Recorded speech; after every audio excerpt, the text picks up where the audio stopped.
Sorry, mate. Shorty's in the back. Despite his words, Benjamin didn't look very sorry, although he did move his seat forward slightly. I'm not short. I'm a respectable 5 feet 10 inches and still in my growth period. Ari retorted even as he opened the back seat and threw his duffel bag in next to Jamie's guitar before climbing in. Sure.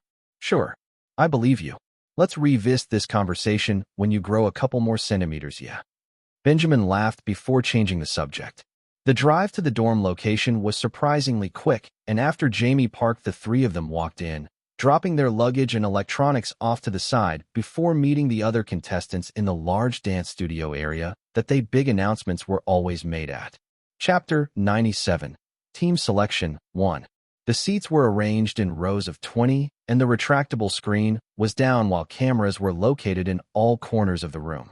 The staff members were urging contestants to change into their gray school uniforms, but since the three of them already had them on, they just walked into the space, filled with 100 noisy boys subtly grouped up with their team members or people they knew while talking. Benjamin immediately peeled off, walking over to go talk to a random group, while Jamie stuck around Ari, speaking whenever he was spoken to by his former teammates or other contestants who approached him. Ari stayed to himself since he wasn't particularly close to his former teammates, and they had parted on a bad footing the last time. As he looked over them, a few of them still seemed sick, but everybody looked better than last week. His former teammates were split into two partially separated groups, one led by Michael and one led by Caleb. The two boys were surrounded by a small semicircle of people, while Vishal stood off to the side, closer to Michael, and joined Ari when he spotted him, causing the rest of their former teammates to look over at him.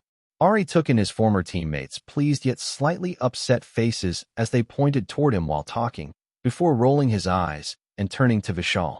What's their issue? Do you know? Well, most of them blame you for getting them sick. They're also happy that they're a contender for the top performance spot, but are angry that most people are only talking about you under the video. Vishal explained with a wry smile while pushing his ink-colored hair back. They're jealous because they're not getting cursed at and called every name under the sun in the comment section? Ari asked in complete confusion. He could take the blame for getting everyone sick since he didn't tell them about the water prop until the last minute, but he couldn't understand being jealous about not being talked about. What was wrong with them? Well, it's the fact that the comments are all about your face paint, and that the dislikes are much higher than the likes on the video. They think because of you hogged the parts and brought down the quality of the video. The face paint is valid, but me? I was the one who hogged the parts and brought the quality down. After I had to repeatedly wake up, drag half of them to practice several times a day, and take on all the special editions that everybody wanted to include, but nobody wanted to learn. Ari laughed incredulously as he asked in a loud voice, while turning to glare at Caleb, who was the most likely culprit of such words. As expected, the boy avoided his eyes with red ears as the room temporarily grew silent before the noise picked up once more as the discussion topic turned toward the performance videos. Rubbing his head that suddenly had a headache, Ari sighed before turning back to Vishal, who was raising his hands up. Hey, I know you're not like that, and I properly defended you, but that's what's going on over there. I know they say any interest is better than none, but personally, I don't know why they would want negative interest, because those comments are vicious. Speaking of which, how are you doing? Some of those comments are rough. Vishal winced sympathetically while looking him over. Ari did the same, noticing that the Indian boy had slight dark circles under his eyes and looked a bit thinner than he had last week. I'm fine since I don't really care what random strangers have to say about me. How are you holding up, though? You look a bit tired, Ari asked with a bit of concern. After him, the person who got the most hate comments seemed to be Caleb for the random yowling he did mid-song, and Vishal, who had noticeably worse skills than everyone else in the video. Ari wasn't sure if it was a confidence thing, especially since Vishal usually did solidly in practice and never complained even when they repeated a single move over and over again. Yeah, I'm fine. It's just rough, you know? It's my first time doing any of this, and the people online. Before he could continue speaking, PD Emily Raleigh and PD Park Jiho appeared at the front while clapping their hands. Let's have a seat. We'll watch the first episode together before talking about the fun stuff that will happen in the upcoming week and announce the winner of the little contest we had. PD Emily said with a pleased voice as she looked over her money-making contestants. Rather than seeing them as kids, all she saw was piggy banks. The reception for the extended online miniseries she had pitched to get the public to know and get attached to the contestants after watching their great performances was quite successful. Although it was quite an investment, preliminary tracking across multiple online forums and with comment filtering showed that things were right on track and doing better than expected in some ways due to a particular contestant who ignited strong feelings in watchers and judges alike. Moving her eyes around until she found that painted white face, PD Emily smiled at him and chuckled when Ari looked away after narrowing his eyes at her. She thought his little rebellion was cute, but as someone who seemed to create controversy just by existing, he was doomed to be exploited by the production team and whatever narrative the public saw fit to craft about him. Even now, he was within the top 10 mentioned members of a 100-person cast, had trended on multiple apps for different reasons without having any social media presence, had the most replayed portions in several posted videos, and already had several hate communities built to disparage and dox him all within a week. He also had several judges and contestants of various skill levels who disliked him, and it was sure to continue to cause drama. For her own sake, she hoped that he wasn't eliminated too soon because she felt like her future TV ratings would drop if he disappeared. Smiling once more at the rest of the contestants who were sure to be shocked when they saw episode 1. PD Emily cleared her throat as PD Jiho stepped aside to speak with the staff members preparing the next event. The room immediately got quiet as all the contestants found the closest seat to them and stared in anticipation at the screen. While they had all had a decent amount of visibility in the Meet the Boys miniseries that had been posted on the program's YouTube channel, an episode being broadcasted on TV was a completely different story, and most of the contestants were quite excited to see what would be displayed. Yet after the 2-hour special that showed everything from when they received their grade badges, to room assignments, their first classes with their mentors, team assignments, and part of the first performance evaluation, the faces of the majority of the contestants, including Ari's, were completely pale as the first episode showed just how many hidden cameras were in the hallways and practice rooms, how much audio the mics really picked up, and how much inter-team drama the PDs captured and were willing to display. As the video on the screen transitioned into a preview of the remaining performance evaluation, specifically when Ari's team got scolded along with other bad teams, groans could be heard while some people covered their faces and slumped down in their seats. In fact, the only team that had gotten a decently good edit was Jamie's team led by Benjamin, William Forbes' team, and Levi Temple's team. Other groups were neutral or miss, and in Ari's group's case, they were an extra hard miss as his team had 2 of their group fights and 1 trainer scolding displayed just in episode 1 alone. Pleased at getting the reaction that she wanted from the contestants, especially because she knew people loved to watch drama that had amazing results like the already published Warrior performance videos, PD Emily clapped happily before speaking. "Don't be so sad. We don't have time for that. We have lots to film, lots for you all to do, and not a lot of time to do it. Next up on our super fun schedule, don't you want to know who won the prize for the Warrior performances? If you remember, the top team gets to split $1,000 in prize money, room exchange tickets, and immunity from being eliminated despite their rank. The losing team gets to sleep together in one of the F rooms. Shall we find that out? The contest was closer than you think. As the previously disheartened expressions of the contestants brightened up at the welcome change of subject, PD Emily clapped her hands before pointing at the door. MC Ryan Leary, take it away. Chapter 98. Team Selection 2. Hello contestants, did you miss me? I missed you all so much that I had to beg for a school uniform myself. Ryan Leary yelled out cheerfully as he ran out dressed in a gray school uniform like the rest of the contestants. As he got to the front of the room with his microphone, the contestants cheered and whistled while he took a bow. Thank you. Thank you. I feel like I'm just like one of you. Look, I even practiced. Warrior, the MC then showed the first couple seconds of the dance break, making the contestants cheer for him even harder while some of them openly laughed at his silliness. You're too kind. What do you say about me becoming the 101th contestant? I really want to join in and give amazing performances like you all. Ryan turned to look at PD Emily with a pleading expression, but she shook her head and pointed both of her thumbs down. Fine, fine. I give up, for now. Ryan Leary pretended to sigh dramatically before perking up again as he began to talk. Welcome back to all of you amazing Pop Star Academy contestants. I have to be honest, I watched every single performance video and I am shocked. You are all so talented. I can't believe you learned that song in only a week. Seriously, give yourselves a round of applause. You deserve all of the praise. Clap, clap, clap. As the clapping died down, Ryan Leary continued. Regardless, this is a competition and there are winners and losers. At the suddenly dark words, the room quieted down as the MC turned toward the screen, which suddenly had new graphics. It had been split in half with the left side saying top 2 and the right side saying bottom 2 with question marks beneath the text. First, let's discuss the two teams that didn't get as much public love as some of the other teams. The screen then changed to display the video thumbnails of the F1 and F2 teams, and Ari could see the cameramen in the corners of the room turn their cameras to focus on the contestants who were groaning, clutching their heads, or looking forward with resigned expressions. Wincing in sympathy, the MC continued in a much gentler voice as he opened a small card he took out of his pocket.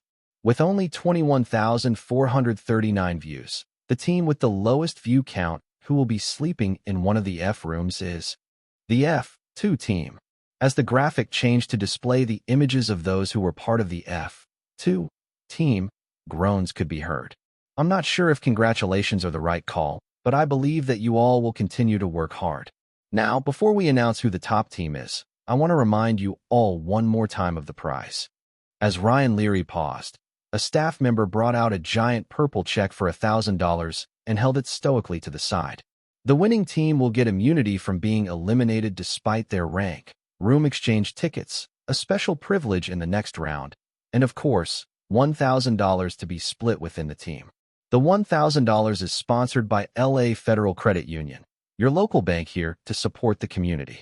If you open a savings account now, get an extra $200 deposited into your account for free.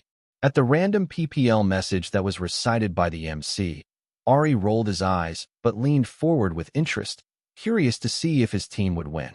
The last time he had checked, his team's performance video had a couple thousand more views than Jamie's team, but since only the views gained in the first 24 hours mattered, he wasn't sure if his team could cinch the win.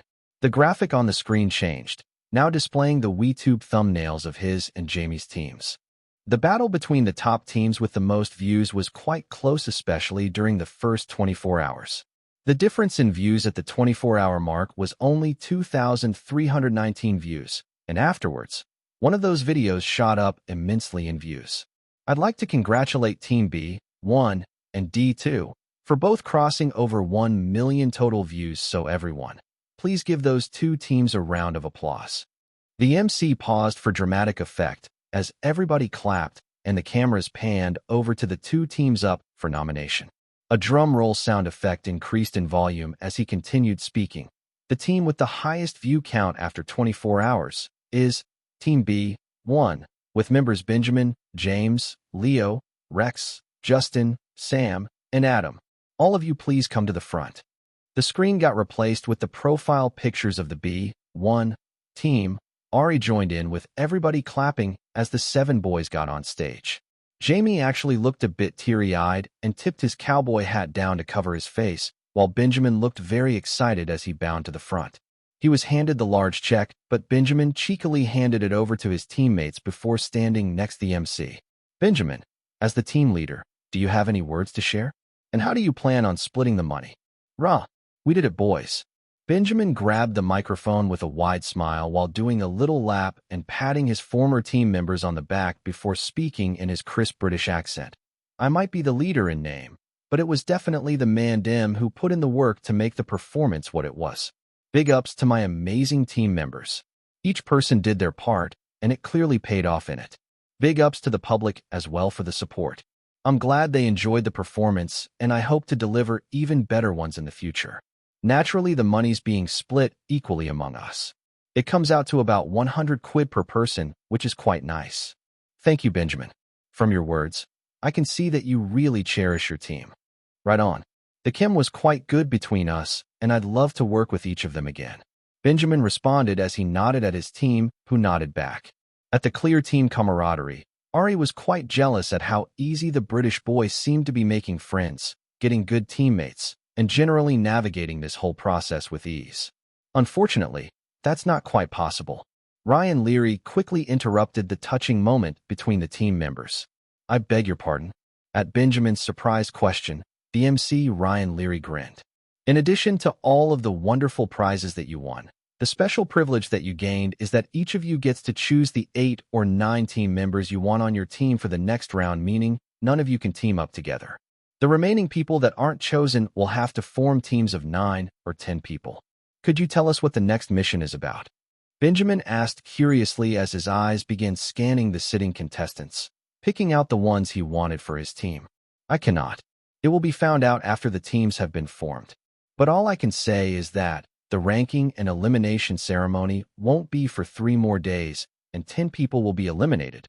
So choose your teammates carefully, since it's your team that will suffer if you lose members or have members reassigned to keep the teams balanced."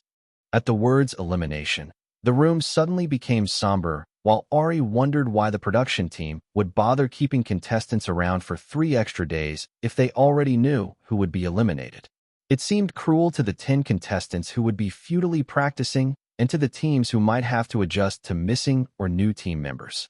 If Ari were to be in the leader position, since 10 people were going, he would select 8 contestants from A-grade dance, vocals, and rap to minimize the chances of his team being disrupted. He would then carefully choose those in the lower grades while avoiding anyone in the D or F grades. As he thought this through, Ari realized that despite his high vocal grade, he was one of the ones the lower grades that might not be chosen at all or even eliminated. When he had danced to the signal song, he hadn't been at full vocal or physical strength. With slightly concerned eyes, he focused his gaze on Jamie, trying to mentally communicate with him. "James Jones 3. Double J. Remember the good old days. Let's team up. If you choose me, I'll definitely go to the gym with you." Jamie met his eyes and nodded with a determined smile, while the MC continued speaking with Benjamin once more. "So, Benjamin, as the leader, who's your first pick?" Chapter 99, Team Selection 3. "So, Benjamin, as the leader, who's your first pick?" As the MC wrapped his arms around his shoulders, Benjamin stared at the sitting contestants, his eyes waffling between several contestants. As one of the few contestants who was an A-grade rap, he was confident in covering those deficiencies in rap on his team, but when it came to vocals and dancing, he knew that was his weak point. Dance could be fixed quickly with practice, but vocals was an entirely different beast. Based on the chats he had with different contestants, the strongest vocalists would be Carlos, Jamie, Ari, William Forbes, and Jean. There were others in the A-grade vocal class, but those 5 were the names he often heard, which was corroborated by his new gym partner Jamie. Since he couldn't choose Jamie and was indecisive about William and Jean, his choices were between Carlos and Ari, who were praised by Jamie a lot in both personality and skill. Carlos didn't really have much of a presence in his performance video, but executed it well with his team, while Ari's video had gotten popular but was filled with controversy, especially about his choice of face paint. His own teammates also complained about him, so Benjamin found it difficult trying to choose one over the other. "Benjamin, you seem to be having quite a tough time. Care to explain why?" Ryan Leary asked with a curious expression, since the British boy was usually quite decisive and confident. It was rare to see him waffling like this. "I can't lie, I'm actually quite stuck between 2 people right now. Bit of a difficult decision in it," Benjamin replied as he continued to look back and forth between 2 areas. "Oh, who are the 2 people?" the MC asked curiously. "I'm looking for strong vocals for my first team pick, and since I can't have Jamie, I'm considering contestant Ari from the previous Team D2 and contestant Carlos from previous Team C1. "Oh, only those 2? There are plenty of good vocalists here, right? Why not one of those?" "Yes, sir, there are lots of good vocalists, but for the picture I'm painting for my team, those 2 are my first priority over everybody else," Benjamin replied firmly, as if he didn't see the cameras. Having been to several idol audition-type shows, he cared not only about team composition but also personalities. Although he enjoyed speaking with people, it wasn't just for fun that he made sure to chat everyone up. It was to discover any hidden flaws about people. "Really? Well, time's ticking. Make a decision quickly." Benjamin glanced from Carlos' handsome face to Ari's painted one in anguish. Truly, he wanted them both right now, especially after hearing how their voices blended in Meet the Boys. But he couldn't, so the question became which person would offer him a greater advantage against other teams. Remembering Carlos' angelic voice and soaring high notes, Benjamin made the decision to select Carlos now and spin the block for Ari afterward. Ben, this time around, I'll choose Carlos. Sorry, Ari, I promise you're my next pick, mate. Benjamin smiled contritely while bowing slightly toward Ari.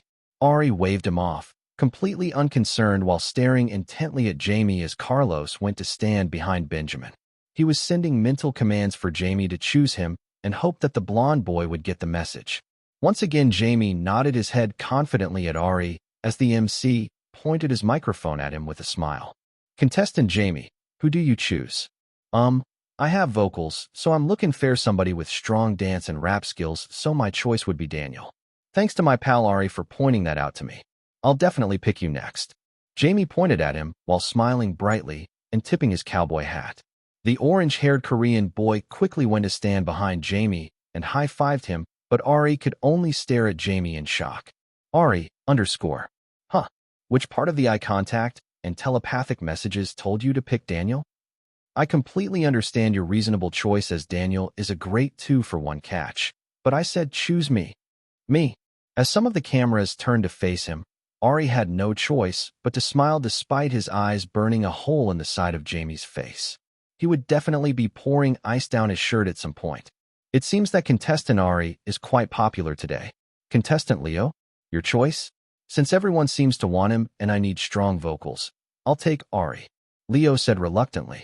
His choice had originally been William Forbes or Gene, but seeing how the two best people were basically fighting for one contestant, he felt like he would miss out if he didn't choose Ari. Gosh darn it. Jamie snapped his fingers in regret. No. Benjamin dramatically fell to his knees while stretching his hand out toward Ari, who forced a smile on his face and went to stand behind the black-haired Korean rapper. The MC burst out laughing before calling out the next name. Rex. I'm vocal, so I'll take Levi for a contestant with strong rap skills. Sam. I'll take Jerome for his strong rap skills too. Adam.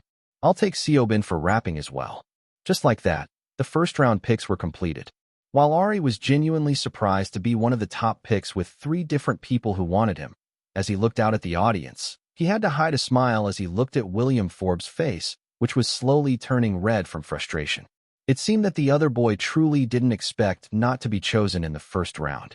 But the trend continued from the second round, where Jamie's teammates chose strong dancers, and into the third round when they began picking vocalists again. It wasn't until Benjamin, who was weighing William against another contestant, grabbed him while sending a pained, longing glance at Ari once more. His face seemed really regretful, and Ari almost laughed before catching sight of William Forbes glaring at him where the cameras couldn't see. Not understanding why William was glaring at him when he should be glaring at the 7 people who didn't choose him, Ari snorted before looking away.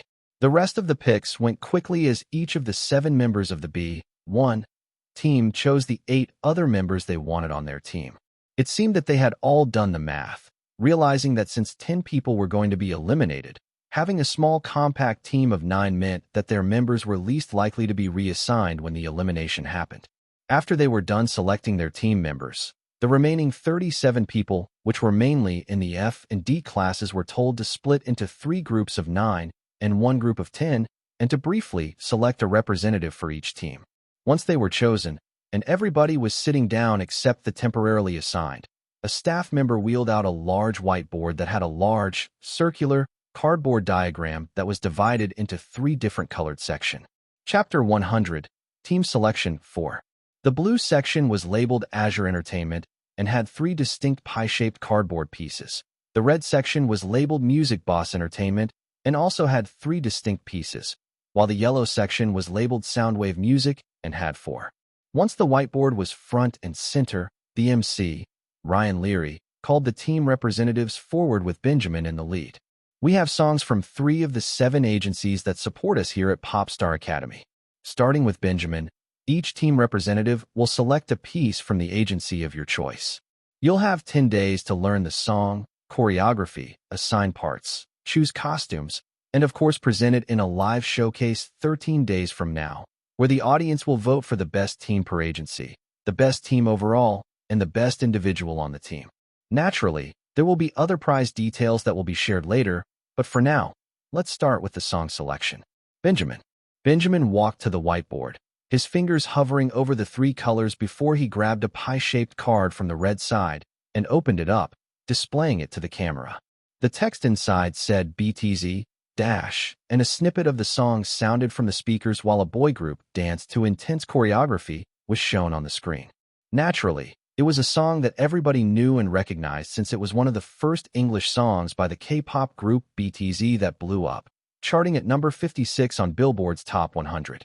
The cool guitar riffs combined with fast rapping and brief snippets of vocals could be heard amidst contestants nodding and whispering to each other about how lucky Benjamin was to get such a good, high-energy performance song that was known to everyone. Benjamin himself seemed pleased with the song selection and happily went to sit down while Jamie stepped forward to select a song. He pulled a pie-shaped card from the blue section and opened it up, displaying the text that said Teens, the Realist. As the choreography on the screen changed into a different boy group, a high-energy electronic pop beat could be heard before high vocals and a quick rap, followed by an intense beat drop, sounded out. Jamie had his head tilted as he listened to the snippet in its entirety before smiling and going to sit down. Although they were not as big as BTZ, Teens was a J-pop group that had branched into the Western market with their iconic vocal songs and dance performances. Even though the song was originally in Japanese and translated to English, to Ari, it sounded pretty good, and just from the snippet alone, it seemed that there were solid vocal parts that could be split and executed in a fun manner in both English and Japanese. After the two good song pulls, Ari was quite interested in seeing what Leo would pull. He didn't really care about the language and was also hoping for a song like Jamie's with more vocals than rapping portions, and wanted something with choreography that wasn't as fast-paced as the songs Jamie and Benjamin chose. Briefly closing his eyes, Ari mentally sent his prayer up to the universe. Please, vocals with minimal rap, vocals with minimal dance. As Ari opened his eyes, Leo's hand immediately went for the center card in the yellow section and opened it up, exposing the text that said Dozen, Swan. It was a group that Ari didn't know, so he listened carefully as he watched the screen. An upbeat pop song with clearly female vocals rang out in the room, while the screen showed 12 girls wearing bubblegum pink tutus dancing to fast-paced ballerina-style moves as they sang the song. In the 30-second snippet alone, the four distinct subunits of girls had switched sides, increased the pace, and danced across the screen while executing everything perfectly. As he tried to stop himself from burying his head in his arms from despair, Ari watched Leo's face harden in real time as a fiercely high note rang out as the girls on the screen pirouetted in unison before the snippet ended. Once the sound died, Leo's hand immediately tried to grab another colored card while putting the one he selected back, but the MC sent him to his seat and continued with the song selection. When all 10 teams had chosen their songs, Ari had to marvel at how bad his luck was. Truly, it was one of a kind, completely horrendous, and he briefly wondered if he had been born under a cursed star. Out of the 10 song options, 4 of them were female songs, yet his team was the only one out of those 4 who chose a song that was a super girly, ballerina pop concept with ridiculously high notes, fast choreographed moves, and no rap portion to speak of. They hadn't listened to the entire song yet, but it seemed likely.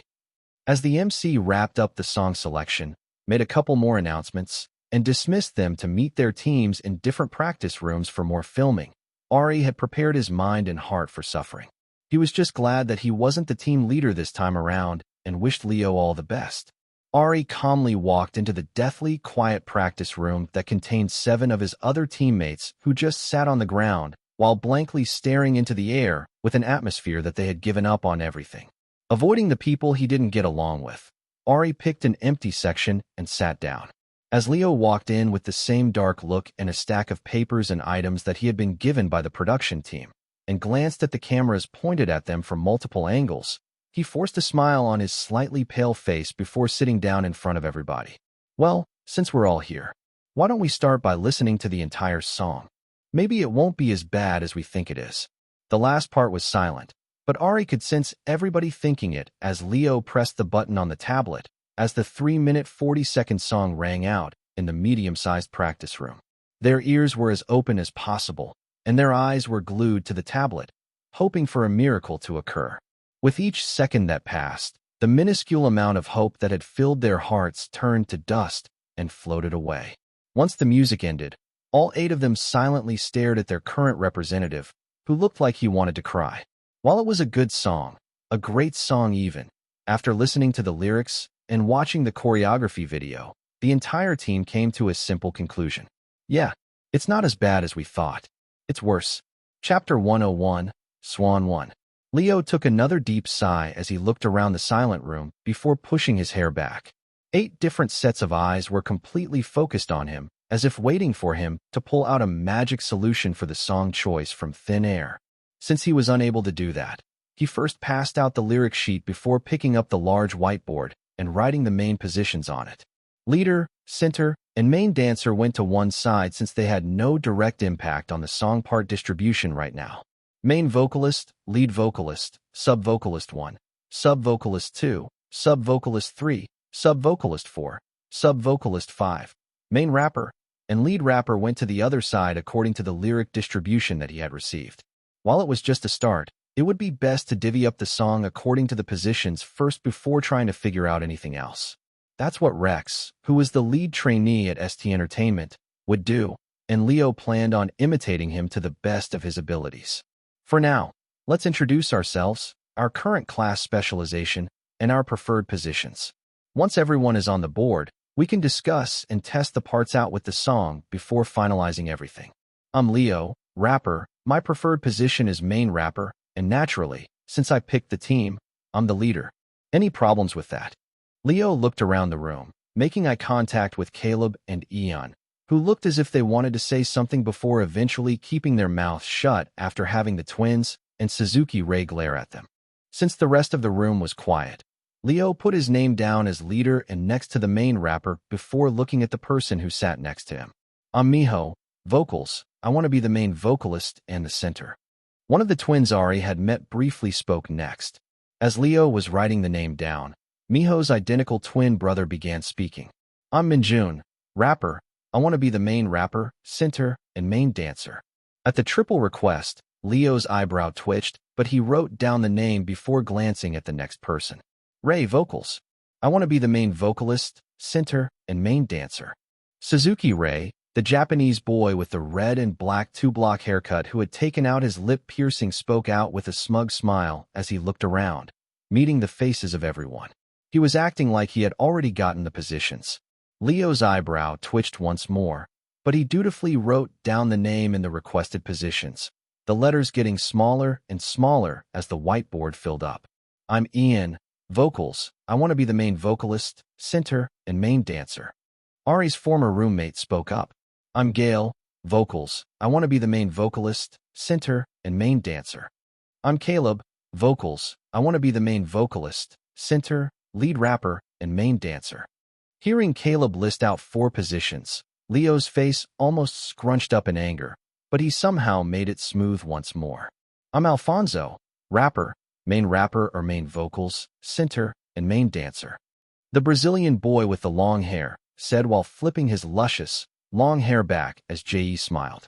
As Leo's brow wrinkled once more, and he opened his mouth to speak. I'm Ari, vocals. I want the main vocals position. Ari concisely interrupted him, so he could get his point out before things got derailed. From the small amount of research he had done, Ari found out that the main vocalist got the most impactful vocal parts of the song, while the lead vocalist and sub-vocalist got fewer and fewer parts as the number increased. The main rapper and leader rapper were similar, while the main dancer was the best dancer on the team. Since Ari didn't consider himself a rapper or a good dancer, those 2 positions were quickly ignored. The person who was marked as the center was often front and center in all of the choreography, and since his dance stat was pitiful to say the least, and his face would still be painted white, which clearly attracted enough attention, Ari planned on avoiding that position like the plague so he could avoid being criticized by the public. Truthfully, after his past week of group work, Ari had no interest in doing anything extra during the performance. He just wanted to secure the best possible part for himself and learn the choreography, so that he could perform to the best of his ability and appeal to the general public, as public voting was about to start soon. To accomplish that, it meant getting the main vocal position by any means necessary, even if it meant giving somebody a hard time. Despite Leo looking frustrated and ready to blow up, Ari didn't plan to change his choice just to make the other boy's life easier. For once, he wanted to do the best thing for himself and let someone else deal with the stress of keeping the team on track to success. Since Leo came from Benjamin's team, which seemed very cohesive and had even won, Ari decided to have faith in him and his ability to handle team stress. And as he saw Leo reading over the empty spots in all of the subvocal and subrapper positions while everybody was piled in the main rapper, main vocalist, main dancer, and center positions, Ari knew that Leo would be dealing with a lot of stress this go-around. As expected, Leo put the whiteboard down on the ground a bit harder than needed while looking around the room with a frown. Are all of you serious? You all plan on auditioning for the main vocalist, main dancer, and center. Everybody in the room nodded seriously, and Leo bit his lip. He had thought that everybody would know their skill level and choose the correct position for themselves, which is why he had picked a vocalist from each grade level. But it seemed that everyone was being selfish, including the trainees who came along with him from ST Entertainment. It was bad enough that he had chosen such a terrible song, but wasting time on choosing positions instead of figuring out how to transform the bubbly ballerina pop song into something that 9 men could perform without embarrassment was more important, especially with a midweek performance for the judges happening in 5 days. Feeling a bit stressed, especially in his newfound position as leader, Leo tried convincing them to change their minds. Guys, we don't have time for this. We need to quickly divide the parts, come up with our concept, and spend the next 2 days practicing for the signal song filming and the 2 days after that preparing for the midweek review with the judges. Are you sure none of you want to consider becoming a sub-vocalist or sub-rapper? The center can be decided once we begin learning the choreography and decide our performance direction, but we really don't have time to go back and forth about positions. As all of his teammates stared at him with expressions that said their minds hadn't changed in the slightest, Leo threw his hands up in frustration before remembering the camera and smiling through gritted teeth. Fine, let's spend 20 minutes listening to the song, and we'll begin with the vocal position assignments since so many of you want to be the main vocal so badly. Ari glanced at his frustrated team leader before focusing his eyes on the lyric sheet in front of him as the music began to play. He planned on thoroughly memorizing the whole song and doing his best to claim the main vocal position. As for what came after that, sorry, he was a regular team member now. His brain was turned off. Chapter 102, Swan 2. After spending 20 minutes listening to the song and reviewing the lyrics, Leo stopped the music while looking at the 8 boys staring at him while sitting on the floor. 7 out of 9 group members had confidently applied for the main vocal role, and now it was time to figure out the best way to decide who would get it. Leo glanced once more at the chart that he had made on the whiteboard before sighing and then speaking. For the main vocal position, everybody can try singing the parts, and we can vote on who does it best. We'll just go down the list in alphabetical order, starting with Alfonso. Leo pointed to the Brazilian boy with long black hair. As Alfonso stood up, Ari covered his mouth while turning away from the camera and whispered status for the first time in a while. Alfonso Silva. Vocals, C-. Dance, C+. Visual, B-. Rap, C-. Charm, B-. Looking at his stats, it seemed that Alfonso didn't really specialize in anything but was decently good at everything, which explained why he was on one of the C teams. Alfonso stood up as the music began playing, clearing his throat with a dramatic flair before starting to sing the first verse of the song. Like a swan, swan, swan, one. Like swan, swan, swan. Let me tell you a story about a lost child in the world. They were falling, falling, falling into the water, water, water, gasping for breath, fighting to rise. But darkness weighs them down. They keep on sinking, sinking, sinking, deep into the water, finding the light that shines so bright. The people who can lead the way. I'll rise to the top, yeah. Because this is my fairy tale. My world will expand. I continually grow. My strength will increase. As your light shines on me, I'll rise from the depths of water. Ooh, whoa, yeah. Like a swan, swan, swan. Like swan, swan, swan. Midway through singing the first verse, Alfonso stopped to clear his throat as his voice broke several times because of the high notes of the song. Once he continued and sang to the chorus, the room was silent for a moment before Leo turned to Ari as he restarted the music. Your turn. Taking a deep breath, Ari cleared his throat before singing the song lyrics, doing his best to mimic the light, airy way that the original singers had sung it. Although he felt a slight twinge in his throat from the leftover soreness from his cold and the high pitch of the song, he powered through the rest of the first verse and chorus before stopping. Leo glanced at him for a moment before nodding approvingly. That was good. Next is Caleb. Caleb tried singing, but his voice broke after the second sentence. After turning bright red, he quickly gave an excuse. My throat was dry, let me try again. Although Leo gave Caleb a weird look, he dutifully restarted the song 3 times, and Caleb messed up all 3 times before he began complaining during the 4th time. Ahem. This song was clearly made by girls, and it's in a female key, which is way too high. Nobody can sing it, so we should just lower the key. Speak for yourself, I can sing it just fine. Suzuki Ray sneered at Caleb. You're just saying that because you haven't even tried it yet.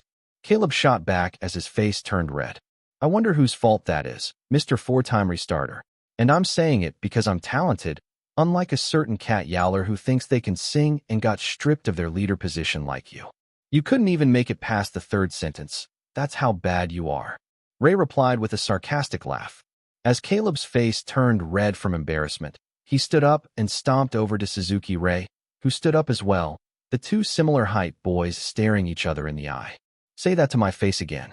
I dare you. Caleb ground out as the humiliation he felt combined with his anger. Who did Suzuki Ray think he was? Just because he had a higher dance and vocal grade. He thought he was better than him? He would show him. Not one to back down from a fight. Especially after being spoiled by his family and agency, Suzuki pressed his face closer to Caleb's. You think I'm afraid of you? The only reason you were chosen is that your team carried you despite your actual grade. From your performance just now, I can see it was a mistake. Yet you have the audacity to be greedy for more parts? Stop wasting all of our time and voluntarily drop down to subvocal 5. You dash. Both of you. Enough. Caleb, go back to your seat and sit down if you don't plan on singing. Gale, you're up next. Leo shouted out as he forcibly yanked Caleb away. Ari simply scooted back, glancing at the cameras that were still in the room before facing Leo as if the fight that was happening had nothing to do with him. Once again, he was doubly glad he was a bystander and not the leader. Rubbing his aching head, Leo restarted the music, allowing Gale, Ian, Miho, and Suzuki Ray to try the first verse and the chorus. Since he had given Caleb so many opportunities to sing, he had no choice but to do the same for everyone else, and the decision process ran longer than it should. All of the boys struggled, with Suzuki Ray being the only one who successfully got through the song. But since he objectively didn't do a better job than Ari, Suzuki Ray had a slightly bitter expression on his face, knowing he wouldn't get the role. Now, let's vote on WH-. Wait, I think I agree with Caleb. If only 2 people can sing the song successfully, then we need to do something about it. Since it's in the female key, why don't we lower the key and try again? Ian complained while Gale nodded in agreement. Seeing that the lengthy discussion was about to derail when the finish line was in sight, Leo tried to get them to focus. We have to wait for the vocal trainer to do something like that, so we should just temporarily assign things now so we can get some practice in. If it's temporary positions, then there's no point in practicing the song since it will have to change anyway. They gave us 10 days this time, so it's fine to take it easy for a day or 2. Caleb added with a smile, perfectly fine with delaying things. That's stupid. There's so much more to do now for this performance, and we have to practice the signal song for the recording. Let's just vote now and assign the other positions so we can figure out other details of the song. Suzuki Ray glared at Caleb. You're only saying that because you know you'll get the lead vocal position. I want to wait for the vocal teacher to help us lower the key so everyone has a fair shot. So it seems that you're self-aware that you're a trash singer who needs a teacher to help you? Suzuki Ray mocked Caleb, who turned red with anger once more. Actually, I want to lower the key too. I think I can definitely sing better if it's lowered. Miho added while Alfonso raised his hand before speaking. Rather than assigning positions according to the line split given to us, Can we just split the lines up the way we want after lowering the key? Yes. No. As the room devolved into an argument with the boys being loud, but not quite yelling yet, Leo looked frustrated. Seeing that he might have to waste his entire evening and possibly tomorrow on a useless discussion, Ari reached for the tablet, quickly opened the basic music editor that had been preloaded on it, and pressed a few buttons to lower the general key of the song, then exported the newly created sound file. As Leo stared at him in confusion, Ari handed the tablet back before speaking with complete confidence. It's rough, but I lowered the general key of the song half an octave and a full octave. You can get the vocal trainers to do something when they come, but it should do for now. If everyone wants to go again to decide positions, we can. After looking at everyone's vocal stats, he was unequivocally the best in the room. And even without checking their stats, based on what he heard, he was still the best singer in the room and didn't plan on backing down even if they asked to lower or raise the key. And as Leo eventually rallied everyone interested in the main vocal position to sing the beginning portion of the song one more time. Naturally, with a calm expression on his face, Ari calmly outsang every one of them, claiming the position and song parts that he wanted. And with the air of a bystander wishing he had some popcorn, he watched as the other 6 people fought over the other vocal parts. And while Ari's team was arguing once more, another team was experiencing their own unique problems. Chapter 103, Swan 3. We've done the basic intro, so let's start by dividing the song parts since we have quite a lot to do. Benjamin stood at the front of the room, holding the whiteboard, which displayed the positions written on it. The song he had selected was the BTZ song called Dash, which was a fast-paced, rap-heavy song that suited his tastes. Thankfully, BTZ had 9 members, so there were enough parts to split evenly among the 9 team members. Before we start, I'll just confirm that I'm the leader, yeah, the British boy said as he passed out the lyric sheets. Most of the boys in the room nodded in agreement, but a little peeved, William Forbes quickly spoke up, interrupting Benjamin's following words. Why do you get to be the leader? Shouldn't we vote on it? It's a democracy after all, and everyone who wants to try for the position should be able to make their case. Sorry, mate, not this time around, Benjamin said with an easy smile as he continued writing his name on the board in the leader position. Why not? William stubbornly continued, trying to bait the other boy into an argument. Currently, Benjamin was one of the most popular contestants after his performance video went #1 and his Meet the Boys segment briefly trended for him, having the most riz. In person, he was quite charming and got along with most contestants, the production staff, and even the regular workers, such as the custodians and food servers. Although William had received good airtime and editing during the episode 1 viewing and the Meet the Boys prequel, he felt that his portions compared to others were not as interesting as some of the others and could even be considered boring. Despite the PDs giving him lots of screen time, he had been completely overshadowed by the narratives of many other contestants, and online comments said that it was completely skippable. Additionally, while his performance video did well, it was nothing compared to Benjamin's team. The support the Korean, Japanese, and Chinese members got on their videos, or the hate-fueled virality of that mime-faced boy with the girly name whom he instinctively disliked. And since his team hadn't won, he had to wait to be chosen by people his age, which he had never had to deal with in his life. Upset that he had to basically beg to be selected, like an unwanted student during gym classes in grade school, William had to live with the fact that Benjamin had chosen other people before him, and even had the audacity to compare him to that mime-faced contestant who was constantly rude to him. Tired of the insults and being disregarded, William wanted to become the team leader and showcase his skills and increase his popularity with this team full of talented contestants that Benjamin had selected. But naturally, he didn't want to look like a bad person getting that role, meaning he had to come up with a way to depose the British boy in front of him while looking like the innocent party. Making his expression blank, William looked at Benjamin once more as he joked around with a C-class Chinese contestant whose name he couldn't be bothered to remember. Although the British boy was usually laid back and had a fun-loving personality, everyone had a breaking point, including him. If he could bait Benjamin into acting angrily and abusing his power, he was sure he could sway the other teammates, who looked docile, to be on his side when he placed his bid to take over. Raising his hand, William spoke as innocently as he could. I think you should give everyone a chance to run for leader to make things fair. I'm afraid that's another no, mate. When you win a challenge and choose your own group mates, you can do as you please. Yeah? For now, let's stop chatting about minor details and figure out how to deliver the best performance since the other teams are probably gunning for our necks. Heard them whispering that we're the Avengers in it. Not sure about you, but I want to live up to the name and remain in the #1 spot. At Benjamin's friendly but firm refusal, while subtly igniting the group's sense of rivalry against others, William Forbes gritted his teeth, but stayed silent as the atmosphere in the room shifted. He would take his time, poking and prodding him, until Benjamin snapped. Seeing that everything was calm, the tall British boy smiled before speaking as he held up the papers in his hand. I asked the production team to color block the lyrics by parts and to print us some stills of the original song. So let's listen to the song a couple of times before having a mini audition between us boys. Eyes closed. Honest voting for who performed the parts best. If I think you're being biased or it gets tied, we re-vote, or I break it. Afterwards, we'll hash out all the details on costumes, lyric changes, etc., and submit it to production by tomorrow morning so that they can prepare our things early and we can use them in practice and fine-tune things, yeah? As everyone nodded, Benjamin continued, "Brilliant.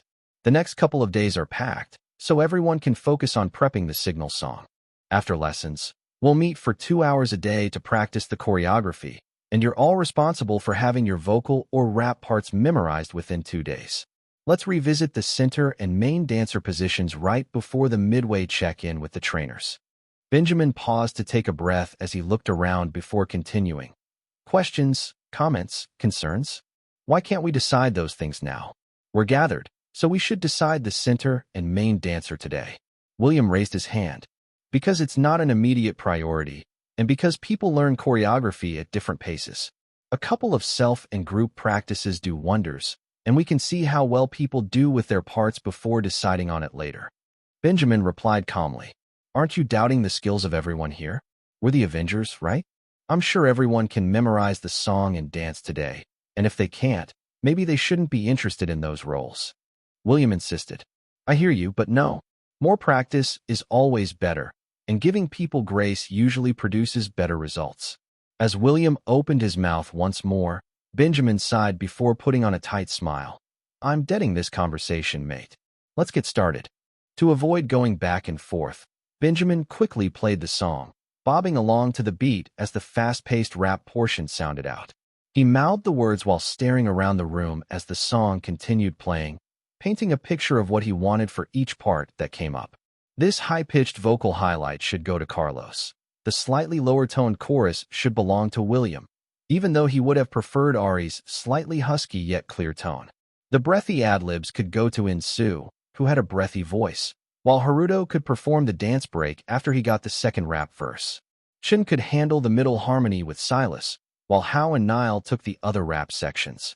Those four would need coaching on proper pronunciation, but between the trainers, Carlos, and himself, Benjamin thought he had it handled. His setup was basically perfect.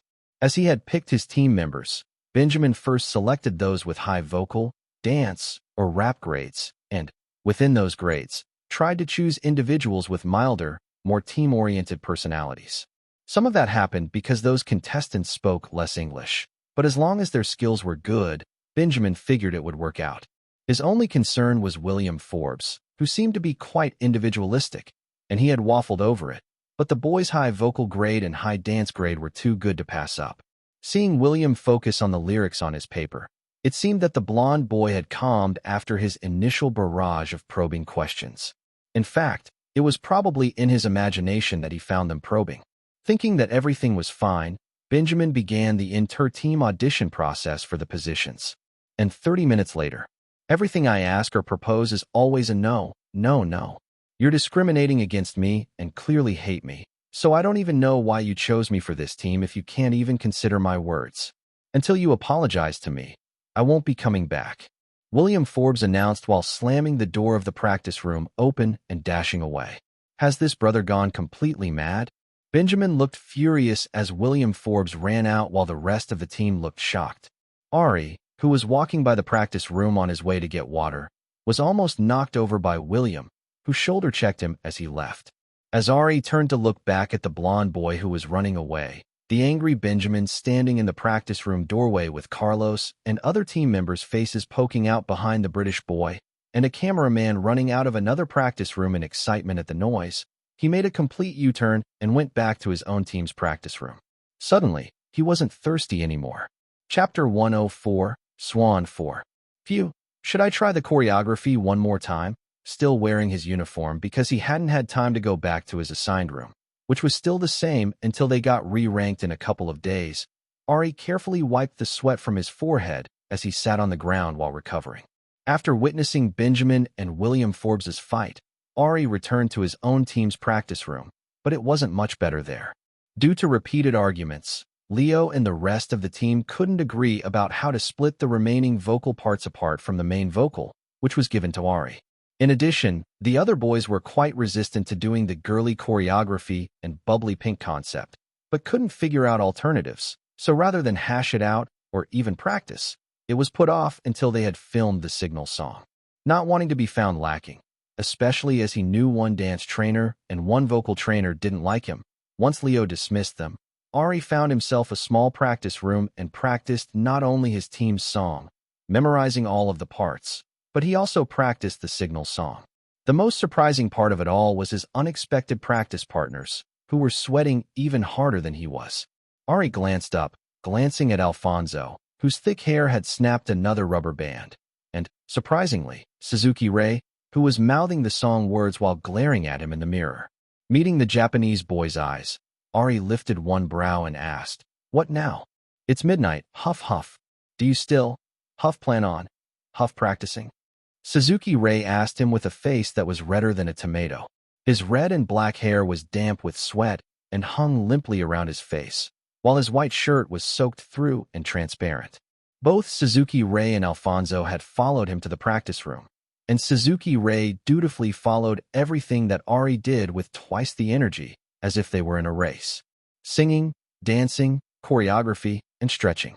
All three of them did it together, but Suzuki Ray never took his eyes off him for 1 second and made sure he performed something more than what Ari did. Even now that Ari was closing out his practice by performing his final 20 crunches for his repeat missions, Suzuki Ray looked gassed but kept up until the very end, doing an extra crunch before sitting up. "I'm done practicing for the night, so you can go to bed if you want." "I know I am," Ari told them as he looked at the time on the tablet. It was midnight, and since he had no plans to grind his body as hard as he had before, it meant it was time for him to sleep. Alfonso looked at him with an expression full of doubt, but seeing Ari actively cleaning up the practice room, he began helping to put everything away before saying, "See you tomorrow." Suzuki Ray, on the other hand, continued to stare at Ari and then followed him to where his lone duffel bag and a new bag full of snacks sat on the ground, where he had left them. "What?" Ari asked once more while pulling his green mask over his face and grabbing his luggage.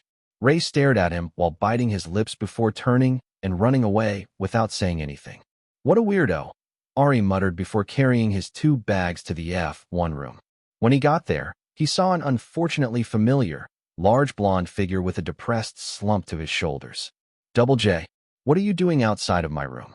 He called Jamie's name while lightly kicking him with his foot. "You're late and avoiding me. It's 'cause you're mad at me for not choosing you for my team," Jamie mumbled in a depressed tone while staring down at the ground. Ari, when did they make an appointment? And why would he be mad? He fully supported Jamie's decision to prioritize the best interests while he was a part of the program. If he were in Jamie's position, he would have grabbed Daniel, too. "I'm not mad at you. Daniel's a good teammate, and Benjamin wanted to grab me before you. You're mad at me." Ari, not wanting to go down a pointless rabbit hole, Ari plopped himself down on the opposite wall and brought out a pack of chips he knew Jamie liked, popped it open, and waved it under Jamie's nose enticingly. As the blonde boy's shoulders and ears twitched, Ari stuffed a crisp chip into his mouth, making sure to crunch it extra hard.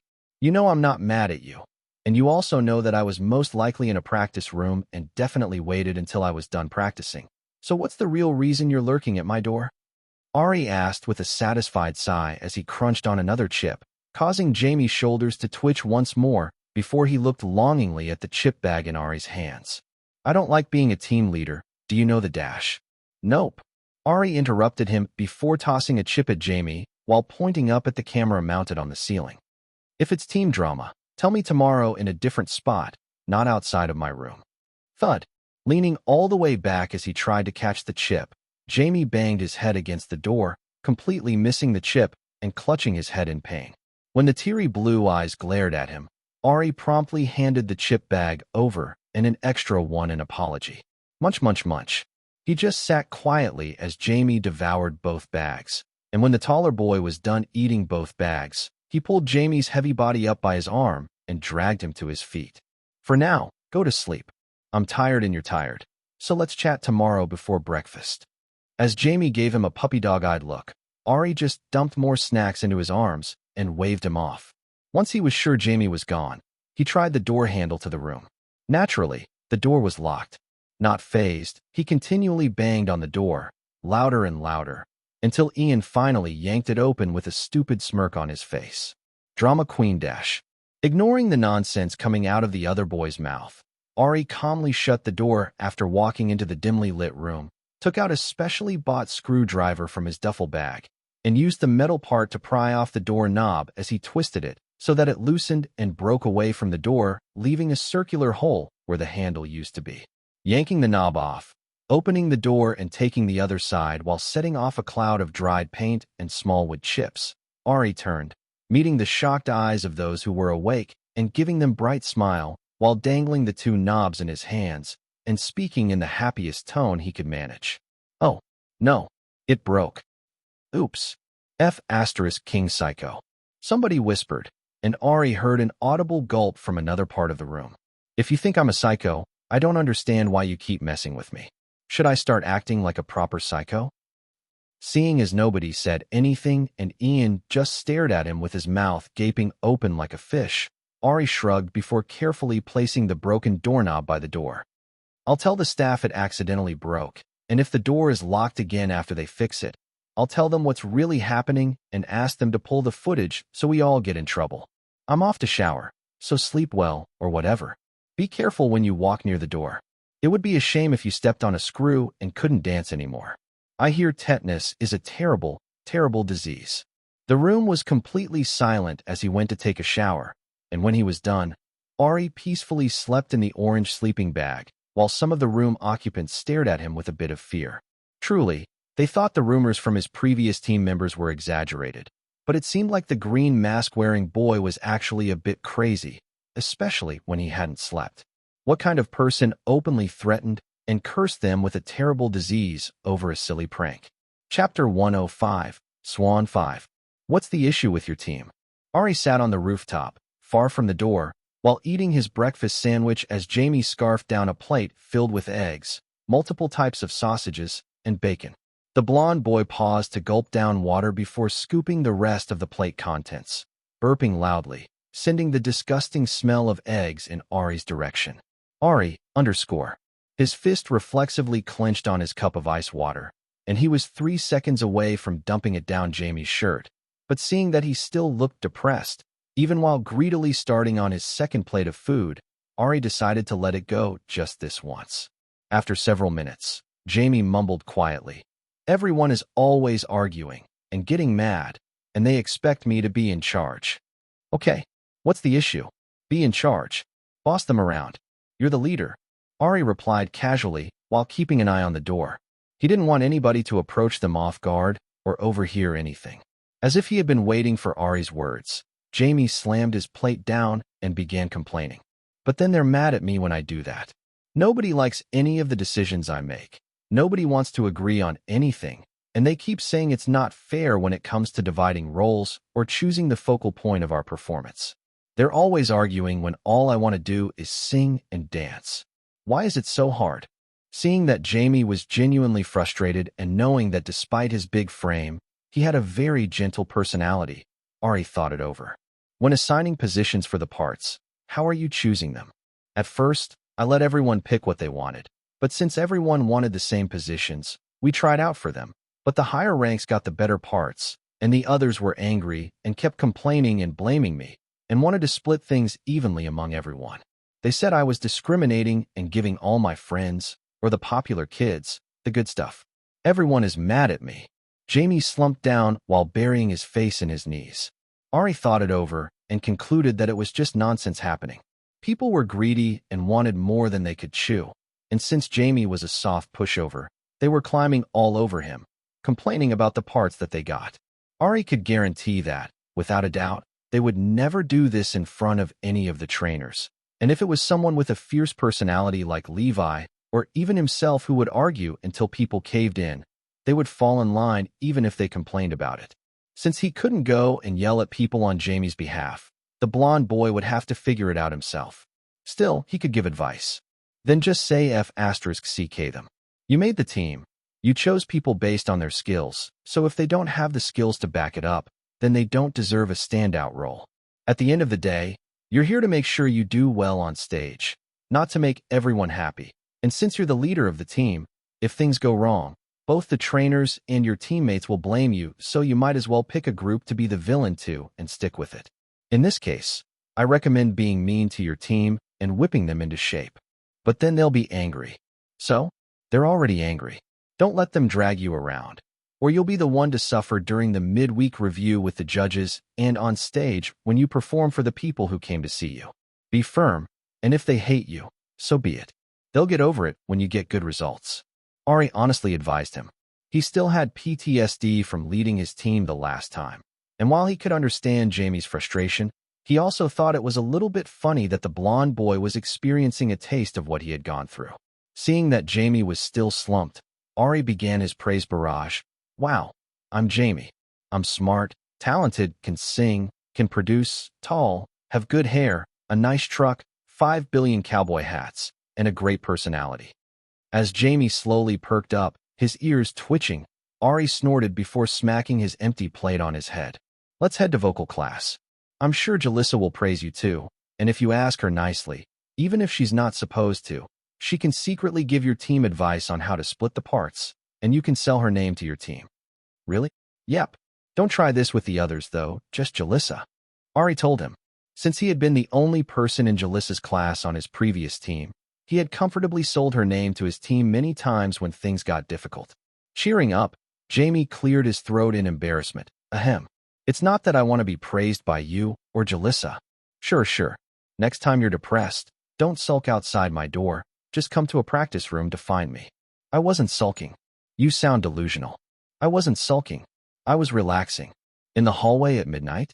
Okay, let's ask production for the footage and see what the internet says.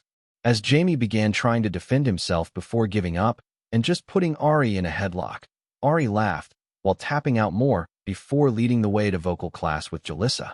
He took his place near the back and observed the faces of the contestants coming in.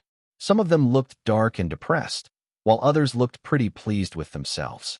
As he and Jamie chatted while waiting for Jalissa to enter the room, he saw William Forbes walk in with a broad smile while talking with Carlos, who kept rubbing his throat with a worried expression. Immediately on alert, Ari instantly covered his mouth while whispering status. Just like before, nothing came up for William Forbes, but when he checked Carlos' stats, what he feared seemed to have happened. Carlos Emilio Ortiz Rodriguez. Age, 21. Vocals, C+, S+. Dance, C+, S.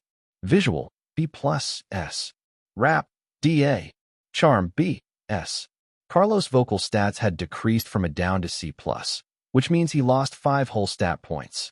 Chapter 106, Swan 6. As the anger he usually kept suppressed each time he saw that annoying blonde head flared up, Ari shot a glare at William Forbes as Carlos came to stand by him and Jamie. Why the heck was William messing with Carlos? Wasn't it enough that he had stolen stats from Larry Jackson? And was it possible to get the stolen stats back? Ari had so many questions to ask Nova, but because he was in the middle of the practice room with people having different conversations around him, all he could do in the moment was look at William while wishing he could send a flying punch into his throat so he could spit the stolen stats back out. Meeting his eyes, William walked closer until the two of them were almost face to face. It was the first time that one of them had willingly approached the other in class, and some people glanced over curiously before looking away. Something wrong, fish boy? Finally want to speak English to me? William Forbes whispered with a truly happy smile as his mood was quite good right now. In fact, it was excellent. I don't have anything to say to a damn cheater and thief. Ari spat out in anger, not caring if the other boy recognized him. The smile on William's face immediately disappeared, and his eyes lost focus as he stared into the air briefly before relaxing. I've never cheated or stolen anything a day in my life, unlike a certain sloppy eavesdropper. Why don't you take a guess about which one of your buddies told on you? He's quite popular, you know. Something, sounds like Den. As Ari's eyes widened in surprise, William let out a smug smile once more before turning around as the cameraman and Jalissa came into the room. Since his morning was going quite well, and he had instigated the other person properly, William felt no need to associate with a weirdo wearing a strange mask early in the morning, especially after confirming that the green-faced weirdo was just throwing accusations out there. Good morning, guys. How was your break? I watched every single one of your performances. You did so well. I'm so proud of you all. Jalissa's cheerful voice filled the room as she dashed in with a bright smile, followed by two cameramen. Today, she was wearing a long, bright yellow dress with sunflower clips in her braided hair and waved cheerfully at the downcast contestants. As Jalissa comforted and caught up with the other contestants in the room, Ari turned to Carlos, who was still rubbing his throat with one hand. What's wrong with your throat? The Spanish boy looked at him before giving him a wan smile. I think I strained it or caught a cold or something. I'm not really sure, but it's been hurting since yesterday. I haven't been getting enough sleep, so that might be why. Oh, you should drink some tea, go to the gym, and try to get 6 hours of sleep no matter what. Even Ari was down for the entire week, but he's a weak oof. As Jamie tried to comfort Carlos while throwing Ari under the bus, Ari elbowed Jamie in the side before he pressed closer to Carlos and whispered, "Why did you come in with that one?" Although his eyes never went back to William Forbes, Ari was sure that Carlos knew who he was talking about. You know we're on the same team, and you saw some of the opinionated differences we had. Since I'm the oldest and the partial cause of it, I've been mediating with William. Carlos explained with a resigned smile. Stay away from him, Ari bluntly said, not caring even if Carlos said that he was at fault. At the sharp tone, Carlos stared at him before laughing lightly. I forgot you have a grudge against him. He's a bit. Well, he's not a bad guy, I think. Just high-strung. I'm not laughing. For your own sake, stay away from him and don't let him touch you. Ari advised Carlos earnestly. After class was over, he planned on pressing Nova until it spat out the details of how William could take stats from people and how he could block it. Since he couldn't begin to explain the system, including the stats, William's killing him, his return to life, and more, Ari needed to figure out a way to keep his friends away from William. For now, he could only repeat himself in a harsh whisper and hope these two people took him seriously. You too, Jamie, stay away from him. Jamie just nodded in confusion while Carlos laughed again, rubbing his throat. You do know he's my teammate, right? That's not possible. Plus, as the eldest on the team, I have to do my part to help out since it's a bit tense. Help out from a 6-foot distance and don't touch him. As a matter of fact, never be alone with him. You're acting like he has rabies or something. He's worse than rabies. Don't touch him. Ari continued to stress seriously, but it seemed that Carlos just thought he was hating because of his unknown grudge against William. Before Ari could say anything else, Jalissa's bright voice interrupted their conversation. Ari, Carlos, you know I love you both, but it's time to pay attention, okay? Practice is starting. At the light scolding, Ari bowed his head apologetically at her. Sorry, ma'am. It's fine, but as punishment, the two of you get to go first. Let's have Ari sing the first verse of the signal song, followed by Carlos. I want to see how much each of you retained after the break. They quickly did vocal warm-ups as a group before Jalissa began playing the signal song for Ari to sing. Hearing the bright pop beat and recalling the cringy lyrics, Ari took a deep breath and began to sing. When you walked into the room, pick me, love me, choose me. Couldn't help myself, couldn't look away. Pick me, love me, choose me. Shining like a firework, lighting up my heart and soul. Pick me, love me, choose me. Ari easily finished singing the song without using the lyric sheet since he hadn't stopped practicing it, and Jalissa clapped enthusiastically before giving some pointers to him. After Ari's turn was over, it was Carlos' turn to sing. The electro-pop beat sounded out once more, and as Carlos began singing the lyrics, Ari did his best not to cringe. Carlos' voice, putting it mildly, it sounded rough. The bright, clear, high tone, which created an angelic sound that Carlos was known for, was nowhere to be found. Instead, what they heard was a frog-like croak as Carlos' voice broke as he tried to sing notes that he easily achieved before. As Jalissa stared at him in shock, Carlos's slightly golden skin flushed slightly as he tried again to the same effect. "It's okay. I noticed you've been rubbing your throat, so you might be getting sick. Remember to maintain your condition and drink lots of tea and try to rest, okay? Why don't we try it in a lower key so you don't continue to strain your voice?" "Okay. Sorry. I'm so sorry," Carlos replied with another wan smile, while William Forbes snorted mockingly from where he stood. It took everything in Ari's power not to leap over to shake the blonde boy like a rag doll. "It's your fault he's like this, and you're joking around? Wash your neck and wait for me." Unfortunately, although Carlos sounded a bit better, it was terrible compared to what he usually sounded like. When Jalissa finally moved on, calling William Forbes next, the blonde boy let out a cocky smile before singing the signal song and easily hitting the high notes that he always fought with Jalissa about. In fact, he added extra riffs and flair to the signal song, completely flexing his newfound vocal prowess while savoring Jalissa's undeserved praise at his sudden improvements. Utterly full of anger, Ari glared at the ground the entire class so that he wouldn't be caught staring at William Forbes with his murderous intentions exposed. And once Jalissa dismissed them, Ari ran off, leaving Jamie and Carlos behind to go lock himself in the F1 bathroom. Staring at his reflection with a furious expression, he harshly whispered to Nova, "Spill the details about that prick." Now, Chapter 107, Swan 7. Yawn. "You called. You haven't finished your mission for weeks, so I took a nap from boredom." Transparent blue screens full of sarcastic text filled Ari's vision after several seconds, but he just brushed them away in annoyance. "Stop playing around with me. I just checked Carlos' stats, and his vocal stat has gone down while stupid Blondie is singing better than ever. Clearly, he took them just like he did to Larry Jackson, so explain what the deal is. How is he doing it? Does he have a system like you? Is the damage permanent? Tell me everything." Ari demanded. "It seems your ears are just decorations. I told you previously, but I'll repeat it one more time. No matter how much you ask me, I can't tell you anything until, at minimum, you get a third stat up to a rank. So, rather than yelling at me, complete your missions in a faster manner. It's better for you in the long run after all. Ari, _ I don't believe you. Explain what's going on. Believe it or not. I don't care. / __/. Nova flippantly replied, with the shrugging emoji constantly flashing. Taking a breath to calm himself, Ari decided to change tactics. "Surely, there's something you can tell me other than avoid him or finish my missions. An innocent person is getting harmed, and he's getting away with it. Wasn't Larry Jackson an innocent person? You watched his stats get stolen as well, and didn't worry so much." "I don't care about him," Ari replied honestly.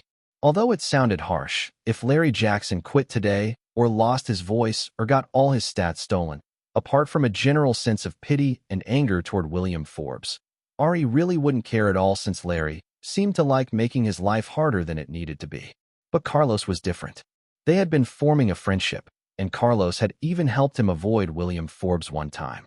Seeing him harmed without even knowing who or why pissed him off, especially when William was bragging like it was his own achievement and then interacting with Carlos as if he had done nothing wrong. Maybe Nova finally found its heart, as multiple dots filled Ari's vision as if it were thinking, "Well, at least you're honest about this even if you lie about everything else. Well, if you ask some questions, I can try to give you some answers." Then, Nova finally caved in. "Fine. Is there a way to retrieve the stolen stats? Or to stop them from being stolen?" Dunno. / _// As Ari's face twitched from anger at the flippant text, a loading text with 3 dots appeared on the blue screen, filling his vision once more. "Avoiding that person is the best option for now, but if you can't do that, based on the gap between the last stat stealing occurrence and now, there seems to be about a range of 2 to 4 weeks for it to consume the stolen stats and require more. Since you're not tracking the stat changes of every single person he interacts with, it's difficult to gauge it, But for now, you should be safe from getting your stats taken. Maybe. It? Consume stats? Explain what you mean by that. Is it another system like you? What the hell are you really? Explain. Ari latched onto those words and began pushing Nova to clarify details. Unfortunately, I will not. Next question. He was completely denied. Frustrated once more, Ari thought about Carlos' situation and what he could do. The only thing he could really offer the boy was his own stat points. Can I give my stat points to other people? It wasn't like he had any to spare right now, but if he could do so in the future, maybe he could help out. Of course. As Ari perked up at the positive answer, Nova immediately cooled his excitement by passing me on to somebody else. You may or may not survive the process since the two of us have gotten so integrated with each other, but I admire your altruism for a person you don't quite know. Shall we proceed that way? It would be a fun experiment. Ari, _. Of course not. I asked to share my stats, not to visit the underworld one more time. Stop trying to experiment with me. So you're telling me I can't help Carlos, can't know more about the situation, maybe I won't get my stats stolen, and to top it off, I have to watch that bastard not only cheat with outside help, but excel with stolen stats of a friend after killing me. Yes. F***CK. You've got to be kidding me. Not at all. I don't understand why you're concerning yourselves with other people. Just stay away from him and you'll be fine. Rather than worrying about others, you should be worried about whether you'll get eliminated after your terrible performance last week. Coughing and sneezing while singing. Disgusting. Ari ignored the harsh words and sat on the toilet with his head in his hands. Although Nova's words made sense, he didn't want to admit it. Truly, he couldn't understand why a simple idol show was becoming so complicated when all he wanted to do was sing, dance, earn money, make his debut, and get his revenge against William. Why did he have to get tangled with a mean system and a crazy person who killed people and stole intangible things for an unknown reason? It just didn't make any sense. Hey, whoever is in there, stop monologuing, get out. I need to drop a deuce. Hearing Ian's annoying voice as the boy pounded on the door, Ari purposely turned the shower on while thinking. Although Nova was right that the Carlos situation didn't directly concern him, Ari couldn't just sit still and avoid this situation. Realistically, what was done was done. He could do nothing for Carlos right now, but if Nova was to be believed, the stolen stats would come back eventually. His role now was to keep track not only of Carlos' stats, but also those of everyone else, to monitor if their stats decreased suspiciously and run interference in case he saw William doing anything suspicious. His secondary goal was to see if he could find solid evidence that William was cheating or doing something sketchy that broke the rules, so he could get kicked off the program and stop harming everyone else. And unfortunately, the best way to do that was to follow William Forbes around. Thoroughly disgusted at the thought, Ari just sat there in the bathroom until he was calm again, then went out of the bathroom. Passing Ian, who was hopping around before rushing into the bathroom after glaring at him, Ari rolled his eyes before finding the practice room with Jamie and a downcast Carlos, quietly joining in the back as they practiced the signal song. At some point, Suzuki Ray entered the practice room, parking himself right beside Ari. He gave the Japanese boy a strange look, since the practice room had lots of space, and Ray insisted on getting into his personal space. Seeing the boy glare at him, Ari just continued practicing the signal song while examining the stats of everyone he saw, noting them down on his post-it notes. After a bland lunch and a strange interview with the production team, Ari continued his practice with his unwanted tag-along teammates, then went to his assigned dance class with trainer Jaywalk. Surprisingly, the dance class went well with Jaywalk picking on him less than usual, instead focusing on others as they practiced the signal song. After the hour-long practice with the trainer, Ari went and found a separate practice room, where he continued practicing the signal song and his group song with his two tag-along teammates, who never said a single word to him. When he felt he had practiced enough, he escaped to the rooftop to practice rapping quietly for an hour in hopes of finishing the mission. Unfortunately, it failed epically. At midnight, he went to bed, pleased that the handle of the room doors still hadn't been installed, and the next morning, right after breakfast, all 100 boys were packed onto a bus and driven to an unknown location. Chapter 108, Record Studio 1. They arrived at a tall building in the downtown area of the city. Some of the contestants excitedly got off while chatting with each other, while others looked around curiously, wondering what was going on since the production team hadn't told them anything. Before long, they were ushered into the building, with cameramen following them.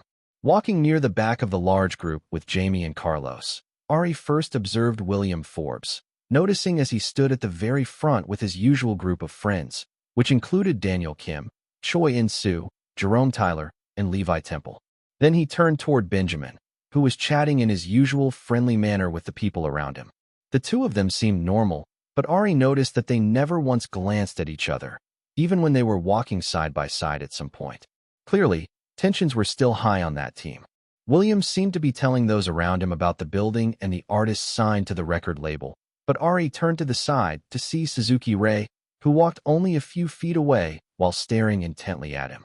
Meeting the eyes of the Japanese boy who looked away first, Ari snorted in amusement before looking at the various music plaques, trophies, awards, and artist photos that decorated the fancy lobby before the group was led into a large studio and connected lounge room that seemed to be lifted straight out of a movie.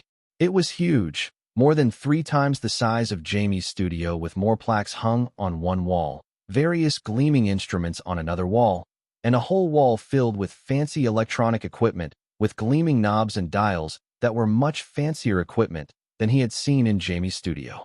A glass wall bisected one part of the studio, and inside were several state-of-the-art microphones with large pop filters and dark, wooden stools for people to sit on. Sitting next to the electronic panels on the other side of the glass panels were Jalissa and Larry Jackson. Larry was wearing a bright red tracksuit and white sneakers with his hair slicked back, and a large cup of iced coffee in his hands. His under-eye bags were very prominent, even with his makeup on, and he looked exhausted. Sitting next to him was Jalissa, dressed casually in baggy jeans and a purple and yellow basketball jersey, white sneakers, with her hair thrown up in a messy bun with a purple ribbon around it. Seeing the chattering contestants coming in, Jalissa waved happily while Larry just looked them over with a tired expression, taking another large sip of coffee and clutching his head at the noise. Morning, everyone. Welcome to the recording studio. Thanks to Soundwave Music executive Bing Yong-sun, we were able to rent it for an entire day, so you're currently standing in a studio where AMAs, Daesungs, Billboard Award holders, and Grammy and Emmy winners have recorded. I recorded my Grammy-winning album here as well. Today, it's your turn to get in the booth. We're going to be recording all 100 of your vocals for the official Signal song. Are you all excited? Yes. At Jalissa's cheerful announcement, the previously confused faces of the contestants cleared up, and they all looked around in excitement. Standing and even using a top record label's recording studio where many musicians they admired had recorded was an amazing opportunity. Not to mention the fact that one of their trainers and judges had recorded her Grammy-winning album here and would be helping them record. This was an opportunity that even money couldn't buy, and all of them were determined to savor it and impress the 2 vocal trainers. Wow, so cheerful. Are you guys really that excited? Yes. The roar of all 100 boys rang out in the small room, and Larry Jackson clutched his head once again while forcing a smile for the cameras. Well, you won't be for long. Jalissa cheerfully continued speaking once the room quieted down once more. As the contestants looked at her in shock, she smiled sweetly while tapping something on the laptop in front of her, and the instrumental of the Signal song started playing. With the gentle smile that she was known for still on her face, Jalissa began to speak in a calming tone. I told you, right? That we have the studio reserved for 24 hours? Well, we're going to use all of that time to perfect the Signal song. None of you will be going home today until the recording is perfect, so make sure you familiarize yourself with the bathroom and mini kitchen filled with lots of tea, coffee, and water. The production staff will bring meals to the cafeteria downstairs, so don't worry. Don't be scared. It will be fun. I promise. Despite her gentle words, as she looked around at all the contestants, Ari swore he could see a crazed light in Jalissa's eyes that reminded him of nature documentaries, where lions stared hungrily at an innocent gazelle before pouncing. At this moment, it was clear that she was looking at them as contestants she could coach, but workers that she planned on squeezing until she captured the perfect recording. He highly doubted that it would be fun, especially since she had originally said that it wasn't. Why don't we get started, kiddies? When I call your name, please come up. The rest of you can relax close by. Jamie, William, Ari, Rex, Carl. Ah, never mind. Just the four of you come up first. Ari adjusted the mask on his face before walking behind Jamie as the taller boy bulldozed his way through the tight crowd of contestants. As he briefly glanced back, Ari spotted Carlos' downcast face, but not knowing what to say, especially in the moment, he turned and walked ahead until he stood in front of Jalissa. She gestured to the four seats beside her while tapping on her laptop to stop the music. Okay, who wants to go first? I will. William pushed himself in front of the other three, and seeing his excitement, Jalissa nodded her head toward the glass partition, setting the tone. That's good. Go for it. Feel free to warm up and give us a thumbs up when you're ready. Yes. Look forward to a perfect take from me. William said confidently, and at his words, Jalissa continued smiling while Larry Jackson laughed while shaking his head in pity. Although he quite liked William, who was his top pick, it was clear that the boy didn't know what Jalissa's work ethic was like, especially when it came to recording in the studio. Ari just continued to look around curiously, trying his best to understand everything that Jalissa was doing not only on her laptop, but with all the panels. Seeing that both he and Jamie were curious, she kindly explained each action as she waited for William Forbes to warm up his voice. And when William began to sing, Ari did his best not to frown instinctively. Previously, William Forbes' voice was quite similar to his, but now it had clearly been taken to another level as he easily hit notes that he had struggled with before. Williams's clarity, tone, and even his enunciation of words as he sang the cringy lyrics of the Signal song without making a single mistake were basically perfect, at least to Ari's ears. When he was done, William took off the headphones he had on and smirked in the direction of Jalissa as if waiting for her to praise him. Even Ari had to admit that it sounded great and thought that he was done recording his take. Ari turned to her, expecting her to say that William was free to go. Unfortunately, that was pretty good, but it could be better. Why don't you try it again from the second verse and lower your pitch, just half an octave? Jalissa made William perform the song again, and again, and again. Seeing the boy's face slowly turn red with anger, Ari hid a smile. Chapter 109, Record Studio 2. Let's try it one more time. I feel like if you fix the position of lips as you say, pick me, love me, choose me, the words will be 0.1% more charming and enticing to the audience. Try to add a sense of longing into the words to really connect with the audience. Right now, you sound a bit forceful and dry, like you're ordering me to do something. At Jalissa's repeated critique, William Forbes blinked in irritation before reluctantly re-singing the part of the Signal song that Jalissa mentioned before looking at her with a resigned expression as if expecting to be asked to sing again. Jalissa asked as she played back the recording before tapping her lips. Maybe one more time? I think dash. Ahem, we still have 99 other contestants to get through. Why don't we do them? Then circle back if we have time. Larry Jackson finally interrupted Jalissa with a resigned sigh. He knew that if he left her alone, she would really make William sing again and again until she was satisfied, and that might take hours or even days. They simply didn't have time for that, especially since they had to be done with the vocal recordings today and have something for the video recording director tomorrow. As if remembering that she did in fact have other people to get through, Jalissa's eyes widened dramatically. Oh, well, that's okay, I guess. William, you can step out for now. Jamie, hop in the booth, please. Jalissa turned to Jamie with a bright smile, and the blond boy excitedly went inside since he got to record with such good equipment. Jamie quickly warmed his throat up before cleanly singing through the Signal song with no extra frills. Jalissa listened to it once before tapping on her computer and speaking to Jamie. Can you harmonize from the second verse? Starting with this precious dream. Try making your tone a bit softer before brightening it up when you get to shining like a firework. Yes. Jamie excitedly responded before doing exactly as Jalissa asked each time. The bright smile never left his face for 1 second, despite how many times she asked him to re-sing a single word or sentence. Ari listened carefully, trying to understand why she requested so many takes of one single part or sentence that in some instances, he could hear the difference, but in others, it just sounded the same to him. But thinking that it didn't matter if he could tell the difference or not, he memorized her instructions anyway. Thank you, Jamie, come on out. Ari, your turn. As Jalissa smiled at him, Ari caught Larry Jackson's disdainful expression as he stared at his mask.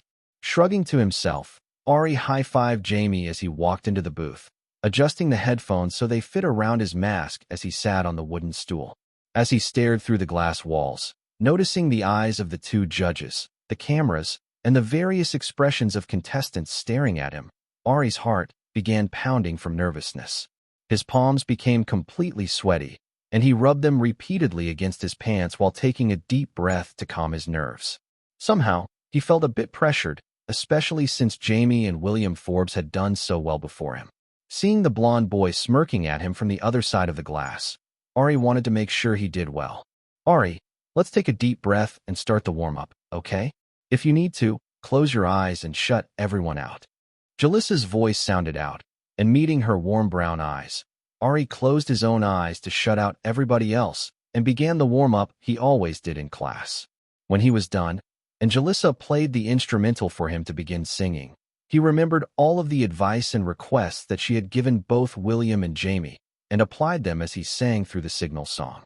When the music stopped and he opened his eyes, it was to see Jalissa giving him a bright smile. That was perfect. Why don't we try the second verse again with you harmonizing this time? I liked that little riff you did earlier, so could you replicate it? Sighing with relief, Ari began singing from the right spot, and quickly finished his recording and came out of the booth. High-fiving Jalissa, who praised him, he carefully watched her along with Jamie, while the other contestants recorded the signal song when it was their turn. When it was time for lunch, the contestants cleared out of the room to head to the cafe, but feeling tired, Ari just sat in the waiting area while quietly trying to rap to himself. Clack! The door opened, and he snapped his head up, staring at Jalissa, who was eating a sandwich as she walked in. She looked surprised to see him in the empty room. No lunch. No, I was a bit tired. That's my fault for dragging you all here early. But don't worry, I'll release you all on time today so you can rest. Tomorrow will be rough. She laughed lightly to herself before sitting on the couch across from him and continuing to eat her food. Thinking about whether he should leave or if that would be rude, Ari just ended up sitting awkwardly on the seat, and seeing him stare at her, Jalissa spoke up again. You've been staring at me working all morning. Curious about why I'm making you all sing the song so many times. A little bit, Ari admitted honestly. Even with his picky listener skill, a lot of the takes sounded perfect, so he didn't really get why she kept recording clips that sounded the same. Jalissa glanced at him thoughtfully before shoving the rest of her sandwich in her mouth. Okay, follow me.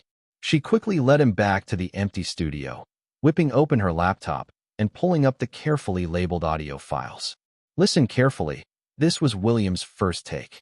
She played about 30 seconds of William singing, and to Ari, it sounded textbook perfect, just like the example song that they received. Sounds good, right? At his nod, Jalissa clicked on another file, and this was the last one. Hear the difference. Ari closed his eyes and listened carefully, finally catching the difference between the two versions.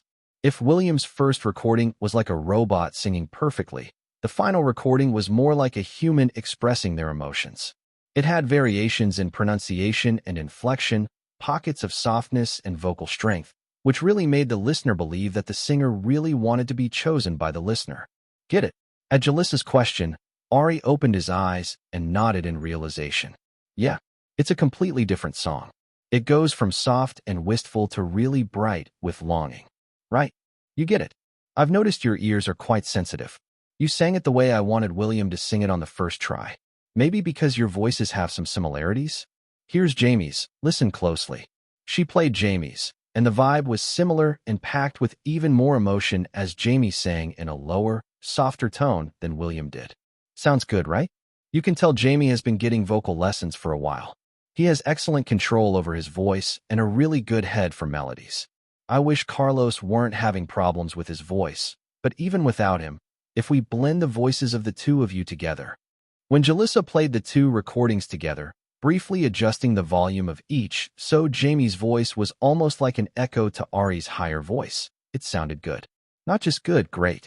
Their two voices mixed well, and Ari could even imagine the pockets and highlights that Carlos's voice would fill. Wow. As Ari blinked in amazement, Jalissa clapped her hands excitedly. Obviously, the mixing is not perfect, but do you see what I'm going for? Singing a song is not just reading the words to the right tune, and recording it is not just capturing that. You have to fill it with emotion that can help you connect with the listener. Otherwise, what would be the difference between you and a robot? You should work on that, too, Ari. A lot of times when I hear you sing, it sounds like it's a job that you're being forced to do, not something that you enjoy. Next to Carlos, you were my biggest worry for recording today, but it seems you applied the tips I gave to the others. You were lucky, but it won't always work out that way. So think about my words, okay? At the surprisingly sharp insight, Ari could only swallow before replying softly. Okay, good. I see that you're quite interested in producing and like your little traffic jingle. While I can't give you personal pointers today, feel free to watch what I'm doing carefully and ask me questions at a later time if you have them. You can tell Jamie the same thing. Okay. Jalissa smiled softly at him before gently ruffling his hair. And about what I said earlier, I'm not trying to scold you. I think you're doing a great job, and I see all the work you've been putting in behind the scenes. You're so young, so I just want you to take care of your mind and body. Try to enjoy the process a little more, and keep your chin up, okay? Ignore all the outside commentary, and keep that confidence that always shines through. I'm rooting for you. As Ari felt his eyes ache at the unexpected gentleness and praise. For him, it was completely unexpected, especially when most of the contestants and trainers constantly criticized him or had nothing nice to say. Even if he said it didn't bother him, seeing somebody encourage him and say that they saw all the hard work that he put in really meant a lot. Okay, thank you. Ari's voice was a bit muffled as he responded, and he was thankful that Jalissa pretended not to notice as he wiped his eyes with his sleeve. Phew, that sandwich was great. My hangover is cured. Larry Jackson's loud voice sounded out as he opened the door and entered the room. Once again, Ari found himself thankful to Larry Jackson as the man barged into the room and broke up the touching scene. Bowing his head toward Jalissa once more, Ari moved to a different spot while thinking over her words. Enjoy the process more instead of thinking of it like work? He wanted to try, but right now it felt like the combination of schoolwork and a terrible job with the worst coworkers in the world. The only enjoyable parts were performing, but the process to get there felt like a death march. Truly, he didn't know if he could live up to Jalissa's expectations anytime soon. Chapter 110, Record Studio 3. True to her word, Jalissa truly ground the contestants down to the bone, making her kind and gentle teaching style seem like a joke. The number of times she repeated the words, "Just one more take. Can you sing it this way? I promise, just one more time," before making a contestant repeat a single line of the song, close to 50 times single-handedly built calluses on Ari's ear and made him look at her in a different light. Despite her gentle demeanor and sincerity, she was truly a perfectionist and completely dedicated to getting the perfect sound out of the contestants. When she saw different contestants getting frustrated in the booth, she would play back their first take and the latest take so that they could understand the difference and hear the improvement, which seemed to help motivate them to do better. Occasionally, when a contestant would get stuck trying to make the changes that Jalissa demanded, it was Larry Jackson who came in as the voice of reason, urging Jalissa to move on to the next contestant. By the time it was 11 p.m., most of the contestants had recorded successfully, and everybody was tired and cranky except for Jalissa, who was still smiling energetically as she waved at them. Thank you all for putting in the hard work for recording. I'll be up all night mixing and mastering it for your recording tomorrow. It's going to be a really long day, so make sure your uniforms are clean and that you get a lot of rest. If you don't, you'll surely regret it. Hearing yet another cryptic warning from her, Ari just raised his hands and asked point blank, "I know we're filming the Signal song performance tomorrow. Can you give us any details? Like who the film director is, or what to expect? You've been dropping a lot of hints, and I'm quite nervous." Jalissa tapped her lips mischievously before looking at the cameraman, who shook his head before eventually nodding when she gave him a pleading look. Laughing at her success, she pretended to whisper while holding out her pink. "You have to promise that you'll pretend to be surprised tomorrow, okay? Otherwise, PDG Ho will have my head." When they all nodded, she continued speaking, "I can't tell you much since I don't know the plan, but the film director is going to be Cooper Braggs. I'm sure you've heard of him, so make sure to get some rest and work hard tomorrow. Bye." Ugh, hi. No way. We're cooked. As groans rang out from a lot of contestants, even from Jamie, Ari turned to him in confusion. Who the heck was this director that everyone seemed to know and despise? Jamie's blue eyes met his, and seeing that Ari looked confused, he pretended to check his head with a dramatic expression. Do you live under a rock? Were you telling the truth? Are you actually an alien? No, just in a tent. Ari quipped. Seeing that Jamie didn't get it, Ari elbowed him in the side. Explain, or I'll start barking and scare you again, scaredy cat. I wasn't scared.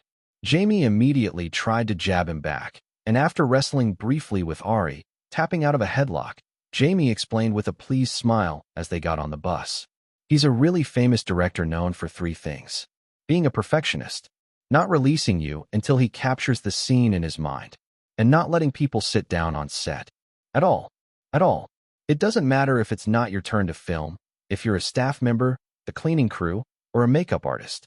Nobody is allowed to sit down or leave. Says it brings the vibes down, my pops can't stand him. Jamie whispered, what if I broke my leg?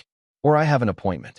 That apparently happened on one of his sets, and he told the person that only one foot was broken and still made them stand. I heard that he locked the cast of a drama inside for 72 hours until he finally recorded the scene just the way he wanted. Carlos looked back from the bus seat in front of them and added to the conversation. You must be joking? No, it's true. I remember when my pops filmed something with him. He said it was the worst experience of his life, and he would never do it again. He was huffing and puffing about it for a whole week. Jamie replied seriously. Ari could only stare incredulously as he listened to other contestants discuss the rumors surrounding the director. What was wrong with those PDs? Of all the directors to use, probably thousands in the world, they had to use a strange perfectionist who didn't believe in chairs, lock people on set for 72 hours like a crazy person? Weren't these all human rights violations?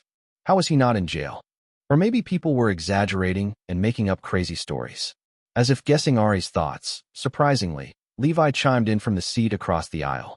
I remember seeing that case in an entertainment ethics class I took for my major. Apparently, the cast sued him, but because of the type of contracts that they signed, nothing happened to him. What? You know, now that I think about it, there were some weird things in our contract we signed for this show. Huh. Probably should have had the family lawyers look at it. Oh well.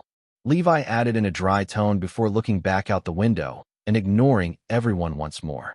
Ari, please tell me you're joking. Oh, he sounds fun. I can't wait to meet him and learn his tactics. Perhaps they can be utilized to make you complete your missions faster. I am very excited. As his vision filled with frightening text from Nova, Ari began wishing that Cooper Braggs would come down with a temporary, mysterious illness that would make the PDs replace him with a saner film director. Throughout the bus ride back to the dorms, Ari was completely silent as he was sincerely wishing for the director to be replaced. Once they were released, he made sure his clothing was clean before heading to the practice rooms where Leo had called an emergency meeting. The moment he walked through the practice room door, he encountered another argument. Chapter 112. It's your fault, too. I said it's all your fault. If it hadn't been for you, I wouldn't have chosen them as teammates. They're all terrible. Ari, what kind of nonsense was this boy talking about? Did I hold you hostage when you were choosing the people you wanted on your team? How the heck did it become my fault? Unwilling to take responsibility for something that clearly was not his fault, Ari took a deep breath before replying calmly. I think you're sorely mistaken and under a lot of stress, so I'll let it slide just this once. I'm not. I chose them because of you. Why in the world would you do that? Are you crazy? Ari kept that part silent. He truly couldn't understand Leo's thought process in the slightest. Full offense to his previous team members, except Vishal, but it was some of the worst experiences he had, and he was previously homeless.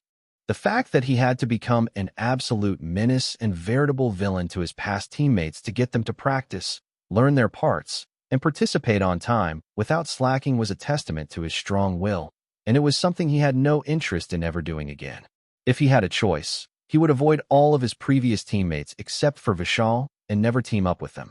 So the fact that Leo had specifically chosen his former teammates was crazy to him. Because, somehow, your team got the second most popular video, even with a terrible leader like you.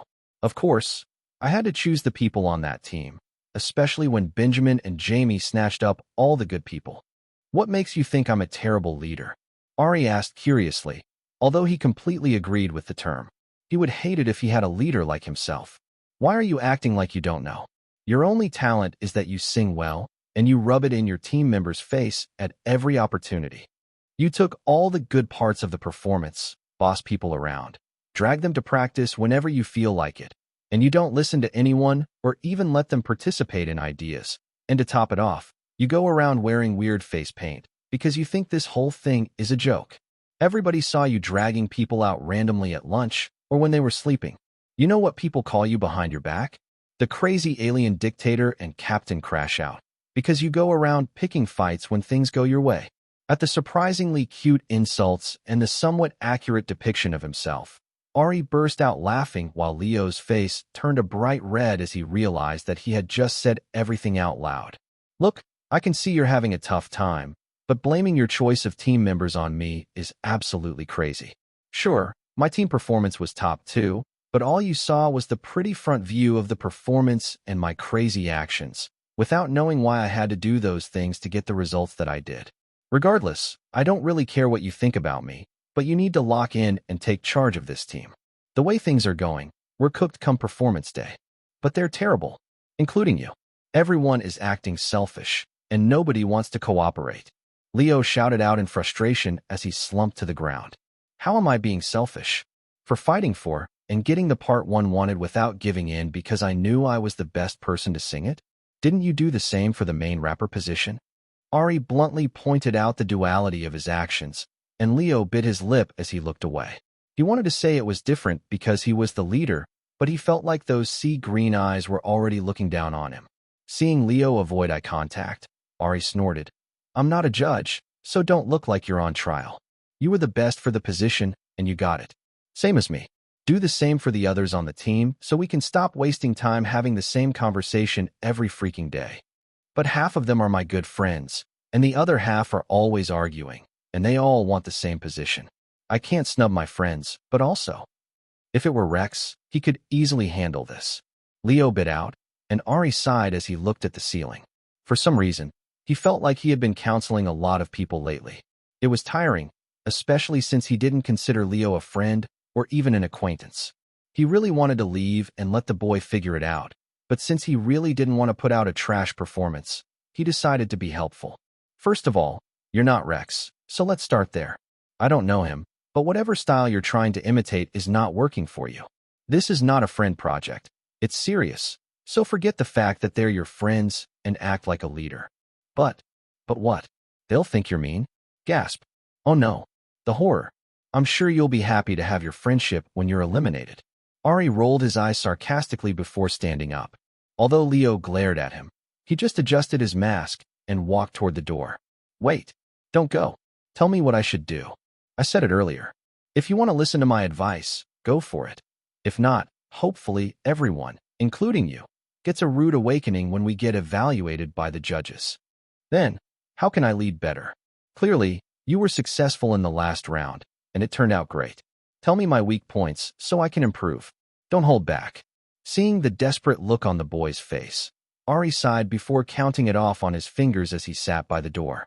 You're a lazy, procrastinating, pushover without a spine. Ari quickly listed out the faults that he noticed in Leo. As Leo's face turned red, Ari continued counting it off on his fingers. You can't refuse others' actions because you secretly want to be friends with everyone, but also want to do well, and you're clearly trying to mimic the actions of somebody without the know-how or personality to back it up. Wow, tell me how you really feel. Leo replied in a bitter tone as his eyes watered up and he began sniffing. I absolutely will since you asked for it. And don't you dare cry. If I see a single tear, I'm leaving. Ari replied bluntly, waiting until the sniffing stopped. On a more positive note, you're trying your best to make the team succeed, which is admirable. And even if you can't make a stand, you won't put your friends in a position where their skills aren't enough for the role and won't cave in even if people yell at you. So you clearly care and are doing your best to replicate the actions of the leader you respect. As Leo's eyes lit up at the compliment, Ari brought him back down to earth, even if it's very ineffective. Thanks for being honest, I guess. Leo mumbled. I don't know how I can fix this team before the evaluation. Fix this team before the evaluation. Ari tilted his head before smiling coldly. Don't bother. It's too late for that. And if we're going to get scolded regardless, let's get scolded to the fullest extent so everyone gets a wake-up call. It might be better even to cancel the all-night practice and let everyone rest, at least temporarily. As Leo's eyes widened at the strange advice, Ari gave him a cheeky grin. Rather than trying to fix this broken ship, start building a new one from concept to costumes so we have a good response to the judges after they drag us to hell with their criticism. And afterward, if the team members don't have good ideas or don't want to cooperate, as the leader, drag them to H*LL, whip them into shape, and grind them down to dust. Ask my previous team. I have no shame and no embarrassment, and I will force everyone to work hard to succeed, even if I have to call you out in front of other people.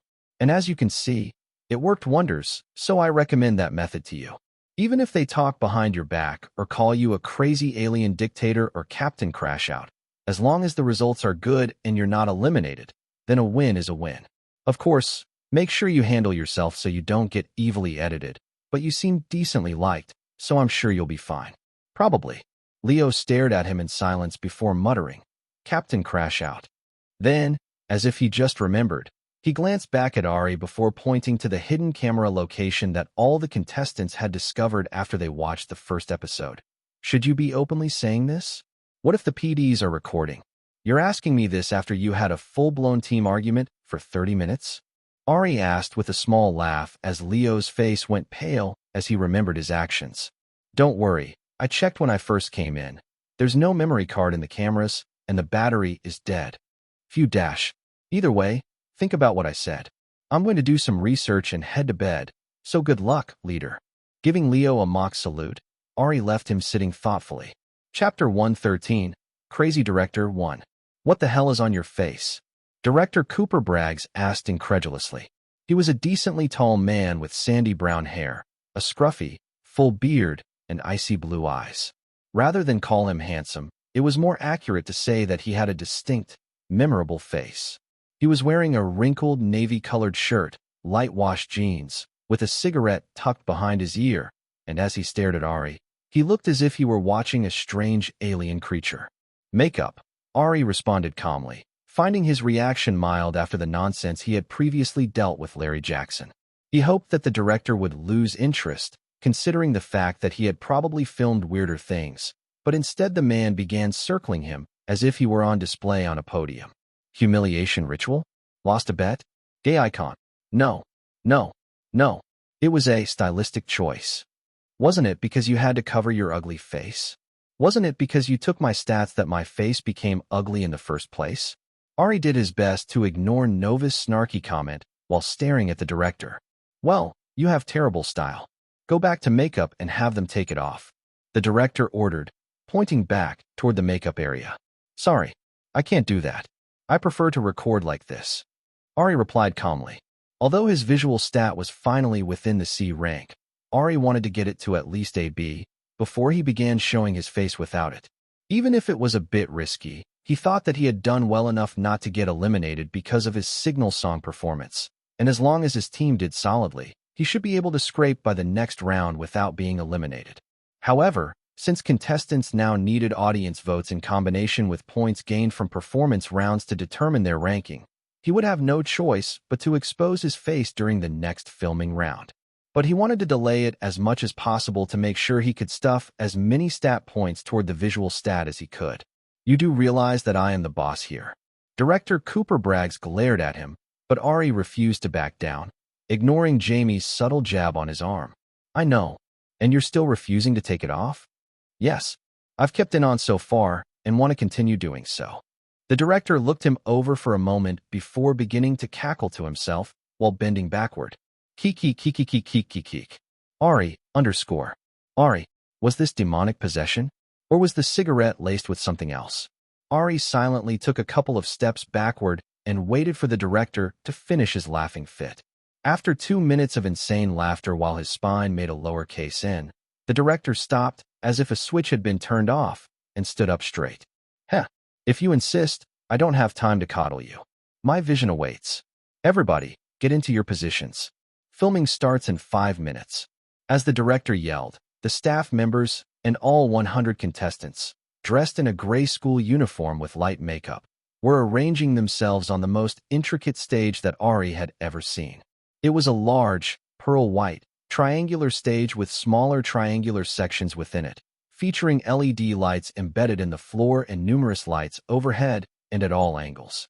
The innermost triangle section of the stage would contain 15 contestants, 7 of whom would be members of Jamie and Benjamin's old team, and as they performed, the stage would rise, creating a 3-tiered pyramid-type situation that would have dancing and singing contestants on each level and eventually reconfigure itself to become some unique shape at the end.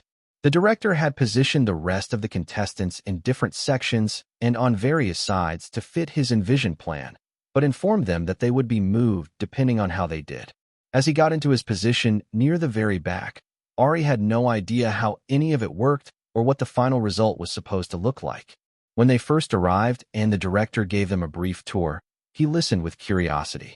However, as the director explained every single detail for over 45 minutes, his eyes glazed over until they were released to hair and makeup. Because there were so many contestants and only 5 makeup artists, the line was quite long and everybody was rushing. But since Ari had already painted his face and wouldn't be applying makeup, a stylist had quickly applied some weird-smelling product to his hair and brushed the curls out into a strange frizzy fluff, which made him look like a poodle and sent him to go stand in a corner and wait for everyone else to be done. When he was finally done, Jamie had taken one look at him and laughed until he fell over, then laughed some more. Feeling irritated, Ari pointed out the fact that not only had his blonde hair been curled, making him look like Goldilocks, but his cowboy hat had been confiscated. He had a lip color applied with foundation on his face, and his half-up, half-down hair bun had a ribbon tied into a bow. Jamie pointed out Ari's lipstick and eyeliner. Ari pointed out his blush, and before he knew it, the two of them began wrestling, which was separated by Carlos, who looked extraordinarily handsome with his slicked back hair, a loosened shirt without a tie, and his well-fitting pants. Even though he was laughing while pulling them apart, the Spanish boy's brown eyes had a hint of melancholy in them. But regardless of how many times Ari asked, he always said that he was fine and nothing was wrong. Ari had repeatedly been checking his stats, and unfortunately, there had been no improvement, so he made a mental note to ask Benjamin how things were going on their team. For now, it was time to focus on the performance. Stretching his neck and arms to prep his body while adjusting the wireless headset on his head, Ari glanced at the people around him, noting that they were mainly his D-grade dance mates, and quite a few faces were too familiar. He briefly met the gazes of Michael and Sachi before looking away and facing forward, where the director was examining the different monitors and adjusting each camera until he was happy. As the bright lights of the studio beamed down, Ari began to get hot and a bit antsy from just standing there without saying anything. After several minutes, it seemed the director was finally done adjusting the cameras because a male staff member holding a black and white clapperboard stood at the very front facing the contestants. "Pick me signal song. Take 1, Mark." Mark, after yelling the words and getting a response from the director, he snapped the clapperboard shut with all of his strength. Click. As the loud click reverberated through the studio, the director pointed his finger directly at the contestants staring at him while the signal song began playing. Action. Chapter 114. Crazy Director 2. Cut. Cut. Cut. Somebody in the back messed up. Let's start again from the top. Director Cooper Braggs yelled out, causing everybody from the contestants to the staff members to freeze in place before quiet groans sounded out everywhere as people moved to rearrange themselves. Huff, huff. Personally, Ari felt like he was dying as he was slumped over with his hands on his knees. Because he was used to wearing his utterly adorable tracksuit all the time, which automatically regulated his body temperature and caused him not to overheat and sweat. He felt like he was in H*LL right now. The studio lights were bright and hot, causing the school uniform to stick to his sweaty body. Sweat ran down his face, stinging his eyes, and his knees, back, and feet hurt badly. The contestants surrounding him didn't look much better. Everyone's face was slightly red and sweaty from exertion because this crazy director had made them sing and dance to the signal song live for several hours without even a water break or opportunity to sit on the floor, since there was not a single chair in sight. Ari had no way to know the exact amount of time that had passed because there wasn't a single clock on set, and his only indication was the hunger that was slowly creeping on him. After each take, the director, Cooper Braggs, was completely dissatisfied and spent time moving people around, complaining about their live vocals, and even the messed up transitions before making them go all out with the signal song again and again.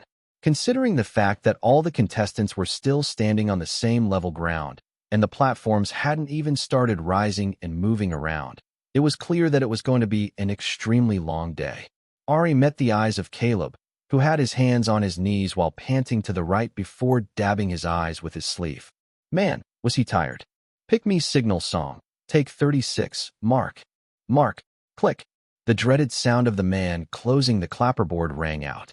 If you guys want lunch in time, you better nail it. Action. At the director's command, Ari forced himself to stand up straight as the intro of the signal song began playing.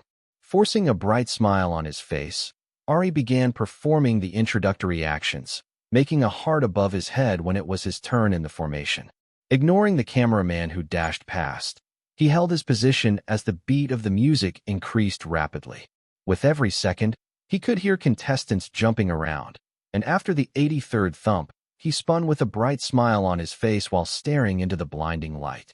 When all 100 contestants had turned around, they began dancing in unison to the intro.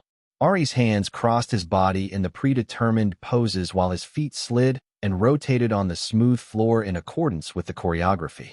Then he began to sing the cringy lyrics. When you walked into the room, pick me, love me, choose me. Couldn't help myself, couldn't look away. Pick me, love me, choose me. Shining like a firework, lighting up my heart and soul, heart and soul. Pick me, love me, choose me.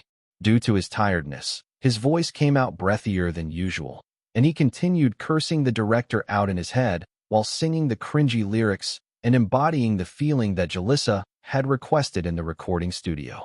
The entire group of 100 contestants successfully got through the first verse in a manner that was satisfying to the director, even though Ari could hear several people who were out of tune. He just continued doing his best to dance the choreography as best as he knew how, without making a mistake, while singing with all of his strength, hoping that the people around him would lock in so that they could break for lunch. Even if the director didn't want to provide them chairs, at the very least, they could sit on the floor to eat their food and rest their legs for a bit, right? It seemed that his wishes had been heard. And cut. Director Cooper Braggs clapped his hands as the music stopped and all the contestants, including Ari, dropped straight to the ground to rest their aching legs. Finally, it was over.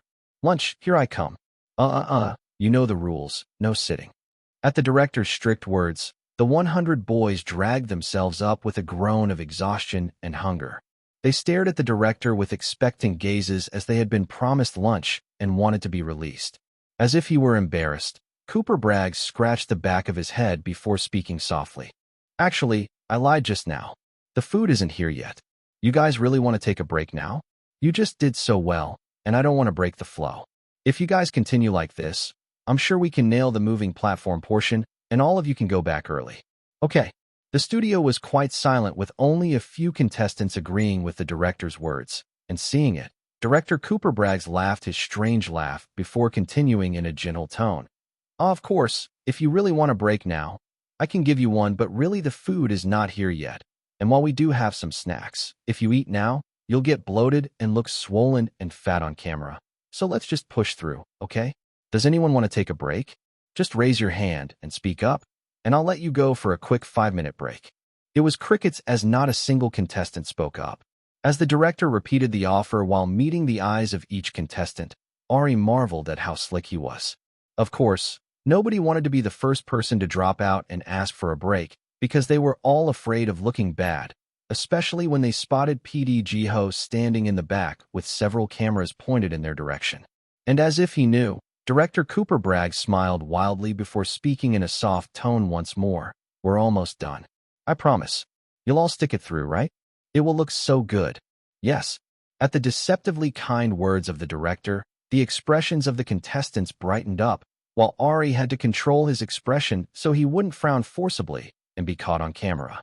He wanted to tell them that they were all being fooled, but as both the director and some contestants began clapping and cheering, he kept quiet while looking around and eventually meeting Levi's eyes, which were openly filled with disgust. The boy with the blonde buzz cut was openly looking at the director as if he were a scammer and snorted before looking away with folded arms as if he couldn't believe what was going on. Ari felt the exact same way, but not to be the odd man out. Ari clapped politely along with everyone else. And with a resigned expression, when the music began playing once more, they continued dancing and singing. Chapter 115, Crazy Director 3. Ari truly felt like he was in H*LL, and even if his current surroundings were far from the typical description, with a little bit of imagination, he was sure it would fit.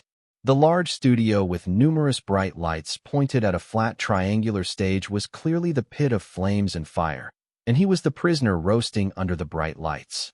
The stage was filled with 100 boys wearing matching gray school uniforms, dancing and singing passionately to a bright, cheerful pop song as the innermost triangular stage rose straight into the air, lifting 15 boys closer to the ceiling of light, while expensive red cameras captured their every movement. The second innermost triangle stage, along with two smaller parallel stages, which contained a total of 60 boys, rose up as well, lifting the performing boys to a medium height as their bright voices overlaid the cheerful song that hid their despair. The final layer of this elaborate stage had the remaining 25 boys spread out in a double-layered pattern on the flat ground. These boys were singing and dancing hard, and toward the back corner, a tiny painted white face with black graphic designs and red lipstick could be spotted dancing with an expression full of passion. So much passion could be seen shining from the sea-green eyes as the owner danced while staring at the director, who seemed to be in ecstasy as he watched his creation. Then, as the beat became even livelier, the stages on the top level began rotating in one direction, while the secondary stages began rotating in another direction. The voices of the contestants on those rotating stages wavered as they tried to move in the right direction to be visible to the camera without getting hit by the rotating wall of the stage behind them. On the ground stage level, several individuals, including the boy with the white painted face, were hit by the rotating wall, causing them to stumble before righting themselves. On the stage tier that was higher than them, a few figures were hit as well, but quickly righted themselves while continuing to dance and sing. In fact, the only stable group of people was the 15 at the top, whose stage revolved in a leisurely manner as they sang and danced with no need for them to avoid the rotating walls. As nobody had fallen, the director gestured for them to continue singing and dancing, so with forced smiles, the next verse of the song began. This precious dream I'm chasing here. Thud. Someone on the second tier of the stage got whacked by the wall and fell to the ground. Seeing the body falling down from above him, Ari conscientiously took 2 steps backwards and let the person hit the ground hard. As Caleb glared at him with tears in his eyes, Ari shrugged before turning to the director, who was going to begin his rant once again. And as expected, no, no, no, no, no. Director Cooper Braggs threw down the clipboard in his hands while messing up his already crazy-looking hair as he stalked to the front of the triangular platforms that were descending back to their neutral point while completely ignoring Ian, who was clutching his knees. When the lyrics say chasing here, the platforms will continue rising and rotating. Those of you on the second levels need to move in a counterclockwise direction, while those on the ground move in a clockwise manner while performing the choreography. Again, do it again. It's easy, so I don't understand why you keep messing it up. Ari, _ because you keep changing the directions, you bastard. First it was one way, now it's another. Ari could only stare at the crazy director, wondering why he was hired in the first place and why PD Jiho wasn't saying anything to stop this madness. After forcing them to perform for a couple more hours with brief 5-minute breaks, Director Cooper Braggs had finally relented, allowing them to have a tiny standing lunch of mini sliders and bottled water. Once they were done, he dragged them back to already raised triangular stages and made them perform for several more hours. And now he insisted on having the triangular stages move since his vision wasn't complete yet, despite the apparent exhaustion of all the contestants. Maybe it was because he was artistically challenged, but throughout the whole process, Ari really couldn't understand why the director wanted them to look like a three-tiered dancing wedding cake. And it would be one thing if there was a clear direction or endpoint, but the director just kept changing their movements and the rotation of the stages, which confused those on the lower stage tiers who had to avoid getting hit by the triangular walls. Several people had already fallen repeatedly, and there had been a few complaints about aching legs, which had been ignored. Ari was simply convinced that the director enjoyed torturing them and secretly wanted them injured because he couldn't understand why they had to keep repeating the same thing over and over again when it was clearly not working. In an effort to protect his throat, Ari had stopped singing and just mouthed the words while dancing. He was hidden in the very back of the bottom tier of the stage, so he doubted that his face would be shown for more than a couple of seconds. As Ari watched the director continue to rant, he zoned out until he realized somebody was standing in front of him. You? White face. Yes. Ari blinked in confusion at the strange name. Take his position, and you, repeat faller, stay down here. The director announced before moving on and swapping people on the other side of the stage. I didn't fall. Somebody pushed me. Caleb muttered with a red face as Ari glanced at him. If you say so. Ari simply moved to the other boy's position while waiting for the music to start once more. Pick me signal song, rotating stages, take 40 mark. Mark, click, action. The familiar sequence of words rang out, and Ari began dancing with the little energy in his body while mouthing the words. As the stage began to rise and rotate, he moved forward and to the side accordingly while performing the choreography, but still felt something bump into him, making him stumble. Since he was unable to glance back while they were still performing, Ari moved forward a bit more until his feet were at the edge of the triangular stage. Once again, as he moved forward to avoid the rotating wall of the stage behind him, Ari felt something bump into him again and stay longer. Turning to look, he realized that it was Matthew, a tall contestant who had F-grade vocals but A-grade dancing, stumbling with his eyes slowly rolling into the back of his head as his whole body fell toward Ari. Ari made an effort to catch the boy, but as the entire weight of the tall, limp, and surprisingly heavy body pressed down on him, he inadvertently took a step back and his foot slipped at the edge of the platform, and they both fell off. Crash. Chapter 116, Crazy Director 4. The first thing that Ari registered was the pain of his head slamming into the ground. Then the air was knocked out of him with a heavy weight pressing down on his stomach and chest, and finally, he felt a strange pulse of pain in his left leg. The world seemed to move in slow motion as he lay there for a while. With his blurry vision, he vaguely saw people moving around and heard shouting through the ringing in his ears. Then, everything seemed to rush into place at once as the heavy weight was lifted off of him and somebody sat him up while shaking him around, making him feel nauseous. With his head bowed, he could hear screaming, something about an ambulance and low blood sugar, the sounds of contestants shouting, and the stages being lowered, before a piercing voice broke through and calmed everything down. Taking a deep breath and clutching his head, Ari glared up at Caleb, who was grabbing his shoulders to shake him again with a fake concerned look on his face. Put your hands on me and shake me again, and I'll accidentally headbutt you in the face and break your nose. At the whispered threat, Caleb immediately froze before being shoved aside by the director, who knelt in front of Ari while holding his hands up. How many fingers am I holding up? 3. Ari replied while blinking to clear the blurriness in his eyes as he quickly counted off the director's fingers. Director Cooper Braggs was looking at him with a slightly irritated expression while a man with a first aid kit stood behind him. What's your full name? Ariel Matisse. Age? 17. Do you remember what you were doing? Suffering. At Ari's flippant words, the Cooper Braggs' face tightened even more. Be serious. Just kidding. Kind of. I was performing a song. It was the Pick Me Signal song. Rotating stages take 40. I got hit by the rotating stage wall, and Matthew fell into me, knocking me down to the ground. What else do you remember? Somebody lifted him, I got shaken around, and now you're here. That's it. Perfect, he's fine. He's fine. Filming doesn't need to be interrupted. Take the diabetic kid to the hospital, and everyone gets back to your position so we can film again.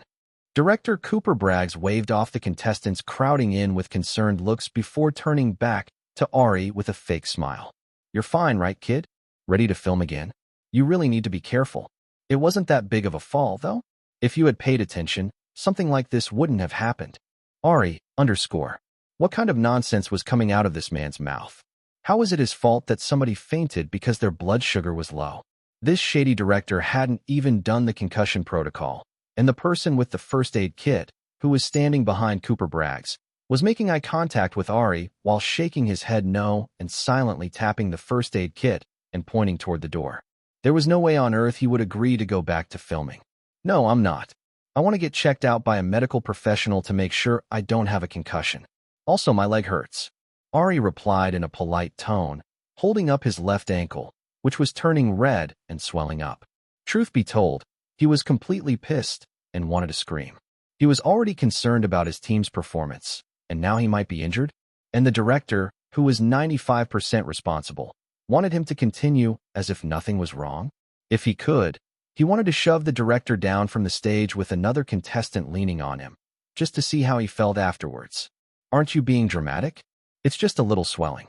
It's more than a little swelling. Also, my head hurts and my vision is blurry. It might be a concussion. Kids these days are so dramatic. I checked that. You're fine. No, I'm not. I would prefer the verification of a medical professional at a hospital. Ari, underscore. Director Cooper Braggs, underscore. What the heck was wrong with this kid? This was the second time that he had refuted him so openly, as if he weren't afraid of the consequences. Why couldn't he take a hint and stop arguing with him? It was bad enough that one weakling had already fallen off, but if this brat left, then his beautiful vision would be disrupted. Feeling his pride being wounded, Cooper Bragg continued glaring at Ari, who, after noticing PD Jiho approaching with a cameraman, gave Cooper Braggs a hurt expression. I'm a minor, and I'm injured on your set. Legally, you have to let me get examined and treated while you cover the fees, or I can tell my guardian to sue you for everything you're worth. What guardian? Weren't you homeless and jobless a couple of weeks ago? Ari ignored Nova's words, focusing on how Cooper Bragg's eyebrow began twitching at the word sue, before continuing with a bright smile. Additionally, in the state of California, you can't have minors record for more than 10 consecutive hours, so everyone under 18 needs to leave pretty soon or you're violating labor laws, and are open to a lawsuit. Right, PD Jiho? I looked it up last night. Ari turned to look at the Korean PD, who slowly lost his smile as well. Seeing both people stay silent, Ari slowly got to his feet, wincing as he tried to put weight on it. Jamie immediately rushed to grab one arm, while Benjamin grabbed the other, and two tall boys propped Ari between them, leaving his feet dangling above the ground. After several seconds, PD Jiho nodded toward Cooper Braggs. We need to wrap filming up within the next 20 minutes to prevent further injuries or violations. Contestant Ariel and the two of you follow the writer.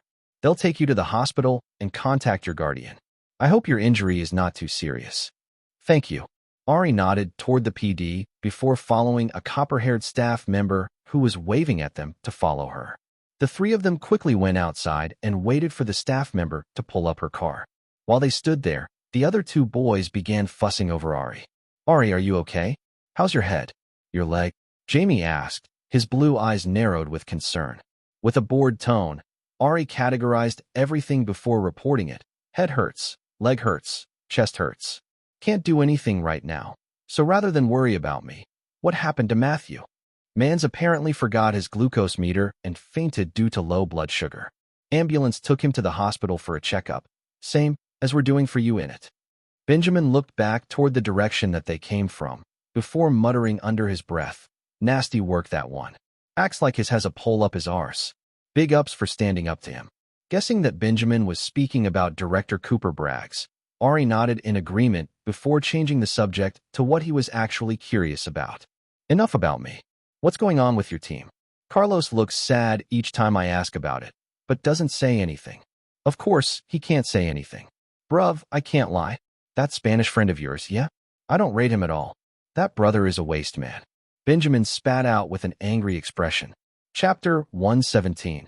First Ranking Ceremony 1.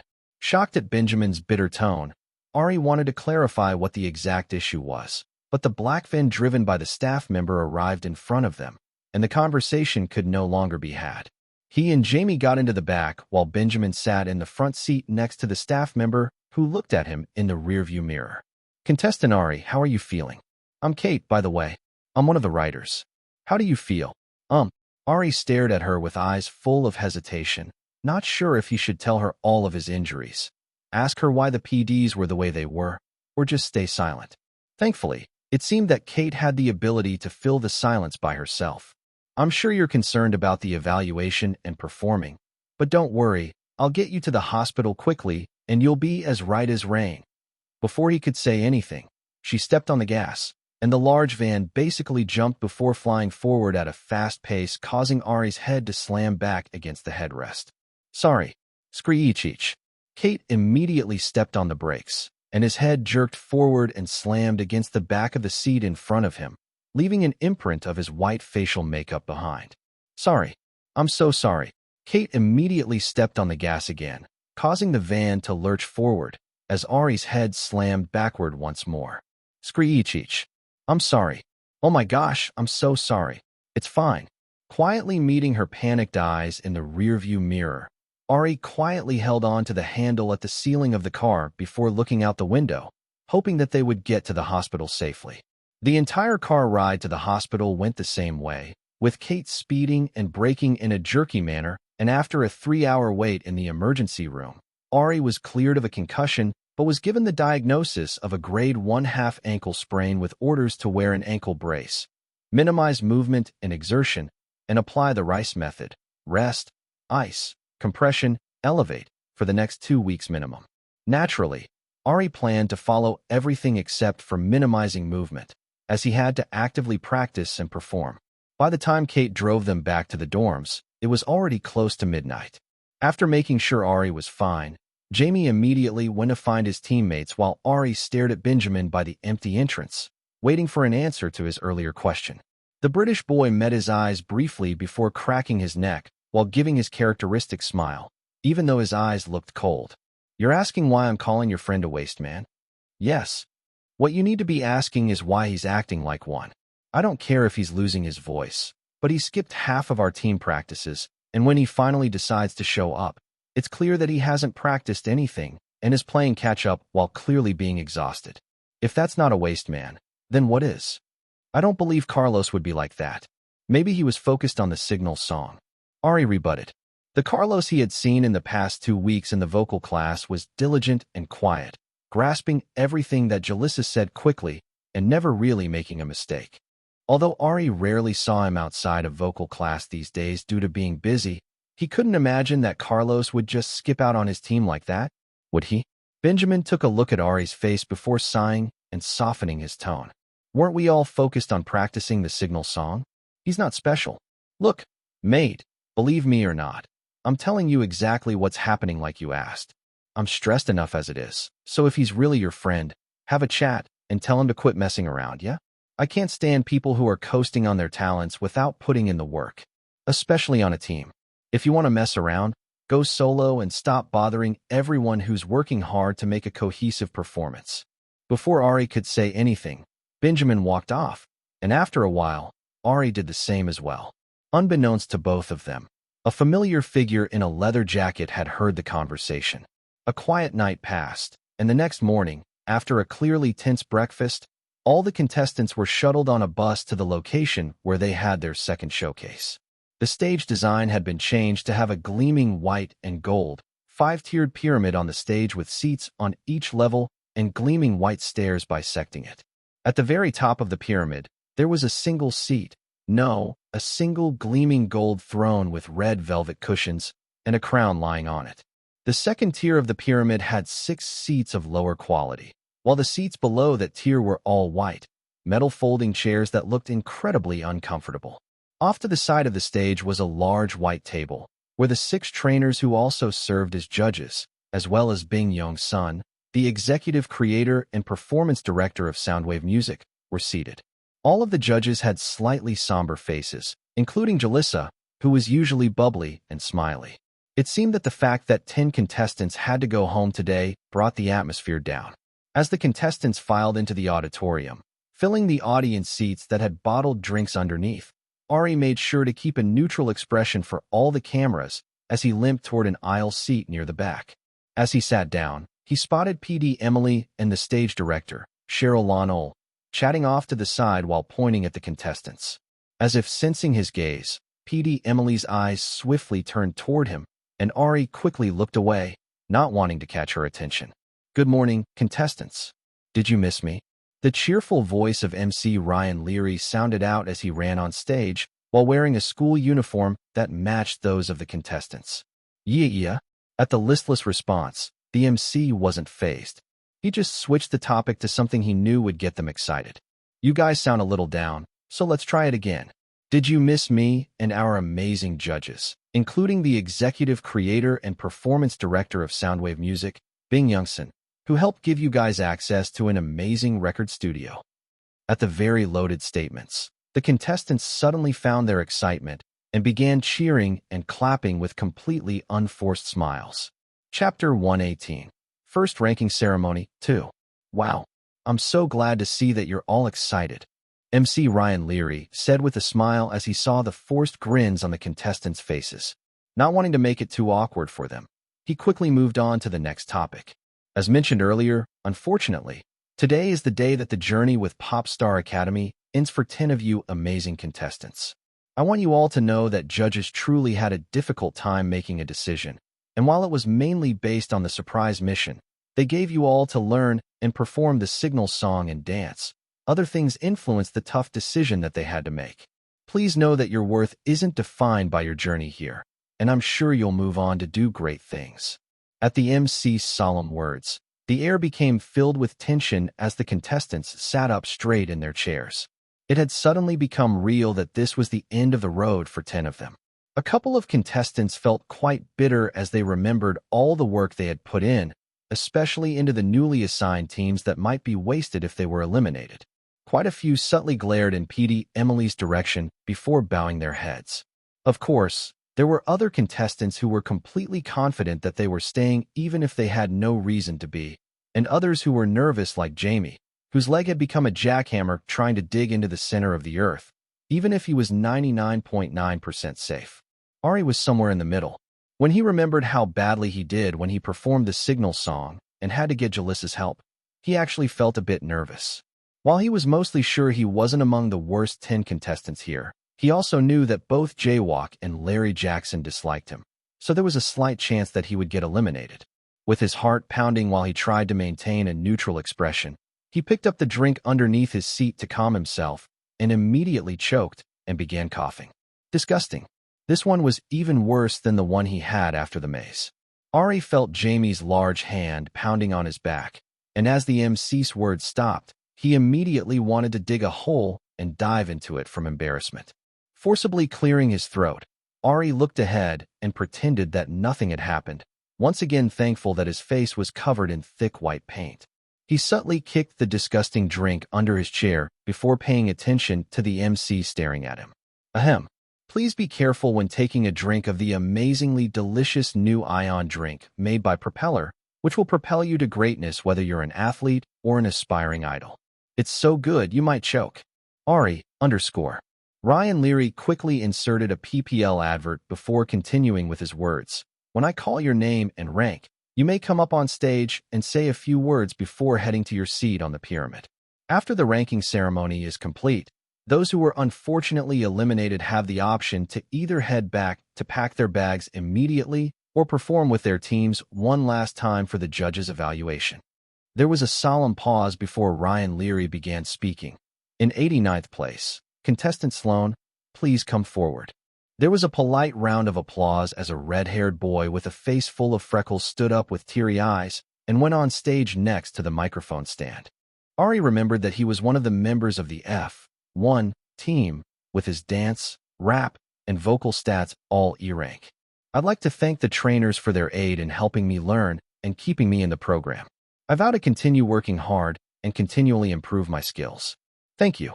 Sloan bowed his head tearfully before making his way to sit down in the second-to-last seat in the pyramid. Thank you, contestant Sloan.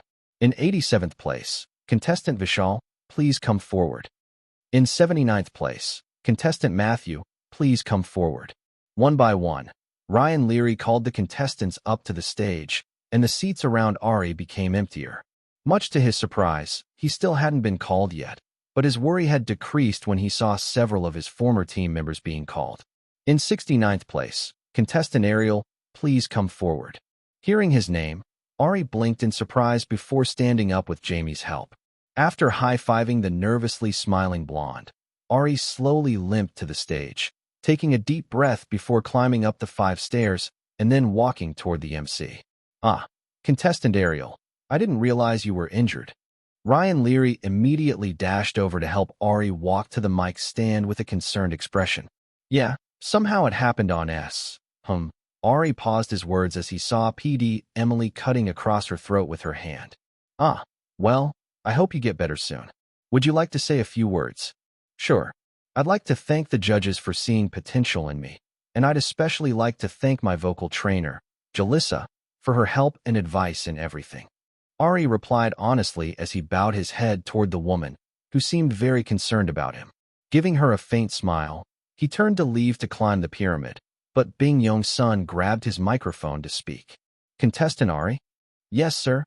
Ari turned to look at him curiously. I see that you're still wearing that strange makeup? Yes. How long is that going to stay on? It will be coming off very soon, Ari said honestly, and it seemed that the man read the truth in his eyes, because he nodded. See that it does. Nodding at the performance director, Ari turned back and limped over to his seat while waiting for everyone else to be called. Carlos came in 52nd place. Suzuki Ray was 48th. And somehow, William Forbes was 40th. Seeing the slightly angry face of the blonde boy as he came up, Ari made sure to keep his face smooth while internally cheering. Contestant William, you look quite shocked. Would you like to say a few words? Ryan Leary commented as William stood next to him. I am very shocked at my current ranking, but I want to thank the judges and will strive to do better until I reach the #1 rank, where I believe I belong. William bit out with a cold smile, while briefly glancing at the judges' table before staring at PD Emily, who gave him a cold smile in return. Thank you, Contest William. Please take a seat. The MC replied politely before continuing to call up the other contestants. Jamie was ranked 13th. Levi was ranked 9th. Benjamin was ranked 4th. And finally, the MC called the top 2 contestants to the stage. Contestants Rex and contestant Daniel, please come to the front. The judges had a difficult time choosing who would be ranked first between the two of you. As Ryan Leary called them both, the tall Korean boy with blonde tips in his hair and the slightly shorter Korean boy with bright orange hair stepped up on the stage. Curious, Ari took a look at both of their stats for the first time in a while. Daniel Kim. Vocals, C+, very happy face. Dance, AS+. Visual, B+, S. Rap, AS+. Charm, B+, S. Breakdancing, AS+. Acrobatics, BA. Thierry Jiang. Vocals, B+, S. Dance, B+, S. Visual, B, A+. Rap, C, A. Charm, AS. Composing, C+, A. Leadership, B+. As always, Daniel's stats were as broken as ever, but Rex, whose real name was Thierry, had just as broken stats as well, which made sense considering he had done backup dancing and vocals for one of the biggest boy bands ever, BTS. He even had the leadership stat that Ari had never seen on anybody else. So, realistically, Ari wasn't surprised that these two were ranked at the top for an impromptu mission. It would be crazier if they weren't. He hoped that as his own skills improved, he would make it to the top 7 while that bastard William continually dropped until he was eliminated. For now, he would be satisfied with avoiding elimination this round. The contestant that came in first place, impressing the judges with both their vocal skill and dancing ability as they performed the signal song they learned in less than 12 hours is Chapter 119, First Ranking Ceremony, 3. The contestant that came in first place, impressing the judges with both their vocal skill and dancing ability as they performed the signal song they learned in less than 12 hours is. Ryan Leary paused for dramatic effect before finishing his announcement with a wide smile. Rex, congratulations on being ranked first. Clap, clap, clap, clap. All the contestants in the room clapped while Daniel Kim and Rex shook hands before hugging. Daniel, why don't you say a few words? The MC quickly moved to the side, giving Daniel the mic. The orange-haired boy smiled, showing off the dimple in his left cheek before speaking first in Korean, then in English. Thank you to the trainers for such a high ranking. I hope I continue to meet both yours and my expectations. Afterward, he bowed at a 90-degree angle before handing the microphone over and stepping back. Thank you, Daniel. Now, to our number one contestant, Rex, would you like to say a few words? Rex also gave a quick speech in Korean and then English while smiling brightly.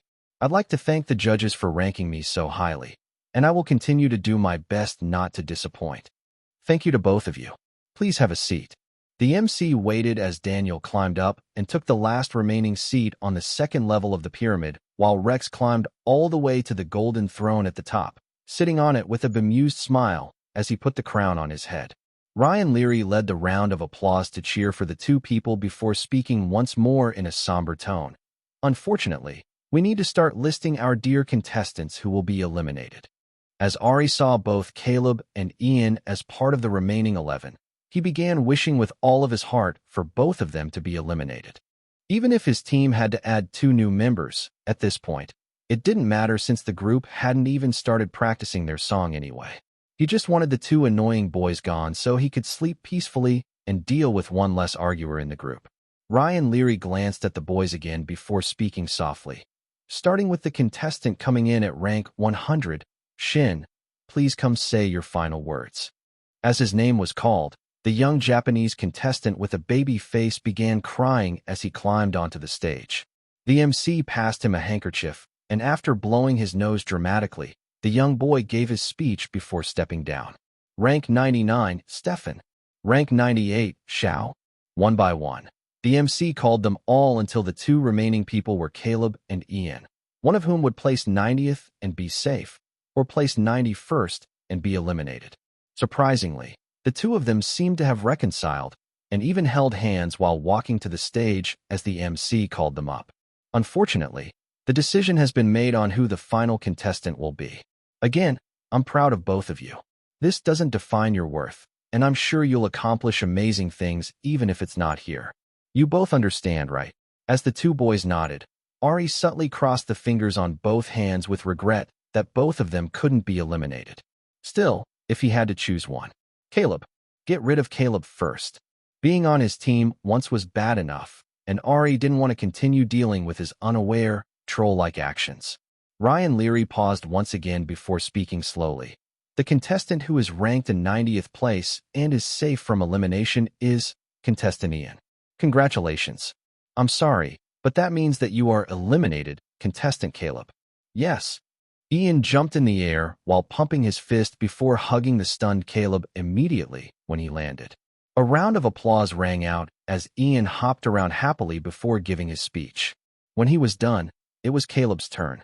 Rather than give a speech, he surprisingly began crying, tears and snot running down his face as he turned to glare at Ari, then ran off the stage and out of the auditorium. Ari, why are you looking at me, weirdo? I wasn't the person who eliminated you. Blame the judges. At the sudden turn of events, the MC glanced at PD Emily, who rolled her eyes before making a circle with her fingers, telling Ryan Leary to wrap it up. It seems that contestant Caleb is a bit distraught. We'll give him some time to collect himself. That was it for our first ever ranking ceremony. Thank you both to the judges and contestants for your time. Let's have one final round of applause for our eliminated contestants. Clap, clap, clap. As applause rang out while the eliminated contestants hugged each other and cried, Ari clapped politely while thinking that the production team was filled with literal bastards.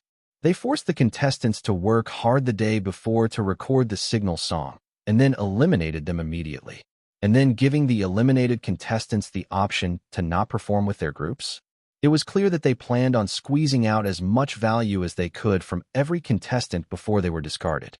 The only way to make it out of here was to make it into the top 7 and debut. After the filming for the ranking ceremony wrapped up, they were released from the pyramids to change into their spare clothing, chat with the eliminated contestants, and prepare for their performance evaluation while the stage director and her crew quickly emptied the stage. Ari limped to the bathroom to change into his utterly adorable tracksuit before finding his group gathered together at one side. Ian was the center of attention, laughing happily in relief at being safe, but unfortunately, one person was missing. Seeing that Ari, the last person, had finally arrived, Leo clapped to get their attention. Since we're all here, let's decide what we're doing since Caleb decided to leave first and not to perform with us. Leo spoke neutrally, aware of the cameras that were recording the groups that were reconfiguring themselves due to lost members. Who wants to take his part for the evaluation? Leo asked the group while staring at Ari with hopeful eyes. Unfortunately for him, Ari shook his head. Firstly, his own part was substantial as it was, so taking any more parts was plain greedy, especially as he was injured. And secondly, he already had to double the vocals to support the weaker singers for parts of the song, so even if he wanted to, he couldn't. But that didn't mean he wanted someone lacking to take the part. Seeing Ian open his mouth with a greedy expression as well as Miho, Ari quickly interrupted. I recommend Suzuki Ray. I know he's practiced the entire song several times, and I think he can do a good job. Me? The Japanese boy with red and black hair looked at him with a shocked expression, but Ari nodded nonchalantly. Personal feelings aside, Suzuki Ray was a good singer and a good worker. He could vouch for him because the boy had followed him around like a dog and practiced as if he would be sent to jail otherwise. Although Alfonso had practiced just as hard, Ari simply thought Ray would do a better job. Fine, let's go with Ray. As for dancing, let's stand in a line and dance exactly as shown in the reference video. If the judges ask any detailed questions, just leave it to me. Leo patted his chest, but instead of instilling confidence, it looked like he was choking. Still, he was the leader, so rather than say anything, Ari stayed silent until they were called to sit as the performance evaluation began. Chapter 120, Second Performance Evaluation 1. Welcome back to all contestants.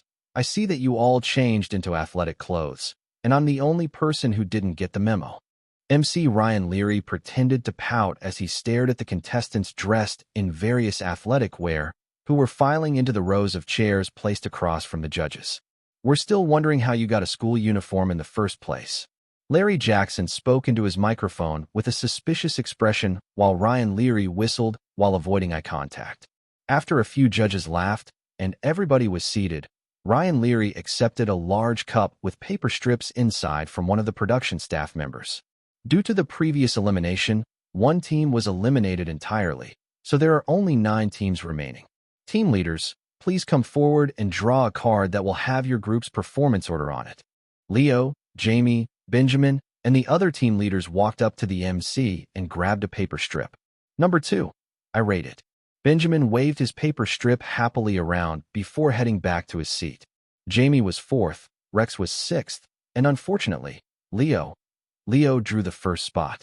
As Leo walked back with a defeated expression, the MC clapped his hands loudly. Okay, Team Leo, consisting of Alfonso, Ari, Caleb, who will not be performing, Gail, Ian, Miho, Minjun, Ray, and, of course, their leader Leo. I don't want to be Team Leo, somebody muttered. Shut up, Miho. You shut up, Minjun. Ari turned his head slowly and stared at the twin boys, and as they met his eyes, Miho gulped before whispering. Captain Crash Out. Ari, I haven't even done anything to you, what the heck? Since their names were called, each team member stood up and walked to the center of the stage while facing the judges. They all stood in an awkward line, and for a couple of seconds, the team members and the judges stared at each other in silence until Ari elbowed Leo in the side before mouthing, say a greeting. Leo awkwardly stepped up and gave the greeting while bowing his head before stepping back to stand in line. I'm Leo, the leader of the group, and yeah, we're going to perform the song Swan by the girl group Dozen. Please cue the music. As the music began, a ticking sound gave way to a bright, cheery trumpet sound, mixed with a strong drum beat. With each loud beat, Ari and his teammates stomped alternate legs while making a sweeping motion with both arms like the flapping of a bird. As the drum beats increased in speed, their flapping motions got faster before they spun around twice like a ballerina, allowing Ari to step up and quickly do the intro. Uwoya. In a smooth motion, all the contestants turned to the right, waving their flapping their left hands simultaneously so that it looked like a wave as they began to sing the chorus in unison. Like a swan, swan, swan. With a unison motion, all the contestants except for Ari jumped into the air before facing the left side, repeating the choreography and the chorus. Like swan, swan, swan.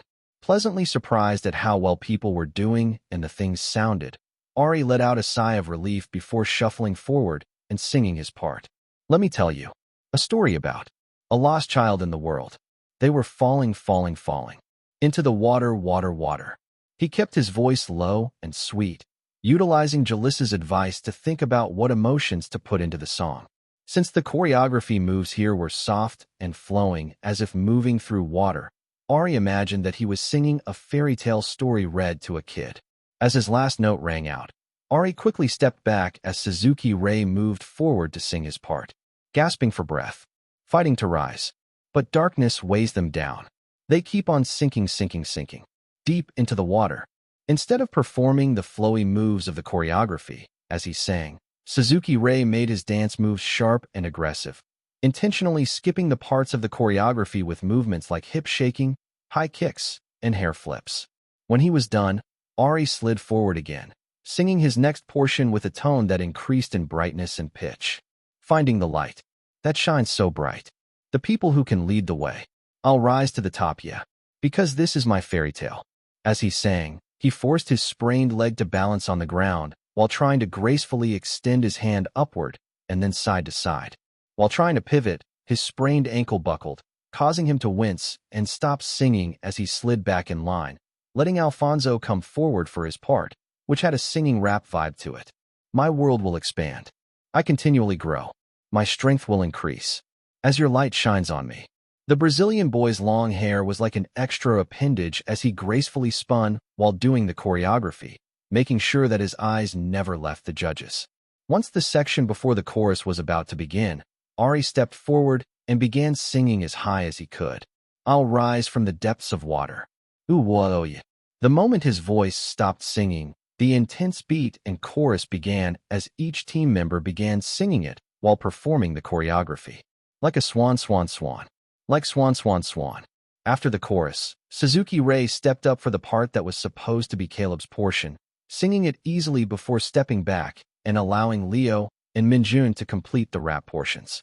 Gail and Ian did the final two verses with Ari supporting them with the high ad-libs before the chorus began, and then transitioned into the dance break. Although Ari did his best to keep up, he knew he wasn't hitting all of the moves, especially with his ankle buckling every other step, but from what he could see from the corners of his eyes, nobody was doing terribly, and the vocals had been decent with only slight pitch issues. As he performed the last bit of the song, while Suzuki Ray closed them out, Ari came to the realization that maybe his team wasn't that bad. This performance was miles better than what he imagined in his head and much better than what had been shown during the evaluation with his last team. Despite the previous disagreements and arguments, it seemed that everyone had memorized the lyrics and had actually practiced the dance to some extent. Surely the judge's criticism wouldn't be that bad this time around. With an expectant face, Ari stared at the judge's table while those around him panted from the exertion. Chapter 121, Second Performance Evaluation, 2. Thank you to the team, Leo. Judges, do you have any feedback for the boys? MC Ryan stepped up after giving the panting boys a high five. So, I just have one question. Did any of you actually practice together? In the same room? Even once? The cold question came from Selena, who was dressed in a black pantsuit with gold-rimmed glasses perched on her nose. The dance trainer's usually kind tone and expression were nowhere to be found as she looked at all of them in disappointment. I'm not your vocal trainers, so I won't touch on that part of your performance, but everything from the dance, parts, timing, and concept is a mess. It's clear that you all have never practiced this song as a group even once. If we were looking for solo artists, we wouldn't be asking you to work together in a group, right? So why did you think this was okay? As the boys blankly stared at her, Selena continued speaking with her brows furrowed.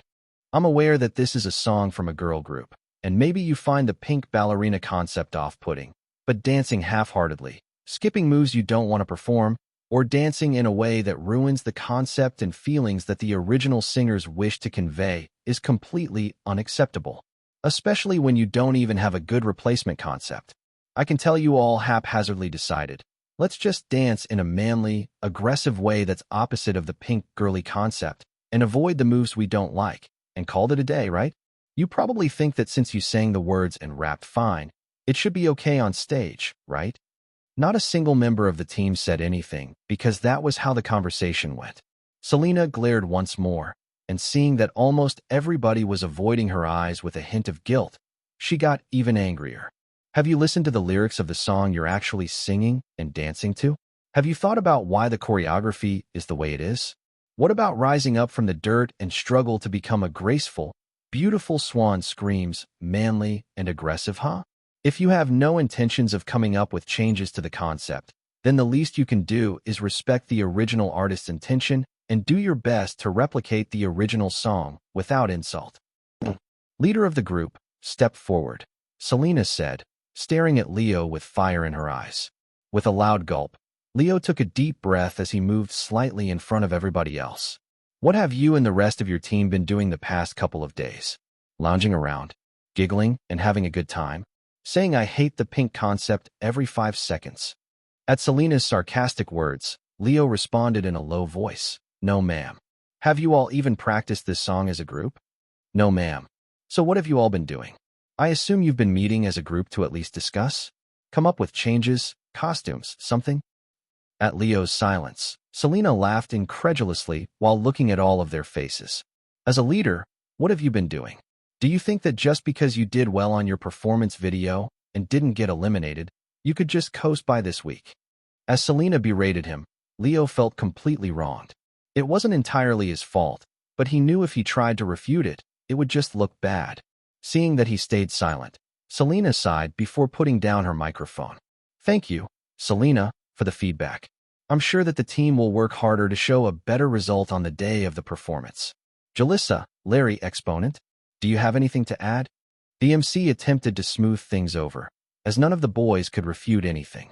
Larry Jackson picked up his microphone, laughing sarcastically as he looked them over one by one. First of all, that performance was a mess. Complete rubbish.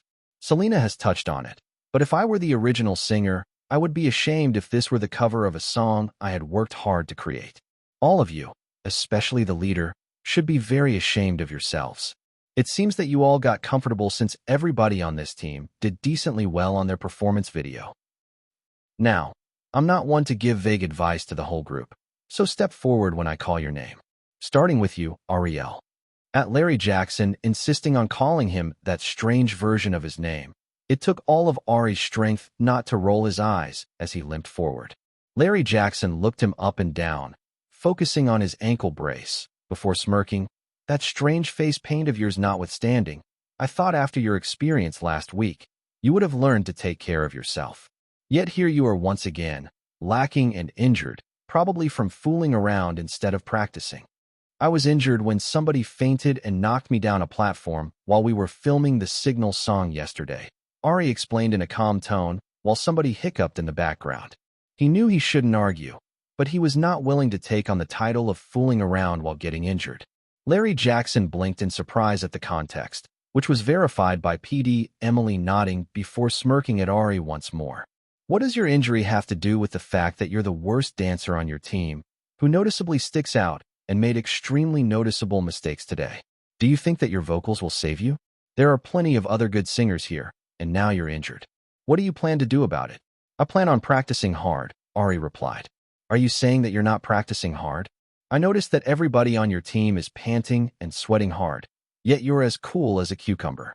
Don't tell me that you plan on using your injury as an excuse to drag everybody down. It's not my fault that I'm not sweating. It's literally because of this utterly adorable tracksuit, you bastard. And of course, my mistakes were noticeable. I literally have an ankle brace for my sprained ankle. Biting back the words that he really wanted to say, Ari took a deep breath. I'm practicing hard, but plan to put in my best effort to not disappoint myself, my team, the judges, and the audience. Well, we'll see about that. Moving on, Alfonso, step forward. Ari took a step back as Larry Jackson went down the line one by one to berate everybody for their faults. Although he criticized people, the only person he went extremely hard on was Ari, who shrugged it off since he was used to the man's dislike. When Larry finally criticized Leo and put his microphone down, Bing Young-sun picked up his microphone and said, "That was extremely disappointing. I hope I don't see such a poor performance again." Although the Korean exec was speaking to his whole group, Ari felt that somehow the dark eyes were staring at him with disappointment. Feeling like he had done something wrong, he limped back to his seat with the rest of his teammates, while Benjamin's team went to the center of the stage. Leaning forward and giving them his full attention, Ari focused on watching the interaction between Benjamin's team, noticing that there was still a distance between William and Benjamin. At the same time, Carlos hovered quietly in the back. Benjamin, standing at the front with every slight step behind him, smiled wildly before counting off in his crisp British accent. 1, 2, 3. Team Run Club, running straight into your hearts. Let's go. At the mini cheer, each person on the team pulled out purple bandanas and tied them around their heads before winking and making finger hearts at the judges. Cue the music. Chapter 122, Second Performance Evaluation 3. Cree. The sound of a guitar note being played rang out as Team Run Club arranged themselves in a triangle formation with Benjamin in the lead. The British boy had a cocky smile as he began the ad-libs. Run, run. Then the snare drums sounded out, setting the pace of the song. Dun dun dun dun. Choi In-soo, who was standing to the left of Benjamin, opened his mouth to sing an extended high note. Oh, okay, let's go. Then Benjamin's crisp voice rang out for the ad-lib as he ducked down while William was lifted by Choi In-soo and Haruto to leap over Benjamin's head, landing on the ground, before rising up in a spin as he began to sing. We're running along on the fast lane. No obstacles, we can't be tamed, yeah. We the runners, the track stars of this race. You're the hurdle, trying to slow down our pace, yeah. William's choreography was simple, with wide, exaggerated moves meant to look cool, as the 8 boys behind him performed simple floor work while hyping him up, before hopping up and rotating their formation to open up, allowing Choi In-soo to step forward while William stepped backward. With his characteristic breathy voice, Choi In-soo began singing the next part as he high-fived William and stepped into the center. Oh, we want to win, we won't stop. Fighting through obstacles, so what? I don't want to go back again. Let's go. His dance moves were also loose, relying on his natural confidence and swagger to sell the minimal movement, and it worked as he maintained eye contact with the judges while moving around. As In-soo sang his last note, Chun and Silas both jumped into the center to sing the next verses, which had them alternating lines, as if they were having a conversation or a mini battle. They told me to wait. Straight from the bottom. I'll drag you back. No, I won't fall now. We're gonna make it. Past the goal line. Tell me what you wanna. Just tell me what you wanna do. The 2 boys fed off of each other's energy, ending their lines with their arms around each other's shoulders. As they separated, Carlos stepped forward, delivering 2 simple lines before stepping back. It really feels like I'm gonna. To replace Carlos, In-soo stepped forward to be in the middle, performing the identical choreography with Benjamin and William on both sides while the rest of the team was staggered in 2 lines. Run the race, yeah? Make it move. I'm a running racer. Never stopping. It's so much fun. The boys hopped while waving their hands, performing side kicks and jumps in a choreography that was wild and playful, as the 9 boys with distinct visuals infused it with hints of their own style. As Choi In-soo's part ended, William took the center, belting out the high notes with a smug smile on his face as he stared at the judges. I'm a run after all my dreams, yeah. And no hurdles can slow me, yeah.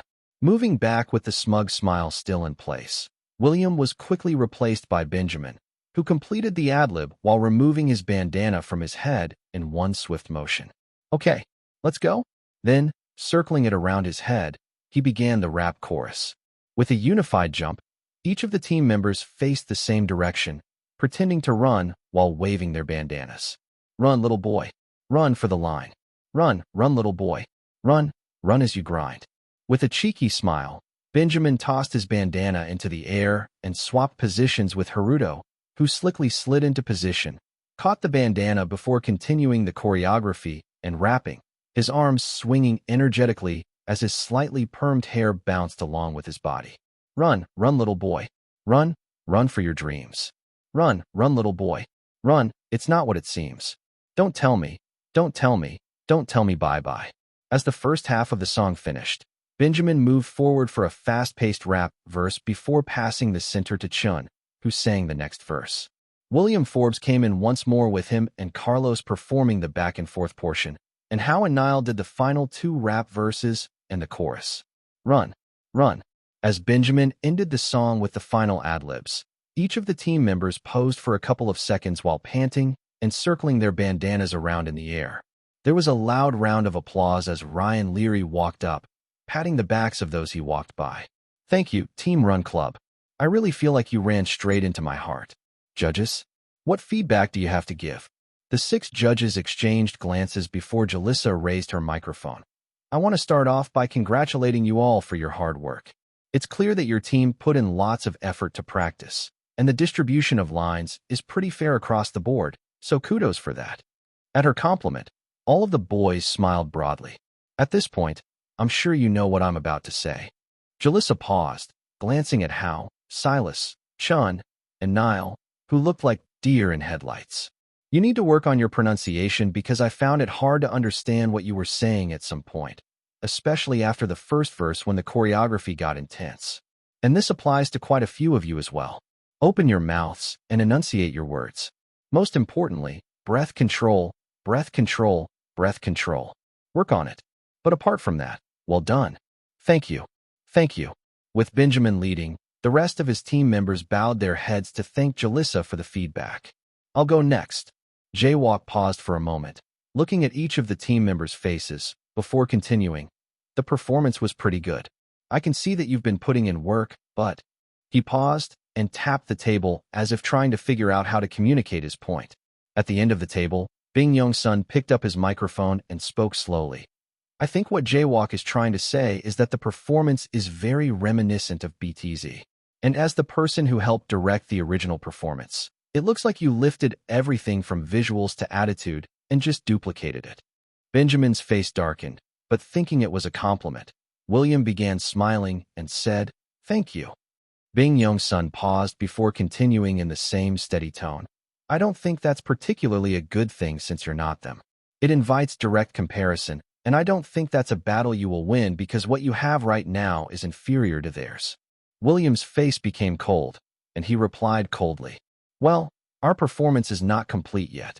When we add our full costumes and everything else we planned for, it will be just as good, if not better than the original. Oh. At William's bold words, audible gasps could be heard while all the judges stared at him, shocked at the fact that he would say that to the person who helped produce the original performance. Rather than get angry, Bing Young-sun let out a small chuckle before speaking. I think you would be better off changing the direction of your performance. I can guarantee it can never pass the original by copying everything from the original. You don't know that for sure.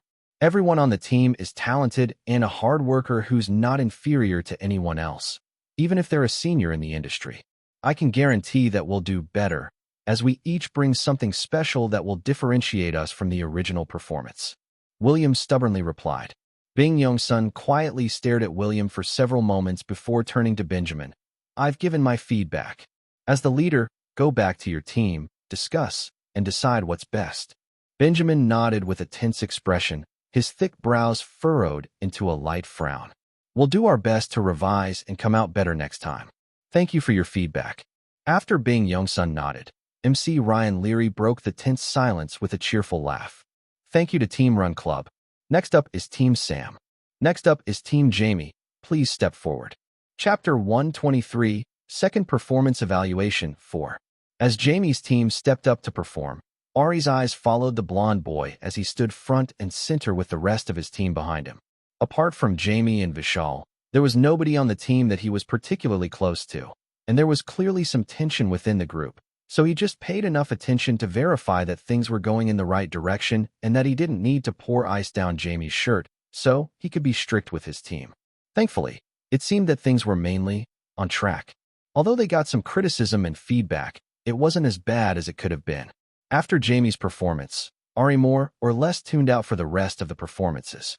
His mind kept turning over the judges' feedback as he tried to think of a way out of doing a bubblegum pink ballerina concept so that his team wouldn't spend their remaining time arguing once again or come up with a rubbish idea, like making it manly. Even as they wrapped up filming and he limped into his seat on the bus, Ari's eyes absent-mindedly stared out the window as he continued thinking. Initially, he had the idea of somehow faithfully replicating the performance done by the original group, But hearing the feedback that Bing Young-sun had given Benjamin's team about being directly compared to the original artist made him hesitate. He had no faith that they would be able to do as well as the original performers, especially since it was boys covering a girl's song. So they clearly had to change tactics. What could they do? The main ideas of the song were swans, ballerinas, an ungodly amount of pink, and rising and transforming into a beautiful swan after being dragged down by a bunch of problems. The choreography was very ballet-inspired, with subformations that formed different bird-like shapes from wings to the body of a swan. Visually, it was very pretty, but Ari didn't think it suited his group at all. Immediately, the pink concept was thrown out, and he knew most of the team wanted less girly and more aggressive choreography, leaving behind the ballerina and the swan. Was there a way to incorporate a ballerina and swan concept that wouldn't be too feminine, yet maintain a similar vibe to the original song? Ari began racking his brain, trying to come up with something. As the bus was stalled in traffic, his eyes naturally went to an electronic billboard that switched from advertising some random phone plan to an advertisement for Lake Swans shows being offered by the Los Angeles Ballet Company.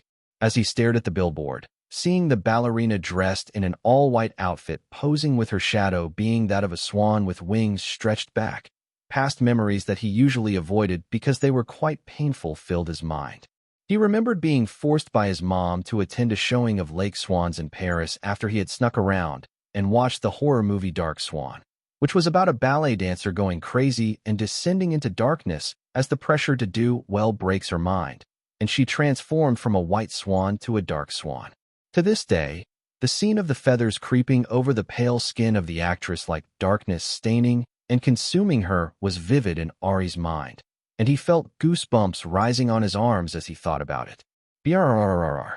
Shaking his head, Ari rubbed his arms at the sudden chill. That would be a bit too creepy, especially with such a bright pop song, right? Well, actually, maybe the concept could work.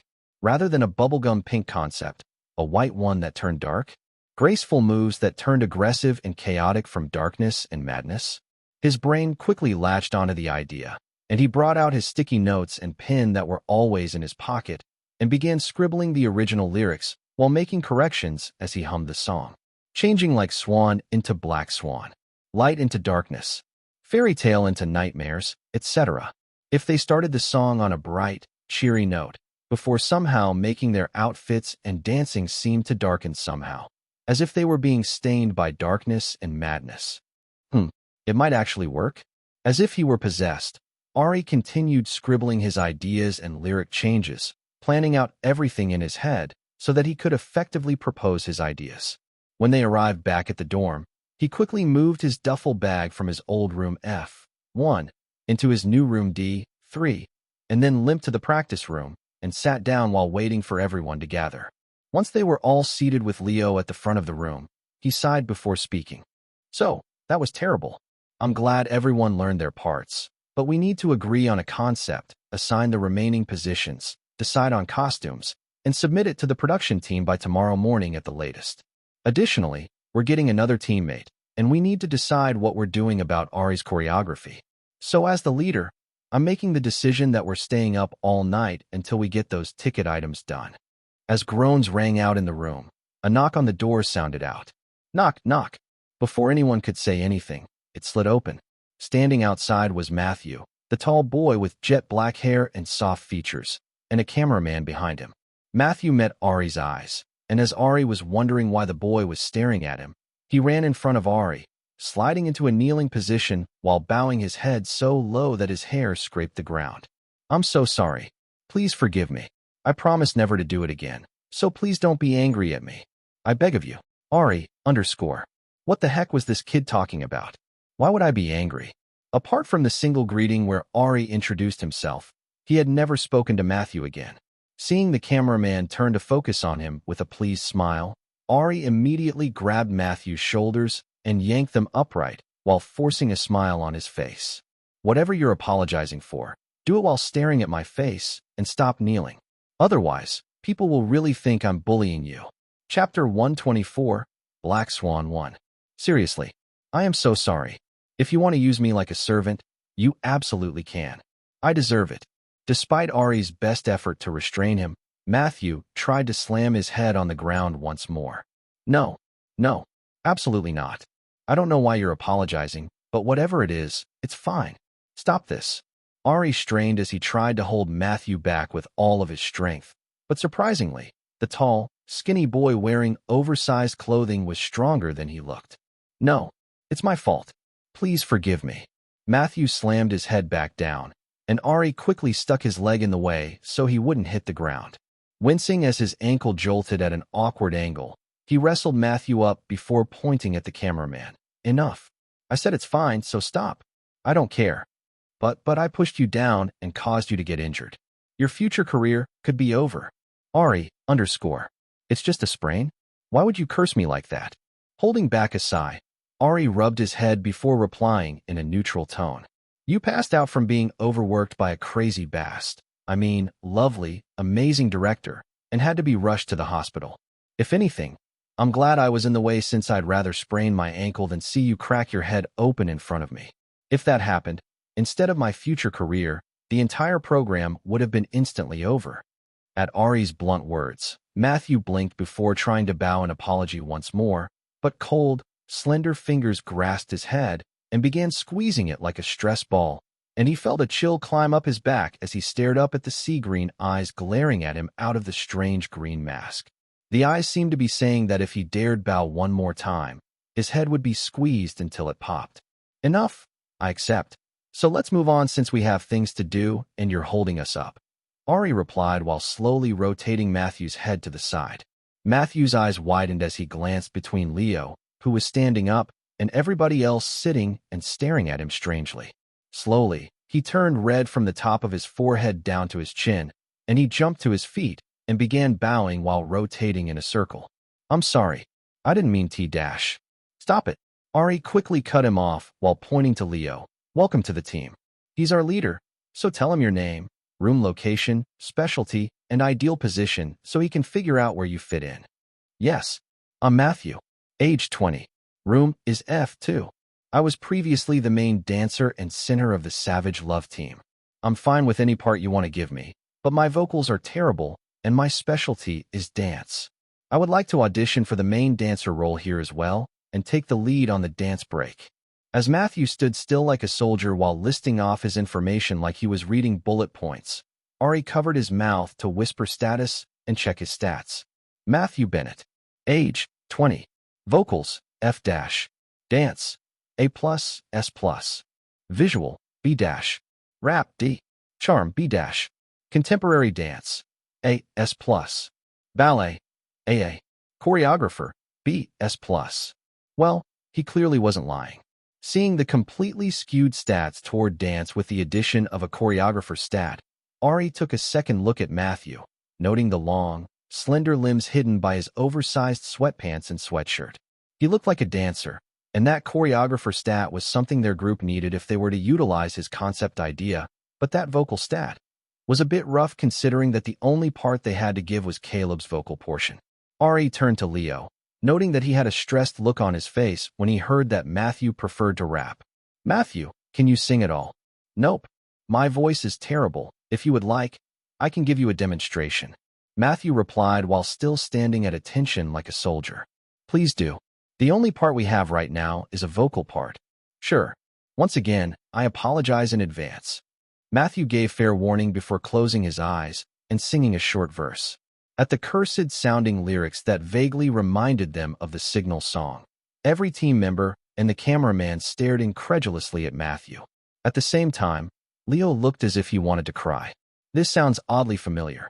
I sense a portal to the underworld opening up in the vicinity. Ignoring Nova's sarcastic words, Ari could only applaud Matthew in his mind. He had thought his F-rank vocals were bad, but seeing F-rank was truly an eye-opening experience. Okay. Minjun and I will discuss how to divide the rap lines to include you. I think it would be better for Suzuki Ray to continue to keep Caleb's vocal part.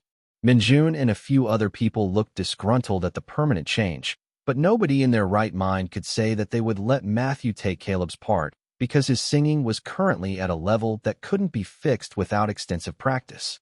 And since the cameraman was here after they got scolded, They didn't want to be caught on camera fighting over parts. As for the main dancer position and center, we'll decide that once we figure out the concept that we're going with. Does anybody have any ideas, or should we just go with the original concept? Raise your hand to speak, please. Immediately, all the hands in the room shot up, and Leo pointed to Alfonso. Alfonso whipped his long hair back before answering. I don't mind doing the original concept. It'll be easier than coming up with a new one. If we use the costumes, people might think it's funny and cute. One vote for the original concept. Leo put a tally mark on a whiteboard under original. I refuse to do the original concept. It's G*Y and I'd rather die than be caught in a pink tutu or shaking my hair around like that. Ian raised his hand to complain, and Leo put a tally mark under the other while opening and closing his mouth. Seeing him stare at the cameraman, Ari spoke up. Let's be mindful of our words and how we label things. Also, to have a more productive meeting, I think that if you refuse the original concept, you should come up with an alternative. So what's your alternative idea? Ari interrupted, and Leo nodded gratefully. Ian, how was he supposed to know? All he knew was that no matter what the judges said, he didn't want to be seen wearing a pink tutu or doing girly choreography like a loser. Angry at being put on the spot, he glared at Ari before muttering, You're making all these rules and don't even have a good idea. I do, but I'd rather let everyone else go first. I'll circle back to you, Ari, and I think it's a great idea. For everyone who is against it, you have to come up with an alternative. Immediately, all the hands dropped down, but Leo intentionally went down the line, calling everyone by name. Minjun, Miho, for, against. We don't want to do the original concept either. But dash. We don't have an alternative. The twins finished each other's sentences while shooting an irritated glance at Ari for causing Leo to press them to give more details. Noted. Gale. Against, no alternative. Ray. I'm fine with the original concept, but I'm curious to hear what Ariel has to say. Suzuki Ray gave Ari a curious glance before quickly turning his head away as if he couldn't bear to look at him. Okay, I'm also fine either way, so the floor is yours, Ari. Thanks. Ari carefully stood up before limping to the mirror, pulling out the stack of post-its from his pocket. He spelled out Swan and Black Swan with individual post-it notes at the top of the mirror and began sticking everything on the mirror in a way that made sense to him, and using the colored whiteboard markers to draw connecting lines between post-it note sections. About 5 minutes passed in silence as Ari scrambled around until the wall of mirrors was covered in the square notes with a large number of connecting lines. Cameraman, _ team, _ Why did they suddenly feel like they were going to be watching a presentation given by a mad scientist green alien on how to use random clues to track down a killer? Not paying them any mind, Ari clapped his hands while pointing at the title with his marker. Swan, a bright, cheery song about being a swan after going through struggles. It's graceful, it's pink, it's pretty, it's not us. Thank you, Captain Obvious, Ian muttered, but Ari ignored him and continued. So, let's make it a horror instead. Black Swan, the darkness that infects that pretty pink experience. Think of it like that darkness sludge villain from that one movie that latches onto the good guy and slowly corrupts him, turning him to the dark side. From white to black, from graceful to aggressive, from rising up to sinking down into the darkness and madness. All the while, you're singing a cheerful, happy song. Wouldn't that be a bit creepy? As Ari began selling the picture, pointing out costume details, makeup ideas, choreography, and lyric changes, the faces of everyone in the room slowly shifted, from suspicion to a hint of excitement. People even began giving suggestions, and Ari wrote them down on post-it notes and stuck them on the mirror in the appropriate places. After about an hour of discussion, it seemed like a consensus had been reached, and almost everyone was satisfied. That seems like a lot of work, and I doubt the dance trainers are going to help us that much. And it's not like we have anyone here who's made proper choreography before and can make good changes. Ian muttered again. Yeah, we do. He has professional choreography creating experience. Right, Matthew? Ari pointed directly at Matthew, who was staring at the post-it notes with bright eyes. Truly, Ari didn't know if it was professional or not, but with that many dancing-related stats, it should be somewhat accurate, right? Yes, sir. How did you know? Matthew looked completely shocked, and Ari immediately held his hand out in disgust. First, Don't call me sir.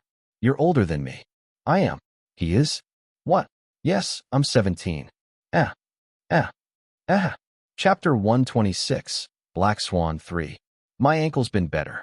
I'm just having a fun discussion with production staff since someone messed with my stuff. How's your throat? Heading somewhere? Ari asked curiously as he stepped away from the door. Ever since Benjamin had spoken about Carlos, he had wondered what was going on, especially seeing that Carlos was dressed as if he were heading out. After looking around, Carlos gave him a wry smile before responding. My throat's been better. I'm going home to get some work done. We can leave. Ari had thought they were trapped like rats in a cage, being tortured by the PDs. I got special permission, plus people sneak out all the time. Oh really? How? Side door on the dance studio side. The security guard takes a nap in the evenings. Carlos looked a bit surprised at the question, but answered honestly with his soft smile. Good to know. As someone whose schedule consisted of practice room, cafeteria, and sleep, Ari truly had no idea what people did in their free time. But since he needed to replace his makeup, and he didn't have his phone, Ari figured he would utilize it just this once. The two of them walked down the steps to the first floor and through the tunnel to the dance studio with practice rooms. So, is going home why you're skipping team practice?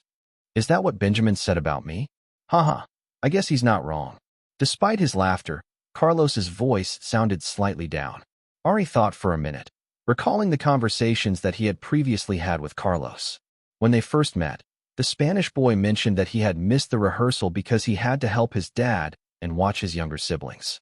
After spending 2.5 seconds thinking of a gentle way to say his words, Ari gave up and just bluntly spat them out.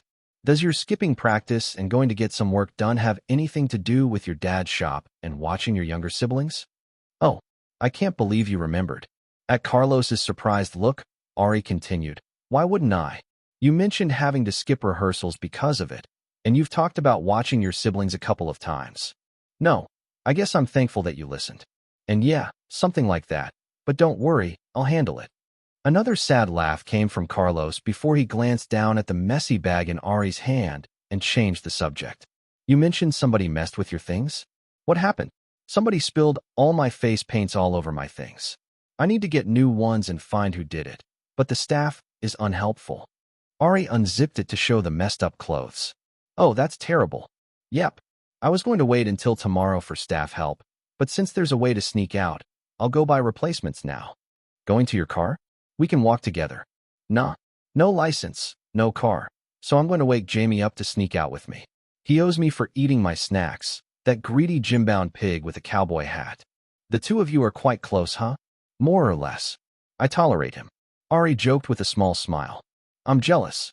As they arrived by the side door, Ari prepared to wave Carlos off before going to drag Jamie out of sleep. Carlos seemed to hesitate at the door before he turned to look at Ari. Do you want me to take you? To the store, I mean. Don't you have somewhere to be? Nah, I have some time. Should I take you? I do have a motorcycle. It's pretty fun to ride, even as a passenger. Carlos waved his helmet around like a lure, and Ari thought it over for 0.2 seconds before agreeing. Let's do it. And just like that, Ari found himself on the back of Carlos' motorcycle wearing his helmet. As they drove through the surprisingly empty streets to the closest supercenter, he enjoyed the wind blowing against him as Carlos expertly sped through the streets. Once at the superstore, Ari got a replacement face paint and grabbed a specialty one for his performance. Afterward, Carlos drove them to a late-night food truck where they got tacos and agua frescas and stood chatting. It seemed that Carlos had a lot to get off his chest and wanted company, so Ari just listened and ate, chiming in every once in a while with reassuring words. Once everything was finished and the food digested, Carlos drove Ari back to the side door, sitting on the running motorcycle as Ari handed him back his helmet. Before he entered, Ari paused, thinking whether he should say anything, but decided to get it out anyway, continuing their previous conversation. I think if you explain to Benjamin and your team that the reason you're missing practice or a bit slow picking things up is because of family issues, they'll be more understanding and will definitely give you grace. I don't want their pity, especially with me not singing at my best and holding everybody back. Things are fine the way they are now. I can handle it. You not being able to sing at your best is not your fault in the slightest. It's William's fault. And not being able to focus solely on the program because of family obligations wasn't his fault either. Since Ari couldn't say that without showing proof, sounding crazy or insensitive, he just sighed. Thank you for the ride. I owe you one. You don't. I do. And I'll pay it back. Ari replied firmly. Speaking of which, how was it sleeping on the top bunk?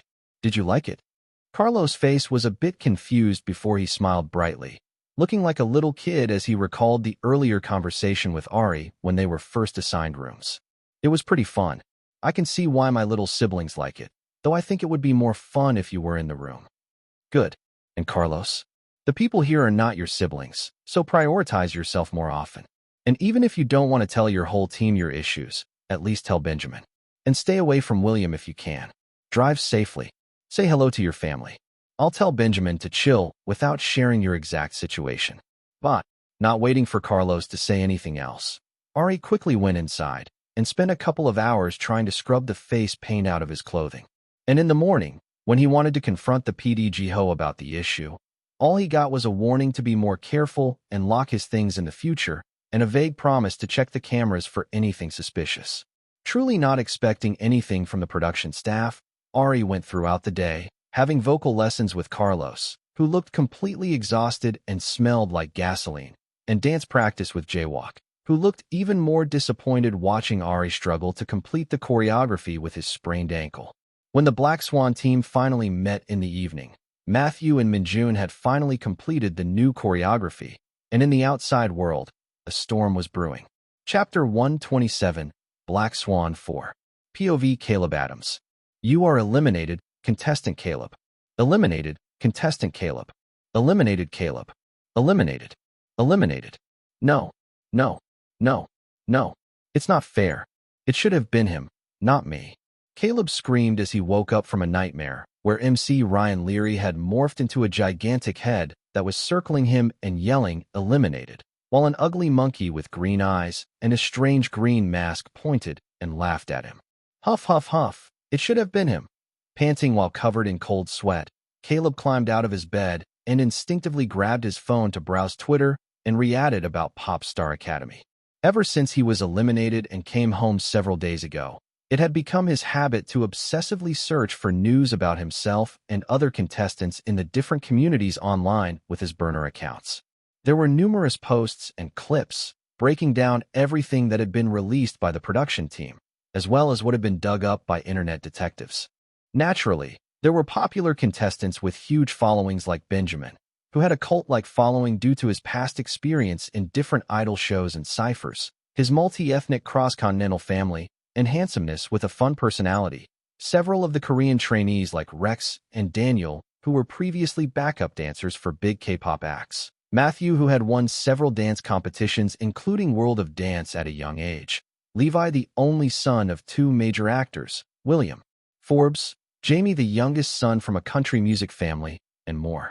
Then there were contestants who were gaining fans at a slow but steady pace, like Vishal, Alfonso, Chun, and Jerome, who were drawing fans due to their diverse backgrounds and standout looks.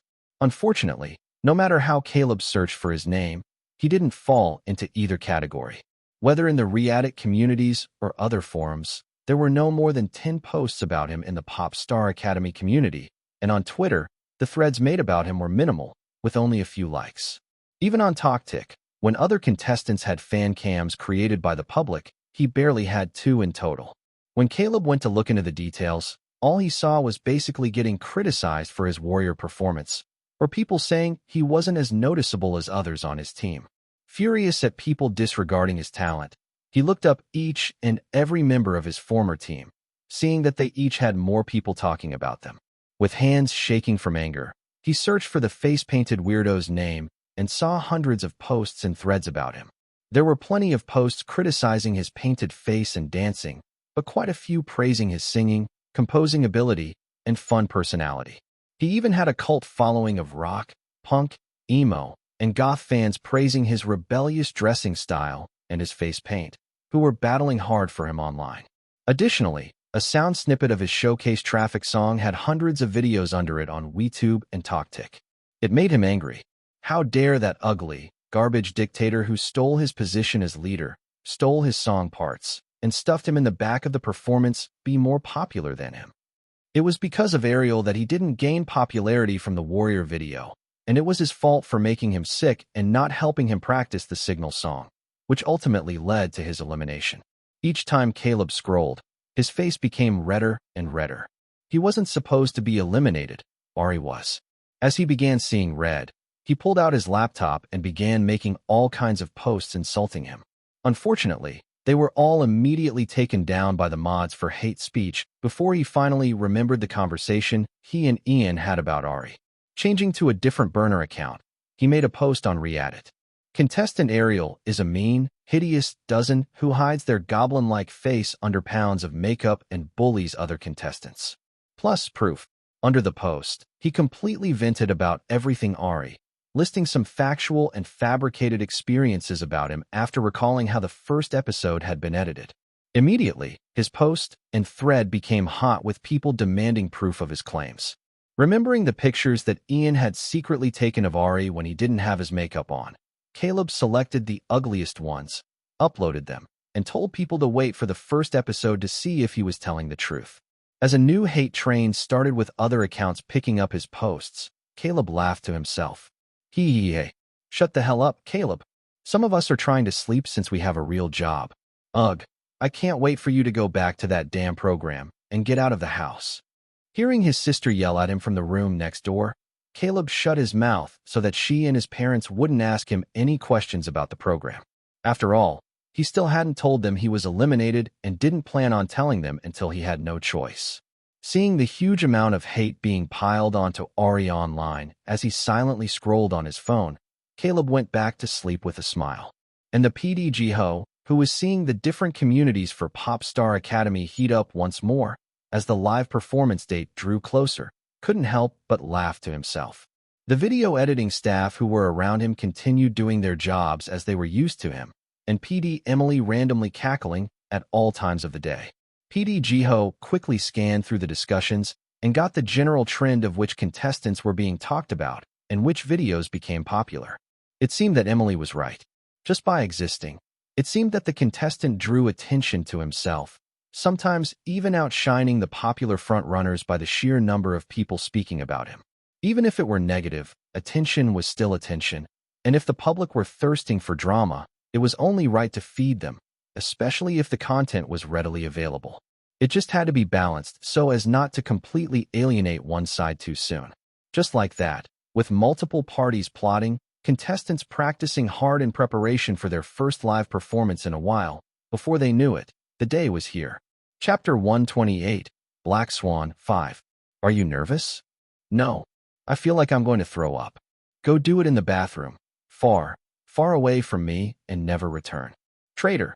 At Jamie's cartoonishly hurt expression, Ari burst out laughing but told the blonde boy how he really felt since there were no cameras around. I'm not kidding. You can see how white my outfit is. Go throw up far away, brush your teeth, and don't come back. You're supposed to comfort me because I'm in distress. Oh, is that what you're here for? Ahem. Ari cleared his throat before putting on his best mocking baby voice. Thware, everything will be aquay whittle Jamie. Aquay. Big brother always says so. As the bright blue eyes glared at him, Ari mockingly patted his back before jumping away so Jamie couldn't grab him. Disgusting. Don't talk like that. Hey, I'm just giving you what you asked for. I can't believe you're not nervous at all. People are really coming to see us perform, and I'm the leader of my team. Ugh. Jamie groaned, his hands reaching to clutch his head before moving away at the last moment as he remembered the hairstylist's words. Jamie's blonde hair was currently styled in a half-up, half-down braided top, knot with several pieces hanging around his face, which had a light layer of makeup covering up any blemishes and his eye bags. Like the rest of his team, whom he had briefly abandoned, he was dressed in a black suit that emphasized his height and the lean muscles on his body. Unfortunately, that tall body was currently crumpled up on an uncomfortable, folded chair in another team's waiting room. I didn't say I wasn't nervous. I'm just not nervous enough to throw up. You've been practicing hard, so don't worry about it. Actually, even if you want to worry, isn't it too late? The performance is in a couple of hours. Ugh. Hi. Seeing Jamie still groaning with a pale face, Ari briefly stared up at the ceiling, wondering when he became a counselor before gently patting Jamie's back. Wow, look at me, I'm Jamie. I'm tall and talented, and get to wear a black suit that makes me look like a cool mafia boss leading a cool-looking mafia team. Even if I somehow suck, like Rapunzel, my long, beautiful blonde hair and amazing voice will somehow save the day. How greedy. Seeing the familiar twitch of Jamie's ears that indicated he was happily listening for compliments, Ari chopped the back of his neck in irritation, being careful not to mess up his hair. Get out of here, Blondie. And don't try to wrestle me. If you mess up my white outfit, I'm sending you straight to the underworld. In your dreams. I'm leaving. Thanks. Jamie grumbled before fist-bumping Ari and then slowly trudging out. The rest of his teammates were staring at the two of them with strange looks. What? Ari asked while looking around. The two of you are pretty close. Leo stared at Jamie's retreating back and Ari's face that was covered in face paint. As someone who had been on Jamie's team the last time, he knew how friendly Jamie was, and he often saw him and Ari eating together. But seeing him come to another team's waiting room to complain about nervousness and get comforted in a strangely harsh way was a strange sight to him. It was like watching a large dog get comforted by a disdainful black cat. I tolerate him, Ari replied neutrally. It was the second time somebody had said this, and he didn't understand why it was news. Seeing Leo just stare at him silently, Ari got up and carefully stretched. Like the rest of his team, his outfit was all white. In his case, he wore loose white pants to conceal his ankle brace, plain white sneakers, and a white turtleneck that wrapped loosely around his upper body. Instead of his usual makeup of a white base, red lips, and black graphic designs, his face was painted completely white, and he had asked the stylist to use the specialty products he bought to paint a hidden design on his face. Since the sound check had been performed earlier, and everyone on his team got styled quickly, they were just waiting for other teams to finish with the stylist, and then they would have one more quick recording to play a game to decide the order in which they would go. And soon after that, they would have to be on stage. Ari took a deep breath to calm his nerves. Like he told Jamie, he was still a little nervous, but since the team had put in the work and run trials, he just wanted everything to go the way he had planned, and he wanted his ankle not to buckle. Team Black Swan, time to gather up. The stage director, Cheryl Lonol, opened the door to their room, and Leo nodded at her before walking out first as everybody followed. Ari was the last one to leave the room, and he saw Matthew and Suzuki Ray waiting for him. Matthew looked ready to offer his arm and back to give him a piggyback, which Ari completely ignored since he was tired of him apologizing for accidentally injuring him, and Ray was looking at him strangely. Having gotten used to the strange, silent stares throughout the week, Ari just ignored them and limped slowly as they were led to the large room, where all the different teams wearing their stage costumes were standing around with MC Ryan Leary standing at the center. Today, rather than wearing a school uniform, Ryan Leary was wearing a dark burgundy suit, accompanied by red-tinted sunglasses and a red watch. Ari took a look around, noticing the different outfits of the other contestants. Benjamin's team wore streetwear-style clothing with jerseys, hats, baggy pants, and bandanas. 3 other teams, including Levi's team, wore all-black suits, just like Jamie's team did. 2 teams wore red and black clothing, including leather tops, mesh shirts, and spiky accessories, while another team fully committed to a cute concept, donning pastel-colored knit sweaters, cute animal hats, and pink pants. Somehow, Ari's team was the only one wearing all white, making the 2 groups stand out in the sea of dark colors. When all of the groups settled down, Ryan Leary gave them an apologetic smile as he began speaking. Hello contestants. You all look amazing today. I know that we were supposed to play a game to decide the performance order, but according to the PD, there's been a change of plans, and the order has been decided ahead of time. What? Why? Bull. At the complaints of the contestants who were looking forward to a fun game to loosen the tension and choose their order, the MC could only smile apologetically. I'm sorry, but this gives you all more time to rest, right? We wouldn't want you to get sweaty or mess up your outfits. The PD is looking out for you all, I promise. So let it go just this once. Ryan Leary put his hands together as if he were begging and bowed his head, and the contestants ribbed him for several minutes. Hearing the news that the game was canceled, Ari was secretly pleased even as he wondered why the sudden change. He couldn't understand why the PDs who were committed to capturing everything would skip an important scene on performance day. Glancing around, most contestants looked confused at the change, upset, or indifferent. The only one who looked immensely pleased was William Forbes. Seeing that he also looked slightly relieved, Ari glanced between him and Carlos, who was standing toward the back of Benjamin's group, covered his mouth, and whispered status. Chapter 129, Black Swan 6. Carlos Emilio Ortiz Rodriguez. Age, 21. Vocals, B, S+. Dance, C+, S. Visual, B+, S. Rap, DA. Charm, B, S. It had gone up. Ari's eyes immediately zeroed in on Carlos' vocal stat, sighing in relief as he saw that it had risen from C+, up to B-. While it wasn't anywhere near Carlos' previous A-rank vocals, it was much better than before. And if Nova were to be believed, Carlos would continually recover while William's vocal skills went down until he eventually took a stat from someone else. MC Ryan Leary quickly announced the order, which was Justin's team, Adam's team, Eli's team, Benjamin's team, Rex's team, Leo's team, Jamie's team, Sam's team, and Adam's team.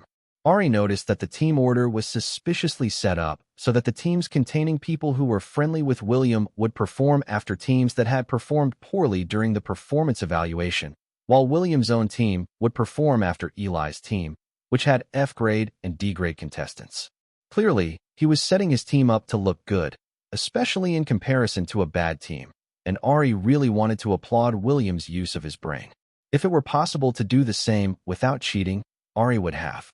Unfortunately, his team had to compete against Rex's team, which featured an all-black, punk leather clothing concept, distinctly opposite to theirs. Ari could already see Leo's face turning pale as he realized he was sandwiched between Jamie and Rex, who had very masculine songs and cool concepts, versus theirs, which was a bit more artsy. As the contestants went back to their rooms less than 5 minutes after they had been called out, Ari just hung around the back watching as William exchanged glances with David, the assistant PD who had refused to help him when his things got messed up by somebody. Seeing them making eye contact again while subtly pointing upwards, Ari rushed ahead and found a staircase that led to the roof. Unfortunately, the door leading outside was locked, so he went to the bathroom close by, locked himself in the last stall, and stood on the toilet seat waiting. After about 5 minutes with nobody coming inside, Ari began to feel a bit foolish. Was he being overly sensitive because it involved the person he hated? And what was the plan anyway? It wasn't like he had his phone or anything to record William's conversation, even if he did overhear anything. Just as Ari was about to climb down and leave, the door slammed open and shut before he heard several stall doors swinging and slamming before a harsh whisper. "You can't keep making me do this. The PDs let it slide today since we have more footage than we know what to do with, but you need to give me time to make propositions like this." It was the voice of the balding assistant PD, David Taylor. "It didn't take you time to spend the money my father gave you, right? So just shut up and do your job appropriately." William's tight voice sounded out with his Bostonian accent becoming stronger. "Shhhh, quiet down. You already stuck your head that close to the floor to verify it's empty, so who cares? I'm giving you a warning. You better tell me every detail of what's planned days ahead of time, not hours before, like today." It was something decided last minute in a production team meeting. Besides, your team is good, so the performance order isn't something important anyway. I get to be the judge of that, not you. I plan on getting to rank number 1 and staying at rank number 1. So instead of using that useless pea-sized brain of yours to think for me, just deliver me all of the information at once so I can make the decision instead of leaving things to chance. Am I clear? Yes. Yes what? Yes, sir. David spat out in a bitter tone, and Ari's eyes widened at the clear subordinate dynamic. Good. While I have you here, tell me what the next mission is. And don't give me nonsense about how the PDs haven't shared it yet, or it was decided last minute. You were hired because you're on the ground and can be in those meetings, so I'm not surprised like last time. It's a stage opener and busking mission between LA and Vegas, but the locations haven't been assigned yet. Oh, is that right? Well, you do your best to get me a location in LA. I don't plan on slumming it in a bus all the way to Vegas and doing anything in that heat. And as for other details, William's voice lowered dramatically. I can't do that. I don't have the authority. I don't care. Make it happen. Otherwise, pay back what you've eaten and prepare to deal with my father. There was the sound of a click, and then the door opened and closed. There was silence for several seconds before the stalls began rattling as something hit them. Bang, creak, bang, creak, bang, creak, bang, creak, bang, creak, bang. Damn shitty rich brat. Hate your guts. All you do is wave your daddy's money around. Huff, huff, huff. After the angry growl from the assistant PD, the sound of a door opening and shutting rang out in the smaller bathroom. Ari waited another 5 minutes before carefully getting down from the toilet seat and opening the door. As he stepped out, he glanced to his left, noticing an individual with the shock of bright orange hair and a black suit. Black eyes stared into green eyes, and the bathroom was silent as the two individuals stared at each other awkwardly since they had clearly been eavesdropping. Ari, Daniel, Well, this was awkward. Tired of the tense silence, Ari decided to speak first. Where's my snack bag? At the dorms. Give it back to me. Okay. Cool. Yeah. Quickly washing his hands, Ari made a mental note to check all the bathroom stalls the next time he planned on eavesdropping in the bathroom. That way, he wouldn't be caught like he was today. He made his way back to his group's waiting room, stretching occasionally and ignoring Matthew's attempts to feed him water and snacks he got from who knows where in his strange attempt to repay Ari for accidentally helping him sprain his ankle. As the performance time got closer and closer, the nerves of the contestants were getting tighter and tighter, but the audience members were slowly filling the building. Chapter 130, Backdoor 1. It was finally performance day, and a few hundred mostly teenage girls found their way into the performance building. They chattered with each other as they went through security, handed over their cell phones, snuck in their cameras, while looking around at others, trying to gauge which contestant others were here to support. For some people, it was quite clear where their allegiances lay, as they either waved mini flags to represent the different countries the contestants were from or carried homemade posters with custom slogans. For others, it was a bit more difficult as they just looked like regular people. And finally, there was a small group of people who were dressed head to toe in black clothing and thick punk-like makeup, despite the Los Angeles heat, clearly here to support one strange contestant.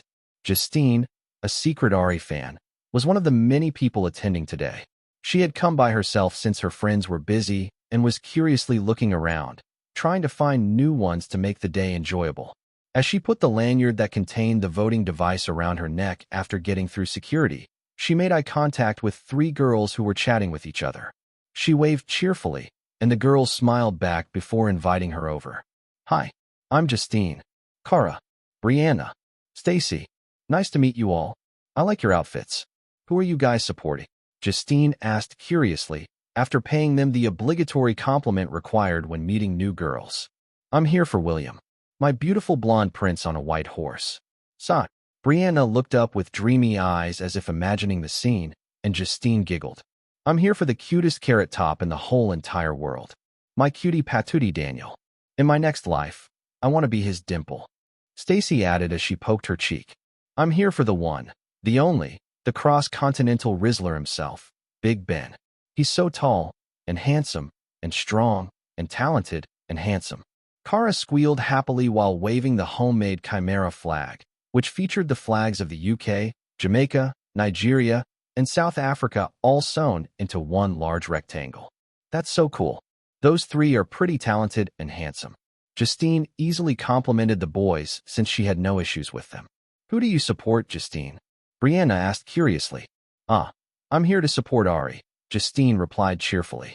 The moment Justine said Ari's name, the previously friendly expression on the girls' faces disappeared, quickly replaced with one of disgust and annoyance. That ugly doesn't. Yo, let's stay away so we don't get infected. The 3 girls in front of Justine frowned and turned away, no longer interested in becoming friends. Although Justine wanted to follow them and argue back, she was a bit burnt out from being at where the past couple of days. Someone had supposedly leaked pictures of Ari without his face paint on and continually posted numerous negative comments about his looks, character, skills, and personality. Because of the repeated posts that weren't taken down by the community administrator, despite being reported lots of times, Ari now has the nickname Dozen online, meaning he doesn't dance, he doesn't have a pretty face, and he doesn't belong in an idol show, etc. Whenever the poster was asked to prove it, there was radio silence, and all the person repeated was that they were a victim of Ari and that the first couple of episodes would reveal the truth about him. After fighting without rest, Justine was tired and just wanted to enjoy Ari's performance, hoping that he would prove all the haters wrong and show his face so that she could gain more energy to fight again if need be. She had been hoping to make some IRL friends and connect them to her new Ari fan account, but it seemed that it wasn't meant to be. At least not right now. Still excited, she made her way into the performance area, glad that she had come extra early so that she could be close to the stage. After waiting for a bit, the MC finally showed up. Hello. Hello to the most beautiful audience I've ever seen. MC Ryan Leary said with a happy smile as he ran onto the stage.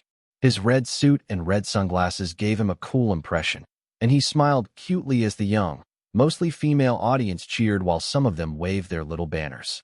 For some of you, this might be your first time attending a live show, and for some of you, it might be your second time. Either way, I want to give you a very warm welcome and a little more information as our contestants get ready. Is that okay? Yeah. Good. Firstly, we ask that you don't record and censor information until the episode is aired. If you share it, the paperwork you signed holds you liable, and you can and will be taken to court. As the atmosphere got somber, Ryan Leary continued with a bright smile.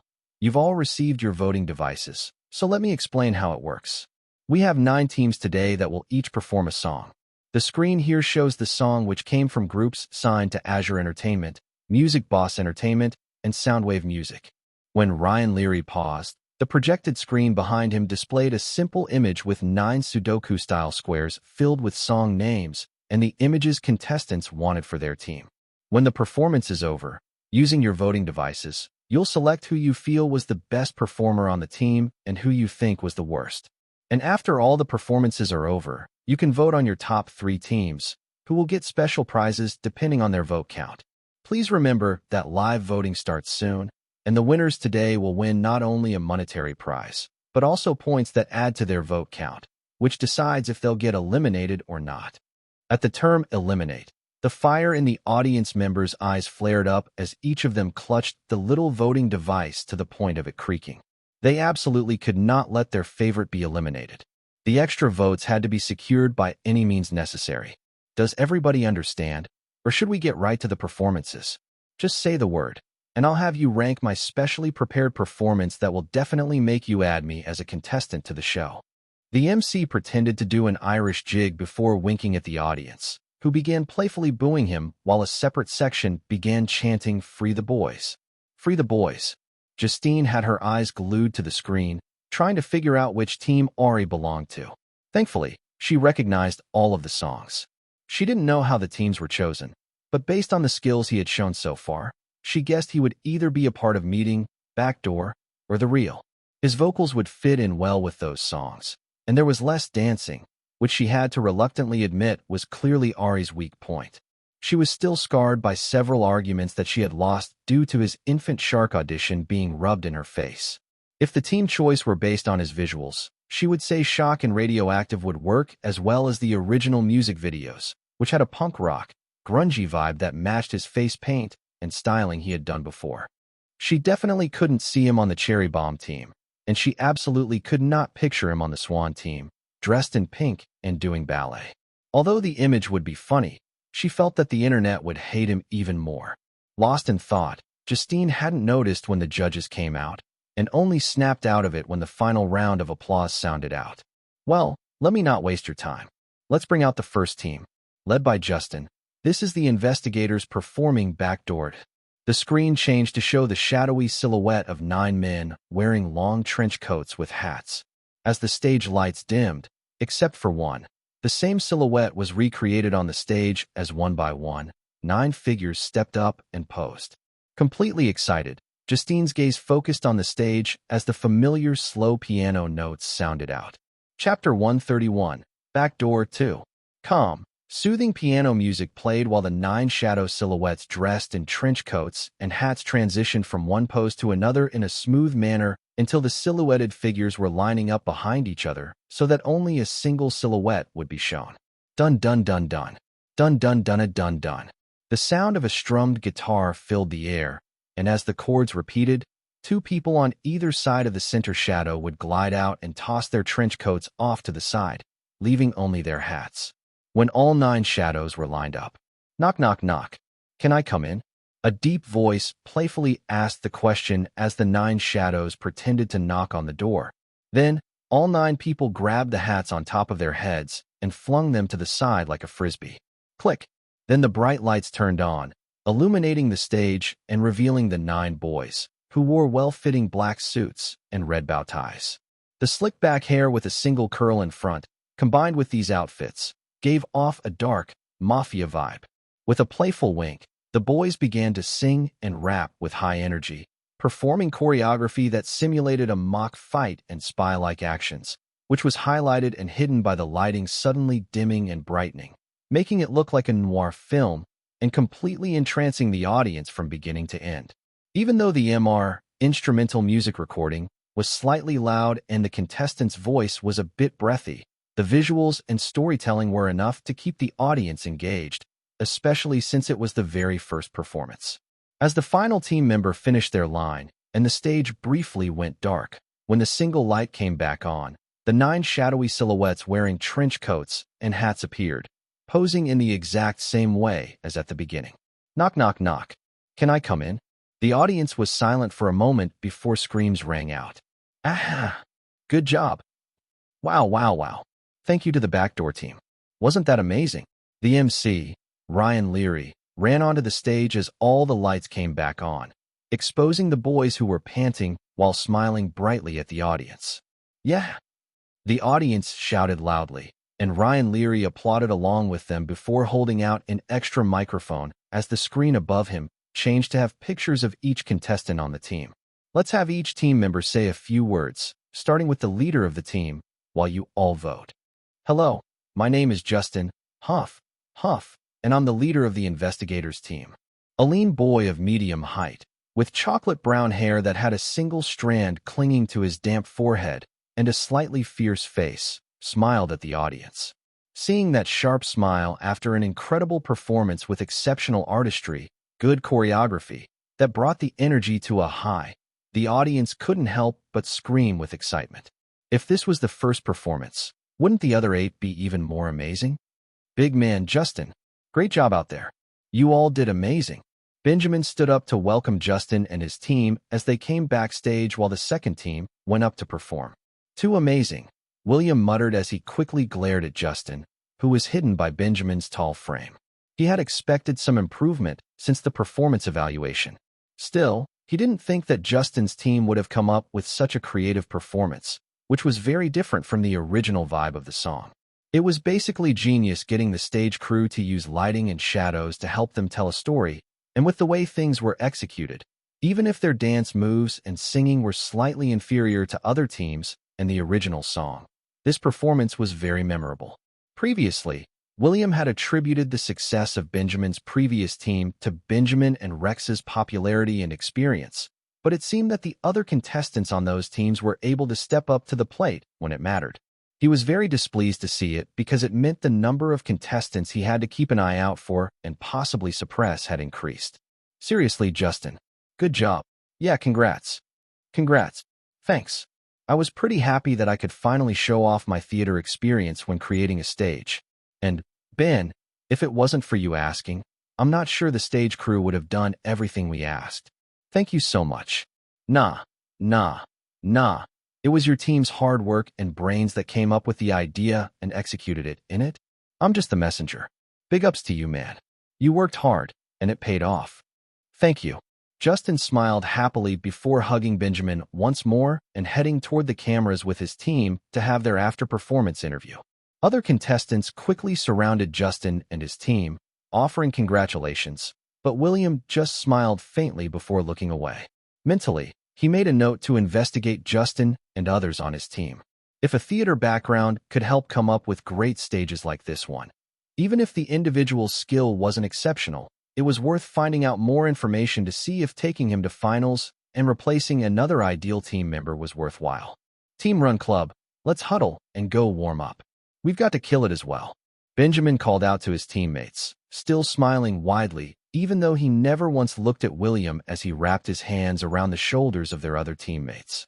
Putting a charming smile on his face as he saw a cameraman pointing his camera at their group, William angled his face so his other teammates couldn't see it and pretended to flinch as he glanced at Benjamin before joining the rest of the team in their huddle with a resigned smile, as if holding in his emotions. As he turned his head, he caught sight of Carlos staring at him, at Benjamin, and then at the cameraman in order. As the Spanish boy narrowed his eyes as if he realized something, William flinched slightly before staring back as if daring him to do something. After all, it wasn't like Carlos was in a position to say anything after skipping repeated practices and fighting with Benjamin as well. He just needed to stay quietly and continue letting him leech off his vocal talents. As expected, Carlos looked away and joined the team huddle, causing William to smirk at him. After an inspiring chant led by Benjamin, they quickly warmed their voices up and stretched properly before lining up as the stage crew helped them put on their headsets and in-ears. The next team to perform is Team Run Club, performing Run. Please welcome them onto the stage. What? The sound of the audience cheering sounded, and William closed his eyes as he savored it. This was what he needed, what he craved. The attention, the obsession and adoration of the feeble masses. It should all belong to him, and anybody who dared to be more talented than him should be eliminated or become the feed to fuel his greatness. Chapter 132. Team Black Swan 1. Nervous. Not really. Really. I think I'm going to barf. Don't.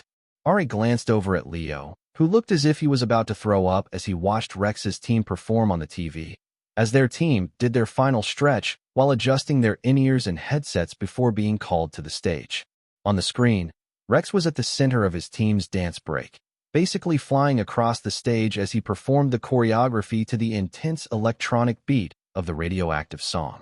Although the rest of his team was good, Ari's gaze couldn't help but be drawn to Rex, who was dancing so hard that the silver-studded leather choker around his neck snapped and flew off from the intensity of the dancing. Rather than be bothered about it, the boy gave a pleased smile and danced with even more energy. He's so good. They're so good. They were. Ari had to admit it. The quality of the performances that went before them had been exceptionally high, except for one team, which did terribly. But that didn't stop what his team had to do. Seeing that Leo was biting his lips nervously while muttering, Ari elbowed him sharply in the side before nodding at the cameraman entering the room. Hey, focus. You're not him, and we're not them. We practiced hard, so we're going to kill it on stage. Okay, gather the team leader. Let's do one cheer before we get on stage. Leo gave him a bitter look, rubbing his side before sighing and calling out to everyone. Team Black Swan, let's huddle up. All 9 team members wrapped their arms around each other's shoulders, and unfortunately, Ari found himself stuck between Gale and Ian. Holding back his dislike of the two boys, Ari lightly held both their shoulders as they did the same to him. Leo glanced at everybody's faces before he began speaking slowly. I'm no good at motivational speeches, but I'll do my best. We practiced hard this week. In singing, dancing, rapping dash, and arts and crafts. Miho added with a side glance at Ari. And arts and crafts. We worked really hard. So let's go show off our hard work to those who came to see us. Team Black Swan on 3. 1, 2, 3. Black Swan. As they cheered, they piled their hands in the middle before raising them into the air. Then, following Leo, they walked onto the stage once the stage crew took them out. Good luck. Cheryl Lanol, the stage director, whispered to Ari as he walked past, and he silently nodded in thanks. For some reason, as he walked, Ari was starting to feel nervous. His heart was pounding, and his palms were getting sweaty as he followed Suzuki Ray onto the stage. When he stepped out onto the stage, the moment the crowd became visible, Ari froze for a second. The heat from the lights, the sound of the audience screams, the blurry faces of the audience, the faint smell of sweat, and the voice in his in-ears. They all blurred together into one chaotic scene that was burned into his mind. He felt completely overstimulated, and, just like everyone had been saying, a slight feeling of nausea overtook his body. He really felt like throwing up. It was in this moment that he realized all these people had taken time out of their day to drive through the traffic, get tickets, queue up, watch, enjoy, or hate his and his team's performance. Willingly, and without being forced, they chose to be here. It was a strange thought, and he didn't quite know what to make of it. Are you coming? Are you pretending to be a statue now? Move. As Suzuki Ray glanced back at him, and the blue screen filled with Nova's sarcastic message filled his vision, Ari took a deep breath to clear his mind and continued walking. Thoughts were for later. Now it was time to perform and try not to disappoint others, and more importantly, himself. It would be a shame if he wasted all those hours of practice by panicking here. Everyone, please welcome Team Black Swan, who will be performing the song Swan. Good luck, boys.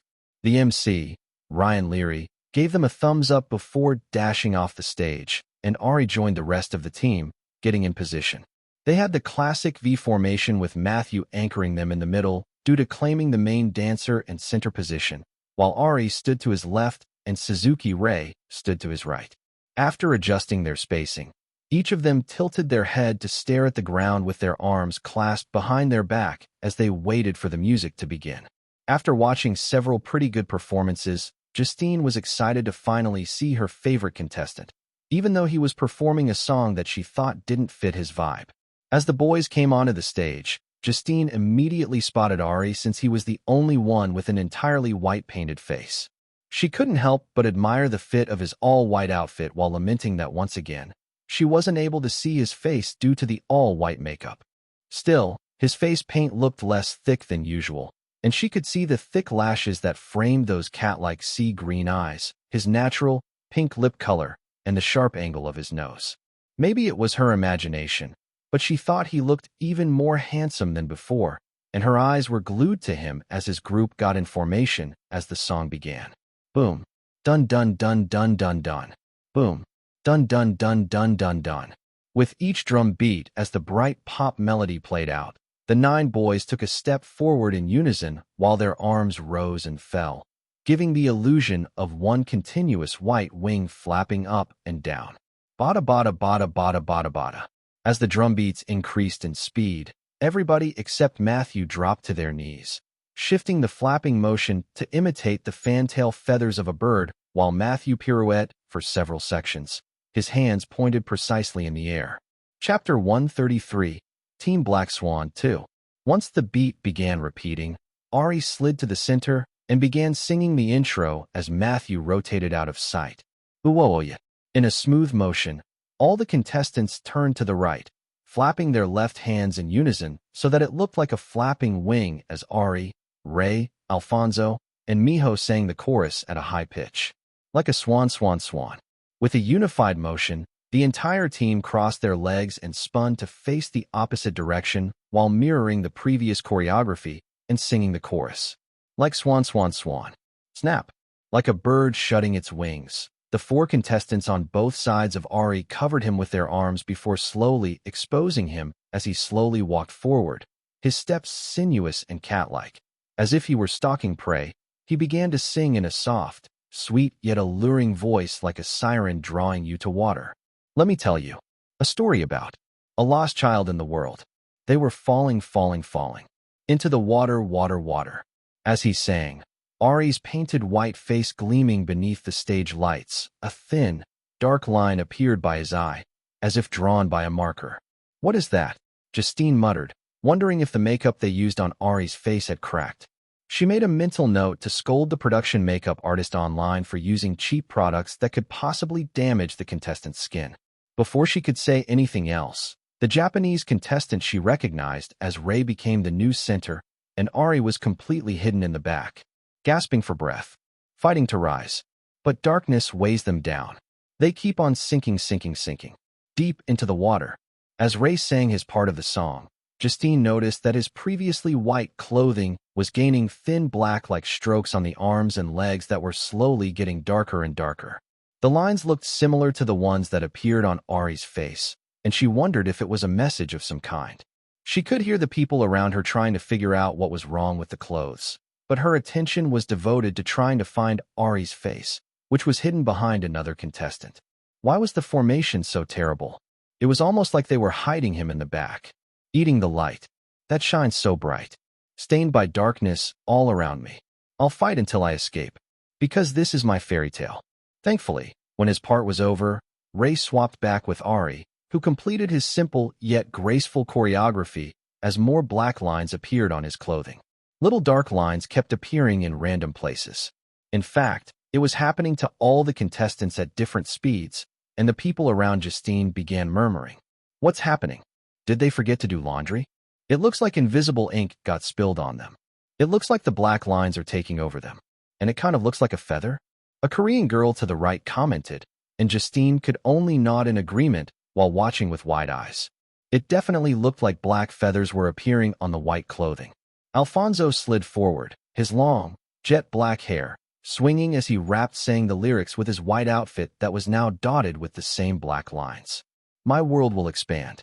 I continually grow. My strength will increase as I try to break free. Compared to the elegant moves from before, Alfonso's choreography took on a slightly aggressive feel, adding sharper angles instead of graceful lines.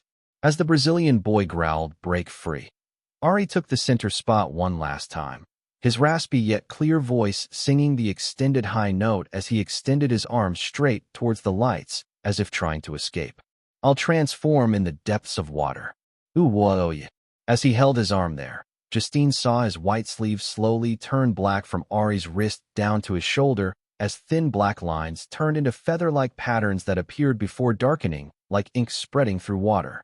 As the held note tapered out, Ari rotated his face like a bird to stare at the audience. The sharp green eyes were now surrounded by painted black feathers that had suddenly appeared, and Justine gasped as she wondered how it had happened. First, the clothes, and now his face? How was he doing it? Was this magic? Instead of giving her a response, Ari let out a wicked smile that seemed to be teasing her, before beginning to sing in a lower raspy tone. Black swan swan swan. Whoa yeah. Black swan swan swan. Black swan swan swan. Compared to earlier, the choreography, which at first glance looked the same, had become sharper and more angular as the entire tone of the song shifted into a lower key. The familiar low, raspy voice of Ari harmonizing with the bright voice of the other contestants, in contrast to the bright pop beat, gave her chills, especially as the lyrics became darker and their white clothing literally transformed, with little black feathers merging and turning them into a black swan reveling in its strength, power, and darkness by devouring the power of light. When the dance break came, it became a battle between the last graceful white swan Matthew, who danced smoothly and elegantly, as the other contestants whose clothing had turned black, pushed and pulled at him, ripping white patches from his clothing until his clothing gained the black feather patterns and turned completely black like the rest of theirs. As Matthew pretended to sink into the darkness that was represented by the other contestants, Ari stepped forward to repeat the beginning portion of the song. Black swan swan swan. Black swan swan swan. As he walked forward, the contestants on either side of him sharply flapped their hands to imitate flapping wings. With the last note, the entire team held their arms out to make one long, continuous wing with Ari at the center. Black swan swan swan.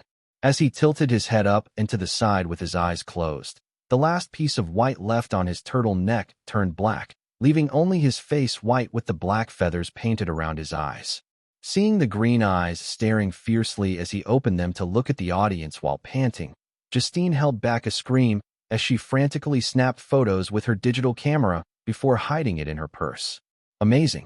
Beautiful. Artistic. She literally couldn't describe how she felt seeing the white outfits slowly turn black as feathers appeared in a slow, creeping wave until every contestant was dressed completely in black. The way they had swallowed the last white swan during the dance break. The shift from gracefulness to sharp and angular. Crazy. It was crazy. Her brain couldn't comprehend how somebody came up with the concept from a ballerina pop song and turned it into a dark fairy tale. All she knew was that she was extremely thankful and wanted to hug the staff members and the team members who made it possible for her to see such a sight. Especially because they finally put Ari as the center at the end after hiding him for the entire song. Although she wished his dancing had been more complex, instead of performing simple moves when he was in the center, the whole performance itself was amazing, and it immediately went to her top spot. Justine couldn't help but cheer along with everybody else as all 9 boys bowed, while panting as the MC came onto the stage. Chapter 134, Team Black Swan 3. Wow. Thank you to the Black Swan team. I finally understand where the name came from. Audience, they did so well, right? The MC, Ryan Leary, cheered loudly as he ran onto the stage, high-fiving each contestant as he moved past them. Ari gave him a weak high five as he panted while trying to recover his strength. He felt utterly exhausted, as if every bit of energy had been extracted from his body, leaving behind an empty husk that was dehydrated and covered in sweat. But as he looked out at the audience that was cheering loudly for them, and even the judges who were clapping, Ari had to smile. It seemed that everyone enjoyed the performance overall. Now, why don't we have the Black Swan team members introduce themselves and say a few words while you all are voting? Ryan Leary then passed the microphone to Leo, who looked a bit teary-eyed as he wiped the sweat from his face. Hello everyone, I'm Leo, the leader and main rapper of the Black Swan team. Thank you so much for coming to watch us. Please vote for us. I don't want to go home. What? Ha ha. Don't cry, my baby Leo. At Leo's tearful words, the audience cheered happily while laughing at his honest plea not to go home. Still sniffing, Leo passed his microphone to Matthew, who received a huge amount of screams as he also said a few words, then passed it on to Alfonso, then Gail, and finally Ian. When it was finally Ari's turn to receive the microphone, he received a mixed reaction of cheers and a few boos. While the people next to him flinched slightly, Ari simply blinked before speaking. I'm Ari, the main vocalist of the Black Swan team. Please vote for our team. Thanks. As he prepared to pass the microphone over, a loud voice screamed out in the audience. Say something in French. Please. At the violent scream that Ari could hear even through his in-ears, he glanced over in the direction of the scream, recognizing the girl who had screamed Terrorara at the first showcase. Laughing slightly as she covered her red face and unsure why she was asking, he still granted the request. Salad. Miss Amos. Merci infiniment pour votre soutien. It means, hello, my friends. Thank you so much for coming to support all of us here. I really appreciate all of you making the time in your busy schedules to come out. I hope you enjoyed the performance as much as the Black Swan team enjoyed performing for you. Please vote. He flashed a peace sign while smiling as the audience screamed once more, this time with no boos. Wah! Show your face. Show your face. Show your face. As the audience began chanting, asking him to expose his face, Ari blinked before laughing mischievously. If I make it to the next round, I'll properly show it off. So please don't eliminate me just yet. Vote for Team Black Swan, please. Seeing a staff member telling him to wrap it up, Ari quickly passed the microphone to Suzuki Ray while continuing to stare at the mixed audience. It just felt a bit surreal seeing some of them enjoy, and some of them hate the performance that he and his team had spent the past 10 days putting in all their effort to create. He himself thought it was a good performance, and even though some people booed him, seeing the happy cheers across the audience, and even a small group of people wearing all black with painted white faces holding a small banner that said, Ari, with the French and American flags on both sides, his heart felt a bit warm, and he couldn't help but smile. It was quite nice, and, like Jalissa said, he found it a bit enjoyable, especially with the hard part being done. When each team member had given their statement, at the MC's prompting, they turned to the judges to receive feedback before the rankings were announced. Jalissa was smiling happily and clapping as she saw them, while Selena, Jaywalk, and Kim Young-woo had more restrained smiles on their faces. Exponent looked pretty pleased, and even Larry Jackson had a tiny smile on his face. The only person who looked thoughtful and a bit stern was Bing Young-sun, the executive creator and performance director of Soundwave Music. He looked thoughtful and, before anyone else would speak, picked up the microphone and looked at each of their faces. I just want to ask, who came up with the idea of using thermochromic paint, which changes color when heated, to show the transformation from White Swan to Black Swan along with the change in choreography? At Bing Young-sun's question, the judges looked confused, but the entire Black Swan team pointed at Ari and took a step back so that he was standing alone. You did. Bing Young-sun was a bit surprised that it was the kid who refused to expose his face, but instead, his interest in him grew. I came up with the concept and fleshed out the details, but using the concept, Matthew redid the choreography with Minjun's help, and everyone painted their own outfits once the staff bought us the supplies. It was a collaborative team effort. Ari stated simply, not wanting to take the credit for everything. Anyone can be trained to implement something. But the real genius is the person who has the vision and creates the idea. Bing Young-sun paused before continuing to speak. Once is an accident, twice is a coincidence, 3 times is a pattern. This is the second time you've come up with an impressive performance concept that wouldn't lose to ones from professionals paid to do this for a living. I'm looking forward to the third concept you come up with, contestant Ariel. At the surprising amount of praise, shocked expressions appeared on everyone's faces. This was the creative performance director of a top entertainment company praising the concept that a 17-year-old had come up with. And he even pressured him, saying he expected the same quality performance for the next round. Rather than feeling pressured, Ari replied in his usual casual tone. I'll do my best not to disappoint myself, my team, the audience, or you. Bing Young-sun stared at him for a moment before speaking slowly. And if this doesn't work out for you and you get eliminated, I would love to offer you a job on my team to help create performances for different artists. Gasp. Ari's team members, the audience, and even the judges gasped at the unexpected job offer, but the person who was receiving it simply blinked before giving a small smile. I'll consider it, but I plan on putting in all my effort so that this will work out for me. Okay, just think it through. Thank you.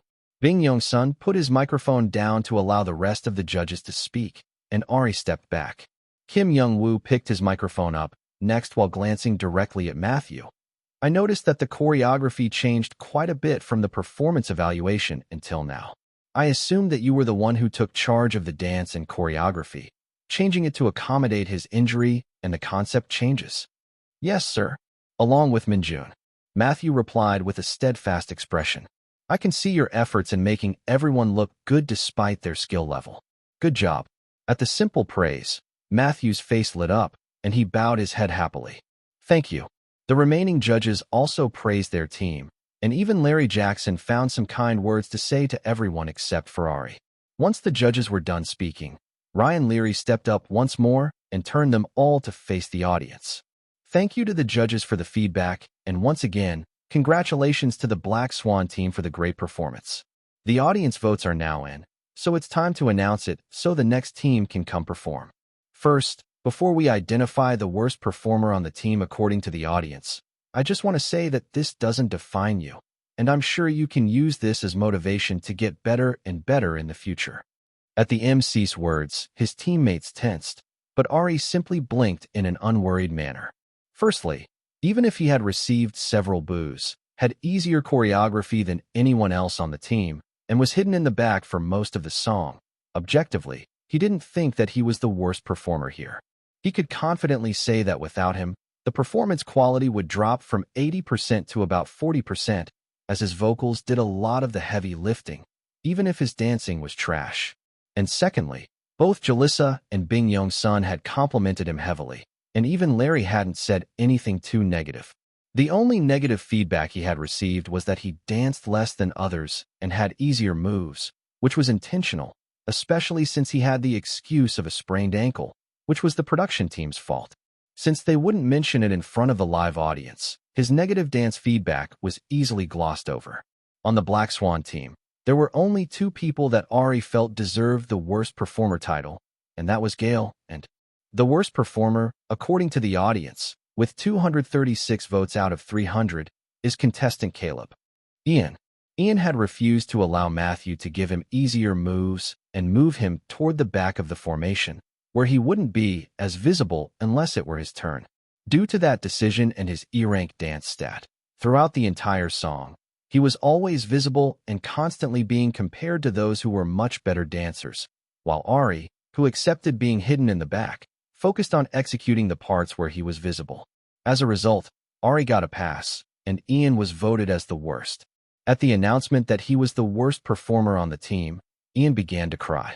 Chapter 135, Team Black Swan 4. As Ian sobbed on the stage as if his entire world was collapsing, Ari stood there before joining in with the others who were comforting him. Dryly patting the boy's shoulders several times, he looked as sympathetic as he could since he actually felt bad, even though he didn't like Ian in the slightest. After all, it was the production team that asked the audience to vote for such a cruel thing, and anyone would be miserable when over 200 people agreed that you were the worst performer on a team. Even if it was true, It wasn't kind to tell a kid that on stage and expect them to react gracefully. Once again, he thought that PDs and most of the production team were cruel people, especially as a cameraman walked closer to capture Ian's face. The boy wiped his tears away before grabbing the microphone from the MC.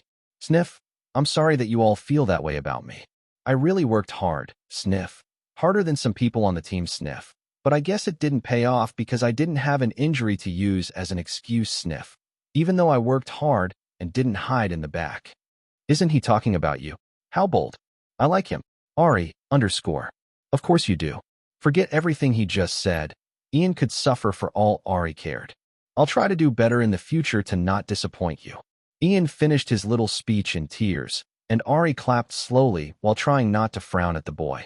The audience made sympathetic sounds while Ryan Leary handed over a red handkerchief for Ian to blow his nose. Thank you, contestant Ian. I'm sure that you can achieve your goal and do better in the future. Next up, the contestant who was voted as the best performer on the Black Swan team, with 186 votes out of 300, is contestant Matthew. Congratulations to him. As Matthew's name was announced, the rest of the team swarmed him, giving him high fives and patting his back while the audience cheered. Much more enthusiastic about Matthew winning, Ari mussed his hair up while clapping hard. Truly, with all the work Matthew had put in after joining the team last minute, he truly deserved it. Plus, he was an amazing dancer. As Matthew smiled a slightly restrained smile while glancing at the red-faced Ian, the MC also gave him a high five before continuing his announcement. Thank you, Team Black Swan. Please head backstage. Happy to be done and thoroughly excited to avoid the heat on stage, Ari followed his teammates back to the waiting area, waving at the camera and smiling appropriately when Leo and Ian talked in a tearful manner. As they walked in, Benjamin was waiting by the door with a large smile on his face. Good job, boys. You put on a great show, innit? The British boy, along with several other boys, went around patting everyone's back and chatting with them while Ari just went to quietly sit by Carlos as Jamie's team appeared on screen. Congratulations. You did a really good job. Carlos congratulated him with a gentle smile, and Ari gave him an exhausted one in return. Thank you. You did really well, too. Your voice sounds better. Yeah, it feels like it's coming back. Good. Stay away from he who must not be named. Mierda, this again? I swear on your secret taco food truck that I'm serious. If I'm lying, they should go out of business of dash. Don't say that. At Carlos elbowing him in the side, Ari laughed before glancing over at William Forbes, who was staring between him and Matthew with a cold expression on his face. Ari felt as if he could see the wheels turning in William's head, and the blonde boy was probably trying to figure out whose stats to eat next, especially as he and Matthew had been praised the most on their team. Giving the blonde boy a cheeky smile as their eyes met, Ari mentally cursed him out before turning to watch Jamie's performance. It was his sincerest wish that William would get eliminated, but unfortunately, it seemed that he was quite popular, having won the best performer on his team over Benjamin by 2 votes. Since there was nothing he could do about the situation at the moment, Ari made himself comfortable and watched the rest of the performances in peace, cheering on Vishal and Jamie as their team delivered a great performance, with Daniel winning the Best Performer award and Vishal unfortunately winning the worst. As Vishal made his speech with slightly reddened eyes, he looked as if he had resolved himself to do something. After the final 2 teams performed on stage, Ryan Leary took center stage with a bright smile. Thank you to all of the contestants for the amazing performances. It's now time to announce the top 3 teams as voted by you, the audience. As mentioned before, the top 3 teams will be getting a prize. Specifically, each member of the third-ranked team will get an extra 10,000 votes, and each member of the second-ranked team will get 20,000 votes. Each member of the winning team will not only get 30,000 votes, but they'll also get a group prize of 1,000 and a special privilege for the next round. As you all know, live voting begins once the first episode is released, and the next elimination round will depend on how many votes a contestant has. So this prize is very important. What do you think your team's rank is? Jamie whispered as he leaned his entire weight onto Ari's shoulder as they watched the MC on screen. Dunno, but your team is probably up there. You guys killed it. Hee. I know, right? But so did your team. How did you even find out about that paint? The internet. Ari replied dryly as he glanced at the camera and the other contestants whispering to each other, trying to guess how their teams did before looking away. If he were to predict his team's rank, he would put them in second or third place. While he thought their team performance was good, he didn't think that their performance was as flashy and put together as the backdoor team, who really utilized the entire stage, their outfits, and lights, and really knocked it out of the park. Additionally, he was the only contestant who had gotten booed so far, so he figured that would bring their placement down as well. With minimal expectations, Ari began mentally urging the MC to hurry up. He was ready to go home and ready for their 2-week break after this. As if he heard Ari's thought, the MC, who was telling the audience about voting details, paused for dramatic effect as a staff member brought him an envelope. Without further ado, let's begin the ranking announcements. In third place, making us question whether what we see is real or if it's an illusion, it's Team Men in Black who performed the real. Please come onto the stage. Us? No way. Jamie had a comically surprised expression as he glanced around the room in shock, while pointing to his chest. He looked like he couldn't believe it, even though his lips were twitching in a way that indicated a smile was going to burst out. Congrats. Well done, bruv. Congratulations, guys. Congratulations came flying from all sides, but Jamie seemed to blank out as he kept staring between the screen and Ari while mouthing, "No way." "Yes way. Shoo shoo. Go on stage and congratulations. You did a good job." Ari high-fived Jamie before grabbing his shoulders, spinning him toward the doorway, and shoving him forward. In passing, he high-fived Vishal and nudged him as well since the other boy seemed stunned as he stood there in shock. Actually, Jamie's entire team just seemed stunned before they suddenly began cheering while jumping around. Knock, knock, knock. Team Men in Black? On stage. Now. It was only after a staff member came to grab them that they realized that they needed to be on stage, and in a panic, the 9 boys rushed on stage to audience cheers, and Jamie quickly gave a teary-eyed speech while covering his face with a cowboy hat he pulled out from who knows where. In second place, showing us that if you open a door, you might end up in a battle for your life. It's the investigators who performed Backdoor. As his team was announced, Justin jumped into the air while pumping his arms and clicking his feet together like a leprechaun. Woohoo! Yes, yes, yes, yes. Another round of congratulations went around the waiting room before Justin's team left for the stage. Since it was only the first-place team remaining, Ari yawned in resignation since it was quite unlikely for his team to win, especially when Rex and Benjamin's team had done such a good job on their performances and had some of the most popular contestants. As his eyes met William's cocky gaze as the blonde boy began heading toward the door, Ari rolled his eyes, before focusing on the MC on the TV screen once more. And coming in first place dash. Chapter 136, Freestyle in it? And coming in first place, taking us from the light into the darkness with their amazing costumes, choreography, and vocals, it's Team Black Swan. Team Black Swan. Us. Our team. At the unexpected announcement, Ari could only blink in surprise. No way. Really? Us? No way. Congrats. Big man Ari. Congrats. Before he knew it, Ari found himself being dragged into the center of a huddle of boys jumping up and down while cheering. He felt like he was in a daze as people patted his back and mussed his hair up while he followed the rest of his team out the door and up the stage. Even while Leo gave his tearful speech and others spoke when it was their turn, Ari could only stare out into the audience, taking in the faces that looked so happy to see them on the stage. Coming first, huh? Although it was just one mission, he had to admit, it felt really good to be rewarded for his efforts and come in first place. Especially because he got to see William Forbes' angry expression, which looked like he couldn't believe it. MC Ryan Leary interrupted Ari's thoughts while holding a microphone to his face. Contestant Ari, do you have anything to say about your team's win? Thank you very much to the audience for voting for us. I appreciate it. Ari kept it brief and sweet, smiling happily.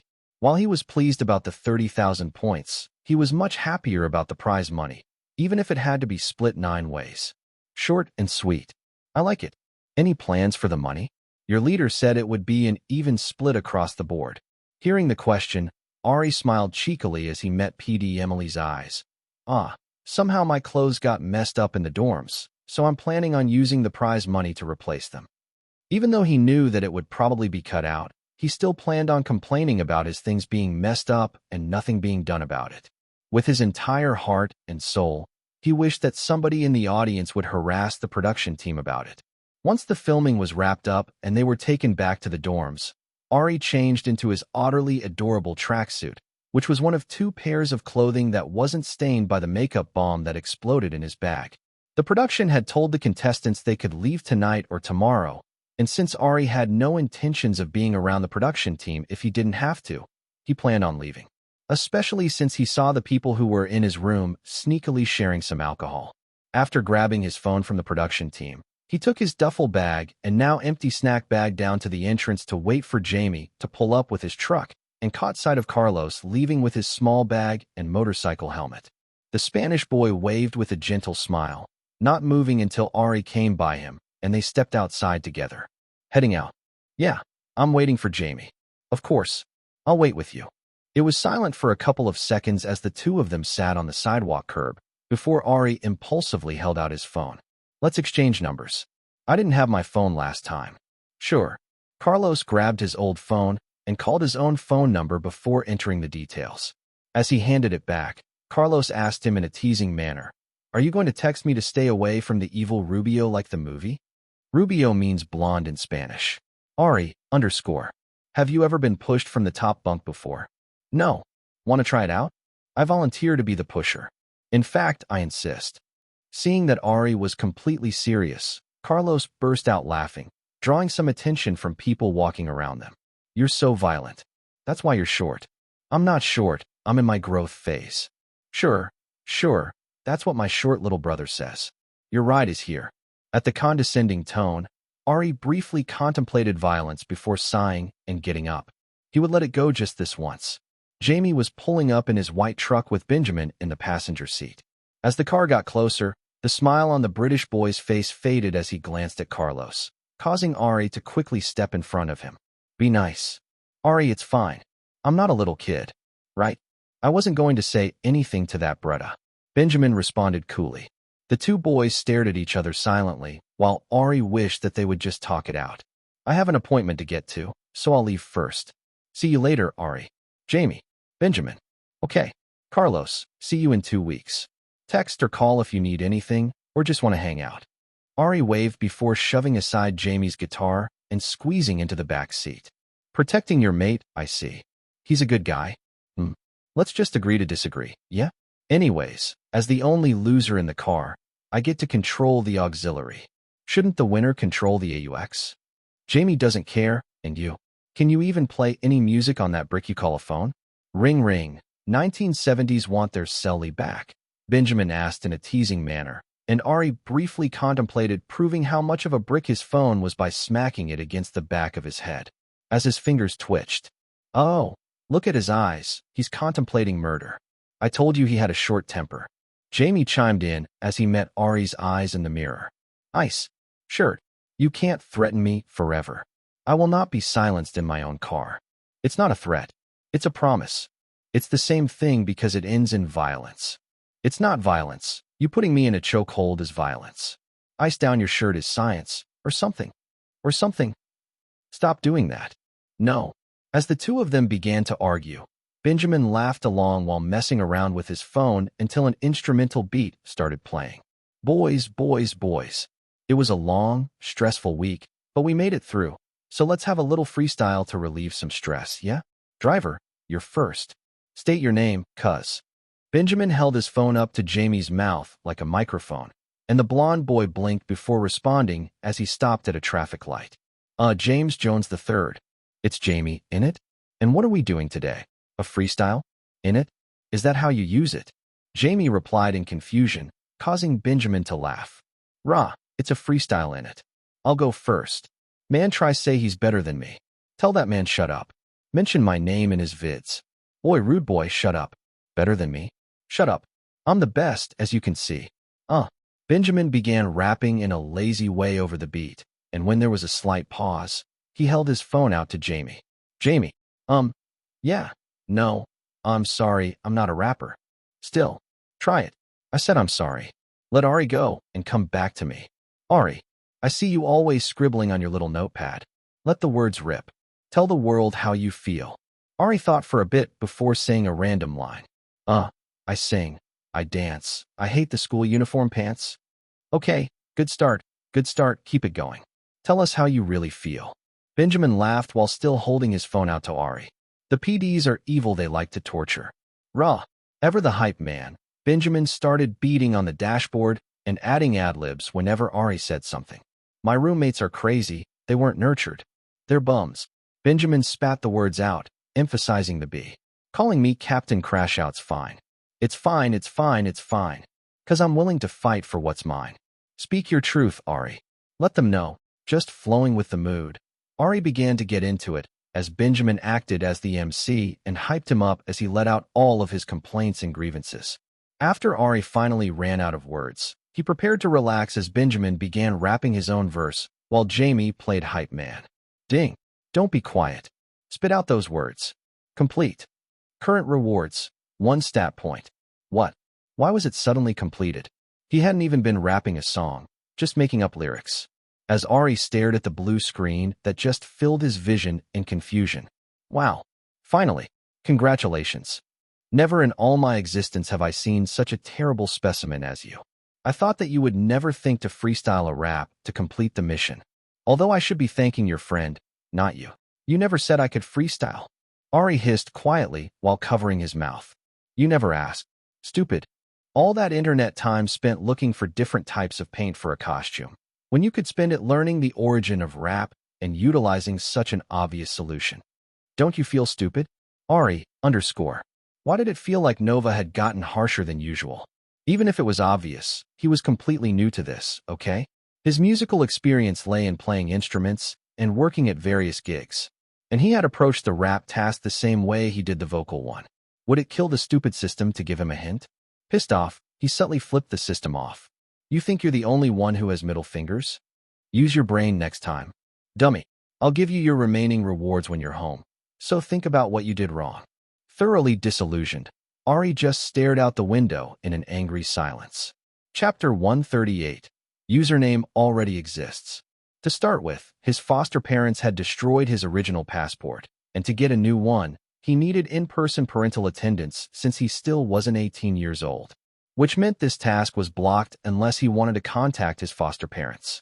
Having no interest in dealing with that greedy, horrible couple and their nasty children, Ari skipped over the first mission for now.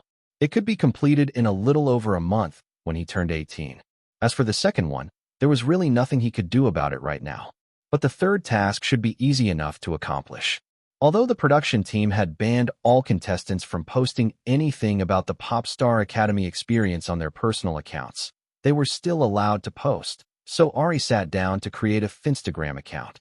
Thinking it would be simple, he began entering different versions of his name, hoping that one of them would stick. Ari. Username already exists. AR1. Username already exists. Ariel. Username already exists. AR1L. Username already exists. AR13L. Username already exists. AR137. Username already exists. Matisse. Username already exists. A.Matisse.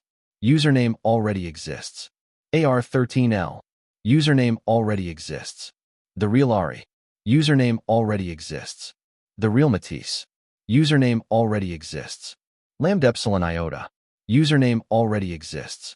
Lambda Sigma. Username already exists. ARIL. Username already exists. What the heck? Why was every variation of his name taken already? No matter what variation of his name Ari entered, he kept getting the error message that the username was already taken. Was it supposed to be this hard? His name wasn't popular or common, so why were so many versions of it already taken? He didn't want to create a random username, but he also didn't want to spend any more time on it. Why don't you try TO Nova? I don't like you enough to do that. Then have fun spending the next 3 hours trying to get your username. Time you could spend practicing to earn tokens, or sleeping, or practicing that terrible rap skill of yours. Shut up. I'll get the username I want any second now. Sure. And I'll play the Powerball and win. Smiley face. After another 30 minutes, Ari gave up. Slightly frustrated, he typed in Tanavari, making sure to include his own name in there.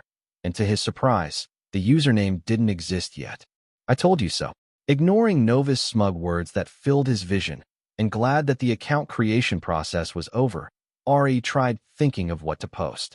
He didn't have any pictures of himself, and didn't particularly want to share any online until his face was back to normal. And he didn't really have a hobby of taking pictures of others either. With few options, Ari posted the sound file of the traffic song he had made, accompanied by a simple caption, and watched for several minutes, hoping that somebody would like it. After 10 minutes, with the only like on the post being his own, Ari decided to go to bed and get some rest. For the first time in a while, he would be sleeping alone, and he was quite happy about it. Tomorrow, he planned on cleaning the church and going to help out at the bathhouse, and the day after, he would go visit Granny Kim and Granny Lisa before watching the first episode of Popstar Academy. No, no, no, absolutely not. Cover your face up, you filthy whore. Grace Choi. Language. Granny Choi's wooden spoon whipped out at the speed of light and whacked Grace on the back of her head, causing her to hunch down in pain. Ignore her and have some more food so your face will grow more handsome, my grandson. A bit shocked at being called a filthy whore first thing in the morning, Ari blinked before continuing to eat his breakfast as Granny Choi piled more sausage on his face with a gentle smile before walking away. Munching happily on the non-bland food as his sprained leg rested on a chair, he arched a brow at Grace, who was now glaring with both hands on her hips. So what did I do to deserve whoredom in the morning? You liar. You think that face is an 8 out of 10. Well, it's about a 6.5 right now, but give me a week or two and it will get there. If he calculated properly, by the time he reached A+ rank, his normal face should have returned. After that, he would slowly add stat points to get it to improve even further. At the casual words coming from the boy before her, Grace didn't know whether to beat him up or take photos of him and sell them online. Even through her anger, she couldn't help but look at his face again. A heart-shaped face with a crisp jawline, lashes that were longer than her own framing cat-shaped sea-green eyes, thick straight brows, crystal clear skin with no sign of pores or acne, and lips that were a fresh pink color. All surrounded by jet black curls that messily framed his face, with his slightly pointed elf-like ears poking out. Although there were slight shadows underneath his eyes, and he looked exhausted, it gave him a unique appeal, especially as his slender fingers pointed with his fork at her with a slight smirk before he continued eating. 6.5? Only a 6.5? If he thought this face was a 6.5, didn't that mean he thought her face was a 2? Or an even lower number? She couldn't believe that people thought he was ugly underneath all that makeup, and she couldn't believe he decided to wear all that makeup when he should be ranking within the top 20 hottest boys on Popstar Academy polls that were filling the community forums in anticipation of the first episode being dropped. This was clearly the face of a teen model that should be on billboards, advertisements, and TV. She could guarantee that if she took a picture and released it, she would get at least 1,000 likes with her DMs filled with girls confessing. And he dared to say this was only a 6.5? Get out of here. You shut up. You clearly don't know how to rank yourself. You're as blind as a bat. You lucky boy with stupidly thick, curly lashes, pink lips, thick eyebrows, and clear skin. I'm jealous. Ari, _ Why? It's annoying having thick lashes because they get stuck together when I sleep, and I can't see when I wake up. Also, I'm a boy. I don't want pink lips. Ah, shut up. Shut up. Boys are so annoying. Stop bragging. I get it. I'm ugly. I'm hideous. As Grace began yelling and covering her ears while squatting on the floor, Ari thought that she was exactly like her dad, Priest Stephen Choi, in that aspect. Seeing that her face was really turning red with unshed tears, he slid the jug of water over and continued eating while waiting until she calmed down. After several minutes of panicking, her expression became serious as she stared at Ari. Absolutely no showing your face in public. I would rather you wear that strange green mask than walk around showing that to the world. Cover up. Firstly, I'm eating, so no. Secondly, I don't plan on wearing my mask in public anymore since I wear it on the show, Ari replied calmly.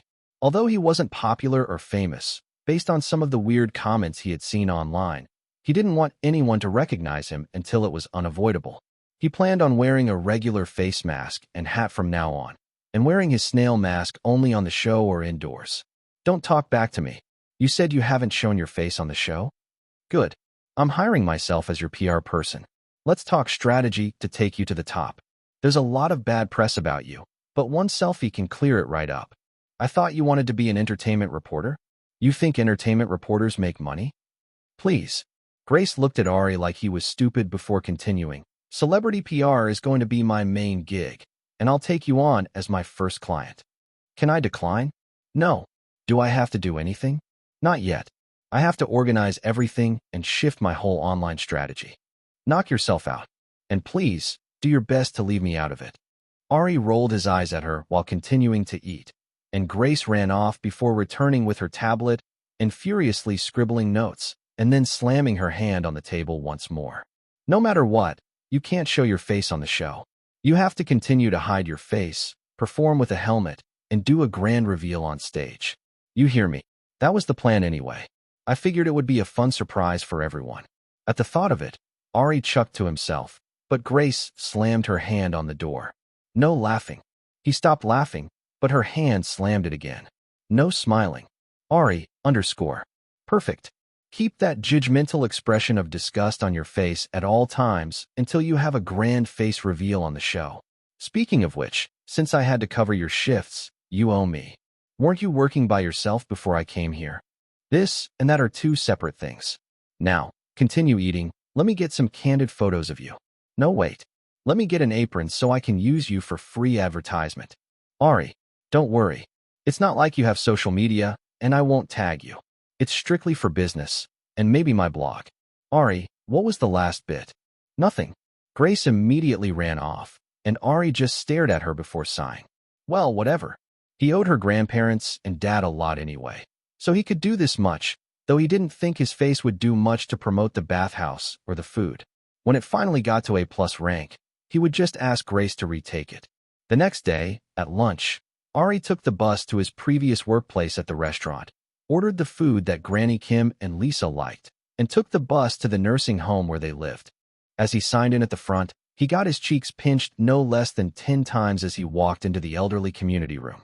As he walked into the room, the first thing he spotted was Grandma Kim laughing like an evil villain while waving around her pink cane, as Grandma Lisa walked around swiping cash out of the hands of several distraught older women while laughing like a witch. Ha ha ha ha, you think you can beat me? Not in a million years. Make sure to take it all, Lisa. Some of them are hiding the money in their bras. Don't worry, Kim. I'll shake them down properly. This is revenge for bingo night. Ari, what the heck had he just walked into? Why were the two grandmas robbing other old people? Chapter 140, Episode 1-2. After an excruciating ad break that Rachel spent reading more comments, the episode finally came back on, and she watched with a shocked expression as Ari's team fought almost to the point of blows before everybody just left the practice room out of nowhere. Before Rachel could even begin to try to understand what was going on, the scene transitioned into a peaceful, caring atmosphere as Benjamin led his team to practice. Each person spoke calmly, shared their ideas, and even laughed as the British boy cracked jokes and teased Jamie, whose expressions were lively and amusing. Just as she was getting comfortable, smiling at the contestants getting along, the scene would transition to another team having intense arguments, before shifting to a peaceful time with yet another team. To be honest, Rachel had whiplash, trying to keep up with the drama happening on different teams, but she found that she couldn't look away as the production team edited it in such an engaging way. The scene then transitioned to the team evaluations, and she watched in shock at some of the terrible performances given by some teams. She couldn't believe that these contestants were the same ones who had such amazing performance videos because at first glance, it looked like a lot of them couldn't sing or dance at all. The only contestants who seemed to be doing well were those in the higher grade classes, while everyone in the lower classes struggled. Plenty of teams performed, and just as she was wondering when Ari's team was going to perform, they finally did, and Rachel couldn't help but wince. The dancing was unsynchronized and messy. The only good vocals were Ari's, and Caleb, the boy who had gotten into a fight, was yowling like an alley cat in his own world. As he tried to sing a high note, the camera panned to the judges wincing and then to the disgusted expression on Ari's painted face. Rachel couldn't help but burst out laughing.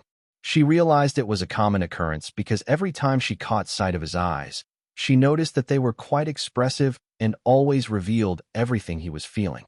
He was either rolling them or staring in disbelief. Thinking that Ari's team was going to get scolded like the other teams that hadn't performed well, Rachel just casually watched it. But then, the scolding of a lifetime happened as the judges went in on the entire team. From a contestant running away from practice, to the accusations and fighting over the leader position between Ari and Caleb, to the judge yelling and calling another contestant as a witness, to Ari being appointed as his team leader and smiling happily as if he had won. It was all dramatically edited, and for a second, she felt as if she were watching a reality TV show, not a survival idol show to select debut members. Completely on the edge of her seat and wondering what was coming next, Rachel focused on the TV screen. Unfortunately, for a great low rate, you can get online, go to the General, and save some time. General Auto Insurance for a cheap, low price. An ad break interrupted everything.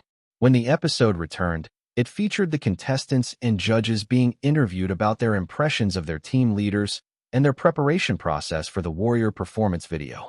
Some team leaders received positive reviews or were described as strict, hardworking, and detail-oriented, and scenes of the team leader working with the team to plan out details and communicate with the production team were shown alongside their Warrior performance video. But when it was Ari's turn, only one trainer spoke up for him.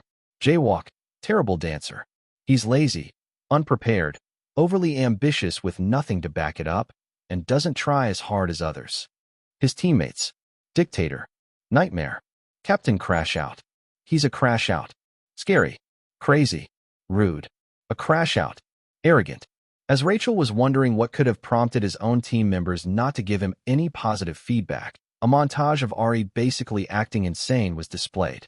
From him leading people to wake a team member by banging pots outside of the room door, waking everybody inside without a care in the world, to him literally dragging people out of the cafeteria and into the practice room, to grabbing people from stairwells, bathrooms, etc. by their necks, arms, and more.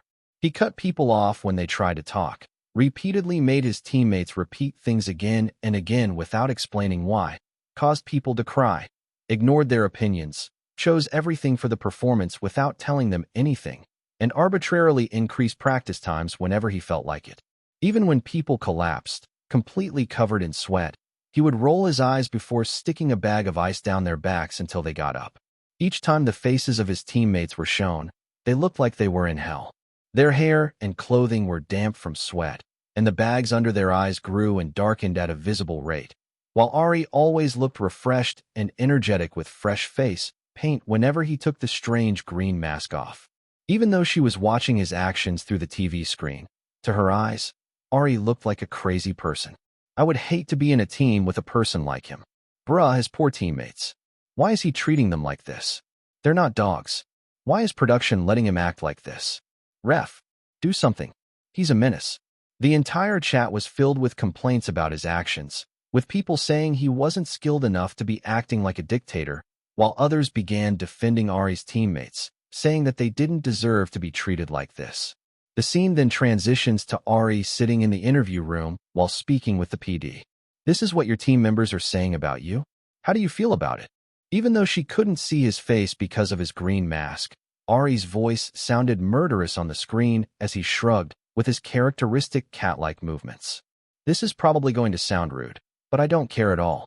I didn't come here to make friends, so if they want to hate me, so be it. I came here to debut and make money. That's the goal. And like I said before, we're going to be on top, so even if I have to drag people to hell to get them to do what I want and bring them up to the standard that I set, I will. If they don't like it, then they shouldn't have made me the team leader. At the harsh response, Rachel gasped in shock. No, no, no. Why would Ari answer like that? It was as if he had no concept of being edited in an evil manner or that the internet would hate him. He was supposed to use this opportunity to explain his actions and better his image, not double down. As if the PD was reading her mind, the female voice spoke again. Don't you think your words are a bit too blunt and harsh? The public might hate you, and they're the ones who have to vote for you, you know? Aren't you afraid of being disliked? Is that right? Well, Rachel watched as Ari laughed while taking off his green mask to smile mischievously at the camera. Even if they don't like me, as long as the performance is good, then it will all work out. And if not, so what? The episode ended like that. No way. As the preview for the next episode began playing, Rachel couldn't help but gasp and clutch her heart as the chat blew up once more. It seemed that her fave had hit the triple X's of idol survival shows, being hated by his own teammates, being hated by production, and now saying he didn't care about how the public perceived him. Ari, please, watch what you say. You're making it hard to defend you. With a resigned sigh, Rachel cracked her fingers before getting on the community board, before beginning to defend her favorite contestant from the hate that was sure to come. And Ari, who had watched the extra-long first episode, couldn't help but laugh wildly at the tactics of the production team who had cut and spliced his words to suit their narrative.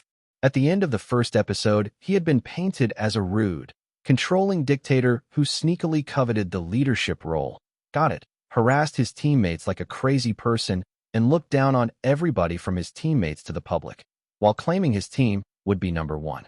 They had completely cut his full sentences or taken them out of context, ignored the contract made with his team and what they had agreed to, him praising their improvements, him breaking up fights, Jalissa complimenting him often, him and Vishal working together to research, and more. In fact, most of his team members were painted in a sympathetic light while he was villainized as a mean person. Even Caleb's antics were toned down, and only his slightly crazy, he was sleep-deprived, actions were emphasized. As Ari did some light scrolling to check the reactions, he saw that someone had already made a compilation of his glaring or rolling his eyes being caught by the camera, staring at people in disgust, dragging people, and generally being a kind of crazy person while people were complaining about him. Wow. And you say I'm terrible? Wow. I can't believe you did all that. You should be in jail. You bully. You shut up. Thinking that there was nothing he could do about the situation, he closed down those tabs, and for the first time in a while, spent some time making some music, posted it on his new account before going to bed. Tomorrow, he would have to go back to school. Chapter 141, High School Dropout. Mr. Matisse, while it's good to see that your injuries have healed, you've been out for almost a month. Any more days missed, and we would have had to report you for truancy and contact the police. Principal Matador, who was dressed in a tight-fitting golden yellow suit with a matching fedora, glared at Ari as he twirled his extra-large handlebar mustache. Sorry about that. I was injured from bullying, then I fell sick, and then I injured my foot. I contacted the front office to inform them about the situation, and I plan on making up any coursework I missed. Ari replied casually. He wasn't too worried about his grades since his original plan to head to community college had been scrapped. Plus, at this point, even if he failed the final 2 quarters of the school year, his GPA was high enough to tank it and still have him graduate. I understand that. But since we have a protocol to follow, we contacted the number we had on file to inform your guardian about it. At the principal's words about contacting his foster parents, Ari's expression darkened. Did they say anything? Not much. Just that you should stop giving them trouble. After a pause, the principal vaguely answered as he recounted the irate woman yelling on the phone for almost an hour after they spent days trying to reach her. He wasn't quite sure what this student's home life was like, but judging by the response, it wasn't too good. Okay, that's good. I'll make sure you don't have to contact them ever again. Ari promised in a cold tone, and the principal gave him a strange glance. Was he threatening to take them out forever? Should the cops be called? Also, while I'm here, is there any way I can graduate early? I have enough credits, and it's getting annoying coming to class when I have more important things to do. Ari replied honestly. Since Pop Star Academy was getting busier and busier with the next film duration being a month, he couldn't keep calling in sick to school, and he didn't have time to study, so he would rather knock out everything he needed to do now and never worry about it again. That way, he could spend more time practicing his skills or even picking up another job to make more money since his bank account was constantly decreasing, contrary to his plans. Unfortunately, that's not possible. Since you're not yet 18, you need permission from your guardian to graduate early. If you would like, I can get the guidance counselor to begin the paperwork process, and we can contact your guardian to come in. Hearing that his age was once again limiting him from doing what he wanted, Ari rolled his eyes. Don't bother. I'll just look into ways of dropping out and taking my GED then. Thanks, Principal Matador. See you around. Ari nodded at the man before getting up. Wait, Mr. Matisse, don't you think it's a shame to give up now? This is your senior year. You still have prom to go to, and I'm sure your parents want to see you walk across the stage.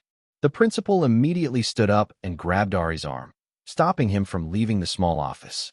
I'm broke, so I can't afford prom, and my parents are dead, so there's no one to watch me walk across the stage anyway. Ari replied bluntly, causing the principal's face to pale drastically. With how busy he was in the past from all his jobs, studying, and tutoring, going to prom with non-existent friends, girl or otherwise, wasn't even a consideration. And the two people he actually cared about, seeing him accomplish his first major accolade in life, were no longer here. Although Grandma Lisa and Grandma Kim would probably want to come, he was sure they would understand, maybe, or at least forgive him. I'm sorry. It's fine. Plus, I'm filming something, which is what's interfering with my schedule, so if I can't graduate early, and I'll be marked for truancy for not coming in, then I'll just drop out and get my GED. It has the same weight as a high school diploma anyway, so it shouldn't matter. Wait, that's a bit too drastic. Let's think of other alternatives, shall we? Give me a moment. Let me pull up your file. Principal Matador quickly typed on his computer, looking at the information about the boy in front of him before resolving himself. He absolutely could not let him drop out. No way. Looking at your file, it says your 18th birthday is in a little over a month, so why don't we revisit the conversation then? Your grades are phenomenal, and you're a diligent student without a record, so I'm sure we can work something out with your teachers for you to test separately and submit your coursework at set dates. You won't be the first student working in the entertainment industry, and we try to make accommodations if needed, especially for those who excel academically. It would be a shame to give up in your final year, so close to your graduation date. Even if your parents are no longer here, I'm sure they would love it if you walked across the stage, right? Especially after you worked so hard. What do you say? Ari thought it over for a moment before nodding. If you could help me with that, I would appreciate it. Excellent. Feel free to head to class, and stop by my office when the school day is over. Sure. Thanks again. Ari nodded at the principal before leaving. Phew. Principal Matador wiped the sweat from beneath his hat as he waved goodbye to the student who was leaving. He was immensely happy that he was able to stop one of the students with the highest GPA among the senior class, who was in the running for valedictorian, from dropping out. If that had happened, not only would the grade point average of the senior class drop, but the test scores, the advanced placement class average, and other things would also be reduced. With a sigh, the principal quickly called the assistant principal and the guidance counselor to help come up with a game plan. Chapter 142. The Truth? 1. The entire school week passed in a blur for Ari. Rather than letting priest Stephen Choi take him to school along with Grace, he took the public bus at an earlier time so he could take all the makeup exams and school work that he had missed. In the afternoons, he continued taking more makeup exams or spent time studying at school before returning to clean the church, do his repeat missions, and help at the bathhouse. Throughout this time, he generally didn't bother looking up anything relating to Pop Star Academy, since the few things he saw about himself were unpleasant, and he avoided talking with Grace since all she did was nag about his behavior on the show and force him to wear a face mask. His only thought about the Pop Star Academy experience was whenever Jamie would contact him. Monday. Jamie. Howdy, your Royal Highness. Did you watch the episode? Want to hang out? Smiley face. Ari saw it.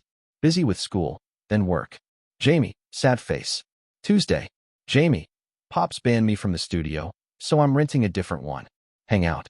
Ari. School, then work. Jamie. Sad face. Wednesday. Jamie. H.O. Ari. STW. Jamie. Sad face. Thursday. 4 a.m. Jamie. Gym. Ben is coming too. Ari. I would rather die. Jamie. But you're awake. Ari. So? Jamie. Sad face. Now that it was finally Friday, he planned on resting his brain and doing the bare minimum. But then, Jamie, free dance class. Listed in PSA group chat. Coming? Ari, www.wh1? Jamie, get the app and join the group chat. Ari can't. www.wh? Jamie, Jaywalks, free class. Tonight, at the dance studio, why not? How what? Jamie, coming? Ari, to be honest, he really didn't want to. His ankle still ached when he put weight on it, and he finally earned one visual stat point to bump his visual stat up to an A-. He planned on getting Nova to answer his questions. Ari, no? Busy. Jamie with Sad face. Ari stuff. Jamie, are you mad at me? Sad face. Jamie, is it because I made Benjamin my gym buddy? Jamie, you're always welcome to join us at 4 a.m. I can come pick you up. Jamie, he's here now and says hello, mate. Ari, hello back. Ari, not mad. Busy. Ari, I'd rather you poured ice down my shirt every day for the rest of my life than go to the gym, much less at that time. Jamie, sad face. Jamie, sad face. Jamie, sad face. Jamie, sad face. Jamie, sad face. Jamie, sad face. Jamie, sad face. Jamie, sad face. Jamie, sad face. 20 minutes later. Jamie, pay attention. I'm sad. You're supposed to comfort me. Jamie, sad face. Ari, we will literally see each other in a couple of days. Jamie, sad face. Ari, dinner tomorrow? Jamie, smiley face. Jamie, I'll come to you. Rubbing his suddenly aching head, Ari took the snail mask off and stared at his reflection in the mirror. Oi, what? Add the stat point to my visual stat, please. And start explaining everything from A to Z. Visual +1. Visual, B plus dash A dash. Nothing changed? It looks the same. Ari muttered, poking his cheek. Compared to when he previously added stat points and saw a dramatic change in his face, everything looked the same. Vocals, A. Dance, D+. Visual, A dash. Rap, F. Charm, A. Skills, picky listener, B. Pen pal, C. Jukebox, A. Current rewards, 0.15 visual stat. At this point, there's not much else to change. It's only minute refinements at the millimeter level to enhance what's already there. I feel like you're scamming me out of stat points, but whatever. I don't really care.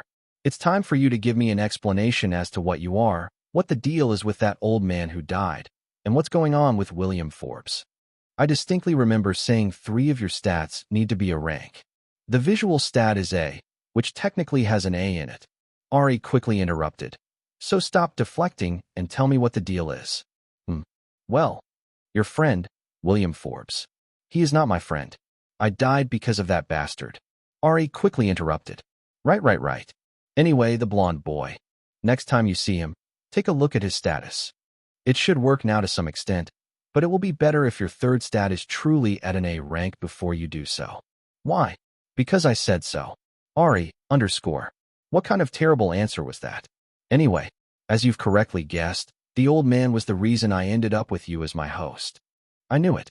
As for what I am or what he was trying to do, you're not fully authorized to know that yet. Are you just saying that? No. Having you pester me repeatedly is quite annoying, and if I could stop it by giving you the information, I would. Fine. And William? Was he trying to get you? What does he have? Is it a system? How is he stealing stats? I wonder. Ari, _. No, really. While I generally dislike you, you're my current host, and he's a clear danger to achieving our mutual goal, which you're making a decent effort to achieve. So for once, I'm trying to be helpful. So you're aware that you're often unhelpful. Rather than say what was on his mind, Ari bit his tongue while waiting for Nova to continue. I have my suspicions, but nothing is certain. I'm wondering if it's an entity similar to me, or if it's one of the ones I suspect. So take a good look at his status next time you see him. But once you do, he'll become aware of you and me by proxy, so make the decision wisely. As you often like to say, he did order your death and body disposal. He or the people around him might recognize you, and you might be in danger once more. I plan on showing my face from now on anyway, and we're on camera 24/7, so it doesn't really matter. Plus, he doesn't seem very observant at all, considering he doesn't remember my voice after ordering my death, and I've never seen any of those people who were with him that day. And since he's clearly cheating, I plan on gathering evidence, reporting it, and getting him kicked off the show entirely because I have no plans on even entertaining the possibility of debuting with him. Ari replied, pointing to the mini voice recorder he had ordered. I hope that your plan is successful. He's quite self-absorbed and even stupider than you, which is a talent in and of itself, so there's a good chance it might work. Fighting. Thank you. Ari didn't know whether to be insulted or to fight the system, but since he was being provided information, he just stayed quiet. And regarding the William boy, I can't guarantee it since I'm not sure which specific entity he has. But, for your stats that have reached true A rank, I can probably protect 1 or 2 max. Naturally, avoidance is the best policy, but if it came to that, what would you like me to protect? Ari thought it over before quickly giving an answer. His only talent, which had taken him this far, was his vocals, and he absolutely couldn't lose it. And since his face paint was being mentioned frequently with the leaked photos circulating on the internet, he absolutely had to show his face to disprove any rumors. For the other stats apart from charm, he would cover them up somehow with the new jukebox skill. Vocals are the most important, followed by visual, then charm. Everything else can be sacrificed. Noted, this protection only extends to you, so those friends of yours will have to fend for themselves. I'm not too worried about that. The next round probably works the way the last one did, so the winning team gets to choose the next team, and I'll choose my friends and just not select him for my team. Since they're all talented, it will work out. Wow, you're really using your brain today. I'm proud of you. Thank you, I really appreciate that, Ari replied with a slightly touched voice. It seemed that this conversation had really brought him and Nova closer. So much so that he even received a compliment, just as he was about to compliment Nova back. If possible, could you use your brain to complete your mission board in a timely manner this go-round? Your other stats have come far, but your dancing is unsightly, not to mention the unspoken word you're calling rap. Ari, _ Never mind. It was just his delusion that Nova had suddenly become kind to him. His good mood suddenly gone, Ari angrily wrote some lyrics, cursing Nova, while using FreeDAW's programs to bring his thoughts to reality, and posted the song on his newly created social media account. Unfortunately, he was still the only one liking his own posts. And after spending the day preparing his things for the show and eating dinner with Jamie, the following day, he got into the now familiar truck along with Benjamin and made his way to continue filming Pop Star Academy. Who? What? When? Where? Why? How? Chapter 143, Second Ranking Ceremony, 1. Welcome back to my favorite contestants. I've missed you all. How was your break? MC Ryan Leary, who was dressed in a gray school uniform, once more cheerfully greeted the contestants as they sat in the audience chairs. On stage in front of them were the 6 judges, who were all dressed nicely, as well as the pyramid with seats that had been present for the last ranking ceremony. Good. Too short. Meh. As various positive answers came from the sitting contestants, Ryan Leary laughed before getting to the agenda. Good. How many of you watched the first episodes at home? Did you like it? Kind of. Sorta. Well, this time, mixed reviews came from the audience, and Ryan Leary nodded knowingly before changing the subject. Well, the last time I saw you were all performing amazingly on stage. And as mentioned, public voting opened up once the first episode aired. So today we will have our first publicly decided ranking ceremony, and unfortunately, we will have to say goodbye to 10 of our dear friends today.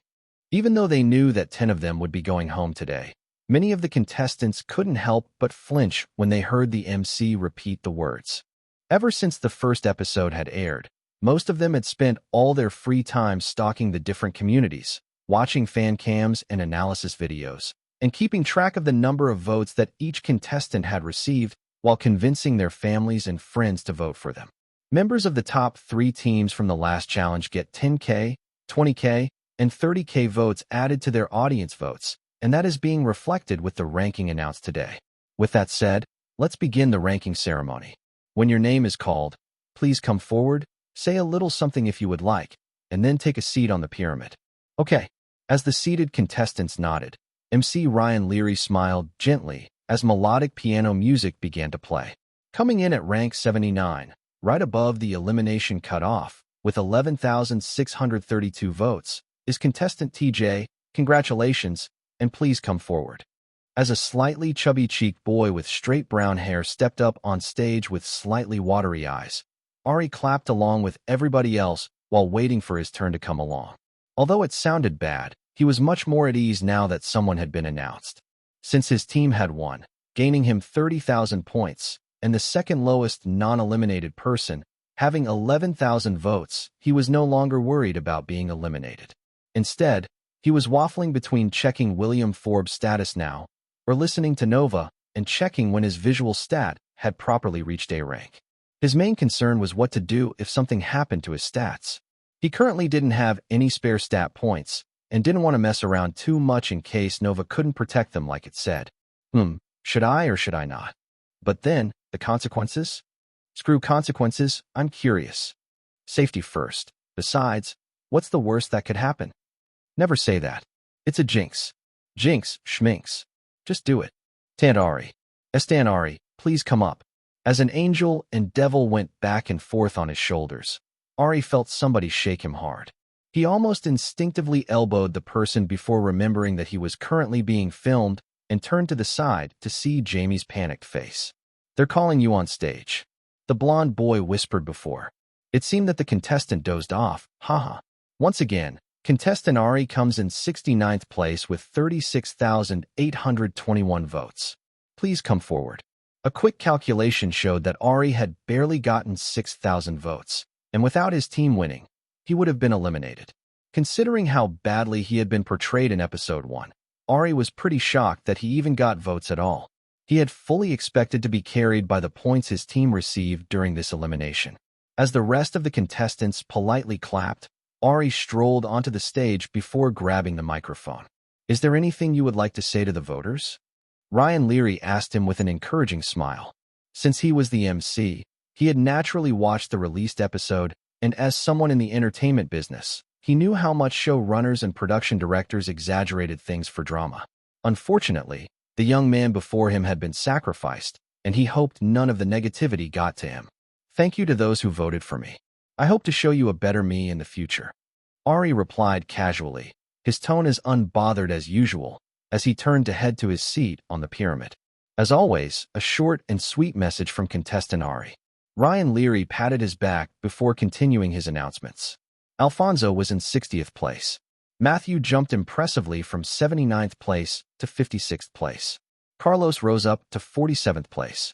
William Forbes had jumped from 40th place to 21st place. And as the blonde boy smirked while giving his speech, Ari wanted to check his status then and there, if only to mess him up mid-word.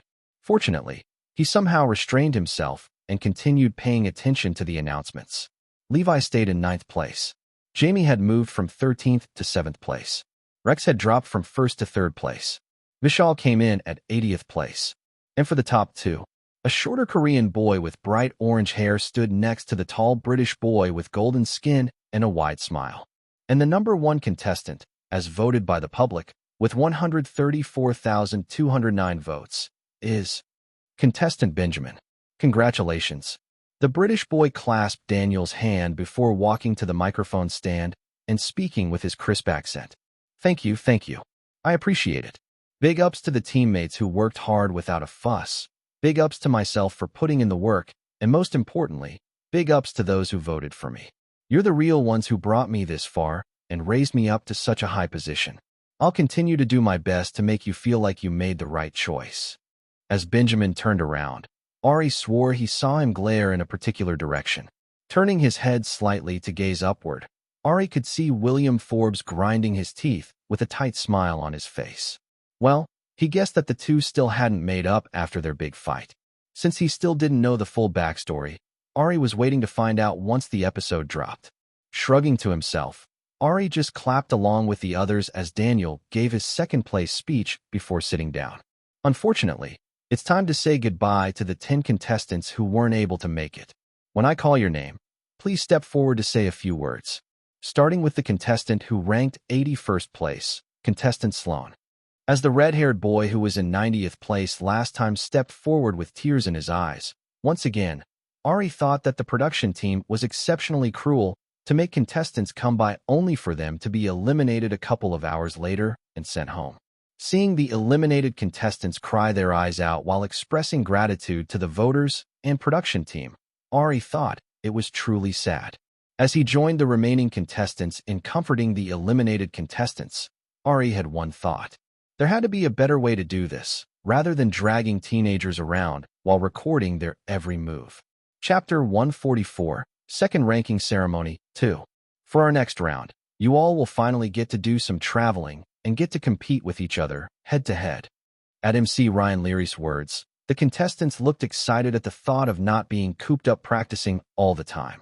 Competing was whatever, but traveling on someone else's dime sounded very exciting. and they began chattering in excitement. Are you curious? Shall I tell you? Or shall I let you pick teams first? Tell us. Tell us, please. Where are we going? My passport is ready to go. Unfortunately, we won't be going abroad this time. Oh, but it will happen in the future. Regardless, you're going to spend a day busking in Las Vegas to pass out flyers and get people to sign up for the show's awesome rewards, exclusive content, and, of course, voting access. Aren't you excited? Not at all. The thought of standing and performing in the hot Vegas sun sounded unpleasant at best, and from the description, wasn't the production staff just using them as child labor to promote the show? There wasn't even a reward for busking. The more concerning issue was that the plan the assistant PD, David, had told William had changed from busking in 2 locations to a single location, meaning they all had to go to Las Vegas. Curious as to what William's reaction would be, especially because the boy had mentioned not wanting to take Ari, glanced back once more to see William gritting his teeth once more before forcing a smile. Well, even if he wasn't excited about it, at least somebody was more miserable than he was. Afterward, you'll be going head-to-head performing the same song as another team as the opening act to a concert. Doesn't this sound exciting? A concert opener? For which artist? No way. That's crazy. The excitement in the room grew as the chance to be a concert opener was dangled in front of the contestants. Even if it was a small crowd, having the opportunity to perform in a city like Vegas was a pretty good opportunity, and Ari felt his excitement build just a bit. The artist is a secret. Now that you've heard what it entails, let's get right to it. As we've previously done, teams will be chosen by the individuals on the first-ranked team. Could Alfonso, Ari, Caleb, Gail, Ian, Leo, Miho, Minjun, and Ray please come to the stage? Hearing his name being called, Ari got out of his seat and limped to the center of the stage. This time around, we're forming 10 groups of 8, so that means one of you has to give up your right to create your own team, but you get to choose whose team you'll join. Who wants to volunteer? The MC looked at all of the teammates curiously as the cameraman moved closer. I will. Miho, who was the quieter twin, immediately raised his hand. I'd like to join Minjun's team. Aw, brotherly love. Additionally, after everyone has been sorted into teams, those who were voted as the best performer on their teams will have the opportunity to swap to a different team.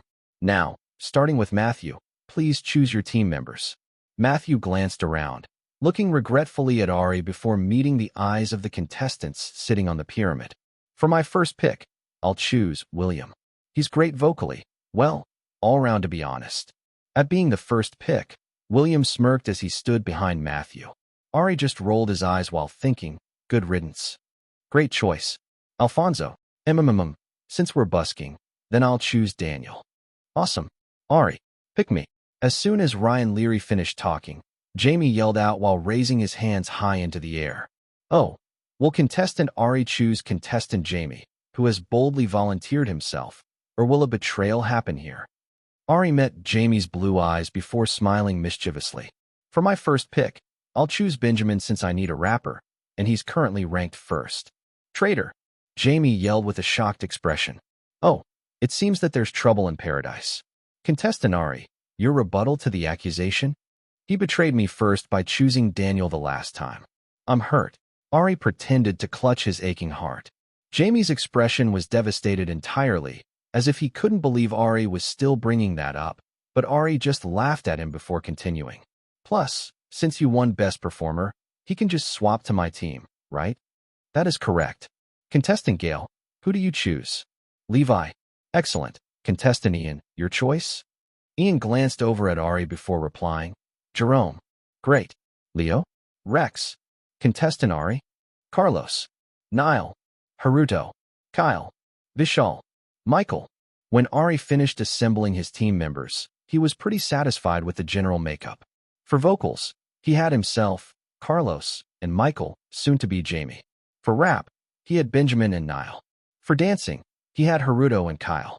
And for someone to help him research, he had Vishal. While it wasn't the most perfect team, he had grabbed people with high stats in those areas who had previously been on a team with either Benjamin or Jamie, or people he got along with. With this setup, he thought things would go perfectly, especially when he dumped the leadership role onto Benjamin, who generally seemed to do a great job. Even though Benjamin had some conflict with Carlos, it was something that Ari thought he could mediate. Pretty satisfied with his choice and excited about the fact that he really wouldn't have to do anything this time around, Ari smiled brightly at Ryan Leary, ready to move on to the next step. Now, can the individuals who were voted as best performers on their team raise their hands? 9 people, including Matthew, who had chosen his own teammates, raised their hands high. Awesome. Then if you would like to switch with an individual on any team, please keep your hand up. Much to the surprise of everyone, Matthew kept his hand up. Contestant Matthew, you are aware that you chose your teammates, right? This is the team you selected. Yes, sir, I know. But I also have the privilege of moving teams, so I would like to move because I have an obligation to fulfill due to causing contestant Ari harm. As Matthew glanced at Ari's foot one more time, Ari wanted to shake his head no. It's fine. There is no obligation. Leave my team as it is, please. At this point, this injury is no longer your fault, so let it go. MC, please skip him. Unfortunately, the MC couldn't hear his thoughts. With a bright smile, he gave Matthew a thumbs up and asked, "Okay, which team do you want to join?" "I want to join Ari's team and replace Kyle, since our skill set overlaps." It seemed that Matthew had used his brain as he wanted to replace the weaker dancer that Ari had selected. Well, Ryan Leary glanced over at the PD standing in the background, and seeing PD Jiho shrug, continued, "There's nothing against the rules, so contestant Matthew will now be joining contestant Ari's team, and contestant Kyle will be joining Matthew's team." The two boys quickly exchanged positions, and Kyle actually seemed relieved to be away from Ari. "Does anybody else want to change teams?" Jamie's hand shot high up once more, and the MC laughed. "Yes, contestant Jamie, I already know which team you want to join. Who do you want to replace?" "Michael." "Understood. Both of you, please swap." "Now, does anyone else want to swap teams?" Michael and Jamie swapped positions, with Jamie smiling brightly like the sun as he stood next to Ari. "We're finally on the same team." "Yep. Should be fun." The two of them bumped fists while smiling, before paying attention to the MC. "All right, last but not least, contestant William. You raised your hand. Who do you want to swap with?" "Him. I want to enter that team and swap with him." William smiled his characteristic smug smile as he pointed a lean finger. When Ari saw who William was pointing to, the smile on his face disappeared, and he could feel his eyebrows trying to furrow immediately, and he had to physically stop himself from shaking his head. "Oh, it seems that your special plan is getting a wrench in it." No, absolutely not." Chapter 145, Second Ranking Ceremony, 3. "Me?" Jamie looked shocked as he pointed his finger at himself while looking at the judges. "Yes, you. I want to swap with you," William replied with a smirk. "Why?" Jamie asked, completely confused. To be honest, Ari had the same question. "Why my team when there are 6 others for you to join? Even then, there's nothing wrong with your team. Stay over there." Even if Matthew left, William's team was full of mostly talented people, including 3 people he had first performed with. If he stayed there, he would easily get the best vocal parts for whatever song was chosen and would probably be the leader. It made absolutely no sense moving to Ari's team, which contained a person with whom he had a conflict, Benjamin, and the team was vocally stacked, even when considering those who specialized in dancing and rap, apart from Matthew and Vishal. Additionally, choosing to swap with Jamie was stupid, especially because Ari and William's voices had a lot of overlap in their tones and singing style, and they would probably compete for a part. As someone who had been in vocal classes with William since the beginning, Ari was confident in out-singing the other boy 8 out of 10 times as long as there was no weird tricks involved. So he could only think that William's brain truly did not work too well since he lived life on easy mode. Meeting the blonde boy's pale blue eyes, Ari sincerely wished that the judges and the PDs would tell him no. "I don't understand why you're swapping with me when I just swapped to get here." Jamie stubbornly replied to William, "Because I want to. There's no rule saying that I can't swap with you, even if you swapped, right?" William turned to face PD Jiho, and Ari followed suit, trying to burn his message into the PD's mind. "If there's no rule, make one. All these rules are made up by you in the first place, so just add another one." This is quite a tough question. What does the production team say?" MC Ryan Leary turned to PD Jiho, who looked between Jamie's distraught face and William's confident one before nodding with a smile. I'll allow it. Swap away. Oh, well, the god of the show has spoken. Contestant William, your team swap is allowed. Sweet. Sorry to Jamie. Your spot is mine. William smirked at Jamie before continuing, but I mean no offense because I really love your voice and admire your singing skills. Thanks. Although he was a bit bummed about being forced to move teams, Jamie still responded brightly. No hurt feelings, right? I would love to exchange notes vocally with you in the future. You feel the same, right? Shall we shake on it? As William reached out to shake Jamie's hand, Ari simultaneously yanked Jamie backward while covering his own hand with his sleeve and fist bumping William's hand lightly. Let's save that talk for later. For now, welcome to the team. I'm not glad to have you. While Jamie and William stood there looking confused, Ari shoved Jamie toward his new team while keeping his distance from William. Seeing Jamie walk away with a confused expression but Ari staring at him warily, William's expression darkened slightly as he stared at Ari in suspicion. It was true that he disliked this weird face-painted boy, but getting interrupted at this moment felt suspicious. Did he know something? Maybe he should test the waters. You know, I've felt this for a while, but I feel like you dislike me, Ariel. Do you hate me so much that you don't want me touching you or your friend just because I replaced him? Why would I care about your feelings? And you're right. I dislike you so much. Ari watched William put on a one-man play before putting on an innocent tone as he replied. That's not it at all. I saw you picking at your nose with your hands, and I'm extremely germophobic, so I don't want me or anyone to accidentally get sick. You understand, right?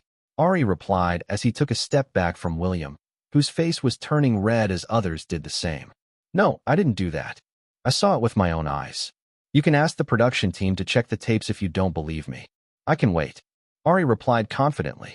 While he might be exaggerating the extent of the nose picking, he had definitely seen William wipe his nose once or twice before, flicking something away. Whether it was dust or boogers wasn't his concern. He just didn't want William carrying on with his talk of Ari hating him in front of the MC and cameras, even if it was true. William glanced around with a red face before standing beside Ari and hissing. Why would you say that? Are you trying to tarnish my reputation? Why would you say that I hate you? Aren't you the one tarnishing people's reputation? Ari replied bluntly as he purposefully stepped away from William, and William snapped his mouth shut angrily while making up his mind to get rid of the boy in front of him one way or another. Please make sure you wash your hands before touching anyone, so they don't get sick. Ari politely emphasized. All right, boys, let's settle down. You can all chat and bond as a team later, but now, it's time to pick the song you'll be performing. As MC Ryan Leary finished talking, a staff member rolled a large board with a silky black cloth covering it.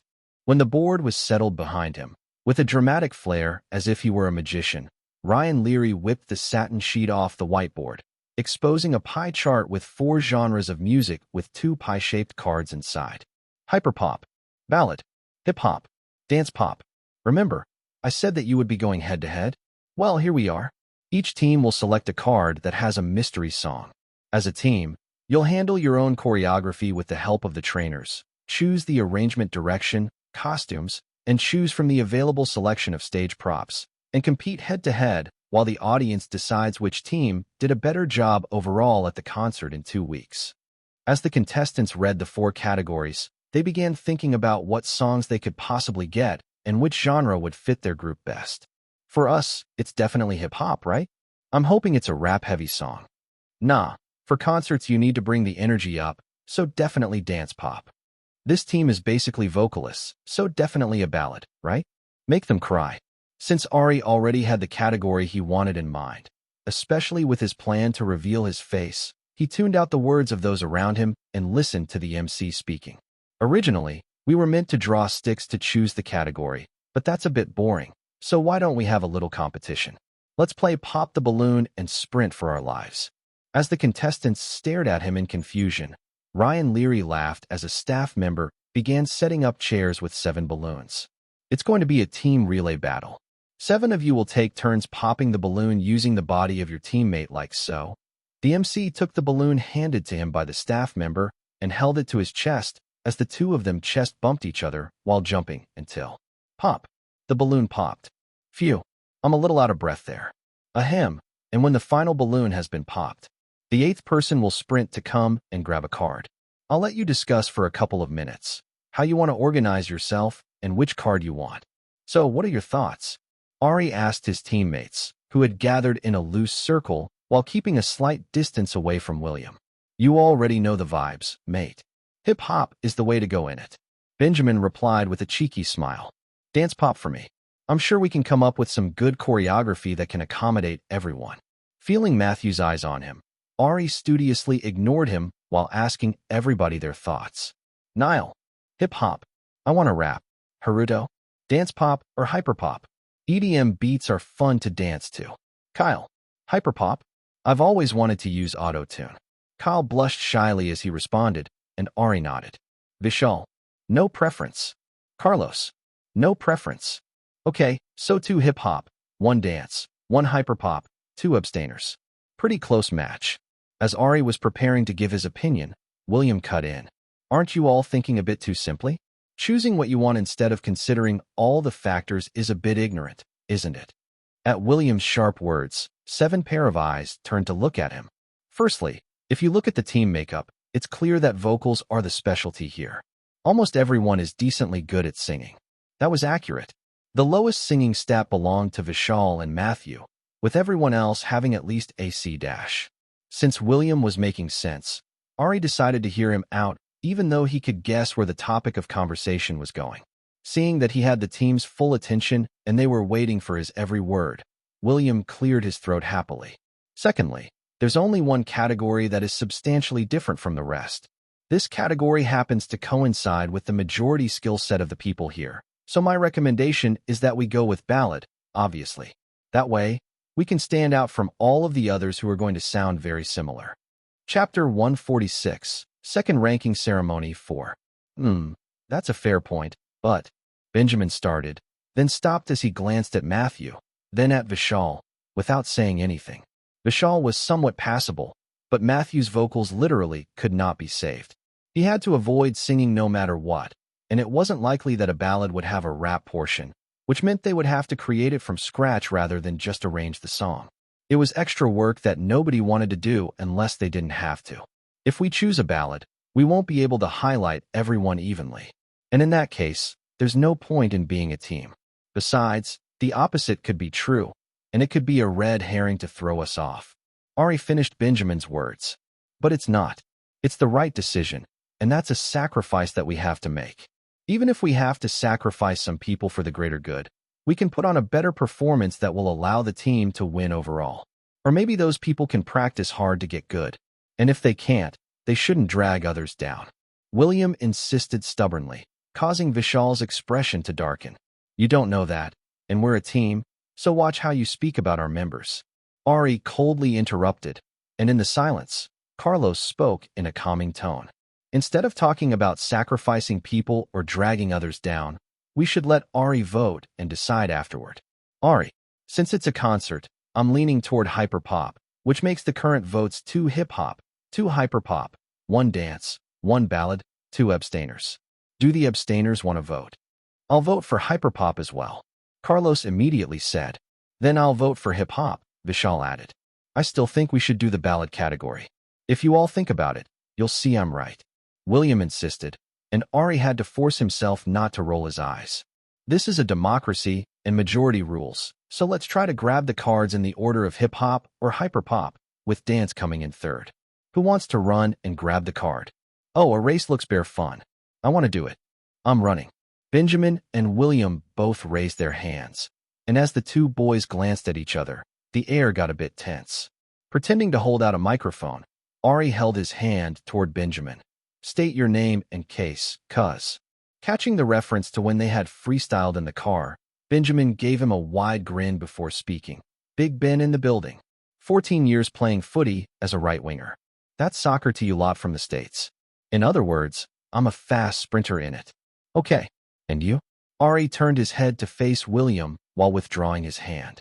You know who I am, so I don't need to introduce myself. I've played lacrosse and tennis since I was little. William boasted with a smug smile. Since he didn't really care who did it as long as it wasn't him, Ari shrugged. Fine. Rock, paper, scissors. Best out of one go. Thump, thump, thump. Rock, paper, scissors, shoot. The two boys hit their fists on their palms before playing scissors and rock simultaneously. Benjamin wins, so he'll run. Rah. Yes, sir. TSK. We should do the best out of 3. There's no time for that look. They all turned to face the MC, who had finished setting up chairs longwise on the stage, and a staff member was handing balloons out to those who weren't running. Alrighty, let's get started. The first person pops their balloon while sitting on the chair, and the next person pops it at the sitting person. Are we ready? Yeah. Ari waved his bright green balloon along with the others who were shouting in excitement. Excellent. Then, on your marks. Get set. Go. At Ryan Leary's yell, Vishal sprinted to the chair and quickly began trying to sit on it to pop his blue balloon. Unfortunately, the balloon kept slipping out below his butt, and by the time he popped it, other teams had already sent their second runner. Pop. Once it popped, Haruto ran forward at full speed while holding a yellow balloon against his chest. He and Vishal body slammed each other and collapsed to the ground, but the balloon popped immediately. Please be careful, boys. And the previous person has to clear out before someone starts running. Ryan Leary yelled out. Good work, boys. Let's lock in. Go, go, go. Benjamin was clapping and cheering loudly as if he were at a sports game. Niall immediately sprinted forward, dropping his balloon on the crawling Haruto and bouncing on him until the balloon popped. Then Carlos ran forward, slipping and accidentally sliding into Niall, who was trying to sit on the chair, and popped his balloon. We have our first team running for the board, and they have taken the ballad category, Ryan Leary announced. Ari glanced over at the selection board to see Jamie's team dancing around as they waved one of the 2 ballad cards in the air. Hurry up and choose the other categories, damn it. Leave ballad alone, William muttered as he glared at the other teams. He really wants that ballad category, huh? Remembering that William had been given forward info from the assistant producer, Ari was suddenly glad that Benjamin had won the rock, paper, scissors contest and would be selecting their category. He wanted to avoid getting caught up in any of William's cheating. Just as Carlos was recovering, Matthew dashed forward with incredible speed and grace, twisting as he positioned his balloon, so it popped the moment he sat on it. Oh, another team has succeeded, and they have chosen hyperpop. And another team has chosen hip-hop. One more team has chosen hip-hop, meaning that category is closed. 4 choices remaining. Who will get what? The moment Carlos was out of the way, leaving only Matthew, William began running forward with his balloon. Remembering that William still hadn't washed his hands after supposedly picking his nose, Matthew quickly got up and put his back to William, taking his repeated slams until the balloon finally popped. Dance pop is now closed, leaving only 3 categories. Hearing that, Ari began to run slowly, keeping the weight off his ankle that was still in a brace. Hurry up already. William began yelling at Ari's slightly slow run. Dance pop is now gone, leaving behind ballad and hyperpop. The final runners for the 2 remaining teams are headed to pop their balloons. Who will win? As Ryan Leary yelled out, after quickly gauging the distance between him and William, Ari jumped forward with all of his strength, turning in the air and positioning the balloon underneath him.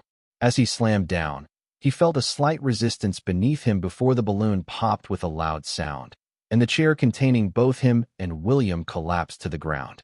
Pop, crash, thud. Quickly scrambling to get away from William, Ari watched as Benjamin ran neck and neck next to a buzzed blonde head before the British boy pulled ahead and snatched the hyperpop category. And that's the game.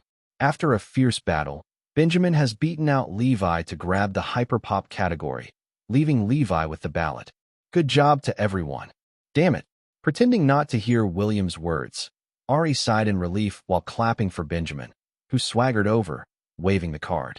Well, you're all dismissed to begin your preliminary discussions about your team song.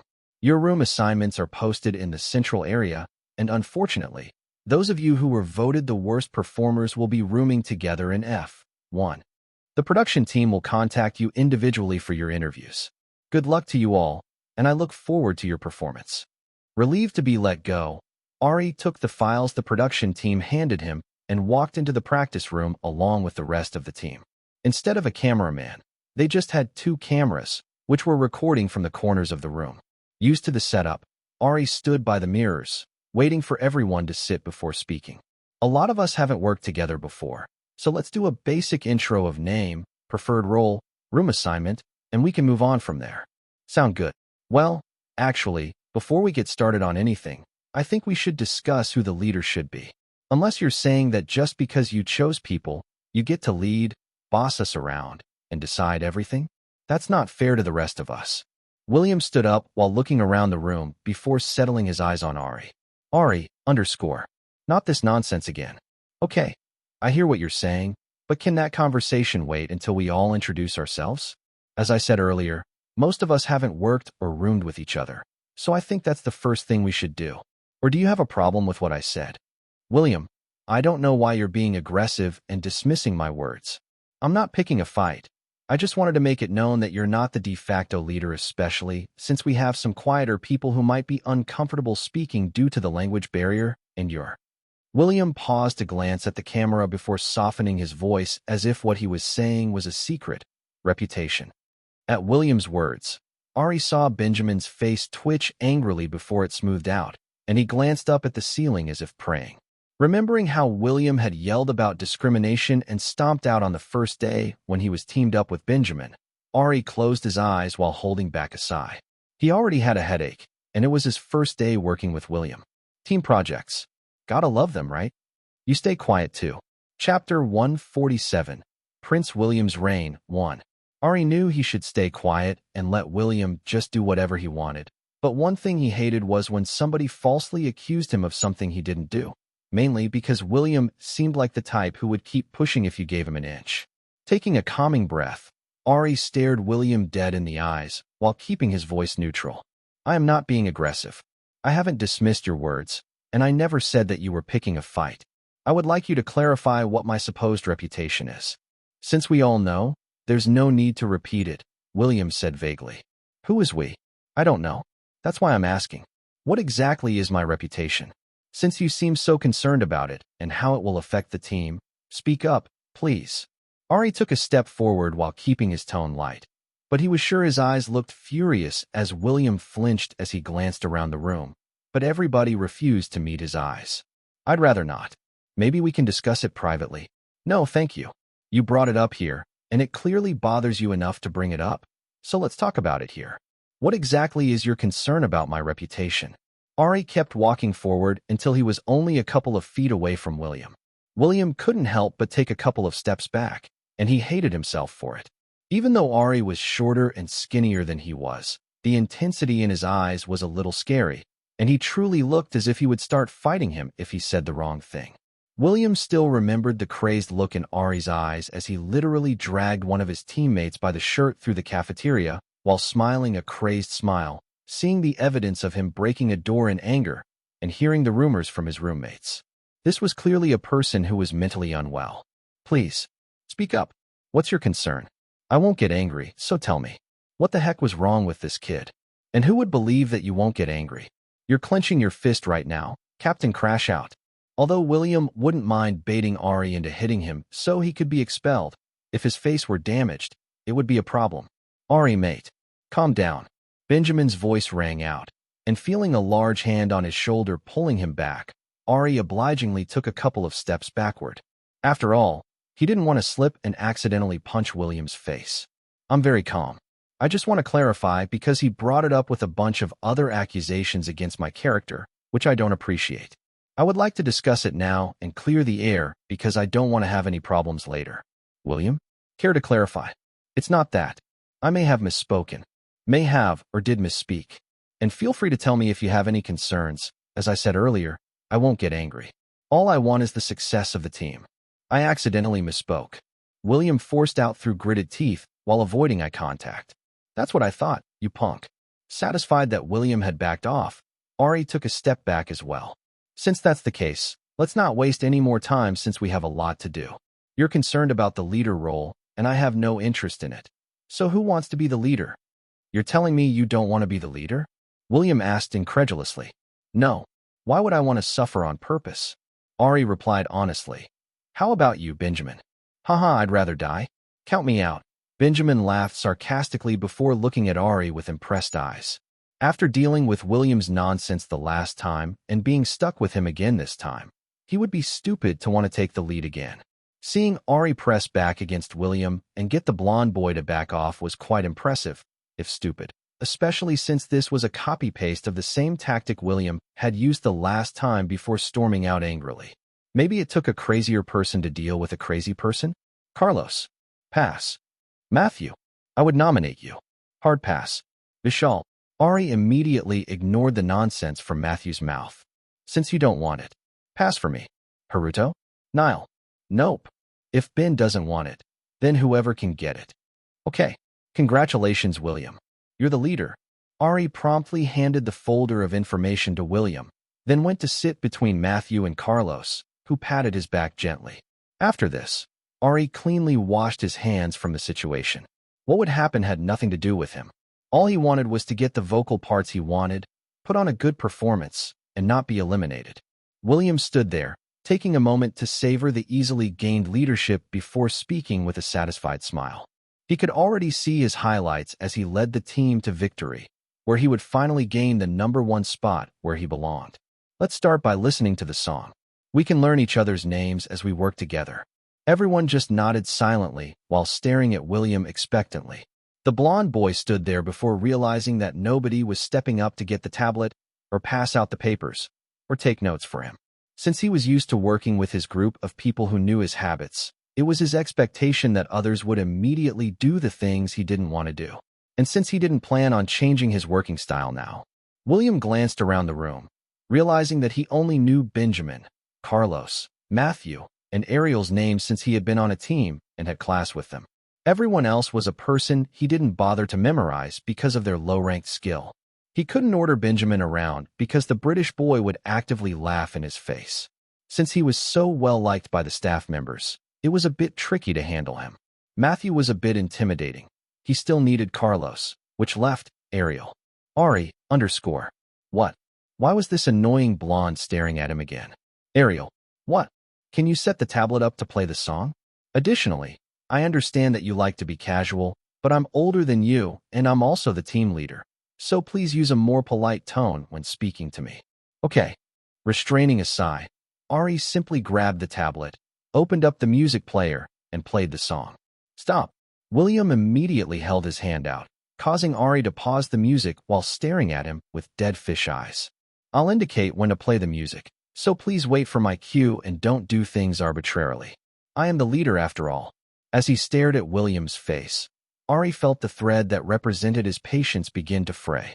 Truly, he didn't think he could live like this for another hour, much less 2 weeks. But William's behavior toward him only got worse. Chapter 148, Prince William's Reign 2. Go ahead and start the music. Withholding a sigh, Ari pressed play on the tablet. Thump. The electric bass sounded vibrated around the practice room, rattling the mirrors slightly. As everybody's eyes widened from the intense sound, a low, raspy voice sounded out. I'm like some kind of supernova. Watch out. Look at me go. So hotter than y'all. So like the sun's core. So hot, hot. Hot, hot, hot, hot. So you can't cool down. I cause sparks to fly around me. I bring the heat. You can't stop me. I'm all you see. Drop. When I come, you all stare ah-oh-I.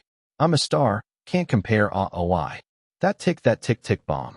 That tick tick bomb. Even if my reign is short, I'm on top. Brighter than your sun. Su supernova. Nova. Can't stop, hyperstellar. Brighter than any other. Bring the light of a dying star. Gonna blind all the haters now, so watch out.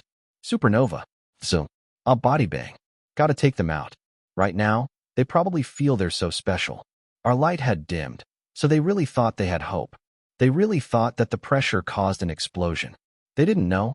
I had it under my control. Don't gotta ask who we are ah-oh-I. You all know I'm a star ah-oh-I. Look up in the sky, huh? Su supernova. As the chorus repeated once more to the electric pop bass, Ari nodded along while already singing along to the chorus. Ari actually liked the song. Even if the lyrics were repetitive, they were catchy, and the intense electronic beat reminded him of racing games and sci-fi movies. Vocally, it wasn't particularly challenging, and even though there were more sing-rap portions, there was still a decent part split between the rap portion and the singing portion, which meant everybody could probably find a part that fit them well. Additionally, because of the high BPM and intense bass line, It seemed like it would be fun to dance to. Just from listening to the song once, Ari already had tons of concepts that would fit the vibe of the song and even allow for a fun facial reveal for himself. All in all, it seemed like it would be a fun song to perform at a concert, regardless of the type of concert it was. But clearly William didn't feel that way since his expression was quite dark the more he listened to the song.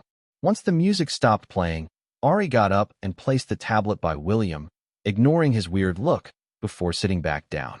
Then he just sat there waiting for the conversation to start.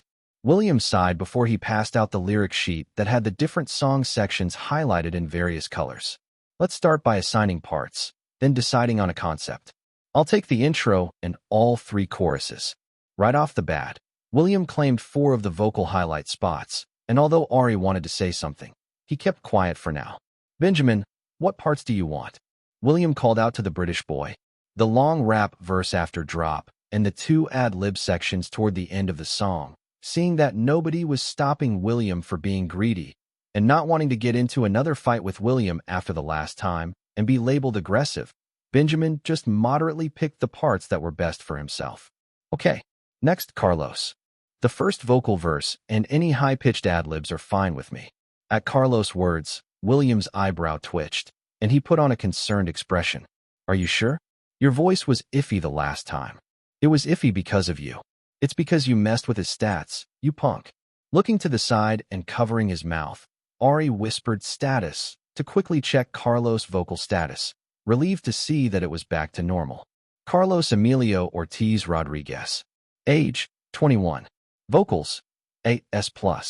It meant that Carlos could easily hit those high notes without issues. I feel fine and my voice recovered well over the break. I'm only saying this because I'm concerned about bringing the team down with a lackluster performance. What if your voice gives out again? You don't even know why it happened last time. Plus, with your practice history. At William's words, Carlos's face darkened, and he looked down. Well, he said he's fine, and we can deal with that if it happens. I'm next on the list, right? I want the body bang ad-lib, the 3rd verse, and the last chorus of the song. Ari cut it, since he knew the whole story of what happened, and the sight of William's pretend care disgusted him. I took that section. I know, but I counted out the parts on the lyric sheet. Ari waved it around for emphasis before continuing. And if we divide things evenly among 8 people, everyone should get a maximum of 3 parts. Since you currently have 4 parts, including all of the choruses, I would like the chorus after the portion that sounds like it should be a dance break. I'm willing to compete for it, and have everyone vote on who performs it best if you would like. I said I want to do that part. There are other parts of the song not chosen, so why don't you choose one of them? William replied through gritted teeth, but Ari shrugged. I understand that. However, that's the part I'm interested in too, and since you have 4 parts, I want that one. If you're against it, you can pick which one of your parts you'd like to give up. Ari stared at William without backing down. Out of the choruses that William took, the last one was the most energetic and exciting to the ear, especially when combined with the high-pitched ad-libs that Carlos would do. Coming right after a dance break, it was sure to draw attention from the crowd. For the concept he wanted, having that part would be best, but if he couldn't have it, Ari would at least reduce the parts that William would have. And glancing to the side to verify that the red lights on both cameras had turned off, he could argue as much as he wanted. The 2 of them stared at each other before William bit his lip and looked down sadly, like he was being bullied. I don't understand why you're always picking on me. I'm not picking on you. There are so many other parts available, I don't understand why you're only coming for my parts. William continued, and Ari snorted as the rest of his teammates stared at him, clearly picking a fight with William. I chose 2 of the unassigned parts, and one of the 4 parts that you claimed for yourself. You have 4 parts when everyone should have a maximum of 3. Ask yourself if that's fair. And as I said, I'm willing to compete for the part right now, so may the best singer win the part. Ari calmly replied, not willing to back down. Of course, William didn't respond at all, and just continued looking sad silently while posing for the cameras. Just give up one of your parts, mate. It's not that deep, and you're holding things up, especially when you have one more part than anybody else. We have to plan the concept, costumes, and even the busking event. Benjamin told William, and the blond boy bit his lip as he turned dramatically toward the door. Are you planning on storming out again? You're the leader. That's childish behavior.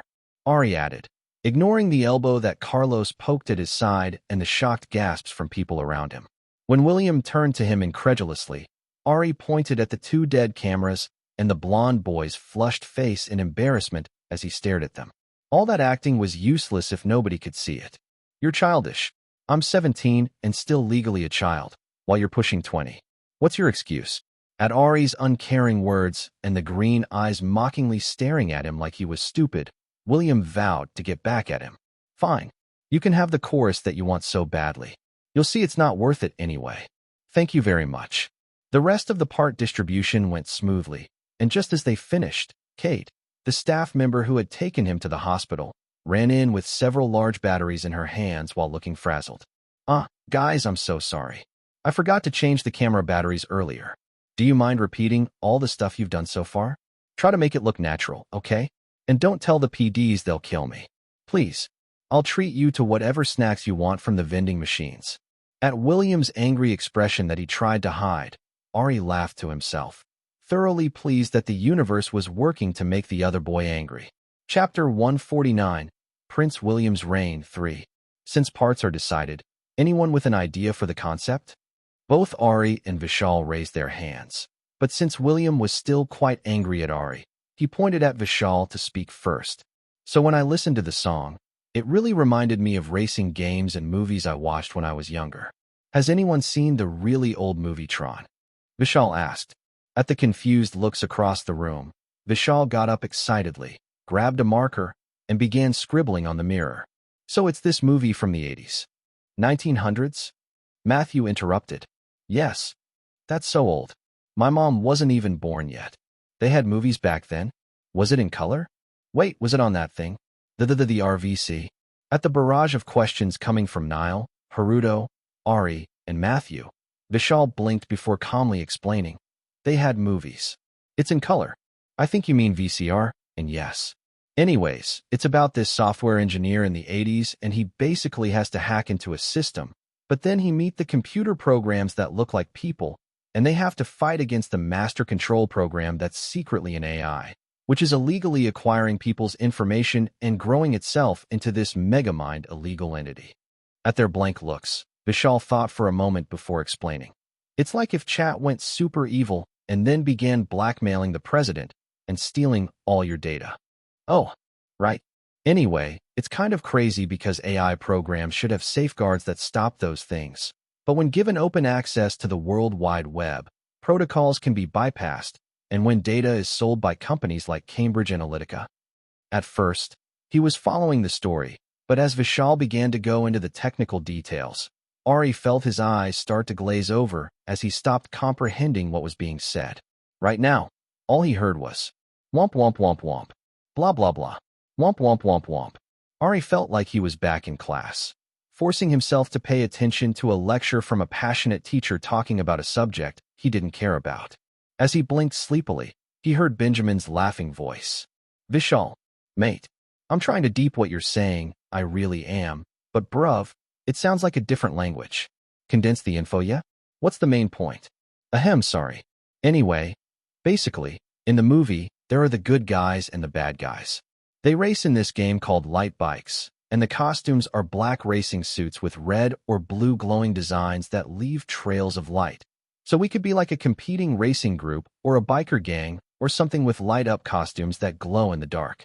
We'd have to ask the production team or look it up, but I think it really fits with the vibe of the song, especially since another team has the same song as us. What do you think? Oh, a biker racing gang. I quite like that. I like that a lot.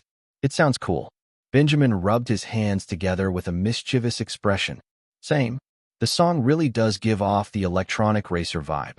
I don't know the movie, but I've danced in a music video that had us wear something similar to what you described before. Matthew chimed in. The costuming is actually pretty simple. For that effect, it's fluorescent stripes added to black clothing that glow when the light hits them, like the lines on the road when driving at night. So we'd have to ask the stage people to focus the lights in certain ways. A dance break with that kind of clothing would actually look super cool if choreographed right. Matthew began moving his hands as he hummed the song. As everyone was chatting and adding ideas, Ari nodded along, chiming in here and there.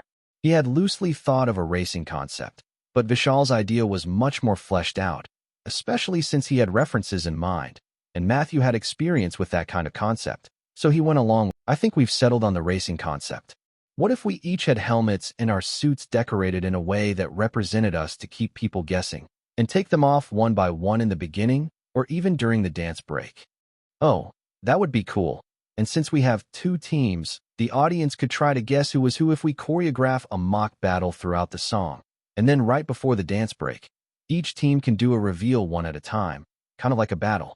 I can do acrobatics. I know Benjamin can flip. Anyone else? Me. Breakdance. I can do it too. Haruto raised his hand excitedly as he spoke slowly, and Matthew got even more excited. Okay, this is good. Then, before we start on choreography, song arrangement-wise, are we changing anything about the song? I think the vibe is good, right? Maybe the lyrics? I think it's within everyone's vocal range. Carlos, how do you feel since you'll be hitting all the high parts? Ari turned to ask Carlos, who was sitting quietly. No problem on my end, my voice is fine, and actually, I like the racing concept too. I have a motorcycle, so if we want to use it as a prop on stage, I don't mind lending it. I don't know if the production team would let us use it, though. At Carlos's words about his motorcycle, everyone got doubly excited and began clinging on to him and asking him questions about it. What kind of motorcycle is it? Suzuki GSX. What color?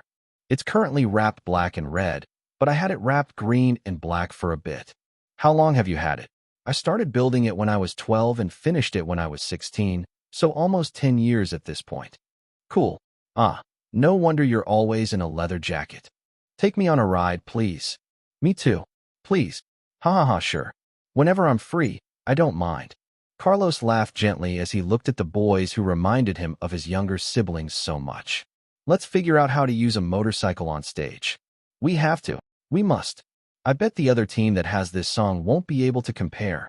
Full of excitement, everyone began coming up with ideas based on the concept that Vishal had introduced while trying to incorporate Carlos' motorcycle somehow.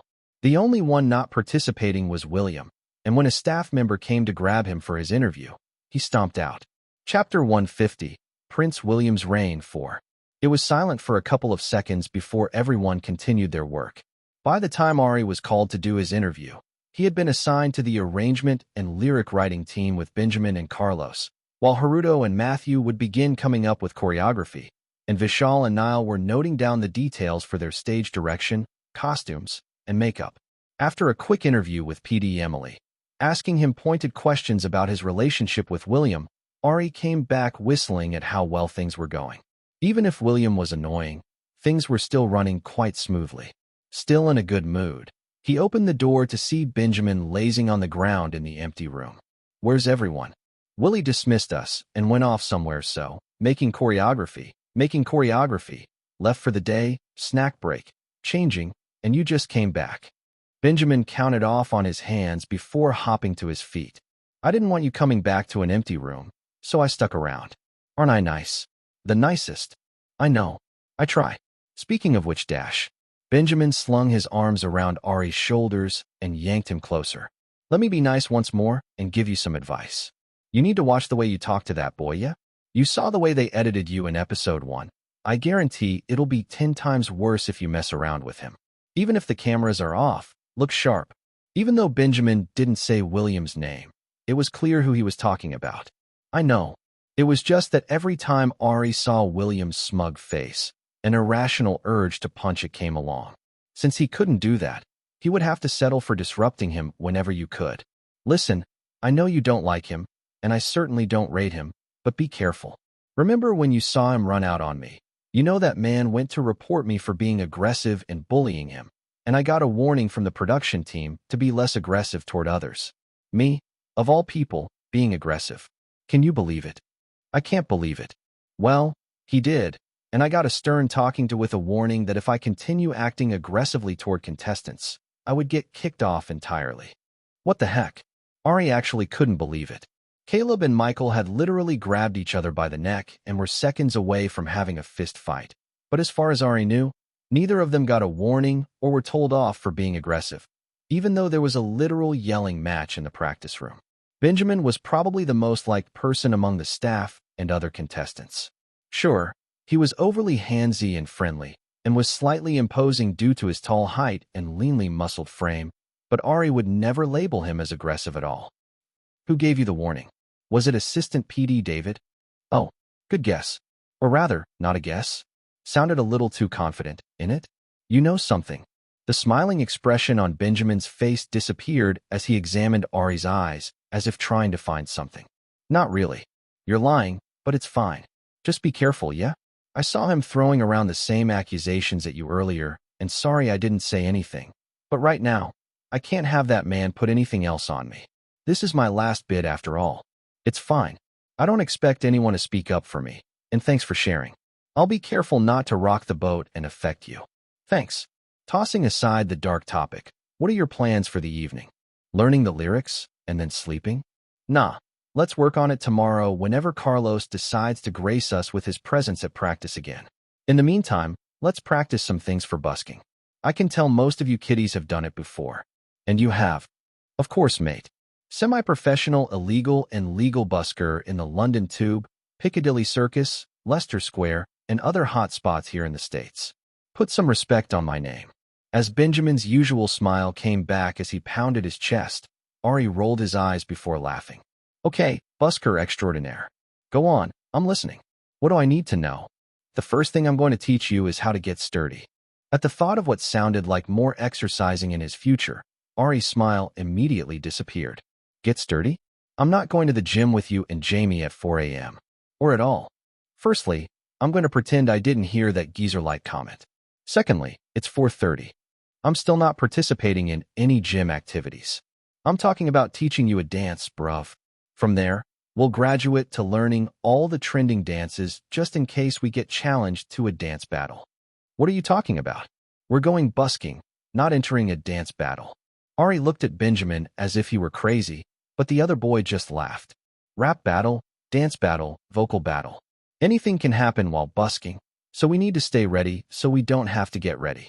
Your vocals are fine, but your rapping can't be saved. If only we had more time, I would teach you some legwork and more intense group dances, but we can save that for another day. Let's warm up and do what we can. Don't worry, I'll baby your injured leg. With an excited jump, Benjamin began playing a high-energy Caribbean song from the tablet. Jump up, jump up. I'll say jump and put your hands up. Jump up, jump up. 1, 2, 3, 4. As Ari stared at him in confusion, Benjamin threw his hands around Ari's shoulders and began dragging him from side to side while jumping and singing. Palance, mashing up to place. Palance, palance, jump up and break up to place. Palance. Even when Vishal came into the room, Benjamin just roped him in as well, forcing him to jump around and dance for the entire 4 minutes of the song. By the time it finally finished, Ari's entire body was drenched in sweat, and his legs ached worse than when he ran and completed all his repeat missions at once. He couldn't believe that this was Benjamin babying his injured ankle, and he stared at the boy with a look of betrayal. Benjamin didn't even have the courtesy to look winded or sweaty. He just looked as if he had gone on a walk on a cool evening. Get your cardio up, mate. The real practice starts now. Benjamin simply laughed at him before changing the music to a drill song. Regretting not changing into his utterly adorable tracksuit, he resigned himself to the torture that Benjamin called busking dance practice 101. When Matthew stopped by from choreography creation to join in on the fun, he and Vishal's suffering was finally alleviated, and Ari gratefully went to bed after showering. And the next morning, during their team practice after breakfast, William started with his nonsense. For this performance, you have to take off your face paint. I won't let you ruin my team performance with that ugliness. Ari, _ Good morning to you, too, you punk. I hope you slept terribly. Chapter 151, Prince William's Reign 5. Did you hear me? I said that you can't wear that weird face paint for the performance. Your previous teams might have allowed it, but I certainly won't. That's fine. I won't have it on for performance day. Excuse me. Really? William asked with a skeptical expression as if he couldn't believe it was that easy. Yes. Ari pushed past William to sit inside the practice room beside Matthew, who had dark eye bags under his eyes, and began to stretch in preparation for choreography practice. Matthew stared at him for several seconds, his mouth moving but no words coming out, until Ari finally broke the silence. What? How's your ankle? It's fine. Are you sure? You were limping yesterday. You need to be careful about injuries and make sure they heal properly the first time. I recommend going back to the hospital and getting an okay from the doctor. And have them charge me an arm and a leg? No thanks. Besides, you're saying this after teaming up with Benjamin and forcibly teaching me to moonwalk and the butterfly legwork dance yesterday?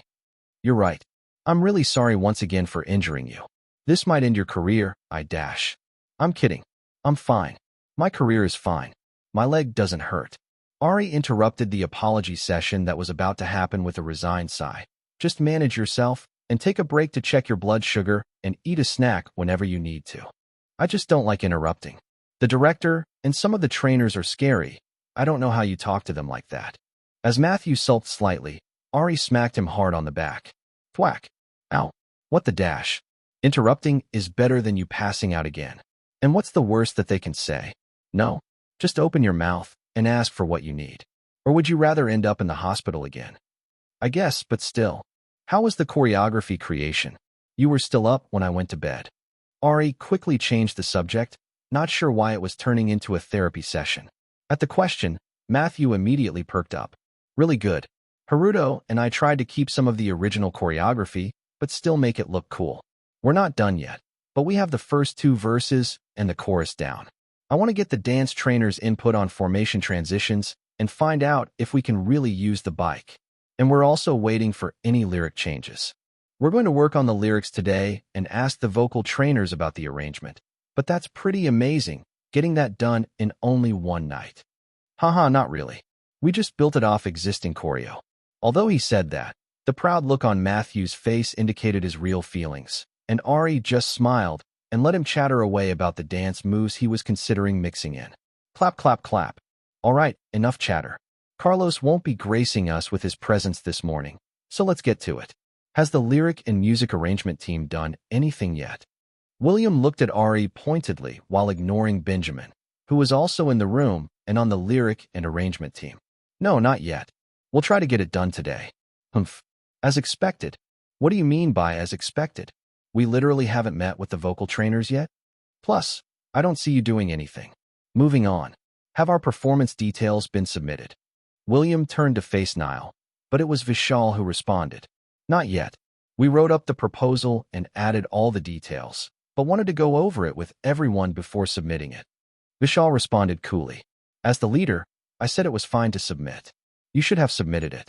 Now we're behind other teams. Right? But it's good to review everything one last time to make sure everyone's opinion is reflected and that the final draft is up to par without things like silly typos, which would reflect poorly on your leadership.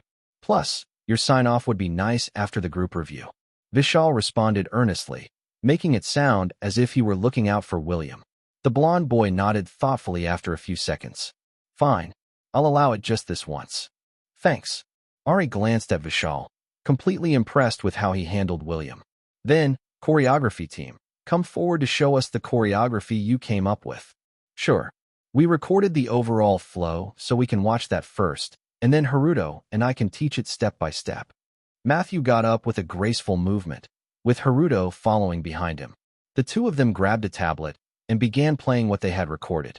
As he saw the energetic, synchronized movements that seemed to be hitting every single beat of the song, Ari briefly regretted choosing to fix his visual stat over the dancing. But at this point, there was nothing to be done about it. He would just have to practice until his bones became dust. Once the choreography video ended, everyone applauded except for William, who was frowning. Where's the rest of it? What do you mean? Matthew asked with a confused look. The whole thing is not choreographed yet. No, not yet. Why not? Don't you think that's completely unprofessional? Making us practice a half-done choreo? I assigned it to you yesterday and expected it to be done today, and it's clearly not. Haruto looked at William, confused as to why he was criticizing them, but with the practiced air of someone used to dealing with those not in the dance space. Matthew calmly explained. Even professionals can't come up with a song's choreography in one night. Not unless you pay the choreographer thousands of dollars. We're amateurs, and we worked hard to get this much done. Besides, these parts won't change, and naturally, we'll ensure the new parts fit in well, so nobody has to relearn anything. There are some things we wanted to ask trainer Selena and Kim Young-woo since they're the experts. and it would be stupid not to take advantage of their help. Does that clarify it? Although William was dissatisfied with the answer, used to the speed at which things were turned around at his agency, seeing Matthew, who was an actual professional dancer despite his amateur claims, look down on him, he let it slide for now. Fine. Then let's start practicing. At William's reluctant instruction, they all got into their positions as Matthew stood at the front, trying to teach them the steps. Like usual, Ari stood in the back, and as he watched almost everyone around him easily pick up the movements while his body refused to cooperate fully, he realized that his low dance stat might cook him. Remember when I asked you if you were sure about fixing your face over everything else? This is the result. Ari, _ Don't remind me, please. I was greedy. And to make matters worse, as hours passed, William intentionally danced beside him and kept picking on him both quietly and loudly, so everyone could hear it. Let's do it again. Somebody messed it up. That's not the right move. Your leg isn't supposed to go that way. Are you really going to hold us back like this? Messing up on the same part again? Have you learned nothing? I can't believe you were fighting for the chorus when you can't even dance it properly. Are you really going to hold the team back like this? Are you even trying? The rest of us are drenched in sweat while you look fresh as a daisy. How funny. It's because of my tracksuit. On the inside, I'm dying, I assure you. Wow. You really suck as a dancer. And you wanted to get a dance pop song? Why? Wouldn't you be embarrassed? Or maybe you're embarrassed about your face. I've seen the online pictures. It seems that you'll finally be exposed on stage. To Ari, William's words were entering one ear and flying out the other. Although he was racking up hours for his jukebox skill, he couldn't use it to practice every time since it only worked for the duration of one song. And he had already wasted several uses on the dances Benjamin and Matthew had taught him yesterday. What he needed to do was figure out how to earn a free stat point so he could dump it into his dance stat or somehow improve the stagnant dance stat, which hadn't increased even once. As for William flapping his lips off to the side, as long as he wasn't trying to touch him to steal his or anyone else's stats, Ari didn't care at all. He just pretended that the blonde boy didn't exist while trying his best to learn the choreography, which is why he was surprised that on his way to get lunch, he was pulled aside by Assistant PD David. Chapter 152, Prince William's Reign 6. So, I'm sure you know why I called you here today. Assistant PD David Taylor asked in as intimidating a tone as he could manage. But the slender boy in front of him wearing a brown tracksuit and matching brown headband with an animal face on it and a strange green mask simply blinked before sitting down and crossing his legs with a lazy, cat-like grace. The boy put his hands into his pockets and tilted his head to the side. Then, David heard the slightly accented voice reply to him in an unconcerned tone, which was basically the signature of the boy in front of him. Regardless of who he was talking to, he didn't seem to care. Not at all. Why did you call me here? Are you going to refund me for somebody messing up my things? No. Did you discover who messed up my things? Of course not. Are you going to pay me the money that my team earned for winning? I still haven't received it yet. No. Then is it dash? Thud. No. It's none of that. David slammed his fist on the table to cut Ari off as he felt himself dragged into the pace of this cocky kid. Oh. So what's the issue? I'm missing lunch, you know? I'm currently in my growth period, so I try not to skip meals if I can help it. A certain somebody has been mocking me about my height, even though it's perfectly respectable for my age. Ari asked while wrinkling his nose at the assistant PD. As always, the faint smell of sour body odor wafted from the man, and his head was gleaming with sweat under the thin blonde comb-over. You don't know what you did. David tried for an intimidating tone once more, and it took everything in Ari not to roll his eyes. Was this supposed to be scary? The crazy director, or even PD Emily, was scarier than he was. Even a random homeless person on drugs was scarier than this. No. Really, I really don't, but I assume you'll tell me anyway. Ari replied honestly. They had only been back for a day, and he had only been to his assigned room, the practice room, and the cafeteria. Even during the previous filming period, Ari's schedule stayed the same, with room to sleep and bathe, a cafeteria to eat in, and a practice room. He rarely deviated from it. HPMH. I've received complaints about you from other contestants. Complaints saying what? That you're aggressive and a bully. Hearing the same lines that Benjamin had told him yesterday, Ari snorted in amusement. The culprit was clear. You think this is funny? Ah, no. Bullying is clearly a serious matter. Who made the claim? That's confidential. Ah, I see. And how exactly did I act aggressively or bully somebody? Surely there's evidence. The production team is recording everything after all. You don't know how? David glared at him, but Ari shrugged. As far as he remembered, he hadn't bullied anybody. I don't actually. Could you give me examples of my actions that I did to make the person say that? Or pull up the clip? That's confidential. However, if you don't tighten up and fix your behavior, then you'll get kicked off the show. And you know that if that happens, you'll be out of the country because you'll be violating your visa. You understand what I mean. David sliced his neck aggressively, and Ari just blinked before responding slowly. So, I'm an American. I'm not on here on a visa. What? The assistant PD's eyes looked as if they were about to pop out. I may have a slight accent, but I was born in America and have dual citizenship.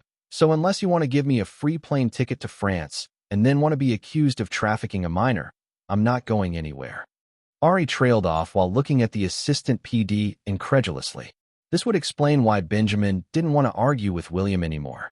What kind of pull did he have that he could get an assistant PD to threaten contestants with their visa? Ahem, is that so?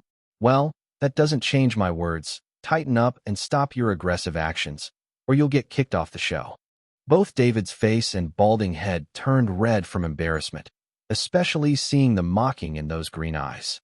Damn, he should have read the kid's file carefully instead of listening to that punk's words. So, if I'm understanding you correctly, you won't tell me what I did, who accused me, or what behavior to change. Just watch myself, or you'll kick me off. Does PD Emily or PD Jiho know you're saying this to contestants? Threatening their visas with vague bullying accusations? Is this an official warning or something you're just doing randomly? Can I get it in writing? And can I also make a complaint? I have several grievances to address, including my messed up clothing, being repeatedly locked out of my room, and more. I'm a minor, so I'd have to involve a guardian, and this might be taken to court. I'm a fan of the American tradition of suing so. Hearing the contestant bring up putting it in writing and contacting the PD, and even worse, suing, David panicked. There's no need to go that far. I've given you the warning, so watch your behavior and just get out. Oh, are you sure? I take these accusations seriously and would like to have them in writing. If possible, I'd also like to schedule a meeting with the PDs to discuss them further. I read the rules and thought I was good, but maybe I'm violating something, and I would like some clarification from the people in charge. Thud. The PDs don't have time for you.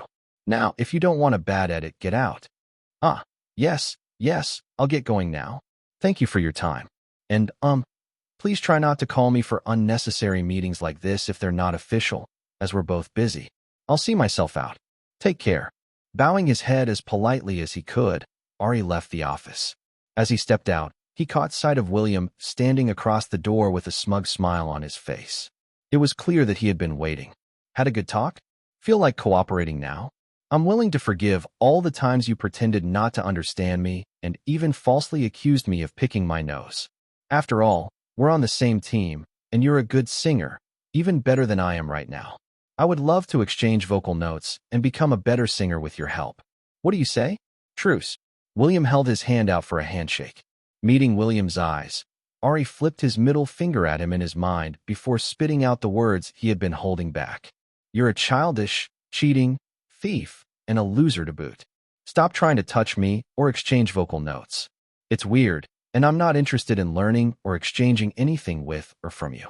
As William's face darkened angrily, Ari just walked the opposite way straight into the bathroom of a room he had finally received. He then took out the mini recorder from his pocket, playing back the sound on the lowest volume. Hearing the assistant PD's perfectly captured voice, Ari saved the file and put the recorder back into his pocket. Evidence Collection Part 1 was a success. Chapter 153, The Three Busketeers, 1. So what exactly is our team doing for busking? We got assigned a location in Fremont Street in Vegas, and we have to be there for at least an hour, but preferably 2. Plus, the team that sells the most tickets gets to choose the performance order, so we need to make it good. Benjamin asked William as he began stretching to cool down after a whole day of practicing the choreography, as none of the vocal or dance trainers had come, and the camera crew had left them alone. Obviously, we'll perform Warrior and the Signal song, William replied in a cocky tone. Okay, That's about 8 minutes. We need at least 52 more minutes of content. What else? Does anyone play instruments? Vishal asked while looking around. Most people shook their heads, but Haruto and Ari raised their hands. I play piano. William. I play guitar, bass, and drums, but I didn't bring anything. Ari raised his hand as well. Well, if the instruments you play are not here, that's not very helpful, is it? William replied snidely. Ari, underscore. Well, that's not the question that was asked, was it? And why the difference in treatment? Okay, did anyone bring any instruments? At all? Benjamin asked with a sigh. As everyone shook their head, Benjamin glanced at Ari. Can you ask Jamie if we can borrow his guitar? I'll go ask the staff members and others to see if they're willing to share. Yeah, give me a second. Ari quickly ran over to Jamie's practice room, knocking lightly before opening the door. The occupants who were also stretching looked at him in surprise, and Ari waved before staring at a particular blonde head. Double J, your Royal Highness? Jamie glanced up at the door with a small smile. Can I use your guitar? For busking? Jamie asked, immediately understanding the full picture. Yeah. No, haha. We're going to use it. Laughing with a comically evil expression, Jamie jumped to his feet while pointing at Ari. Chase him away, boys. He can't steal our busking idea. Shusho, get him out of here. He's here to steal information. Get him. Before Ari knew what was happening, 8 boys rushed him, shoving him out of the room before they slammed the door shut. Slam. Ari, was it that serious? A bit frazzled, he walked back into his own practice room and immediately disappointed the hopeful faces. He said no. Dang it, maybe Benjamin can find something. The production team should have some instruments, right? Vishal commented. It's a music show after all. Probably. They said they're giving us some speakers and microphones, right? We can organize a list of songs that will sing karaoke style while some people dance. Oh, I'd love to freestyle. Or we could even put together a little routine, like Benjamin said.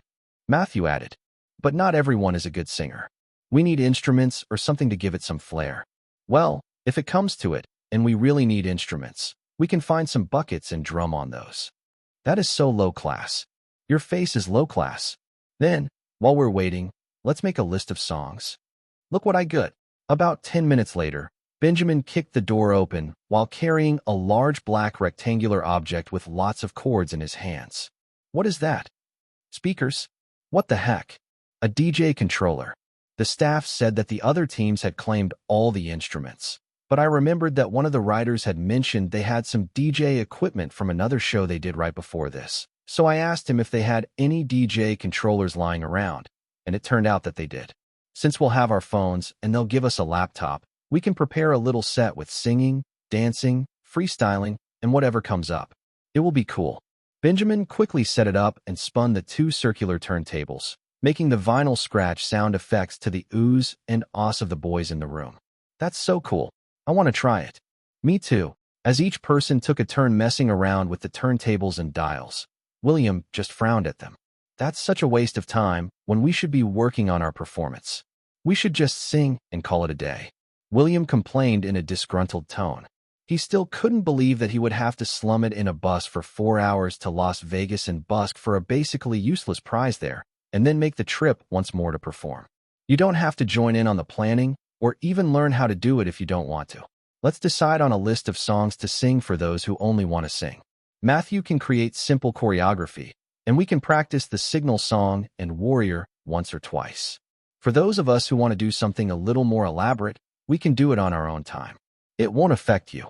Despite William's sharp tone, Benjamin replied with his characteristic bright smile. Fine, then let's do that. Make sure that it doesn't affect the performance of the main song. Or as your leader, I'll have to ban the extracurricular activities. Sure. Let's split up and work through things until Carlos comes, so Ari and I can work on the lyrics. We'll get it done by tomorrow, so no need to nag. William, whatever. If they wanted to waste their time, so be it. With their leader's approval, they finally figured out a busking set list. While Matthew led those who were interested in coordinating simple choreography for their chosen songs, Benjamin began writing some freestyle raps with Niall and Haruto.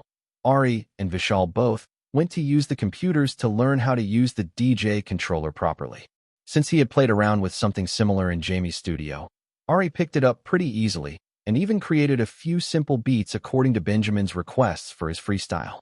Thoroughly having fun, he spent a couple of hours in the computer room until Carlos found him alone, with an apologetic expression in his brown eyes.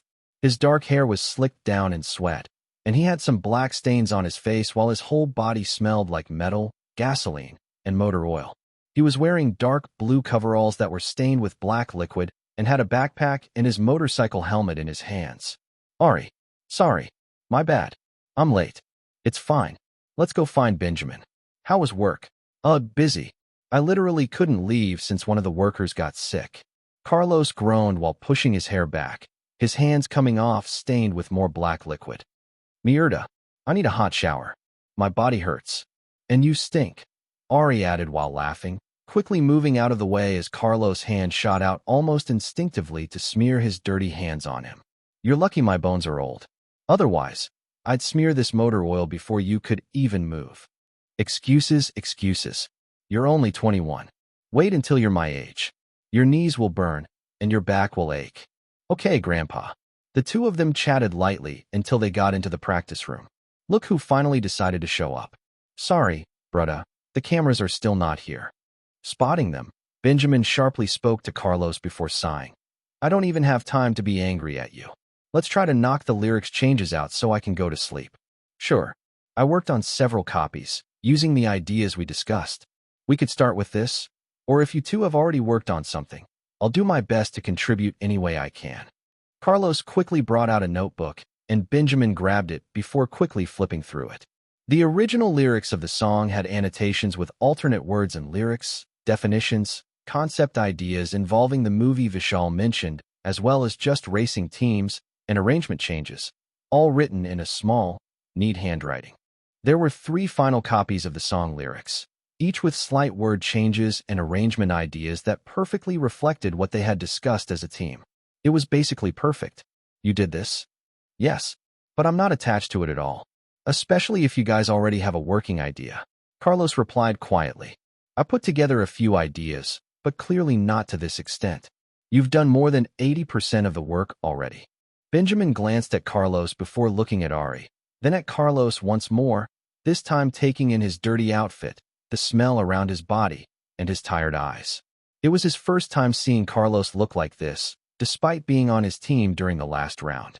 The Spanish boy always looked calm and put together, and despite his slightly sharp appearance, he always spoke in a gentle tone. Contrary to his belief that Carlos was just skipping practices and only showing up when the cameraman was there because he didn't want to, it seemed like he had just gotten off after a hard day at work. Ari's words were right, that there was more to the story. It's the least I could do after missing practice. Hearing Carlos' contrite tone and being the type of person who apologized once he found out he was wrong, Benjamin immediately apologized to Carlos. No, you really went above and beyond, because we're supposed to be working together as a team. And I'm sorry for making snide comments, calling you names behind your back, and judging you without knowing the full story. Clearly, I can see that you're not skipping and showing up only when they're recording just because you want to. So what's the deal, mate? Seeing Benjamin bow his head contritely, Carlos scratched the back of his head and laughed awkwardly. It's fine. It's not a big deal. Chapter 154, The 3 Musketeers, 2. It is, but if you don't want to talk about it, that's your choice, innit? Just, communication is better, yeah? We're all trying to achieve something here, and seeing someone slacking off or getting preferential treatment builds resentment. Either way, thanks for putting in the work. We can definitely get this done and get Prince Willie off our backs. You know he's been harassing Ari. Harassing you? What? Carlos turned to look at Ari in shock, and Ari shot the British boy a bitter look. We don't like each other, so it's not a big deal. Let's just finish this up. That's part of it.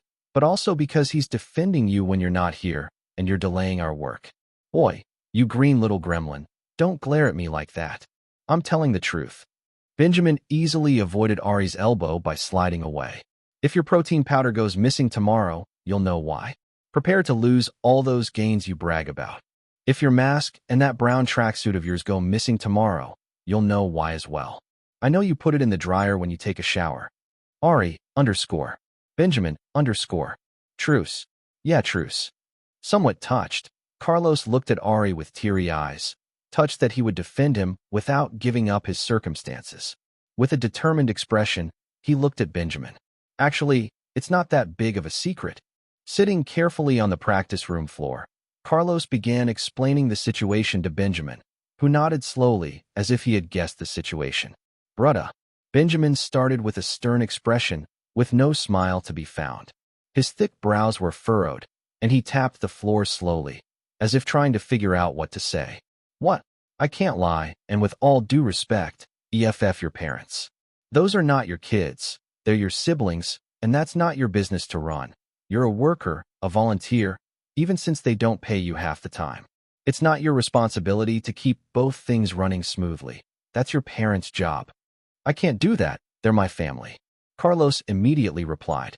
Although Ari secretly agreed with Benjamin, he kept his mouth shut as he couldn't really say anything, especially when he didn't have a family anymore, and even when he did, he was an only child who didn't have to work or provide for anyone.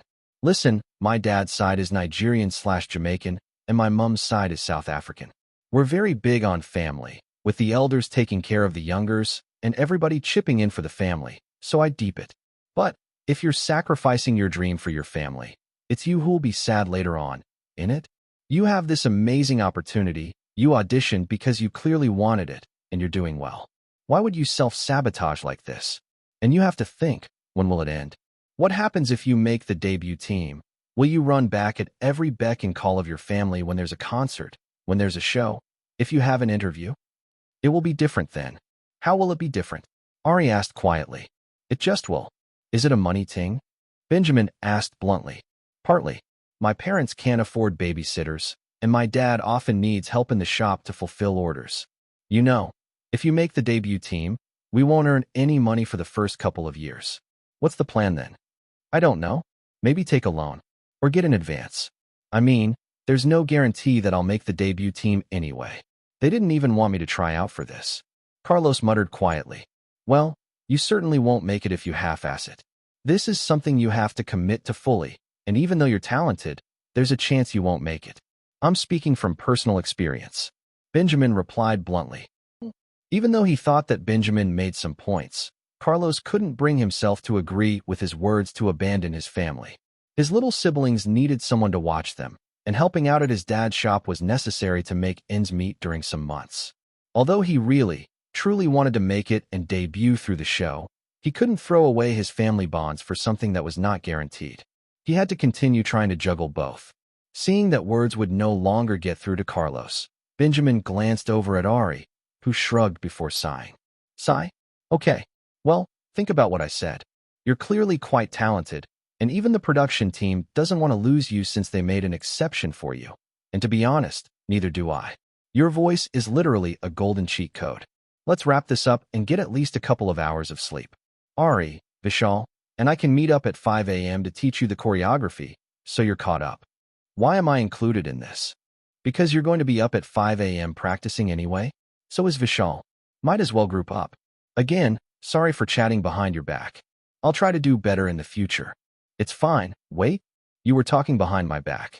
Carlos finally asked, as if only now registering Benjamin's words.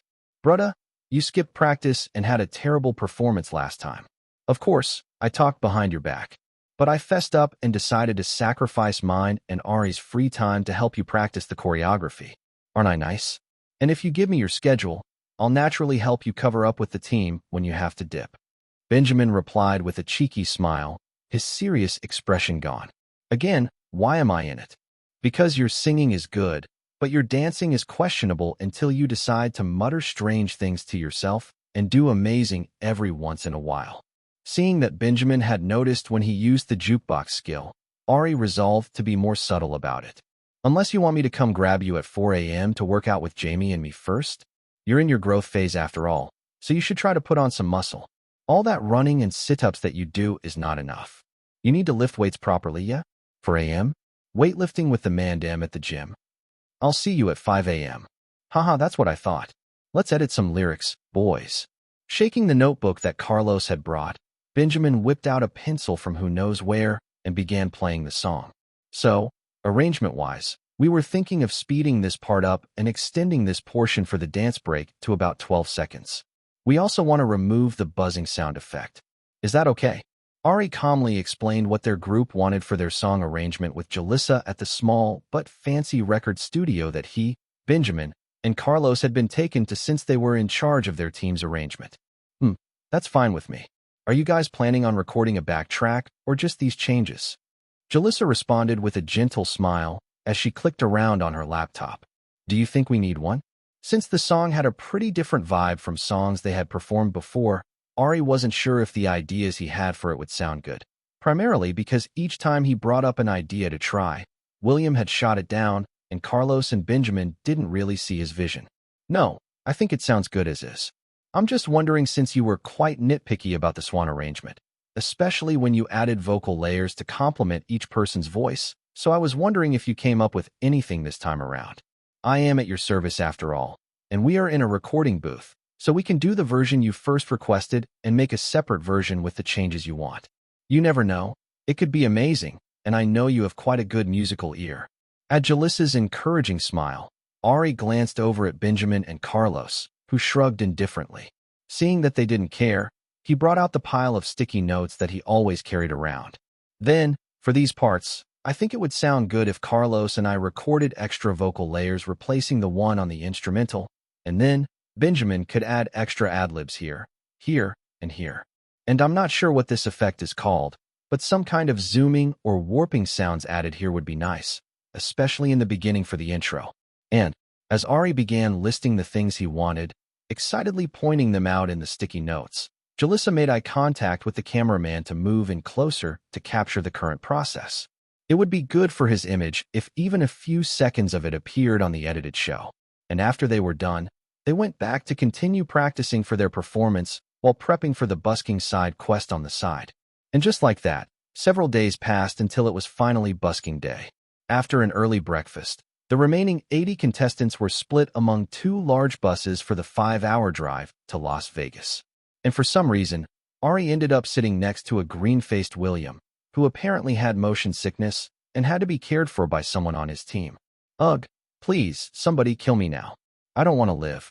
William groaned as he vomited once more into the paper bag held in his lap. Please don't tempt me. Chapter 156, The 3 Busketeers, 4. Ding. Surprise mission. You think you're better than me? It's CI for you to prove it. Due to a scheduling conflict and the instigation of a certain someone, a conflict has broken out between your Pop Star Academy team and Cosmic crew, meaning your team will not be able to busk before your performance. Rather than getting kicked out of your spot like a spineless, homeless amoeba, fight back and prove your superiority by competing in a cipher against the Cosmic crew and defeating them. Time limit, 1 hour 30 minutes. Reward, plus 3 dance stats. Failure, 10 random stat points. Ari quickly read the surprise mission before his eyes focused on the reward of 3 dance stats that he could gain. While it was tempting, the loss of 10 stat points wasn't really something he wanted to deal with right now. Although he didn't think his current team members would lose if they had to compete with the Cosmic crew, just in case, he began looking at the stats of the Cosmic crew members. Wilbert Brown, age 23. Vocals, DA. Dance, BS. Visual, B, A+. Rap, B, A+. Charm, B, S+. Jada Morrison, age 24. Vocals, C, A. Dance, C+, S. Visual, B, A+. Rap, C+, A. Charm, C+, S+. Shy Leroy, age 21. Vocals, B, S. Dance, B, S. Visual, CA. Rap, EB. Charm, BS. There was nobody in the group with a better rap stat than Benjamin, no one with a better vocal stat than him or Carlos, and absolutely nobody with a better dance stat than Matthew, who had the highest dance stat he had seen so far. Maybe with this much it was actually doable? Of course, it wasn't like the Cosmic crew was filled with losers. There were a few people with high stats as well, but for the most part, the stats of his teammates were higher. And from what he had seen, higher stats generally meant a better performance. And although he didn't know if his teammates had competed in a cipher before, they would probably win if they did so. It was tempting. It was really, really tempting, especially since his dancing stat was the lowest and extra stat points were not coming as quickly as they used to, But the penalty of losing 10 stat points when his face was so close to being unmasked was a bit. What? Are you scared you'll lose your poor face? Yes. Yes, he was. As if Nova heard his thoughts, his vision was filled with numerous blue screens that began mocking him. Cluck, cluck, cluck, cluck, ba cluck. Slurp. Despite the chicken emojis and chicken sound effects filling his vision, Ari ignored them and sipped his drink, continuing to watch the argument in front of him and weighing his options. This conversation is over, as we said. We were here first, and that can be verified with the casino manager, and the way to resolve that is first come, first served. We were first. Wilbert. Should he or should he not? Slurp. And I told you. I would just pay you all to leave and come back. You're busking for money, aren't you? We have something important to accomplish, and you're wasting our time. William. Slurp. Should he? We're the ones wasting your time? Jada was here first.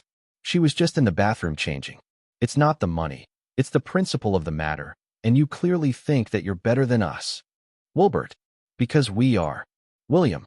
Slurp. Should he not? Oi, British boy, you better get your mans right now. Lower your tone when you're speaking to me, yeah? Benjamin rubbed his brows in irritation. Please calm down. All of you. Contestant, William, enough. We'll just find a different location and move. Kate tried to calm the situation down as a crowd began to gather around the two groups. Should he? Should he not? If only he had a coin to flip, he would choose heads. If only there were a flower to pluck, he could play eeny, meeny, miny, mo. Slurp. Just as Ari was thinking that, someone in the small crowd began yelling. Who wants to place bets? Heads or tails that they fight? $1 on heads. $1 on tails. The people in the crowd who were gathering around them began placing their bets.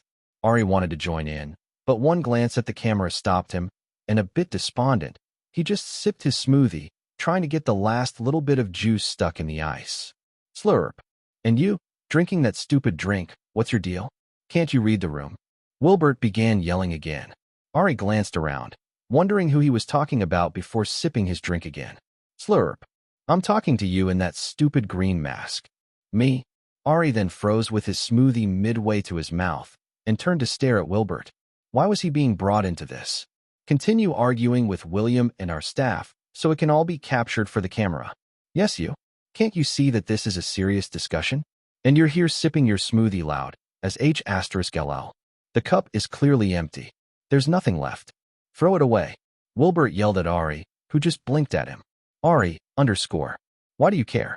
It's my smoothie. Maintaining eye contact with Wilbert, Ari brought the straw to his mouth and took an extra-large sip. Slurp. You're trolling me? Kinda. But what are you going to do about it? That's it. Call the cops and the building security, 'cause I'm sick of this. Wilbert yelled out. There's no need to involve the police. Kate yelled almost to the point of tears. Are you going to give up like this on your dance stat? How will you explain your constant improvement on stage when using the skill and terrible performance during practices? One person has already noticed, you think others won't. They'll say you're being lazy or that it's witchcraft. Do you think the PDs will edit it nicely? Everyone already thinks you slack off in practice anyway. Accept the surprise mission. Although Ari hated to admit it, that was a fair point. His dancing was a sore point, and for some reason, the stat no longer increased despite him practicing constantly. Coin flip in 3, 2, 1. It's heads. They're going to fight. Hearing the coin flip result he wanted, Ari dumped the ice into his mouth, crunching it until it was all gone before shooting it at a trash can. You know what? Why not? Let's do it. I accept. He spoke to Nova, and as several people, including Wilbert, gave him a look as if he was crazy, Ari gestured at their two groups before slapping Benjamin's back. Look, you don't want to leave, we don't want to leave because we're already set up, so why don't we compete and have a friendly or unfriendly cipher? Your team versus our team, competing with their best talents. The crowd decides who wins, and naturally, the winner gets to stay. And who are you to decide that? Who says you're worthy of competing with us? Especially after your friend tried to buy us out. King Colonizer. Wilbert spat on the ground, and Ari held both hands up. Let's chill with the name calling. He does not represent all of us. Look, we have a proper DJNG controller, and I'll be the DJ. You send up your best batter, and we'll send our best, so they can compete fair and square. No funny games. Are you in? Or are you going to keep arguing? If you're scared to look bad on international television because your skills are terrible and your crew is trash, just say that. Willie, because I'm confident in my boys. Ari shrugged while giving Wilbert a mocking smile. Now are you in or are you out? Ari, what are you doing? Benjamin looked at Wilbert's contemplative face before turning to look at Ari, who lazily gestured to Kate and whispered something in her ear. Didn't you say to be prepared for anything while busking? Prepare for battle, Big Ben. I'm counting on you. Chapter 157, The Three Busketeers, 5. POV Wilbert Brown. Throughout the whole conversation with the stupid pop star team, Wilbert Brown couldn't help but notice the person wearing a strange green mask while standing by Benjamin. He was hard to miss, especially since he was dressed in a warm-looking tracksuit in the boiling hot sun and was looking around like he was at the movies while annoyingly slurping a basically empty cup of juice as loudly as possible. He couldn't tell if it was a contestant or a staff member, but the sight of the green eyes that seemed to analyze him before dismissing him was very annoying. In fact, he found all of the handsome boys, especially Benjamin and that rich blonde boy, extra annoying.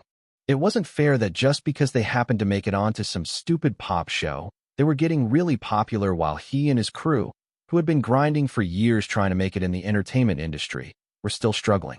His crew had been putting in thousands of hours of effort, trying to make and share their own art and break into the mainstream. But all these spoiled kids just regurgitated the songs given to them, danced the basic dances they were taught, and got famous just because they looked a little good and could carry a tune. And the fact that Benjamin, whom he knew and had once been close to, joined such a stupid show while giving up as an underground artist rubbed him the wrong way.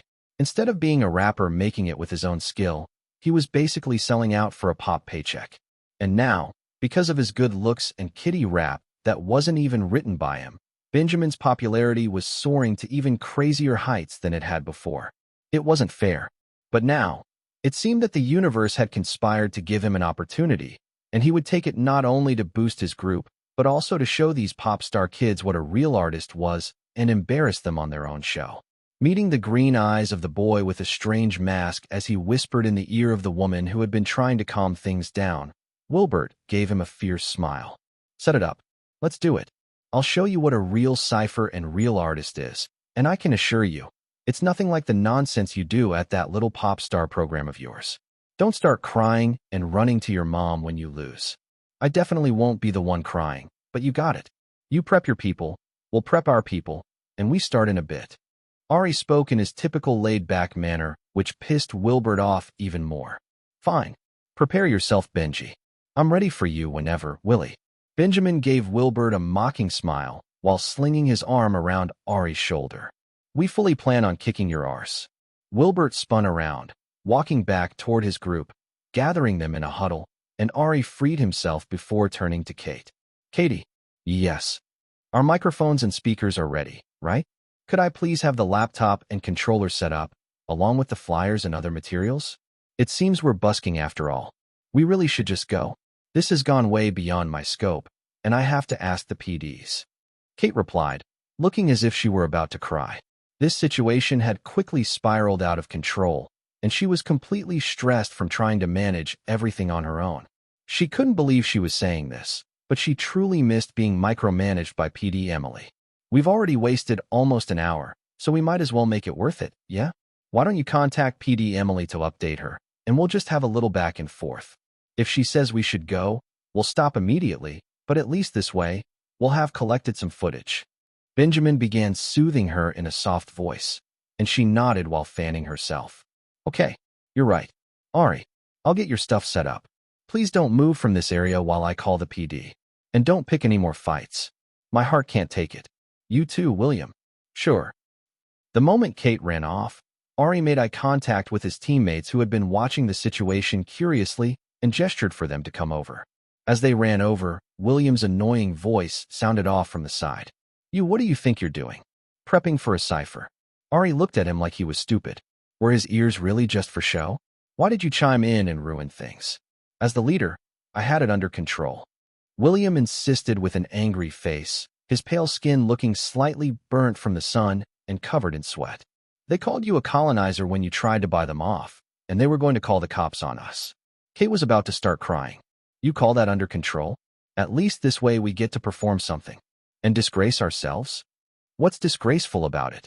Benjamin asked in a slightly sharp tone.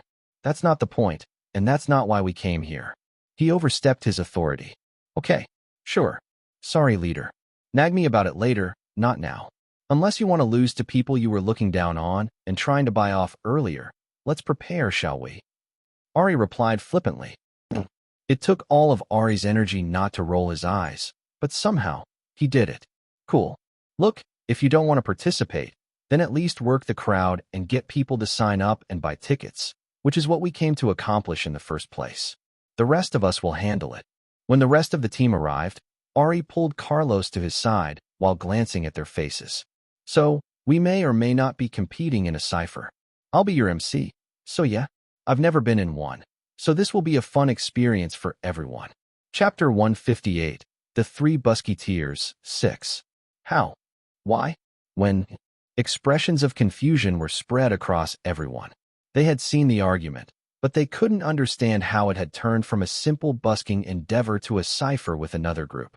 Hey, I would love to answer your questions, but since I can't, Benjamin, I leave the floor to the expert, which is you.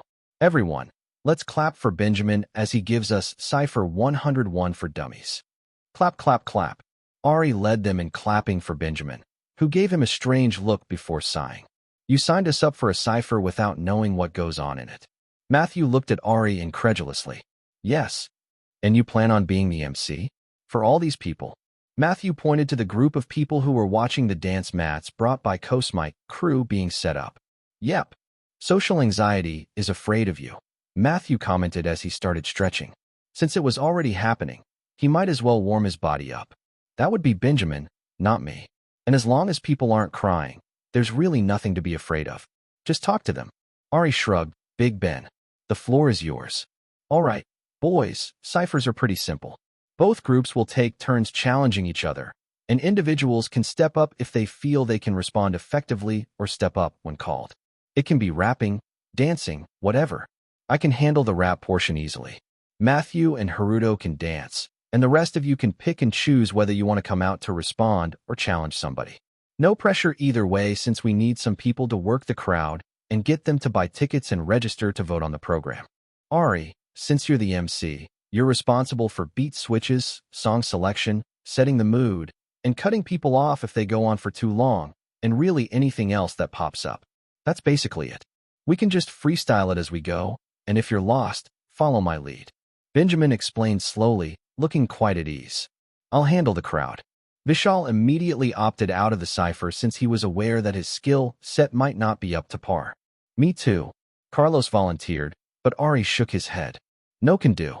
Ari immediately shook his head. Since I'm the MC, I can't sing, and I doubt William wants to sing. Right. Humph. Thank you, William, for the elaborate response. You're our strongest vocalist. We need you. I need you. You're not allowed to go. If you do, I'll chase you to the ends of the earth and drag you back. Haha, okay, I'll stay. Then I'll help Vishal. Nal spoke up slowly, and Ari nodded. Sounds good. Let's not try to embarrass ourselves, yeah? Team Pop Stars on 3. 1, 2, 3 inch. Pop Stars. With his characteristic lazy movements, Ari spun the turntables on the DJ controller and grabbed the microphone attached to it. Salad. Hola. Konnichiwa. Annyeonghaseyo. And hello to everyone gathered here. I'm contestant Ariel, here with Benjamin, Carlos, Vishal, Matthew, Haruto, Niall, and our leader William. We're a team on Pop Star Academy, a show to select the members of a global boy group. Ari pointed at each boy, who smiled and waved as he called them out. Originally, we were going to busk like the other Pop Star Academy teams you might have seen as you walk by on Fremont Street. But today we're going to have a little cipher competition with Cosmic Crew, a talented mixed group from LA. Please say hello to them as well. Ari pointed at the Cosmic Crew team standing together, and there was a polite round of applause from the audience gathered around. Before we get started, I only have 2 things to ask from the crowd. The first is to please show your support after each round to determine the person who wins from each team. Can I hear a cheer of support? Well, a decent number of people cheered and clapped their hands. Wow, that was pretty good. I know it's hot, so hopefully it cools down a bit, so you all have a bit more energy to cheer later on. Ari laughed while clapping before continuing. Secondly thing is to please sign up on the Pop Star Academy website, so you can vote for your favorite contestant, and if you're around, consider grabbing a flyer or scanning the QR code to buy a discounted ticket to see us perform as an opener for a show in a couple of days. We're in a competition with other teams, so we would really appreciate it. You can also catch our show on TV at August 7th Central and see clips of us on the official Pop Star Academy YouTube channel. As Wilbert and his team glared at him because of his shameless advertisement, Ari shrugged innocently before nodding at Vishal and Nile to get him to start working the crowd as he spun the turntables to make the scratching record sound. Screer-rolked, screer-rolked, screer-rolked. Now enough yapping. Let's get this cipher started. Who's up first? As Ari set up a basic beat, a girl with blonde pigtails under her red bucket hat stepped forward while staring at Benjamin. With the thick, sharp eyeliner around her eyes and the bold red lipstick as well, she had quite a sharp impression as she walked up in her crisp jumpsuit. DJ, speed the beat up. With a few dial twists and button presses, Ari increased the beat speed, and Jada nodded along to it before gesturing for him to stop once it reached the tempo she liked.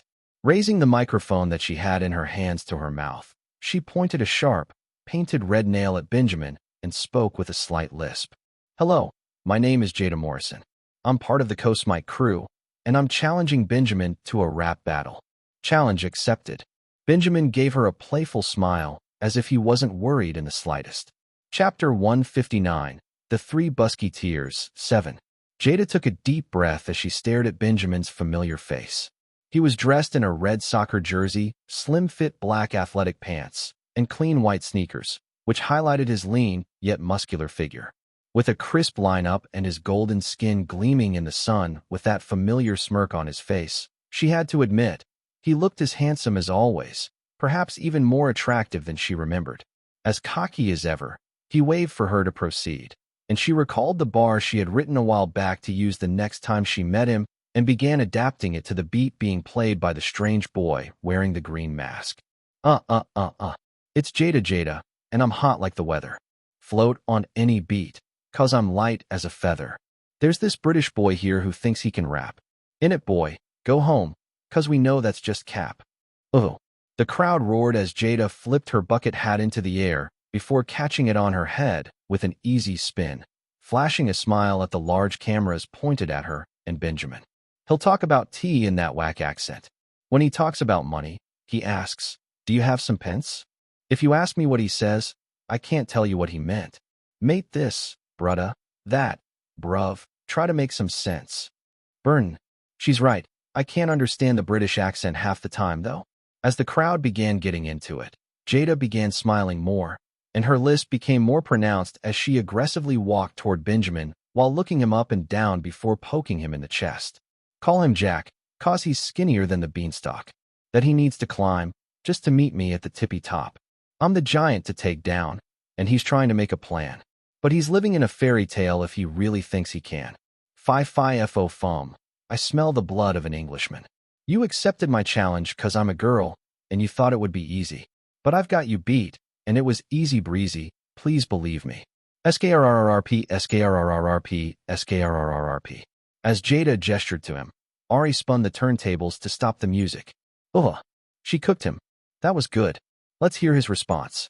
With a teasing expression on his face, Benjamin clapped sarcastically while bouncing as his brain whirled, before grabbing the microphone and gesturing to Ari to switch up the music.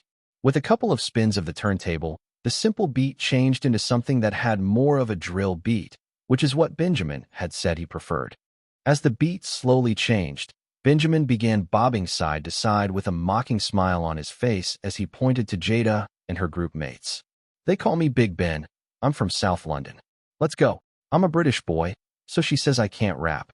We just say blimey, bloke, tea, crumpets, and then we take a nap. You say you can't understand my accent, and that's fine. But we really should talk about yours before we talk about mine. Oh, snap. Laughing to himself, Benjamin moved so that his back was to the Coast Mike crew, and Jada had to face them both. I think your lisp is cute. Don't listen to dem man. Benjamin paused to point at the Coast Mike crew before giving Jada a wicked smile. Go on. Say 7 sizzling sausages sizzling in a saucepan. Ugh, that's funny. Her lisp is pretty bad. Has she considered speech therapy? I kinda want her to say she sells she shells. Shut up, you can't even say it right. As the crowd roared with laughter, Benjamin held his microphone out to Jada as her face turned a bright red, especially as she heard the crowd's comments and knew that the members of the Cosmic crew often teased her for it. Her lips moved as she mouthed the words, and seeing it, Benjamin smoothly continued, feeding off the crowd's comments. Say she sells seashells at the seashore, can you do it with no plan? Nah, you're here trying to clown me, while you're dressed like you belong in Cirque du Soleil fam. Oh, hi. That's a circus. Shut up, I know that. Seeing that his point had been made, Benjamin moved on, lazily walking in a circle around Jada. I won't speak about your speech impediment. It's not really your fault. Your country has terrible health care, and you rap in a terrible voice. Chill. Too far. Even though some people defended her, Jada's face turned red, and tears came to her eyes, as the majority laughed, but Benjamin continued with no hesitation. I can't knock it, though. I can see that you're trying your best. So rah-rah, I'll be your cheerleader, instead of telling you to give our ears a rest. And since you can't understand me, I'll speak nice and slow. I'll even use an accent that you very well know. Ahem dash. Benjamin pretended to clear his throat before speaking in an American accent with a heavy lisp. You got this, I believe in you, don't flop this. But if you do, there are other job options. We're in Vegas, so here's a few for adoption. The circus is calling, and the library too. I know you love to pre-write, no off-the-cuff raps for you. This is a rap cipher, but you're spitting memorized essays. Dang Jada, even for you. That's just messy. You issued the challenge, lost, and now have to cry. You said I shouldn't take it easy on girls. And I didn't, so bye-bye. SKRRRP, SKRRRP, SKRRRP. Seeing that it was going a little too far, Ari spun the turntables quickly and cut the music as the crowd began roaring and members of the Cosmic crew began yelling at Benjamin, who smiled and waved mockingly, while Jada pulled her bucket hat over her eyes as she was hugged by another team member. It looked like she was crying. Burn. Ugh. Dang. Oh, he made her cry? Order. Order. Let's have some order. Ari grabbed the microphone to try to calm the rowdiness down, but seeing that it was still pretty loud, he repeatedly pressed the button linked to a horn sound. Brr brr brr brr. Ladies, gentlemen, and everyone in between, let's settle down. Both of these individuals did amazingly, so please give them a round of applause. But there can only be one winner. If you think that Jada from Cosmic Crew won, make some noise. Whoa whoa. Although there were a few cheers, it wasn't as intense as it could be considering the size of the gathered crowd slash. Oh, not bad, not bad. If you think that Benjamin from Popstar Academy won, make some noise. Whoa whoa. Big Ben. Why? There was a clear difference in the loudness of the cheers, and Ari nodded in approval. That's 1 point for the Popstar Academy team, thanks to Benjamin, and 0 for the Cosmic Crew. As he began playing a simple beat once more, Ari began his shameless advertisement since the crowd was only getting bigger. Please register to vote on the Popstar Academy website and scan the QR code to buy discounted tickets to see us perform as the opener to a show in a couple of days. Now who's next? Should we stop this? Kate asked as she fanned herself to cool down after her sprint to go get a PD from another group. The crowd had grown huge, and it had been difficult to force herself close to where the contestants were standing with the PD. No, you let it get to this point, so you might as well let it play out. I am sorry. It was just Dash. I can hear your excuses later. They seem to be handling it well, and that crazy director is having a field day recording it all. And any promo is good promo. PD Emily Religue replied as her eyes focused on the individual with a bright green face mask acting as the MC and managing the loud crowd without a single sign of nervousness. Most of his team was actively participating as well, helping people sign up or working the crowd, except for one blonde individual who smiled with a tight expression and posed as if he were the king in charge of everything, standing behind Ariel. Since she immensely disliked him, she turned to focus back on the mischievous-looking green eyes as the owner chatted with the audience. Somehow, the simple busking outing that other teams were completing straightforwardly had turned into a competition that had drawn a large and still-growing crowd that was taking photos and videos. She was sure that when they finally tallied which team had sold the most tickets, it would be this one, especially with the shameless advertising happening by one individual. Truly, it seemed like that contestant couldn't avoid trouble even if he wanted to, and was constantly making good TV. Since this was good, unscripted TV, she would have to make sure it was edited properly and released at the perfect timing. After all, it wouldn't do to have one team overly dominate the others even if they were doing well. SKRRRP, SKRRRRP, SKRRRRP. The sound of a record scratching broke PD Emily out of her thoughts, and the familiar, slightly accented, relaxed voice spoke out. Okay. Cosmic crew has decided that the next challenge will be dance. Shy Leroy says he wants to go first, so let's get it. Chapter 160, The Three Busketeers, 8. What's your preferred music genre to dance to? Ari asked Shy, a tan boy wearing the same red bucket hat and white jumpsuit as the rest of the Cosmic crew. You can play me whatever, I'll beat your best dancer regardless. Shy replied while looking at Matthew, who was thoroughly stretching his body in preparation. As someone who was part of the dance community, especially the one based in Los Angeles, he knew Matthew not just because he had won several dance competitions, including World of Dance, but he had also taken classes taught by Matthew and attended classes with him as well. He knew how good of a dancer Matthew was, but that didn't mean he lacked confidence in himself. He knew he was good, too, and he would prove it here. Any kind of music? Ari double-checked, having been briefed by Matthew on the types of songs he should pick if it came to dancing. Anything. Oh, is that so? Can you dance to this? With a sly smile, Ari began playing a slow, classical music lullaby. As the delicate piano sounds rang out of the speakers, Matthew met his eyes before cleanly pirouetting onto the dance mats that had been set up. What the heck is going on? A ballet? Are they going to dance to this? The crowd that had gathered around the mats stared curiously at the sudden genre switch from the rap battle that had happened previously. As Matthew gracefully jumped up into the air, before bowing to a polite round of applause, Shy gave Ari an unamused look. You did say anything, and I obliged. A hip-hop song. SKRRRRP, SKRRRRP, SKRRRRP. Coming right up. Spinning the turntables, Ari quickly selected a basic hip-hop dance track on the laptop and began playing it.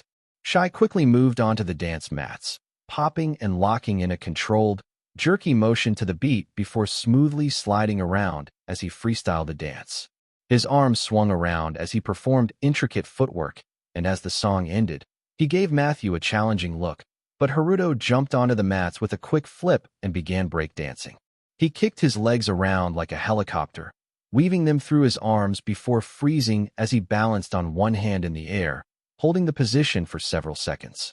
Then, he lowered his body in a controlled motion, balanced on only his hands, before forcing his body to hop up and down in time with the beat. Whoa, that's so cool. As Ari watched, mouth open with shock, Haruto then flipped onto his head and began spinning on the dance mats, using one of his hands to increase his rotation speed. After 2 rotations, Shy also joined him on the ground and began rotating on his head as well, basically turning into a red and white blur as he kept spinning faster and faster. After about 30 seconds, it seemed that Haruto slipped because of his hair and fell onto his back and lay there panting while the crowd cheered and members of the Cosmic crew jumped up in excitement. Shy flipped onto his feet in a fluid motion before helping a slightly sad Haruto to his feet. The 2 boys clasped their hands before hugging briefly, and Ari spun the turntables to stop the music and grabbed his microphone. SKRRRRP, SKRRRRP, SKRRRRP. We have a clear winner for round 2. It goes to Cosmic Crew's Shy Leroy.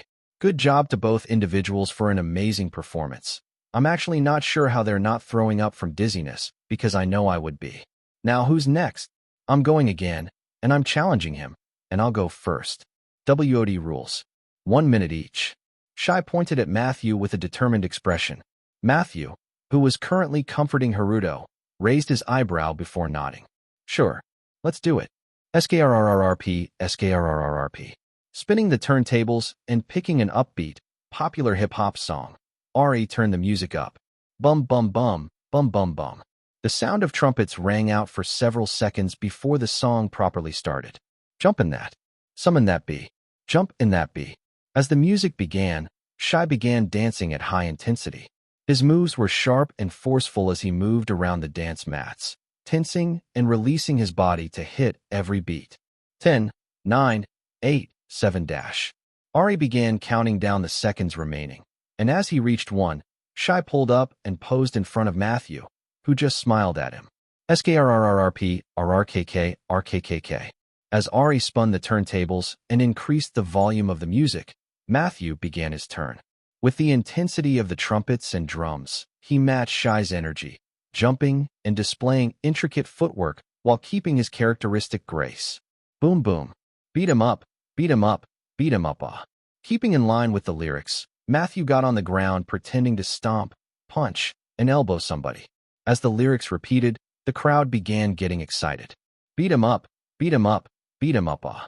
Beat him up, beat him up, beat him up ah. In an excited voice, Ari sang along with the crowd while copying Matthew's choreography and pretending to beat somebody up to each beat of the song. As Matthew moved his body as sinuously as a snake, completely focused on Shy, Ari marveled at the sheer control he had over each and every part of his body. Every limb and joint were perfectly controlled, making each move look graceful yet powerful. And when Matthew perfectly replicated some of the choreography that Shy had performed earlier, the difference in the skill was apparent even to amateur eyes. 5, 4, 3, 2, 1.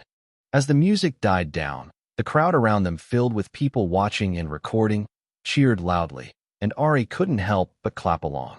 Truly, it was amazing to watch, and he couldn't even imagine moving his body like that even with the jukebox skill.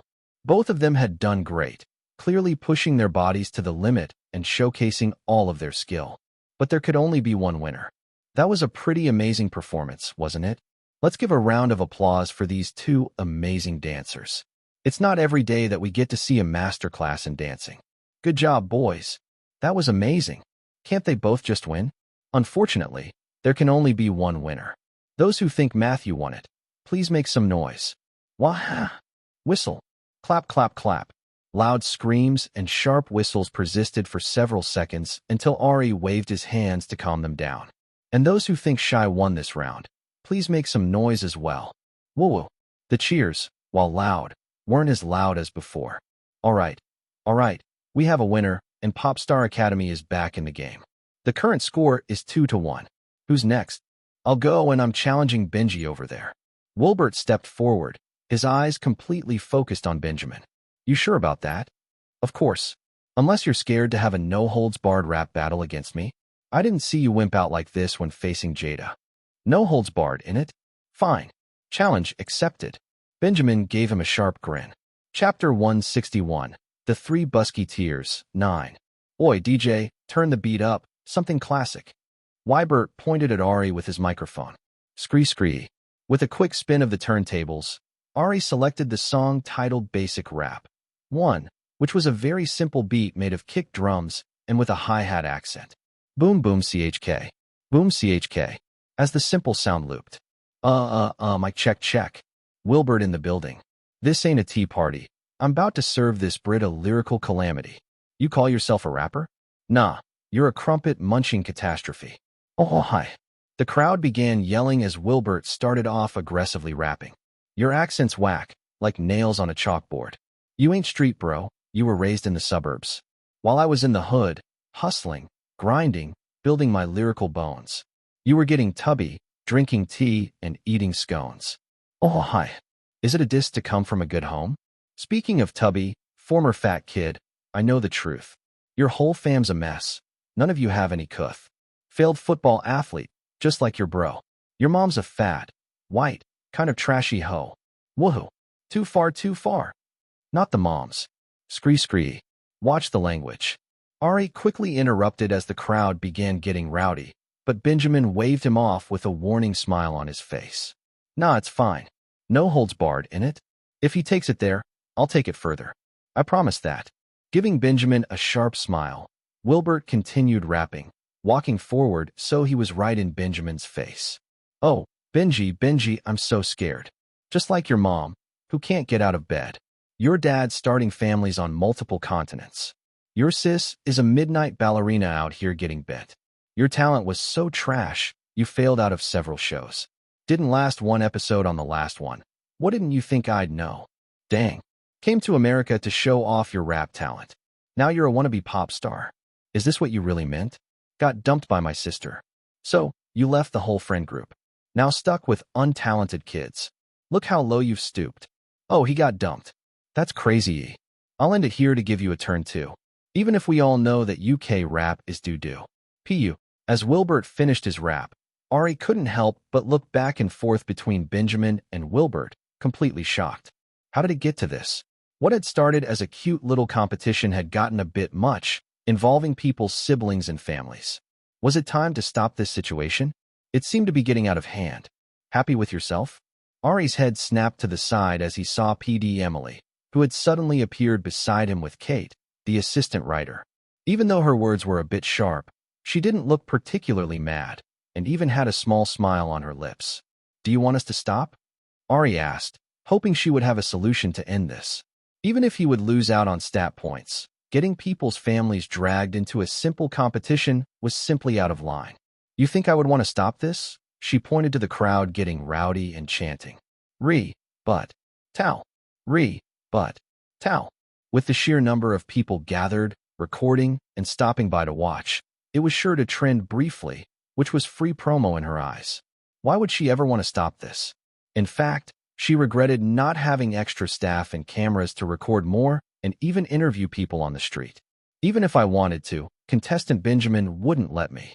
PD Emily pointed to Benjamin, who seemed to be pulling something up on his phone while laughing darkly to himself. Having found what he was looking for, Benjamin glanced back at Ari and PD Emily. With a cheeky smile, he spoke to PD Emily. I'm about to violate this man, so please censor this part, yeah? We'll see. Haha, okay. Ari, a drill beat, please. Yes, sir. Scree. As he spun the turntables around. Before selecting one of the simple drill beats Benjamin had shown him, an intense drill beat began playing.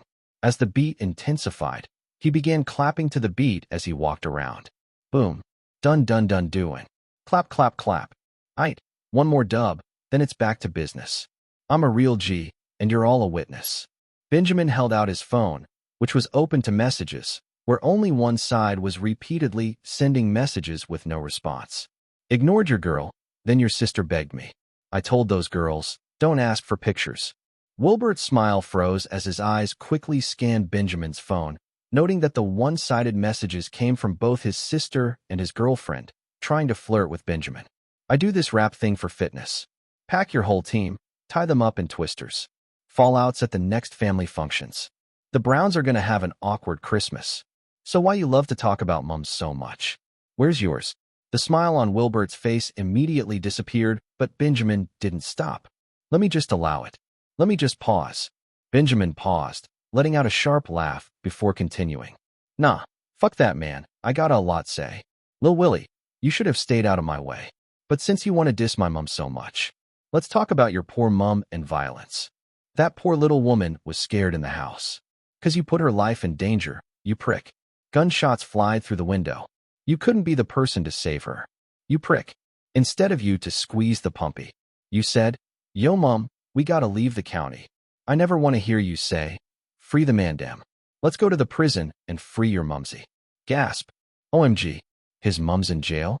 The crowd gasped at the bomb Benjamin just dropped, but he wasn't done. Got mumsy locked up and bored. All because her sons tried to do fraud. Can't handle this, so she handles dick. Like I handle this war. Pausing, Benjamin briefly considered if he should really take it there, but remembering what Wilbert had said about his mom, he let it rip. She's a www whore. Gasp. Jesus. As Wilbert glared, Benjamin shrugged before continuing with a cocky smile. Oh, now it ain't funny anymore. 'Cause I'm not a happy bunny anymore. Didn't really want to bring it to your mummy anymore.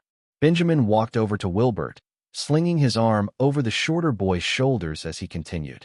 So, you've got no dad to defend your bro. And you can't defend your mom. Man, I wonder what she thinks. All the males in your family are weaklings. Burn. Lazily turning around as Wilbert pushed him away, Benjamin continued rapping right in his face. Gather round. Man, this is just the pre-drinks. Saying my mum's a fat white broad lying in bed. Okay, well that's a lie. What? We telling facts or jokes? Ah shit, I forgot, this is rap. So, say what you like then. Throw down the gloves, let's have a fight then. Don't mention them bruddas, I really like them. So don't drag them. Mention my mom, and I'll kick you in the mouth. 'Cause bruddas got pride, but it's bigger in the South. 'Cause you weren't on it, and your bro weren't on it. Guess your mom shoulda had a real brudda in the house to defend her. Broken woman, I want to mend her. Got so much money I want to send her. Where can I send it? What she's going through, I want to end it. I like that you're not self-centered. Challenged a Brit, and guess who's here now? Oh, it's the king of rap, king of rap. How's he the king of rap, but on drill? Now I'm the king of rap, I won't chill. King of rap, oh, it's no big deal. See this ting? Yeah, I run that. Want to start a petition to get your mum back. I know she wants to come back. Oh Lord, you got Mumsy locked up and bored. You got Mumsy stuck in a cell. And it's foul 'cause it ain't her fault. She was trying to relax. But her sons got caught in a war. One day there's cops at the door. Then next day prison block cell number 4-inch. Wilbert glared at Ari, gesturing for him to cut the music, but after taking a glance at Benjamin, who seemed dead set on embarrassing him, Ari let the beat play out. It's a shame. What she needed was a strong man in the house. Fuck that. I'ma be the man at your house. She's like, Willie, come home, there's a man in the house. It's like your mom was the only real man in the house. Wash you and your team in the morning, noon, and night. I thought it was love, but you're clearly sour on the sly. Yo fuckboy, mention my family if you really want to die. 'Cause you know I'll drag you in my reply. PBBBBTS. With a mocking expression, Benjamin stuck his tongue out at his stunned Wilbert before dropping his microphone on the ground. Thud. Whoa. Mic drop. Rah. Too far, too far. It's rap, it's never too far. Despite the members of Coast Mike crew trying to rush him, Benjamin stood there with a cocky expression, as if daring them to do something to him. You bastard. Exposing my family's business. Leave my mom out of your mouth. Yeah? What are you going to do about it? Rap back, brudda. 'Cause I warned you. Fight. Fight. Fight. Fight. The Coast Mike crew kept rushing ahead as the crowd chanted, and it seemed like a fight would break out as Ari's teammates lined up beside Benjamin, and their staff members got between the two groups, while Ari pressed the horn sound button on the DJ controller. After several minutes of trying to calm things down, the Coast Mike crew members grabbed their things, turned around, and stomped off when cops finally came to figure out what was happening. By F*** Kurs. Benjamin waved before smiling at PD Emily and mouthing, censor this. Turning to Ari, he whistled cheekily with his hands behind his head. Was I a little too aggressive? You think? You just insulted this man's entire family, almost caused a fight, and caused the police to come here. And pick up the microphone. What will you do if they charge us for breaking it? Chapter 162, The Three Busketeers, 10. Ben. Mike. I'm having my mic drop moment. Ari, _ have your moment some other time, and please pick it up. I can feel somebody's gaze boring into the side of my head. Ari quickly glanced down at the microphone, then sideways toward PD Emily, hoping Benjamin would get the hint. The British boy simply laughed before picking up the microphone, flipping it casually before tucking it in his pocket. Pretending that everything was fine, Ari turned to look at PD Emily, hoping that she would give him some direction since their little competition just ended, but she just arched her brow at him. What? So far, you've been running it as you pleased without my approval. Just pretend I'm not here and carry on. But I can feel your eyes staring at me. Don't you have other teams to monitor? Please stand somewhere else. But of course, PD Emily just stood there staring at him silently. Seeing that she really didn't plan on saying anything, Ari grabbed his microphone to speak. Well, it looks like our little cipher is over, so please give a round of applause to our team's main rapper, Benjamin, for winning not just one but 2 rap battles. Whoa. As the crowd clapped while Benjamin bowed with exaggerated flair and began to disperse, since they thought the show was over, Ari quickly continued to speak. The prize for winning the battle was retaining our busking spot. So why don't we show you what our team can really do?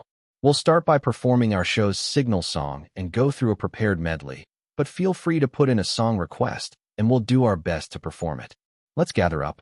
At his words, all of his teammates, including William, who forced his way into the center, formed a loose triangle formation as Ari played the upbeat electro-pop signal song instrumental after passing his microphone to Carlos.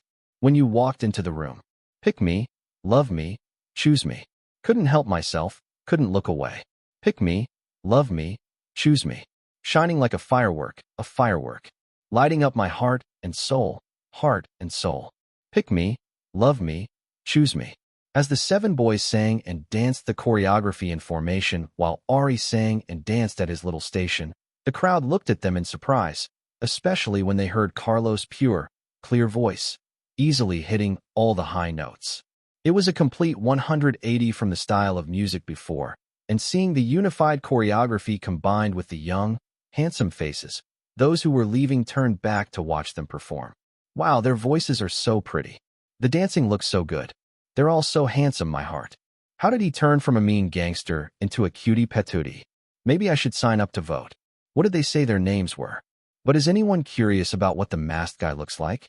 Once they finished performing the signal song, they split into smaller groups of 2s and 3s, performing the previous round songs with Matthew acting as the dance center while Carlos and Ari covered the vocal gaps. As the audience began requesting things, the prepared set had turned into a random performance, where the focus shifted to having fun, doing silly dances, and convincing the watchers to sign up to vote as well as purchase tickets. At some point, after Benjamin led some of the crowd to dance in a conga line, Ari, Benjamin, and Carlos, after being convinced, had climbed onto the table, arms around each other's shoulders, singing their hearts out while Benjamin added random ad-libs. We are the champions, my friends, and awesome people we met today, and we'll keep on fighting till the end. I'm always ready for a rap battle. We are the champions. Please sign up for Pop Star Academy voting. We are the champions. Please scan the QR code to buy tickets to the secret performance that we don't know about. 'Cause we are the champions of the world. Rather than a busking performance, it became a mini party with the boys running wild and having fun with the crowd. Even the quieter members of the team got into. The only person not having fun was William. Since he hadn't bothered to prepare with their team and didn't particularly enjoy the activities going on, especially with the group making fools of themselves rather than acting professionally, William stoically stood by the laptop, replacing Ari and playing the requested songs while trying not to look disdainful. He refused to participate in such foolishness and bring down his dignity and image. But when he went to the bathroom and checked online, all William saw were the trending faces of his teammates being praised for their weird mix of talent and silliness, especially Benjamin, who went from literally bashing somebody in a rap battle to singing and dancing while chatting up members of the crowd. Even the stupid mask-wearing weirdo who was always blocking him seemed to be getting some good PR with his MC skills while he was getting ignored. It pissed him off. He needed to do something about it so he could feel better. Everyone, we have to leave soon. Thank you so much for joining us today. We all had so much fun, right? Ari spoke to the much smaller crowd to wrap up his team's busking experience. Even though he had thoroughly enjoyed himself, he was exhausted and wanted a break, especially after talking and moving around so much. Although he wasn't sweaty, he was ready to take a long nap on the long bus ride back to the dorms. Yes, I can't hear you, Benjamin shouted, still full of energy, and the crowd gave him a much louder response. Yes, it was good. Good job, boys. As Ari waited for the rest of his teammates to give their closing statements so he could give his, he felt an unfamiliar arm wrap around his shoulder and cinch around his neck, almost choking him as somebody pulled him close to them. Who the fuck dash? Ahem. Before we leave, aren't you going to take off your mask? The people want to see it, and you promised me you'd take it off after busking. William's voice sounded out right by his ear, and Ari felt a chill run down his spine. Why was this murderous weirdo talking to him and acting close? Read the room and understand that I hate your guts and don't want you anywhere near me or my stats. No, I didn't. Ari immediately denied it, trying to free himself in a way that didn't look like he was fighting William, even though he wanted to punch him and throw him as far as he was physically capable. You did. Maybe you don't remember since we've been practicing so hard. No, I think I would remember, you freaking weirdo. Now unhand me. I don't want you touching me or taking my stats. It's the biggest secret, you know, and nobody has ever seen his face. Everyone's curious, right? Since we did so well and we agreed to it, shouldn't he take it off? William insisted as he asked the crowd, whose curiosity was now ignited. They had wondered why only one contestant had a weird mask, but had just assumed it was a gimmick. but hearing that no one had ever seen his face. They were very curious, and several people, including a group of girls and the camera crew that was almost packed up, whipped their cameras out once more. If there was truly an unveiling, they couldn't miss it. Yo, what are you doing? Stop fooling around and let him go. Benjamin began stepping toward Ari and William with a small frown on his face. He wanted to make a bigger deal of it, but he was aware of the cameras recording them. Yeah, release him. He's clearly uncomfortable. Carlos chimed in, clearly reading the annoyance and dislike in Ari's eyes and the stiffness of his body. He somehow felt that if they weren't in public and being recorded, Ari would have blown up and tried to beat William up. How is he uncomfortable? We're all teammates and close to each other. He and I are the royals, you know. You all are acting like I'm being mean to him when I just wanted him to show the fans his face. You all want to see it, right? William playfully tugged at Ari's mask, still refusing to let him go. Yeah, take it off. Take it off. Take it off. As the crowd began chanting loudly for him to take off his mask, Ari clutched it tightly. It wasn't that he didn't want to show his face. After all, it was basically back to normal, and he planned on exposing it from now on once the performance was done. His issue was the fact that he was being forced to show it because of William. He absolutely hated that. I'm not taking it off. Fine. Fine. Since you really don't want to do it, I'll let you off this time. But really, you need to stop disappointing the fans. With a sigh, as if he were resigned, William tried to pull away, but somehow, his sleeves got stuck in the horns of Ari's mask, and as he tried to free himself, Ari's curly hair got stuck to the button of William's sleeve. The two began to struggle to separate themselves as Ari released the mask to prevent a patch of hair being ripped straight from his scalp. He was too young to have a bald spot. When Ari was finally separated from William, his mask was somehow in William's hands with several strands of hair attached to it, and his face was bare. Oh my gosh, I'm so sorry. Here, let me help you put it back on. William reached out to help put the mask back on Ari, but once again, Ari's hair somehow got stuck in the button on his sleeve again, and they began struggling. Ow, ow, ow, let me go. Sorry. Stay still. It's stuck in your hair. I'll help you put the mask back on. William said in a contrite tone, although to Ari's ears, it sounded mocking as he felt another chunk of his hair being ripped off.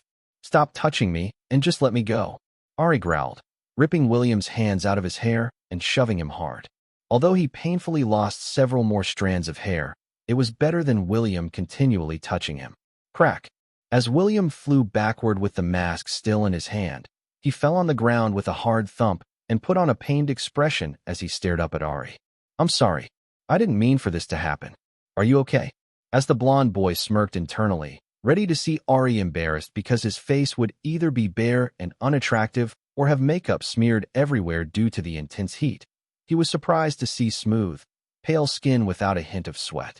And when he examined the features, instead of the ugly features he was expecting from the picture that was clearly taken from the bathroom, instead he saw a surprisingly delicate face with well-defined features framed by the unruly curly black hair. Well, this is awkward, Ari commented lightly, as the hot sun beat down on his suddenly bare face. Outwardly, he was trying to keep calm, but inwardly, he was panicking. Were his stats okay? Chapter 163, Face Card 1. Hiding his internal panic, Ari accidentally met the eyes of a blonde girl who stared at him with an open mouth as her phone fell out of her hand onto the ground. Are you okay? Carlos quickly stood in front of him as Benjamin went to help the girl, and his other team members positioned themselves around him so the crowd couldn't see his face. Status. My status? Ari immediately muttered as he began patting his face. Should you be saying that out loud? If you know that, then show me the stupid thing. I don't have time for your nonsense. Here you go. Ariel Matisse. Vocals A. Dance. D+, currently C, with utterly adorable tracksuit. Visual A-. Rap F. Charm A. Skills Jukebox A. Picky listener B. Pen pal C. Surprise missions. You think you're better than me? It's CI for you to prove it. Current rewards. Not applicable. I told you that you don't have to worry about it for now. Status? Are you okay? Does your head hurt? Did you cut your face? Carlos gently pushed back the hair that had fallen into Ari's face before freezing. What the heck? Phew. I'm fine. Ari sighed in relief after seeing that everything was fine. then pushed Carlos away and looked at the contestants, who were staring at him with open mouths. What? Was there a strange imprint from the mask on his face? No matter how he rubbed his face, it didn't feel like anything was there. Whoa, your face. Wow, that's how you look. Life is really unfair, ugh. Ari, stay still. Whip, whip. As his teammates began chattering, Carlos grabbed Ari's chin, whipping his head from side to side as he examined it. Your face. My face. Was there really a cut? Nothing hurt. If he ended up scarred for life, he vowed to make William pay for it. Your face is fine? If he were being honest, Carlos had to admit that it was better than fine. Slightly narrowed, cat-shaped sea-green eyes framed by thick, dark lashes, thick eyebrows furrowed in a slight frown, a straight, slightly upturned nose, clear skin without a hint of redness, acne, or sweat, full pink lips, and slightly pointed, elf-like ears peeking out from black curly hair. Objectively, it was an extremely attractive face, but Carlos was stuck on just how young Ari looked. He couldn't believe that this pure, young-looking face with delicate yet sharp features belonged to the person who refused to lose an argument, regardless of whether it was a contestant or a trainer, and was secretly referred to as Captain Crashout. Your face is completely normal. I never said it wasn't. Let me go. Even as he complained, Ari obediently stood there until Carlos let go of his face with a confused expression. It was clearly the same slightly accented, laid-back tone he had always heard, but seeing the judgmental eyes, along with the rest of the facial features, instead of through 10 pounds of black and white makeup or the strange green mask, was odd.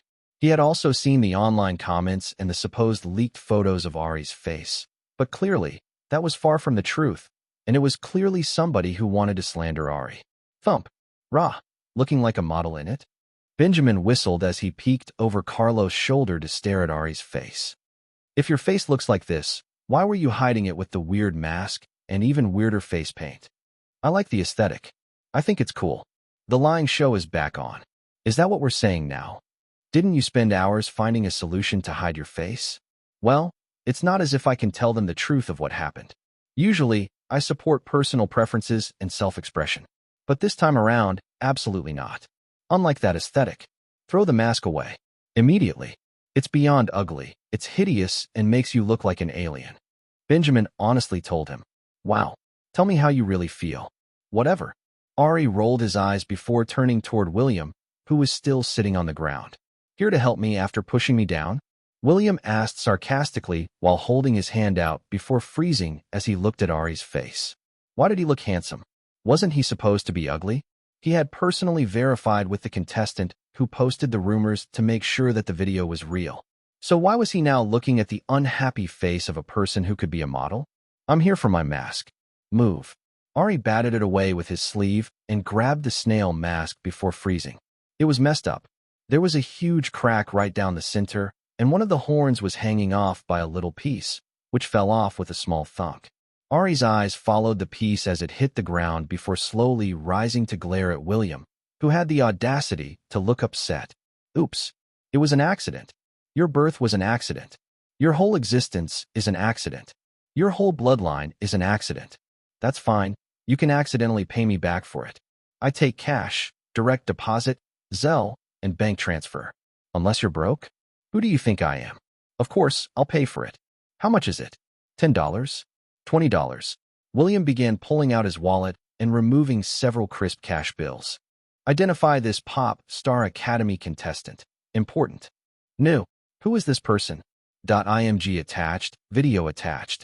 I was walking down Fremont Street with my friends when I happened to see several groups of extremely handsome boys performing random songs.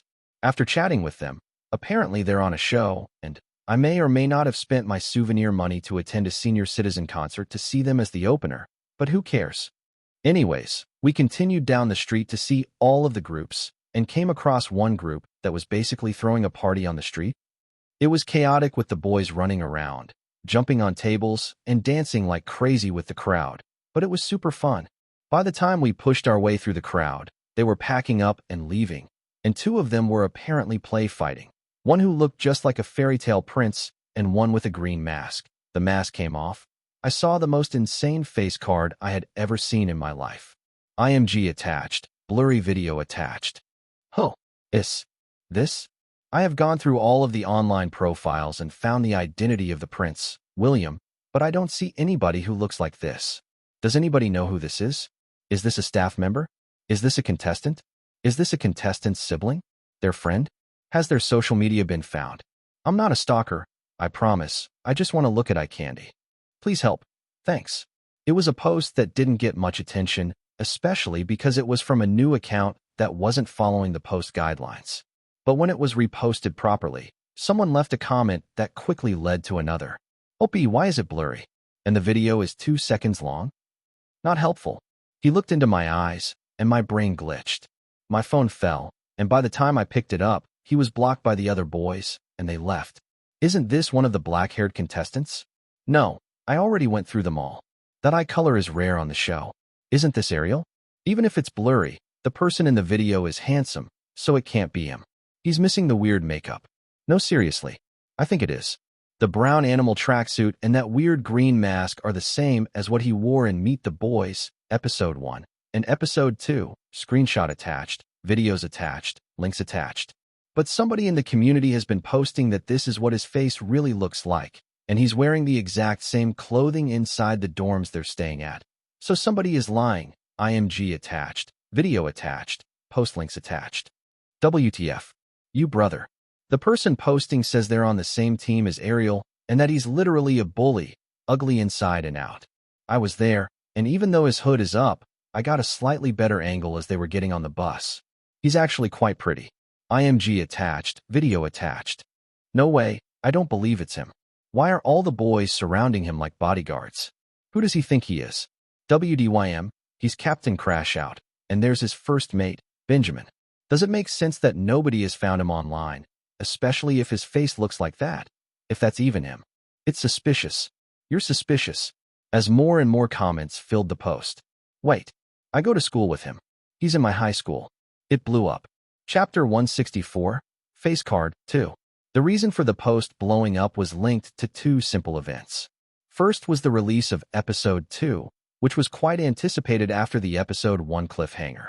Despite Ari being painted in a terrible light in Episode 1 and being the top-hated contestant as voted on community polls, in Episode 2, when his team's full performance video was shown on TV in high resolution from the moment, he spoke to the staff members to organize things to the pep talk given to his teammates and weird beating of his chest. The minds of several people began to soften due to the quality of the team's performance, especially when compared to other lower-ranked teams.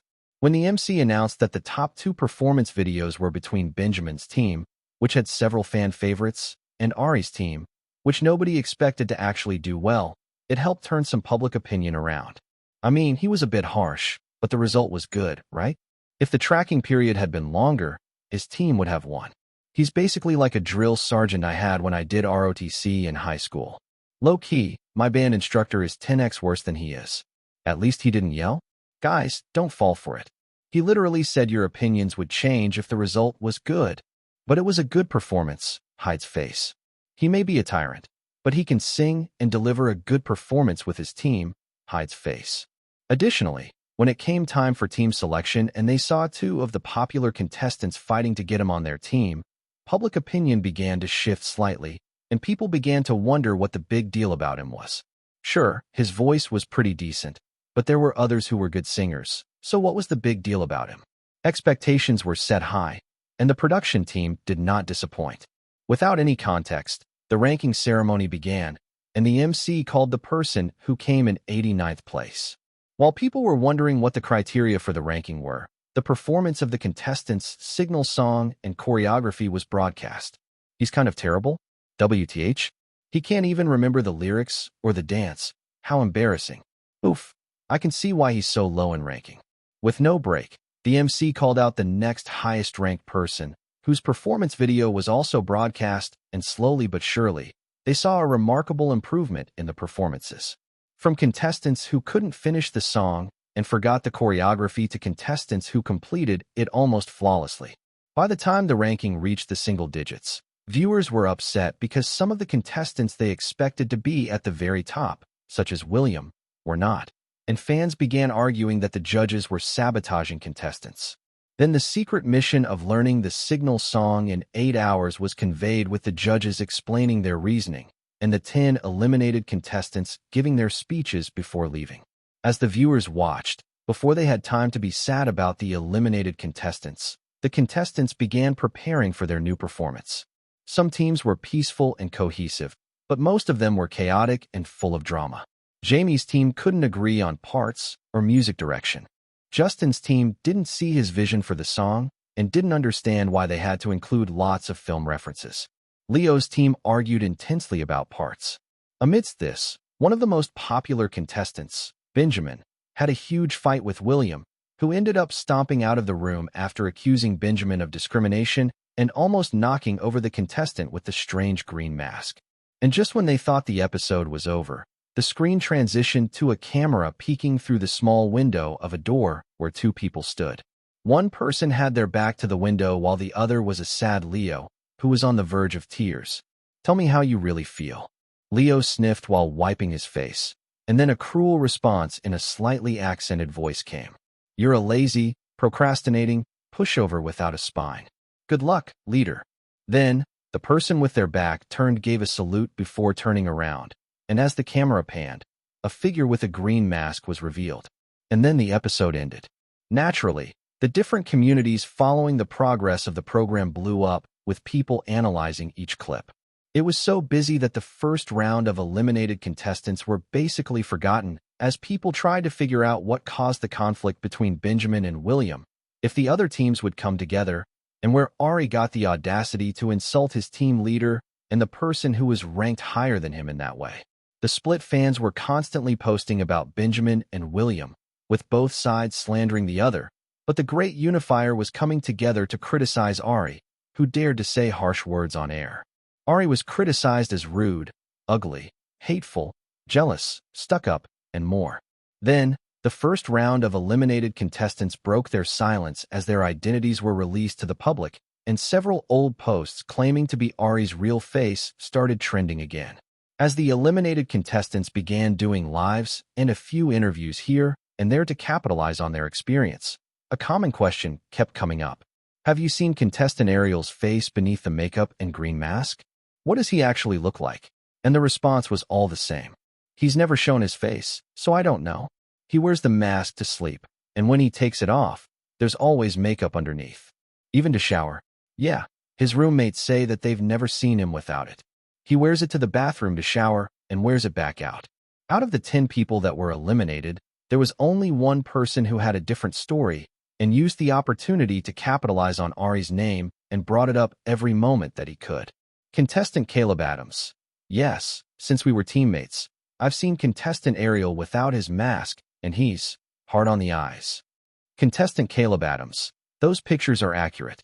I wasn't the one who posted them, but I saw it by accident when I visited his room.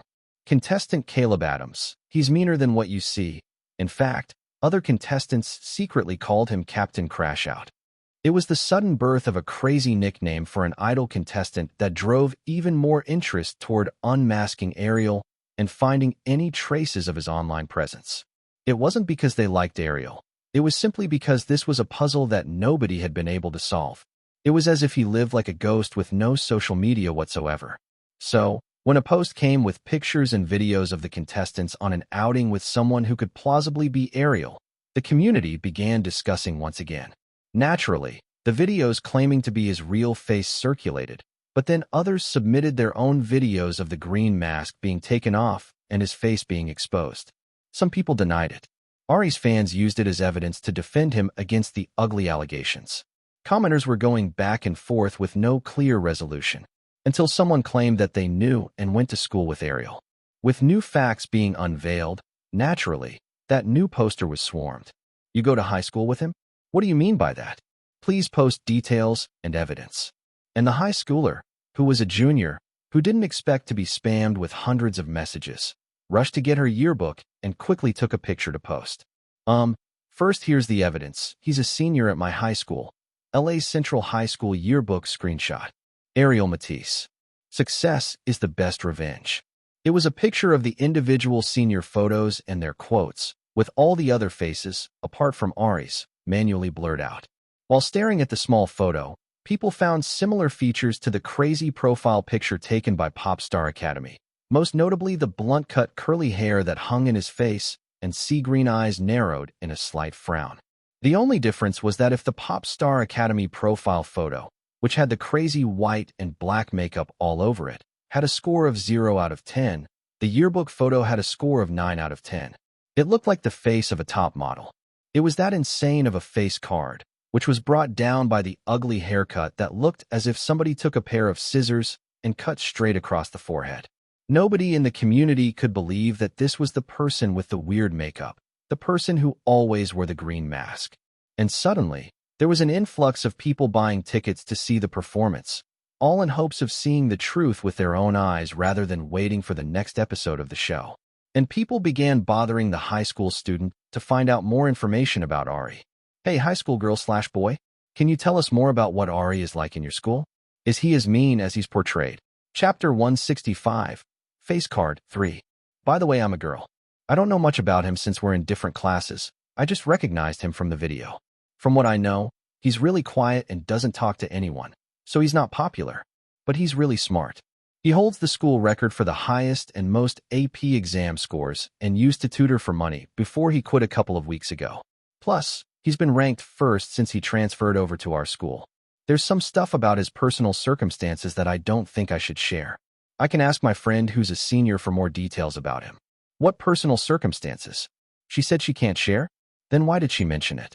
Now I'm curious. This doesn't make any sense. A face like that is not popular? There has to be a personality issue. One of the contestants said he's a bully, and they call him Captain Crash Out. Clearly, it's true. I still don't believe this is him. The photo has to be edited. Opie, I can take a picture of him at school tomorrow. Please do. All of you guys are crazy. That is a minor that you're doxing.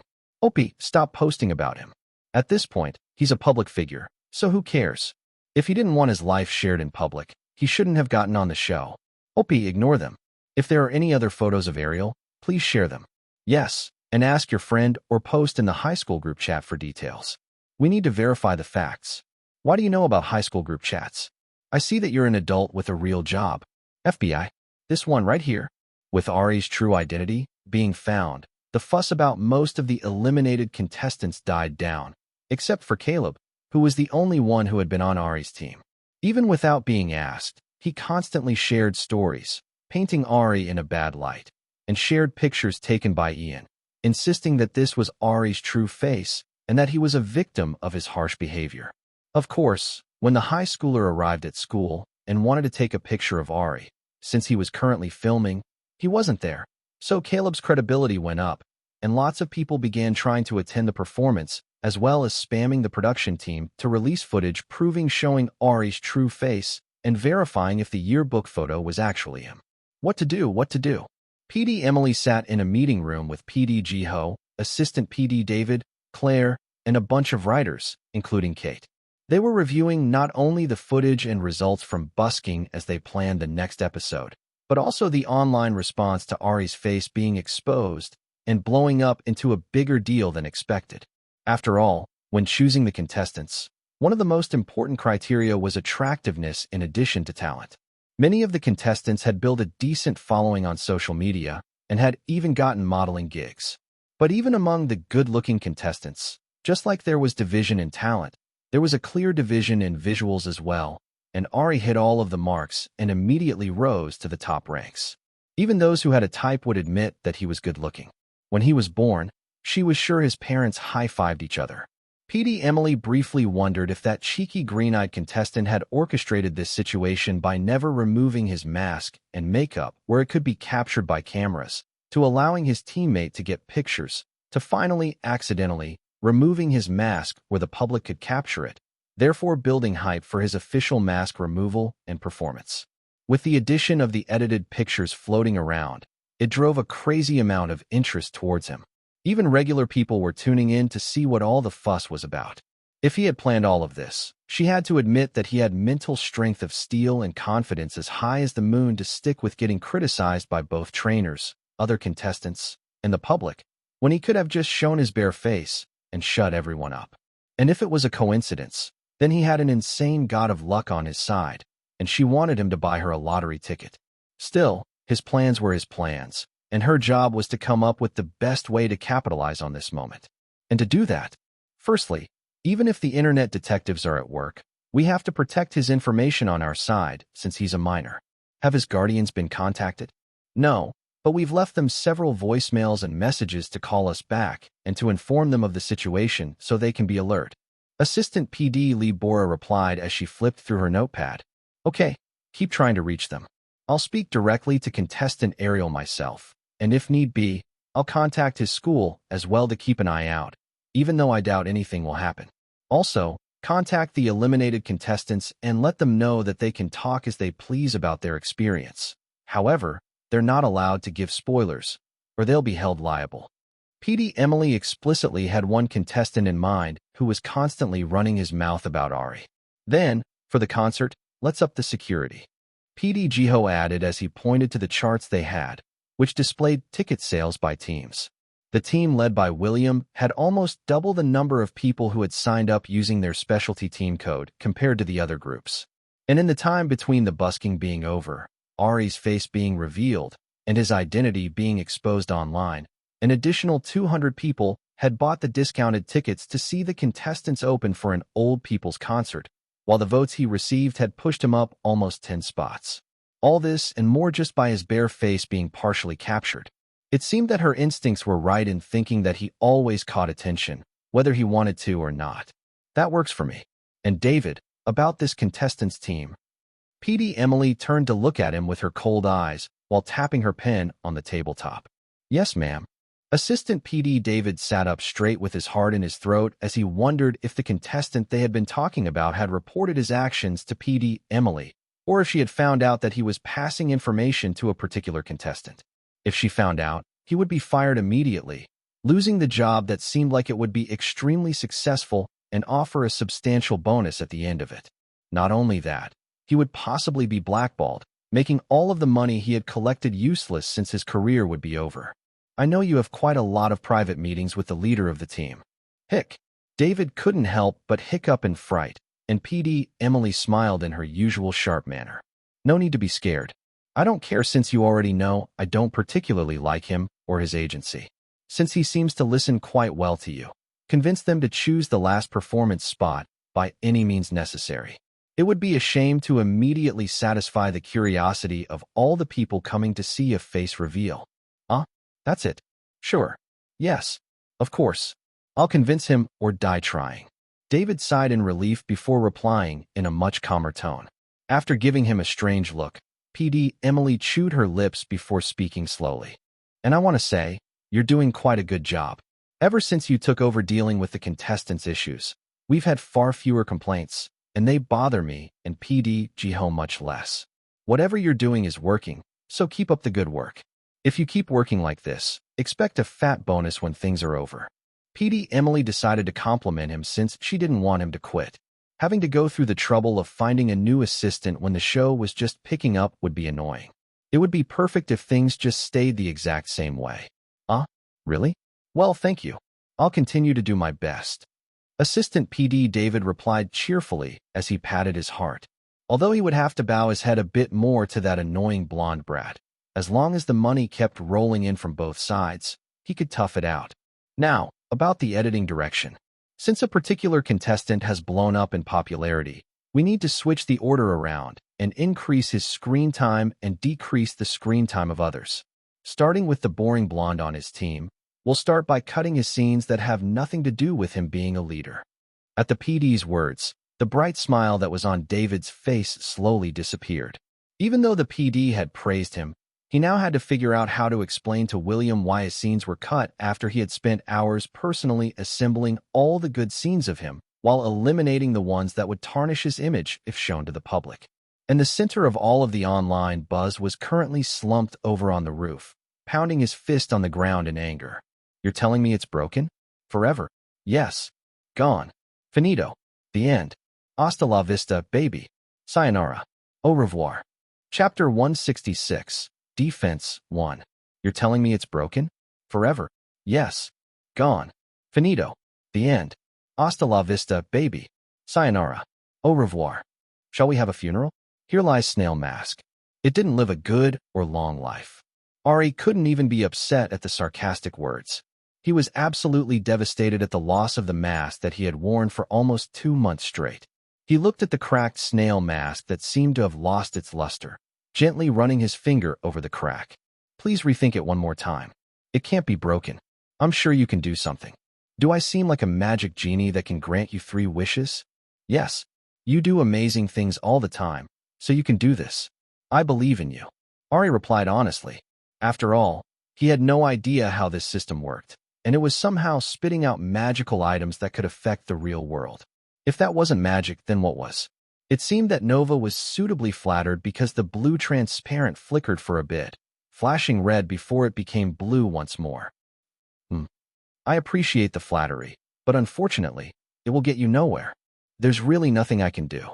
Once an item is broken, it's broken forever, and you can never draw a replacement, so utilize them carefully. As a free warning, be careful about your tracksuit. If you keep washing that tracksuit every day, the threads will eventually fall apart and it will become useless. How come? If it's basically a magic item, it should last forever. Ari complained. Of everything he had gained so far, that was his favorite apart from his face mask, and he couldn't imagine not having it. That's just how life is. When you figure out how to live forever, let's talk then. But Dash. On a separate note, Dash. Ding. Surprise mission. You think you're better than me? It's CI for you to prove it. Complete. Reward. +2 dance stat points. Surprisingly, you succeeded even if you didn't directly participate, and since your opponent ran away, it's your uncontested win. Are you saving them or adding them to your dance stat? Add them immediately, please. Dance +2. Dance. D+ dash C. C+ with oddly adorable tracksuit. Congratulations. You've entered the realm of normal dancers. How do you feel? Ari hopped around while shaking his limbs and then spinning around before easily performing a move that Matthew had been trying to teach before. It was as if his body was accurately reflecting what he pictured in his head. Nothing felt jerky. All the movements felt smooth with his joints oiled, and nothing cracked. If this were a C-rank dance skill, he could only imagine what it felt like for someone like Matthew, who had an A-rank dance skill. You know, I've always wondered, how do the stats actually work with my body? I didn't really feel the change before, but I somehow feel lighter now that it has improved. Are you an alien? Or is this some sort of spell or dash? Rather than wondering about useless things, maybe you should go practice using these newly increased stats or go play defense for your friend. The boy who's not your friend seems to be getting a bit frustrated these days. Fine. Since Nova wasn't wrong, Ari easily agreed, carrying the mask and going back down from the roof. As he walked by the staff office, the door opened, and the assistant PD, David, stepped out. As their eyes met, Ari raised his brows at him, causing the assistant PD to glare at him before cursing under his breath and turning away. What's his problem? I finally have my mask off, and he's still unhappy. Maybe he finds the sight of you annoying? You did threaten him the last time you saw him. He threatened me first. Turnabout is fair play. Most adults don't expect a child to talk back or threaten them in return. This is why they call you a crash out. Then they shouldn't act crazy toward me first. Laughing to himself, Ari just shook his head as he made his way to Carlos' room and knocked on the door. The door quickly opened with Carlos' handsome face being exposed in his training clothes while his roommates in the room stared at Ari in disbelief. Can't believe that's the face he was hiding. Insane looks. If it were me, I'd be bragging constantly. Since he had been getting that reaction since he was no longer wearing his mask, Ari just ignored it, nodding at Carlos. You came to pick me up again? I'm your escort. You know you don't have to do that. Nothing is going to happen to me. It's literally safe here. You never know. There's somebody who is thirsting for your stats right this moment, Mr. Number 1 vocalist. Haha, okay. Let's go to practice. Carlos laughed in his characteristic gentle manner as he mussed up Ari's hair.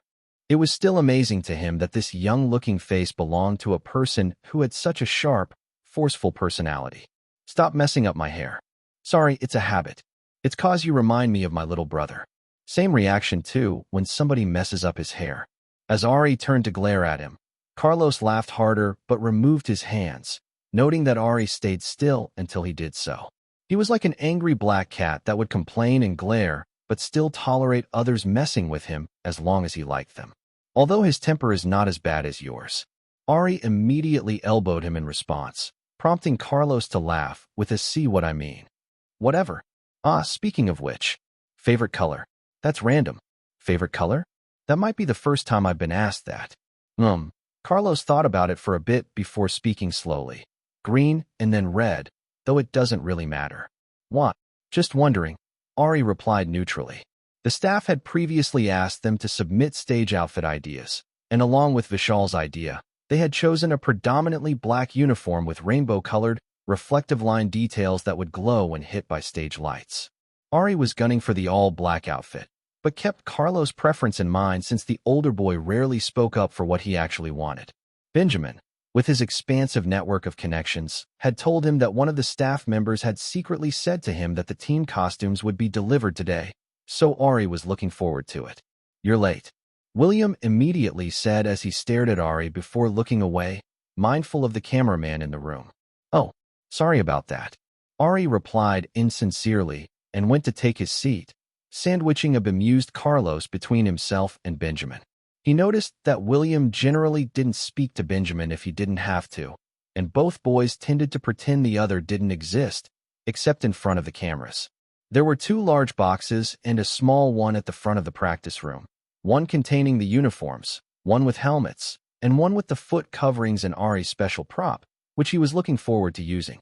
As the leader, William opened the boxes and brought out the top costume, which was completely black, with thin, reflected red stripes in cool, angular, and circular patterns along the arms, legs, chest, and back.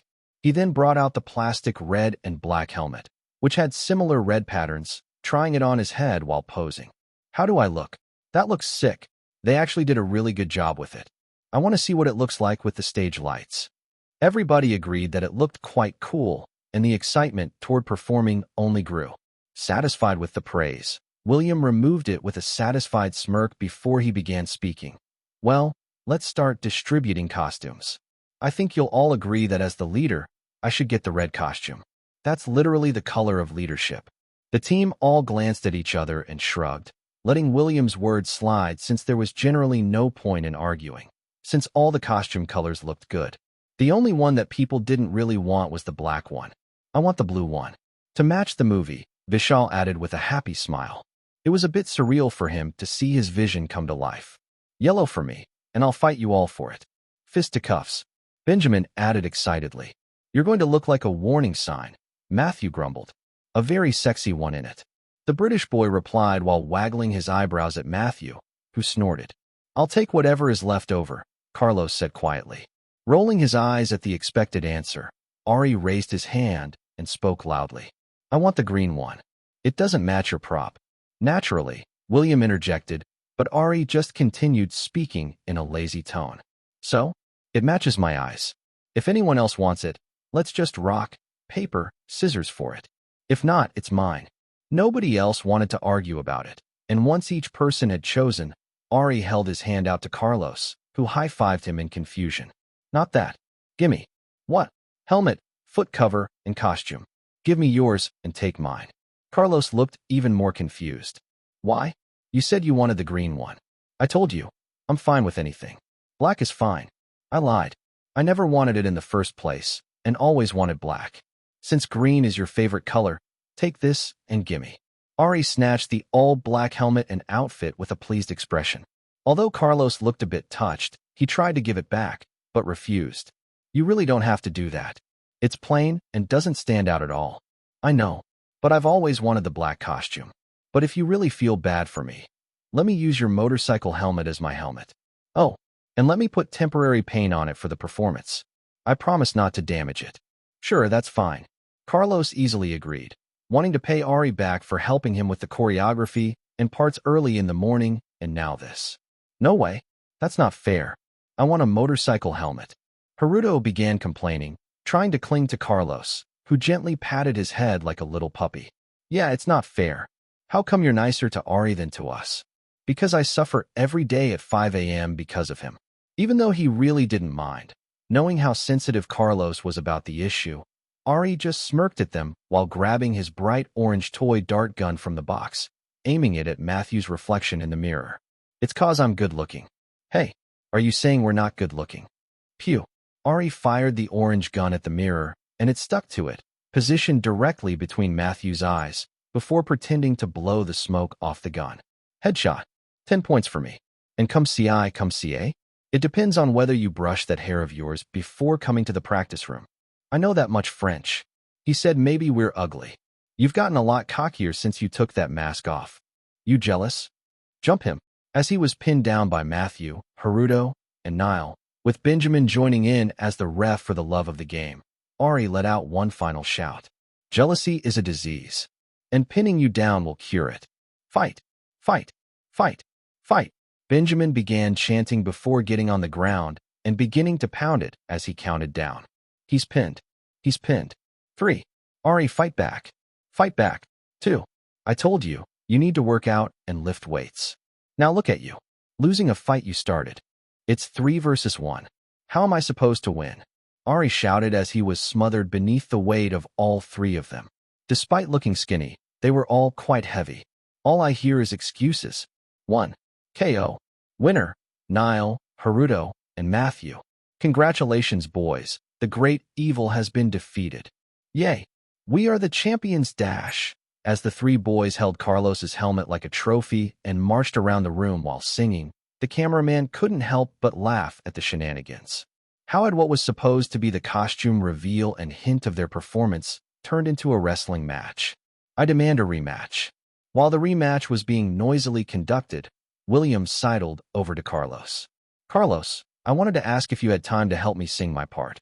As you know, I've not been doing so well lately, and you really helped me the last time. Chapter 167, Defense 2. He's busy. I'll help you do that. Ari quickly interrupted, prying himself away from the dogpile of Matthew and the rest, and forcing his way to stand between William and Carlos. I didn't ask you. I asked Carlos. I know, but he's busy. Besides, you and I have similar song parts, and according to Jalissa, our Grammy-winning trainer, we have similar tones. Since we both sing the chorus, it's better if I help you than an unrelated party, right? Don't worry, you won't be troubling me. In fact, I insist. Ari doubled down, stepping back until Carlos backed up as well. He didn't care if he looked crazy right now. He just didn't want to be touched, especially because the one time William had touched his mask, it broke permanently, and he could never use it again. Whatever crazy voodoo system William had, Ari wanted to avoid it as much as possible. I'm more comfortable with Carlos since we were on the same team last time, and he helped me when I was having a difficult time. We built a bond, and I'm more comfortable with him than anyone else. You'll help me, right, Carlos? William gave Carlos a pitiful look, playing it up for the cameras. Well, I guess. Carlos reluctantly agreed. Ever since being on William's team the last time, he had been wary of him, especially when he saw him playing things up and painting Benjamin as the antagonist whenever the camera was near. The more he observed William, the more he saw him acting like that towards people who didn't automatically listen to what he said. Although he didn't understand why Ari insisted on refusing to allow William to touch him or anyone else, since he didn't particularly like how William was secretly derogatory toward people, he didn't mind at all. But since he couldn't particularly refuse to help a teammate, especially in front of cameras, he just smiled politely. Then, I'll come too. We're a team, right? And Carlos doesn't mind if I come, does he? Ari flashed William an innocent smile, refusing to be left out. If he had to, he was willing to camp outside the room door and yell when the 2 of them got too close to each other like an old-fashioned chaperone. Not at all. The more the merrier. We can all learn from each other. Trainer Jalissa praises your ear all the time, and I can learn a lot from you as well. Carlos nodded toward Ari with a grateful smile. Then it's decided. The 3 of us will practice together and bond. Wait, I want to be included too. No, leaving me out if you're practicing. Benjamin forced his way between Ari and Carlos, dropping his arms around the shoulders of the 2 shorter boys while giving William a cheeky smile, thoroughly enjoying it as the blonde boy's face tightened. No fair. If he's coming, then I'm coming. Matthew chimed in. Me 2, me 3, me 4. And unlike what William wanted, the whole team decided to extend their group practice longer than usual. And each time William sang, his voice was out of tune and cracked in several places, causing even the cameraman to wince and the blonde boy's face to get redder and redder as he got angrier and angrier. Each time Ari tried to give him a tip, he was quickly cut off with an "I know." So he could only shrug for the cameras and leave him be, knowing that it wasn't a matter of practicing and getting better. After the cameraman left, and several excruciating hours of practice later, during which William basically stopped singing his part, they decided to break for the night, as Carlos was leaving, and they had to be evaluated by the judges the next day. "Jim," Benjamin asked Ari playfully as he hooked his arm around Haruto's shoulder. "Drop dead. Ahaha, one day. Coming soon near you. I would literally rather die," Ari told him honestly as he stretched his aching legs before getting up. He planned to eat a quick snack and walk Carlos out before coming back for an additional hour or two of dance practice with Matthew and Vishal. Since he was going to be using the jukebox skill to correct his dancing while performing for their evaluation with the judges and on the stage, the best way to hide his sudden dance improvement was to use the best dancer on their team to tutor him as a cover. "Ari, should I bring you some kiloquals tomorrow? I'm making some for my siblings for breakfast," Carlos asked him quietly as he held the door open. "Yes, please. I'm not picky, so all toppings are fine." It was boring eating the bland production food all the time. "Hey, stop being only nice to Ari. It's not fair. I'll bring some for you too." "You." William's voice sounded out, but Ari continued walking, not thinking that he was being spoken to. "Ariel." "What?" Ari turned back to look at him with raised brows while turning on the recorder in his pocket. "Let's talk. Privately." A cold expression was on William's face, the frustration that had been evident all throughout practice gone. "You don't want to talk here?" Ari pointed at the practice room. "You don't understand what private means." At William's clipped response, Ari gave him a cheeky smile. "Only if you say pretty please." "Pretty please." The words were forced through gritted teeth. A bit surprised that William would agree, Ari shrugged. "Sure, lead the way, leader." "Ari." Carlos called his name in a worried tone, but Ari waved him off. "I'll see you tomorrow. Remember, I want everything on it." Carlos looked at him and William, then shook his head. "I'll wait for you here and come look for you in 15 minutes. "Okay." Ari followed behind William as he led him through the basically empty hallways to a tiny and used practice room that was a bit dusty. The blonde boy turned on the light and stood there, staring at Ari in a creepy manner. "Be careful. Don't you think I know that?" Ari carefully touched the recorder in his pocket before moving his hands away. "So what do you want to talk about?" "I refuse to switch parts." "Do you have a problem with me?" William asked with a dark expression at Ari's rude tone. "Surely you didn't drag me here to ask me stupid questions, right?" "Why do you say that?" "Because you keep blocking me." "Blocking you from what?" Seeing that William didn't continue, Ari smiled innocently. "Please elaborate. What am I blocking you from?" "We just had a team practice that I think went phenomenally. And although you're not doing too well right now, you're talented, so I'm sure next time will be better." "Or is that you're mad that you can't have one-on-one time with our best singer? Is that such a big deal?" At Ari's mocking words, William's face just darkened. Just as he thought, this boy was weird. He acted like he knew what he planned.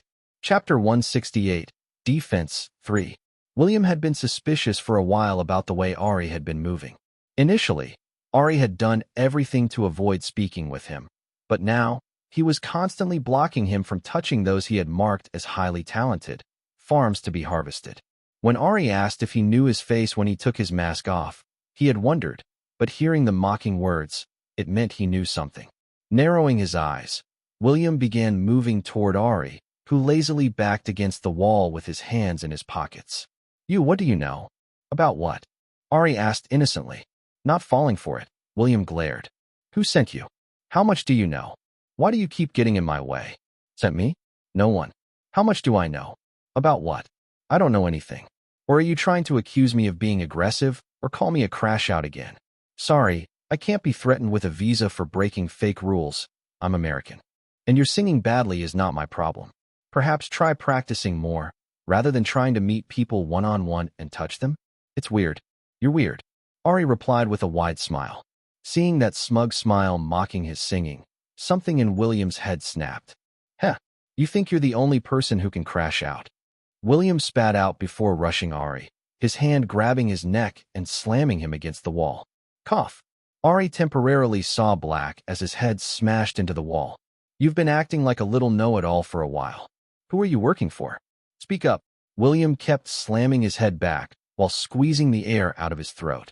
As his jacket zipper dug into his throat, Ari began coughing as he tried to breathe. What the heck was wrong with this bastard? Weren't they supposed to talk? Why did it turn violent? Cough, cough. Stop choking me. Speak up. Clenching his fist, Ari swung and made contact with William's face, who reeled back in shock before pressing him again and digging around his jacket pocket as if looking for something. I'll choke you even more if you don't tell me who the hell sent you to block my way.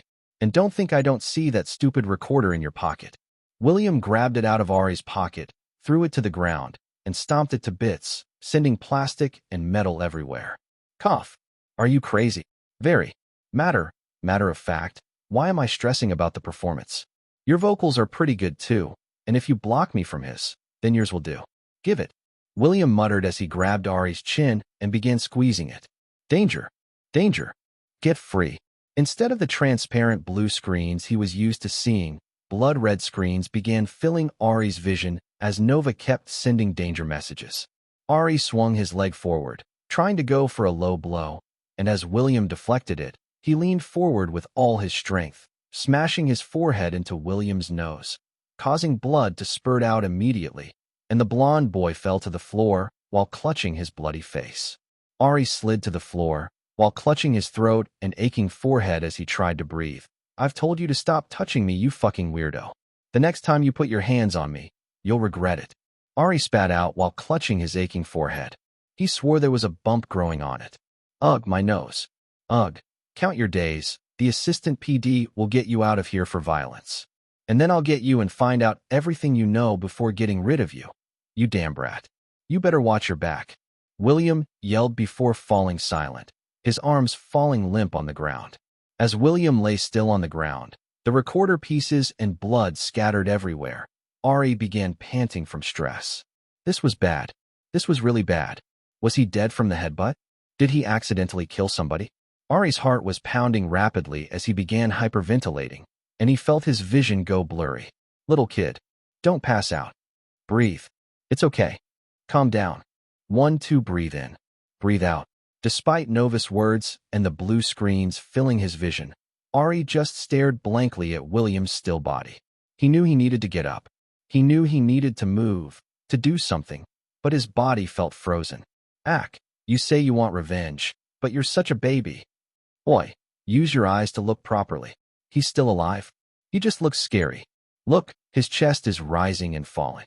Slowly, Ari paid attention to Nova, noting that William seemed to be breathing a bit slowly. Phew. So he was alive. But what was he supposed to do? His recorder, which had evidence, was broken, and out of the two of them, William had clearly taken more damage. Once the other boy accused him, he would absolutely get in trouble and probably get kicked out for this. And worse, William threatened that he would send people after him. Should he just run away again? If he weren't around, would William still chase him? Should I just run away? After all your big talk, is this it? You're giving up like this? Calm down. You're just panicking. Who wouldn't panic in this situation? What am I supposed to do? Sigh. For all your big talk, I forget that you're really just a little kid. Just this once, I'll help. Look left, and to the back of the room. Collect the evidence and hide it to protect yourself. And be more careful next time. Move now. He seems to be waking up.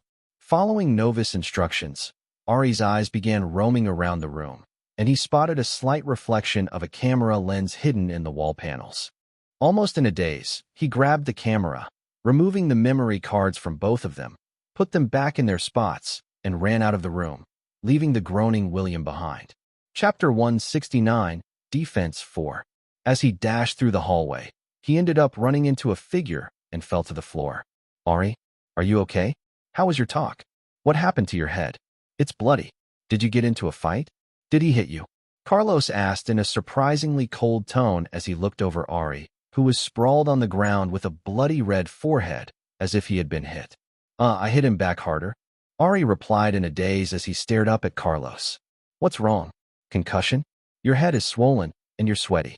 You never sweat. Carlos said as he swept back the hair sticking to Ari's head, trying to see the extent of the injury. His face was paler than usual, his breathing was rough, and his skin felt clammy and cold. Tell me, how can I help? I need to hide something to protect me from getting in trouble with William and production. Ari blurted out. Carlos. The Spanish boy blinked before looking at Ari and the direction he came in, before speaking calmly as understanding filled his eyes.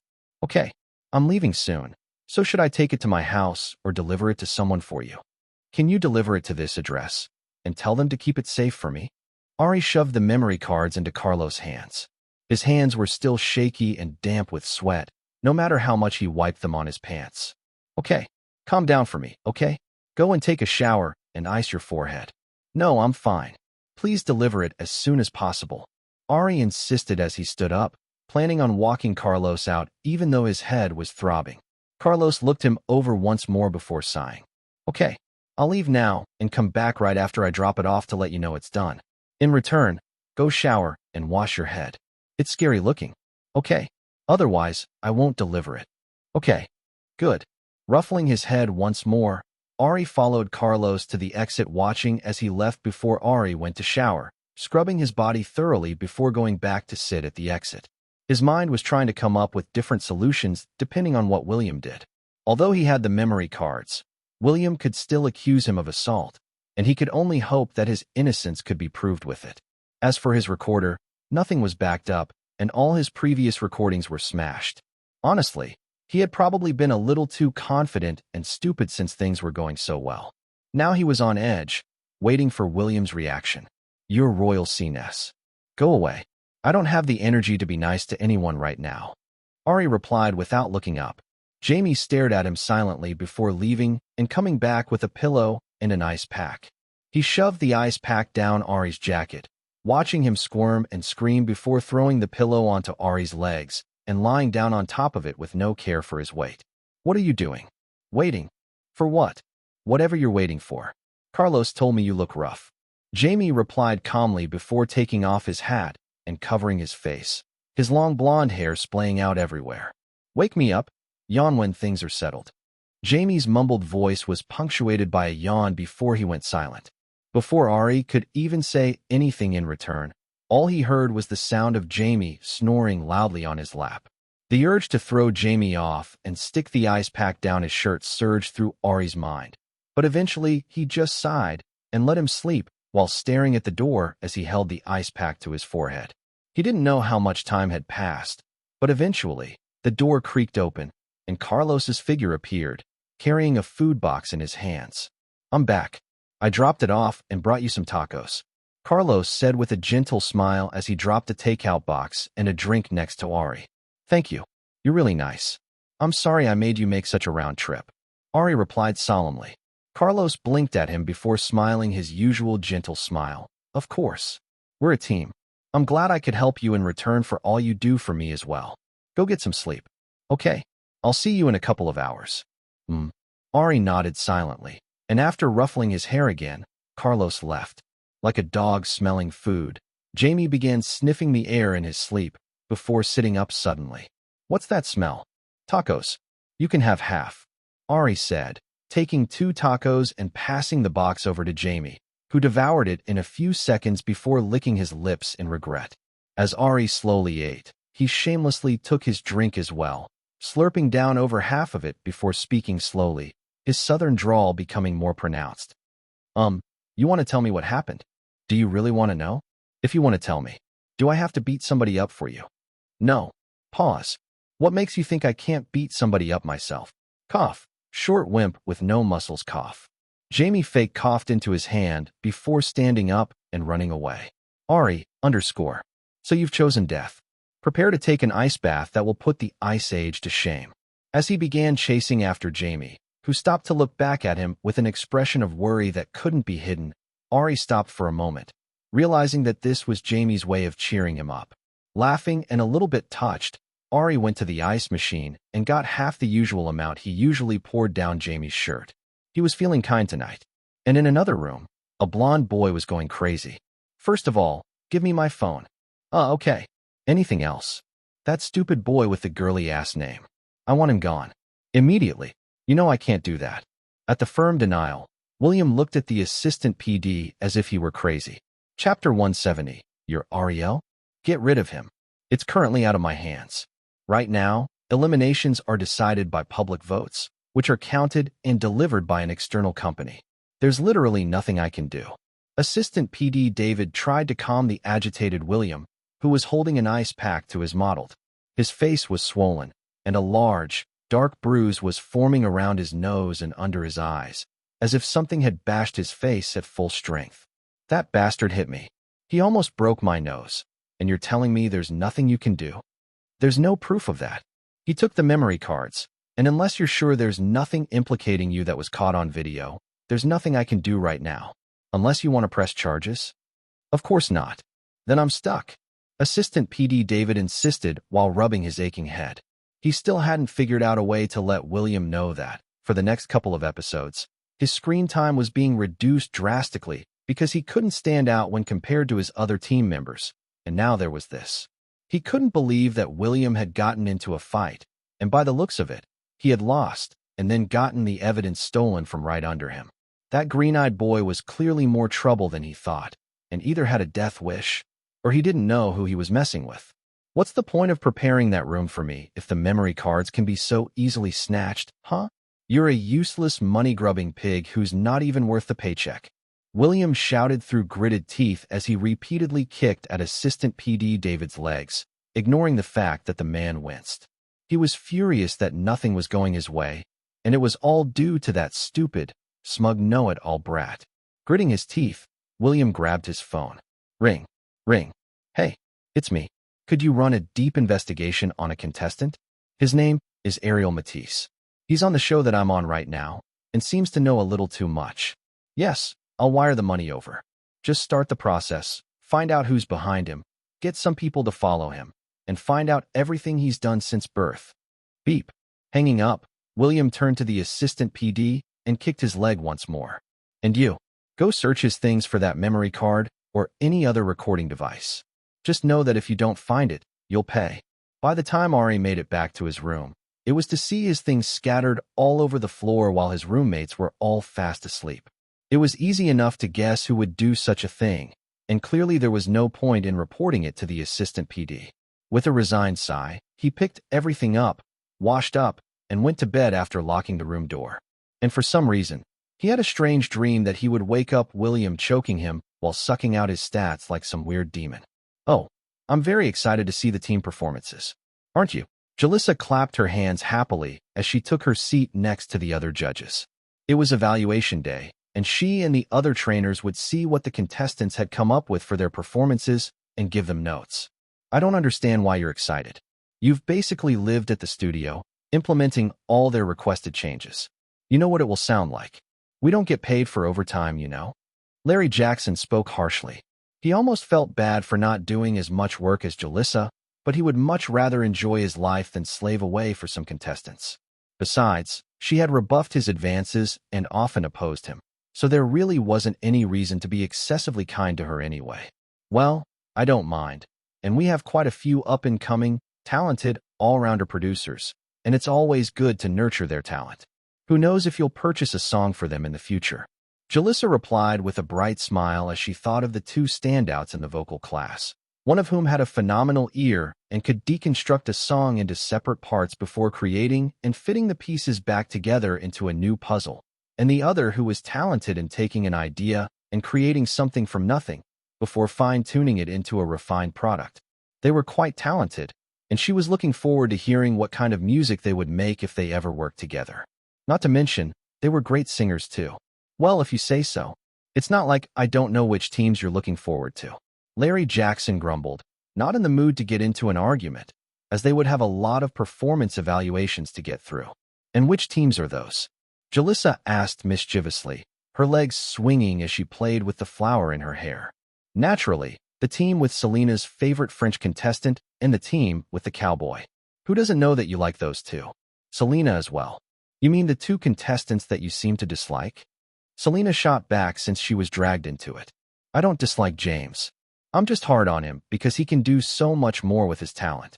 Larry Jackson defended himself, although he was still reeling after Jamie's father called to yell at him for not following through to kick Jamie off while he had the chance. Now it was out of Larry's hands, and unfortunately for Jamie's father, the public seemed to love the blonde, puppy-like cowboy who could sing and compose. And Ari, please don't mention him to me. You can tell that Ariel is not taking this competition seriously. Who the hell comes to an idol show wearing that kind of makeup and having that kind of attitude? Plus, Jaywalks agrees with me, right? You said he's never trying hard in the dance classes, unlike what you previously thought when compared to other contestants. I recall you saying he was terrible. That's true. Jaywalks agreed, remembering Ari's seemingly lackadaisical attitude. But he seems to be improving at a fast rate, especially for someone with clearly no dance experience. And he's put on good performances. Even though he didn't think Ari had a talent for dancing, he had been somewhat impressed with how Ari had pushed through to learn the Signal song choreography despite being sick. Even if he didn't try hard in class, he clearly put in some personal practice. Heh, he plays it up for the cameras and has been carried by his team so far. Just watch. I guarantee he shows up with that stupid mask or face paint again. And when they perform, he'll be the second worst dancer behind that Vishal fellow, while William will carry the team, as always. Well, here they come now. Exponent pointed to the students wearing different styles of athletic clothing as they filed into the room. Some of them were happily chatting with each other. Others looked exhausted to the point of passing out, and others were quiet with a strange tension between them. Larry Jackson searched around for the strange green mask or strangely painted face, but didn't find it among the remaining contestants. Knowing that contestant, he had probably been careless once more and gotten injured or something. Once all the contestants were seated, Larry Jackson began speaking. Since it's a song competition between teams, today we'll just be reviewing your basic performance and giving you some notes. Which team wants to go first? The contestants immediately quieted down, and nobody raised their hands. So Larry Jackson honed in on his favorite contestant, hoping to give him some more time. William, why don't you come up and show them how it's done? Start us off strong. At being called up first, William got up slowly, walking forward with the rest of his team. The taller blonde one had a slightly swollen face covered with heavy makeup, and several of the judges silently wondered what had happened. While they were used to the boys being a bit tense, it shouldn't have gotten to the point of a fight, right? Looking at the rest of the team, although things seemed a bit tense, everyone else seemed fine, and the boy at the front wearing a brown tracksuit with a cute animal face was yawning as if he found the situation boring. Who was this person? Larry Jackson looked at the unfamiliar handsome face before blurting out his thoughts. You, in the brown clothes. Who are you? Why are you here? Ari, underscore. What kind of nonsense was this? He knew that Larry Jackson didn't like him, but was it to the extent that he would pretend not to know him? Crazy. I'm Ari. This is my team. I haven't been eliminated. Hearing that lazy tone and seeing the familiar sea-green eyes, all the judges flinched before looking over him again. The height was the same, the curly hair was the same, and the relaxed way of standing and speaking was the same. Was this really him? You're Ariel? Larry Jackson asked in complete disbelief. Yes. A simple, short answer with a raised eyebrow that asked why such a stupid question was being asked before putting on an unfamiliar polite smile as he glanced at the camera. You took off your makeup. Selena gasped as she looked him over. The transformation was too shocking. It kept being commented on, so I decided not to wear it from now on. Do I look weird? Shake, shake. Selena shook her head from side to side, her ponytail whipping back and forth. Looks good. Nod. Nod. Cute. Trace mignon. Nod. Nod. Nod. Nod. Superb. Ari laughed silently before straightening his face as he looked at Larry Jackson, who couldn't believe what he was looking at. What the dash? Where was that strange black and white makeup and red lipstick? Where is Dash? Why would a person who looked like this choose to wear that kind of makeup in the first place? It literally made no sense. Larry felt like his face was being slapped as he remembered all the times he had called Ari ugly, and the green eyes stared at him like he was crazy. After rubbing his face and sputtering without being able to say a complete sentence, Larry Jackson looked around the room, thinking he was being punked, but the only shocked people were the judges. The rest of the contestants acted as if it were normal, having grown accustomed to seeing Ari's bare face over the past couple of days. The only other unsurprised person was PD Emily, who smiled as the shocked expression of the judges to Ariel's face review was successfully captured. So, can we perform now, or? Ari glanced from Larry Jackson to Jalissa, unsure of what the holdup was. Please do. Good luck to you and your team, Ari. Jalissa smiled happily as she pulled out her notepad to take notes. Thank you. Everyone, get into position, William ordered in a commanding tone as he took the center position since he had the intro.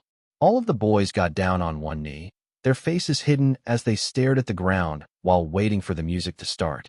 Brrrr thump. The sound of an intense electric bass rang out, and as the beat dropped, William suddenly jumped to his feet, moving his head and arms in a robotic manner as he began saying the words of the intro. I'm like some kind of supernova. Watch this. Chapter 171, Journey to Las Vegas, 1. Larry Jackson watched the Supernova team performance, still partially in shock at the visual switch-up of the contestant he disliked. The heavy electronic bass of the instrumental was blasting as the 8 boys in front of him were performing to the best of their abilities, but his gaze kept going to Ariel, who seemed to be really enjoying himself as he put a lot of energy into dancing the choreography with a fierce expression on his face, as he sang his part while dancing in the center. Even Larry had to admit that Ari's vocals had become even better than before, his unique tone making it easy to tell that it was him singing, even with your eyes closed. The slightly raspy tone that caught your attention and made you want to listen even closer and rehear his part was impressive, but the most remarkable thing about his performance was his improved dance skills. Compared to Matthew, an exceptional dancer who hit every beat with the perfect amount of power while adding his own personal touch, Ari's dancing was much more stiff, as if he memorized every movement and was spitting it out like a robot. Occasionally, his usual cat-like grace could be seen in the moves, as if something clicked both physically and mentally, but for the most part, it was a bland dance performance, or at least, it should have been. The difference was that he now combined his already good vocals with excellent visuals and better-than-expected dancing, making him have a greater impact than before. Larry Jackson had to admit that this contestant, who had performed a stupid, childish dance for his audition, had improved in such a manner that he didn't stick out even among extremely good dancers such as Matthew and Haruto. And as Larry heard Ari sing, providing the stable melodic layer for Carlos, soaring high notes to be highlighted when needed or harmonizing and supporting others as the song called for it, Larry Jackson had to admit it. Ari had become a really good, core component of the team, at least vocally, and he was proving that he belonged on the show. And rather than Ari being the one to bring down his team's performance, it was instead somebody else. Larry Jackson's blue eyes turned to the struggling William, who was making pitch mistakes that even an elementary schooler wouldn't make, and struggling to control the tone of his voice. It was as if he had never sung before, and the previous skill and talent he had shown were a joke. It was clear that the blonde boy was embarrassed, especially since he had performed worse than anyone else on the team. Thankfully, there was somebody on the team who covered up the remaining parts, and the song was finished successfully with all the boys except for one panting and sweating. As they stood there waiting for feedback, Larry Jackson paused, for once thinking through his words, before deciding to switch targets entirely. Matthew, step forward. Yes. For the positive, you made it through the song. But on the negative side, I've mentioned it before, but I'll say it again. Your dancing is amazing, and you're a great choreographer. Everyone knows this. In fact, you might be the best dancer here. However, we're not looking for the best dancer and choreographer. We're looking for a complete idol who can preferably sing and rap, but if not both, then can do one or the other really well. Do you think the rap performance you gave was as good as Benjamin's or Haruto's? Larry Jackson asked him in a cold tone. No, Matthew replied in a quiet tone. I'm sure Exponent can say it better than I can, but we need to see some improvement from you, especially when you're paired with talented people who can aid you in what you're lacking. Right? I think part of your issue is confidence, and this applies to Vishal as well. The rapper, Exponent, grabbed his microphone and spoke up in his usual measured tone. I know you're nervous to perform and obviously don't want to get criticized, but with a crazy song like this, unlike the vocals where you sing on tune, when you rap, you have to sell it and make us believe what you're saying, even if you think it's nonsense, understand? I want to see that same confidence you have when you dance translate to your delivery. Yes. Yes, sir. Good. Ben, you did well, but you can always improve. Try varying your voice a bit and see what fits better. You know which style of rap works for you, but I would love to see you expand your repertoire. Got it, Benjamin replied casually. Haruto, Nile, this might have been your best performance yet, but as always, pronunciation is key. I want to be able to understand what you're saying, even if you're speaking and dancing on a train at 90 miles per hour. Okay, I would ask your teammates to clarify some words for you, and you can imitate their mouth positioning and pronunciation, understood? Yes. Okay. The two boys nodded with a smile, but then there was a pause as the judges looked at each other, and then, surprisingly, Kim Young-woo spoke up. Ariel. Yes. A bit surprised at being called by a trainer who usually didn't bother to speak with him, Ari replied a bit slower than usual. Your vocals aside, I can see that your dancing has improved a lot, so you must have put in some effort. The Korean dance choreographer spoke slowly but clearly. Yes, I've been receiving a bunch of help from Matthew and have been practicing to improve my skills with Vishal.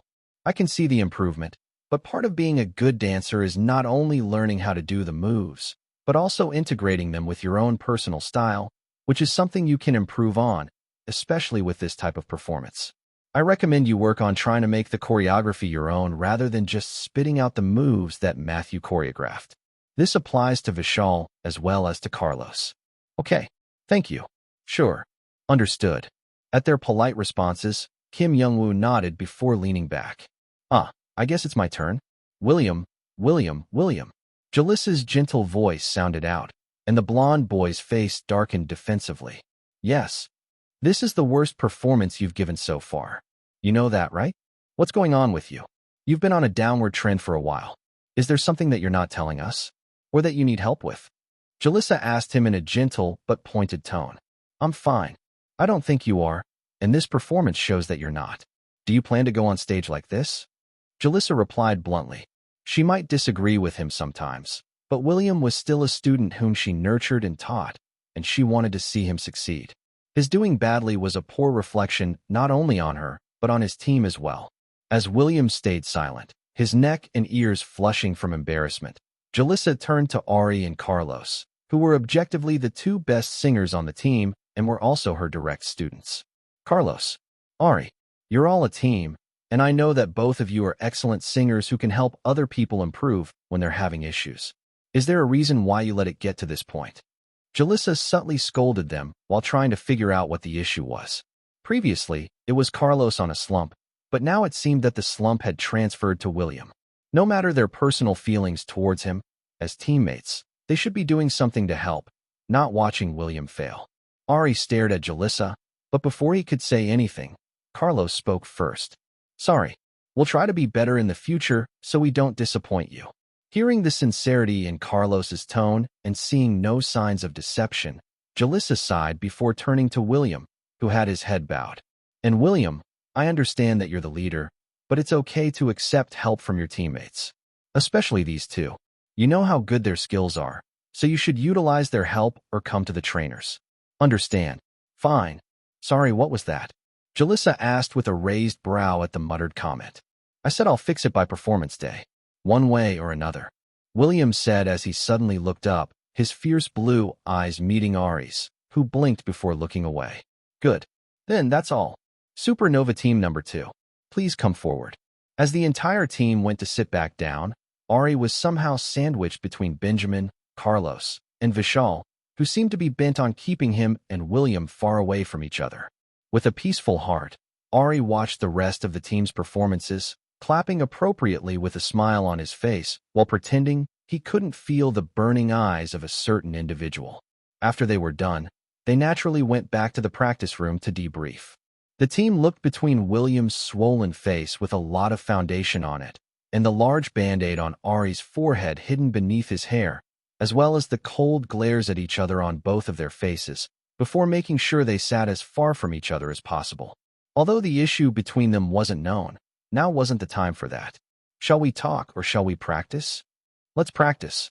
Yes, let's. William gave Ari a cold smile. Ari, why would you say it in such a menacing way? And just like that, the remaining days passed filled with practice, avoiding William, and even more practice until it was finally the evening before they had to go to Vegas for their performance. Ari had just finished the final check of his outfit and was just waiting for Carlos to come back with his motorcycle helmet so he could decorate it before going to bed. As Ari lazily rolled around the practice room floor, he finally heard the door open. Sitting up, he looked at Carlos, who quietly stood in the doorway for a while before speaking in a quiet tone. "So, I won't be able to make it to the performance." "Huh? What do you mean by that?" Chapter 172, Journey to Las Vegas, 2. Ari could only stare at Carlos as if he were crazy. What kind of nonsense was this? In a couple of hours, they would be getting on the buses to drive to Las Vegas with all of their stuff to perform. And now one of their main vocalists was telling him that he couldn't make it to the performance? Was this some kind of sick joke? Ari decided to give Carlos the benefit of the doubt and listen to his explanation first. "Explain." So, Carlos stopped speaking, his lips moving as if he wanted to say something, but couldn't get the words out. "I'm listening. Go on." "First of all, unclench your fist, Mierda. I feel like you want to hit me." Carlos laughed lightly before sighing as he sat down, putting his motorcycle helmet off to the side. "My parents have a thing, and I have to watch my siblings." "A thing? A family emergency?" "Not really." Seeing that Carlos didn't want to elaborate, Ari immediately blurted out his first thought. Hire a babysitter. He was ready to pull up all the babysitting websites if necessary. If need be, he could even donate to fund it. "I'm trying, but I'm not getting any responses since it's such short notice, and I don't know if I can get one before the bus leaves here tomorrow, since it leaves really early. I wanted to inform you and the team ahead of time and apologize in advance since it really looks like I can't make it." Carlos said quietly. "You don't have any other family or friends to dump them at? No offense to your siblings." "None taken. And no, I don't." "How old are these siblings, by the way?" "The ones left behind are in 3rd, 5th, and 6th grade.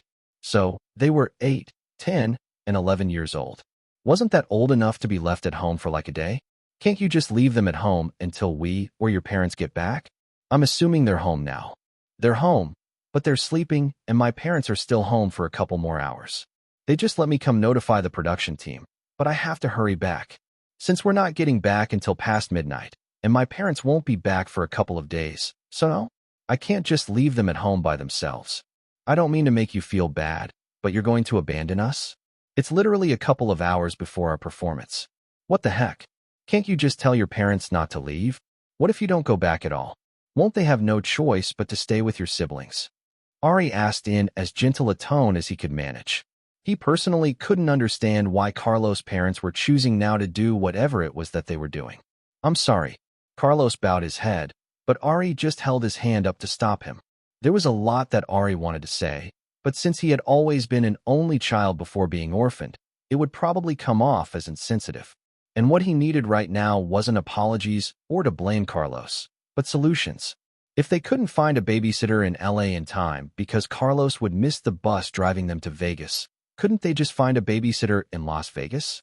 Clearly, Carlos could drive, so wouldn't that work? Ari sat still, organizing his idea in his head before getting up. "Stay here, don't leave. I'll be back."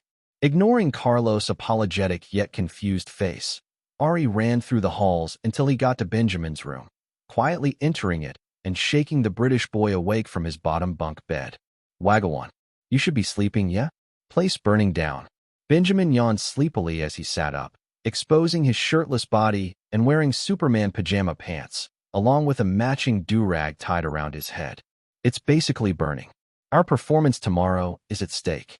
Benjamin's eyes immediately focused, and he got up, grabbing the glasses he usually wore when he took out his contacts and a hoodie before stepping out of the room in his slippers.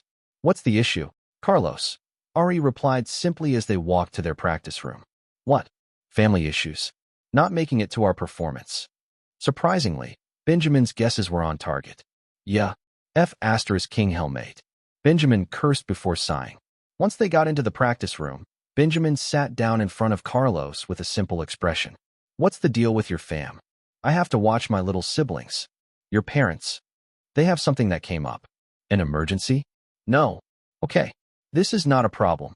Tell your parents no, hire a babysitter, dump the kids with other family members, or leave them home alone. They're old enough to use the microwave, yeah? They won't die in a day." Benjamin replied in a surprisingly cold tone as he counted off the options on his fingers. "I can't do that. At Carlos' apologetic yet determined expression, Benjamin began rubbing his eyes in annoyance. Look, bruv, I'm not trying to be rude, but if you were not around, what was your parents' plan? You said it wasn't an emergency, so what? They just decided to go on a trip? Go on vacation? This has been planned for a while. Why are they messing around now? Do they not care about what you want to do? This is important for you. They don't think this is that serious, and they think I'm wasting my time instead of working hard at the shop and helping out the family when they need it. The deal for me to even come on here was to help out as they needed, with no complaints, Carlos replied quietly. Arg, Benjamin shouted while clutching his head before taking a deep breath and turning to Ari. All right, bruv, I'm sure you didn't call me here to raise my blood pressure before I've had my morning tea. So what's the plan? Carlos drives his siblings to Las Vegas, and we find a babysitter in Vegas before the show. Afterward, he drives back. Okay, I like it. What do you need from me? Help finding a babysitter and getting the performance venue address from production staff. I can do that. I can head to the computer room to look for sitters. Carlos, give me your info to plug in, yeah? Wait. Before we get ahead of ourselves, I don't have a car. You don't. Carlos held up his motorcycle helmet as emphasis, and Ari smacked his head at the obvious mistake. Okay, wait right there. He got up once more, this time heading to Jamie's room to go wake the blonde boy up. Chapter 173, Journey to Las Vegas, 3. Jamie was snoring loudly, his long hair tied up in a messy bun, with half his body out of his covers in an atrocious sleeping position on the bottom bunk.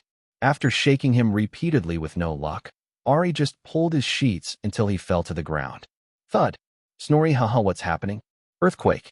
As confused blue eyes stared up at him, Ari snapped his fingers to get his attention. Come with me. Why?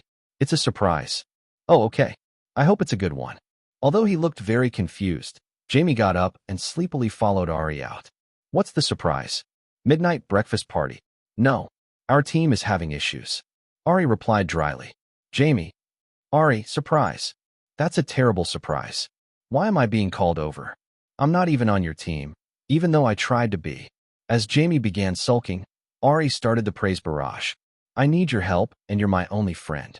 Yay, Jamie said with a touched smile as he perked up. With a car. Oh. As Jamie's shoulders slumped and he began looking like a kicked puppy, Ari continued.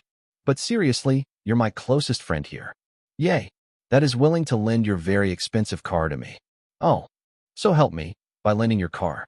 I'm even willing to do one thing in return. Jim Dash. I'll lend both of us just to show the depth of our friendship, Ari said, completely serious, before Jamie put him in a headlock. After wrestling for a bit, Ari tapped out, and they continued walking. I don't mind you borrowing it, but why do you need my car? For a road trip? Right now? In a couple of hours. To where? Vegas. Jamie. Wasn't the bus taking them? All secrets will be revealed if you follow me. You sound like a kidnapping genie. Ugh, I won't grant your wish. That voice is almost as terrible as this surprise. Ari, underscore. Since Jamie wasn't wrong, he didn't really have anything to say in return. As he led Jamie to the practice room and sat down, Ari began speaking slowly. I've assembled you all here today, Dash, to tell us how much you love and care for us. No. To join the Pop Star Academy Weight-Lifting Association. Definitely not. Is that even a thing? Yes. Yes. At Jamie and Benjamin's enthusiastic response, Ari gave them a strange look, wondering when they had the time to form such a nonsensical group before shaking his head. Hell no. I brought Jamie because Carlos needs a car to get to Vegas. Jamie has a car he won't be using. Ergo, Jamie, please lend Carlos your car. Why? I thought it was for you. Jamie asked as he glanced between Carlos and Ari. While he was on friendly terms with Carlos, he didn't think that they were close enough for him to lend his car to him. He has some family circumstances, and he needs it to get there. He can't rent a car? I'm under 25 and it's expensive, Carlos explained. Can you lend it to him? This is going to sound a bit harsh, but no. Shocked at the refusal, Ari looked at Jamie, who shrugged apologetically before explaining slowly. I'm sorry. I like y'all, but we're not that close for me to lend you my car to go to Vegas and back on short notice. If it was Ari, sure, it's a bit. No, that makes sense. Thank you anyway. Carlos replied with his characteristic gentle smile. The room was silent, with Jamie slumping because he felt bad, but Ari just patted his back while thinking. Carlos absolutely had to come to their performance. And if Jamie wouldn't lend the car to Carlos? What if I go with him? Absolutely not. We can't afford to lose Carlos. But in case something happens, we definitely can't afford to lose you. Because who's going to sing? The prince. Benjamin snorted sarcastically. I'm serious. We'll leave early. Jamie can lend me the car, and Carlos and I will come together. We can start looking for a babysitter in both places now. And if we still haven't found somebody, we can continue searching for a babysitter on the drive there. And if we have, then we'll get on the bus no problem. It's fine. You guys don't have to dash. Jamie, block his mouth. I'm not listening. Ben, you're helping, right? Does it matter even if I say no? You seem to have made up your mind. Not really? So, cover for me being missing. Benjamin glared at Ari before sighing. Arg. Fine. Fine. But you'd better make it on time. And you? Benjamin pointed a long finger at Carlos. Cut this out, bruv. Either talk to your family or just drop out, 'cause it's not fair to your teammates if any little family thing that's not an emergency will be prioritized over your team. I understand that it's difficult, but it's not fair to us. We've spent hours practicing and perfecting everything, and now, you've got the youngest on the team, the person who chose you. Mind you, scrambling to come up with an idea to keep our performance together because you come and announce you might not be able to make it right before it. Does that sound okay to you? Benjamin, don't interrupt me. Ari, I'm not being mean, I'm being realistic. I get it, it's a tough situation, and it's your family. You don't want to turn your back on them and prioritize yourself, I get it. But you're harming another group of people who've done nothing to deserve it. We could figure something out this time, but what about next time? And the time after that? It's not fair to the rest of us who team up with you, thinking we're getting a teammate who'll be there full time. I'm sorry.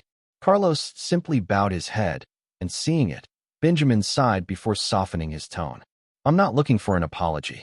We're a team, and I don't mind helping out, but this is not fair, and you know it. Really think it through and stop half-assing it. Because even though I think you're one of the best singers on here, and I would love to debut with you if I make it, if I'm being honest, unless I'm forced, I won't team up with you again. Because the fact of the matter is, you might flake at the snap of a finger, and I really can't deal with that. It might not be for you, but this is the last opportunity for some of us. Since he secretly agreed with Benjamin's words, Ari didn't add anything more. He simply switched to patting Carlos's back instead of Jamie's, who still looked confused as to why he was involved in another team's drama. Moving on, Carlos and I will drive to Vegas with our outfits if need be. Ben will cover for us being missing, and as a last resort, we'll buy concert tickets for his siblings and deal with it from there. Fine. Okay. I'm sore dash. Stop apologizing and just say thank you. Benjamin interrupted with another sigh. Thank you, guys. And sorry once again. Cool. Pile up on 3. 1, 2, 3. Team Supernova. Team Supernova. And Jamie. Jamie added as he placed his hands on the pile. And Jamie. Who's the real MVP? I know. Jamie smiled his characteristic bright smile before yawning once more. Well, yawn. We'll talk about this later. Ari, drive safely. Carlos, you too. Make sure you both pack all of your equipment. Don't forget anything. I'll deal with his royal pain in my arse and production. See you both in a couple of hours. Benjamin muttered before getting up with another yawn. With a casual wave, he left the practice room, and Ari turned to Jamie. Let's grab our stuff and leave. You really don't have to dash. We've already decided it. Double J keys. I'll go get it. The car only takes premium gas in case you need to fill it up. Jamie quickly staggered to his feet, stepping out while Ari went to his own room, grabbing his stage outfit, his paint, and dumping it in a duffel bag. He grabbed the keys from Jamie, fist bumping him, before going to meet Carlos and sneaking out to the parking garage and finding Jamie's white truck. Ari loaded his things into the bed of the truck before handing Carlos the keys and entering the passenger side. What are you doing? I don't have a license, so you'll have to drive. Carlos, didn't you say you would drive? No, I said I would come along. Isn't that lying? It's not lying. I just didn't say everything. Carlos, isn't that just lying by avoiding the topic? Since he was the reason for the lie, Carlos dutifully got into the driver's seat and started the car. You can sleep while I continue looking for a babysitter. I can offer you our living room couch, or you can have my bed. If anything, you should sleep, since you might have to drive. And production has my phone, so I'll have to use your stuff anyway. Okay. Since it made sense, Carlos didn't say much, driving the large truck in silence as Ari dozed off against the window. You know? He snapped awake as he heard Carlos begin speaking. What Benjamin said. Do you agree with him? Chapter 174, Journey to Las Vegas 4. What Benjamin said. Ari sat up at the sudden change of topic. Benjamin had said a lot of things, so which ones exactly? About the whole situation, but also about not wanting to team up with me again. Do you agree with him? Oh, that. Well, honestly, give me your honest feedback. Ari thought it over before carefully speaking his thoughts. I don't have any siblings or much of a family, so I don't know what you're going through having to be responsible for younger siblings and helping your parents. But I think Ben's right that at some point you have to choose yourself, especially if it's something you want, because at the end of the day it's your life to live and your dreams to achieve.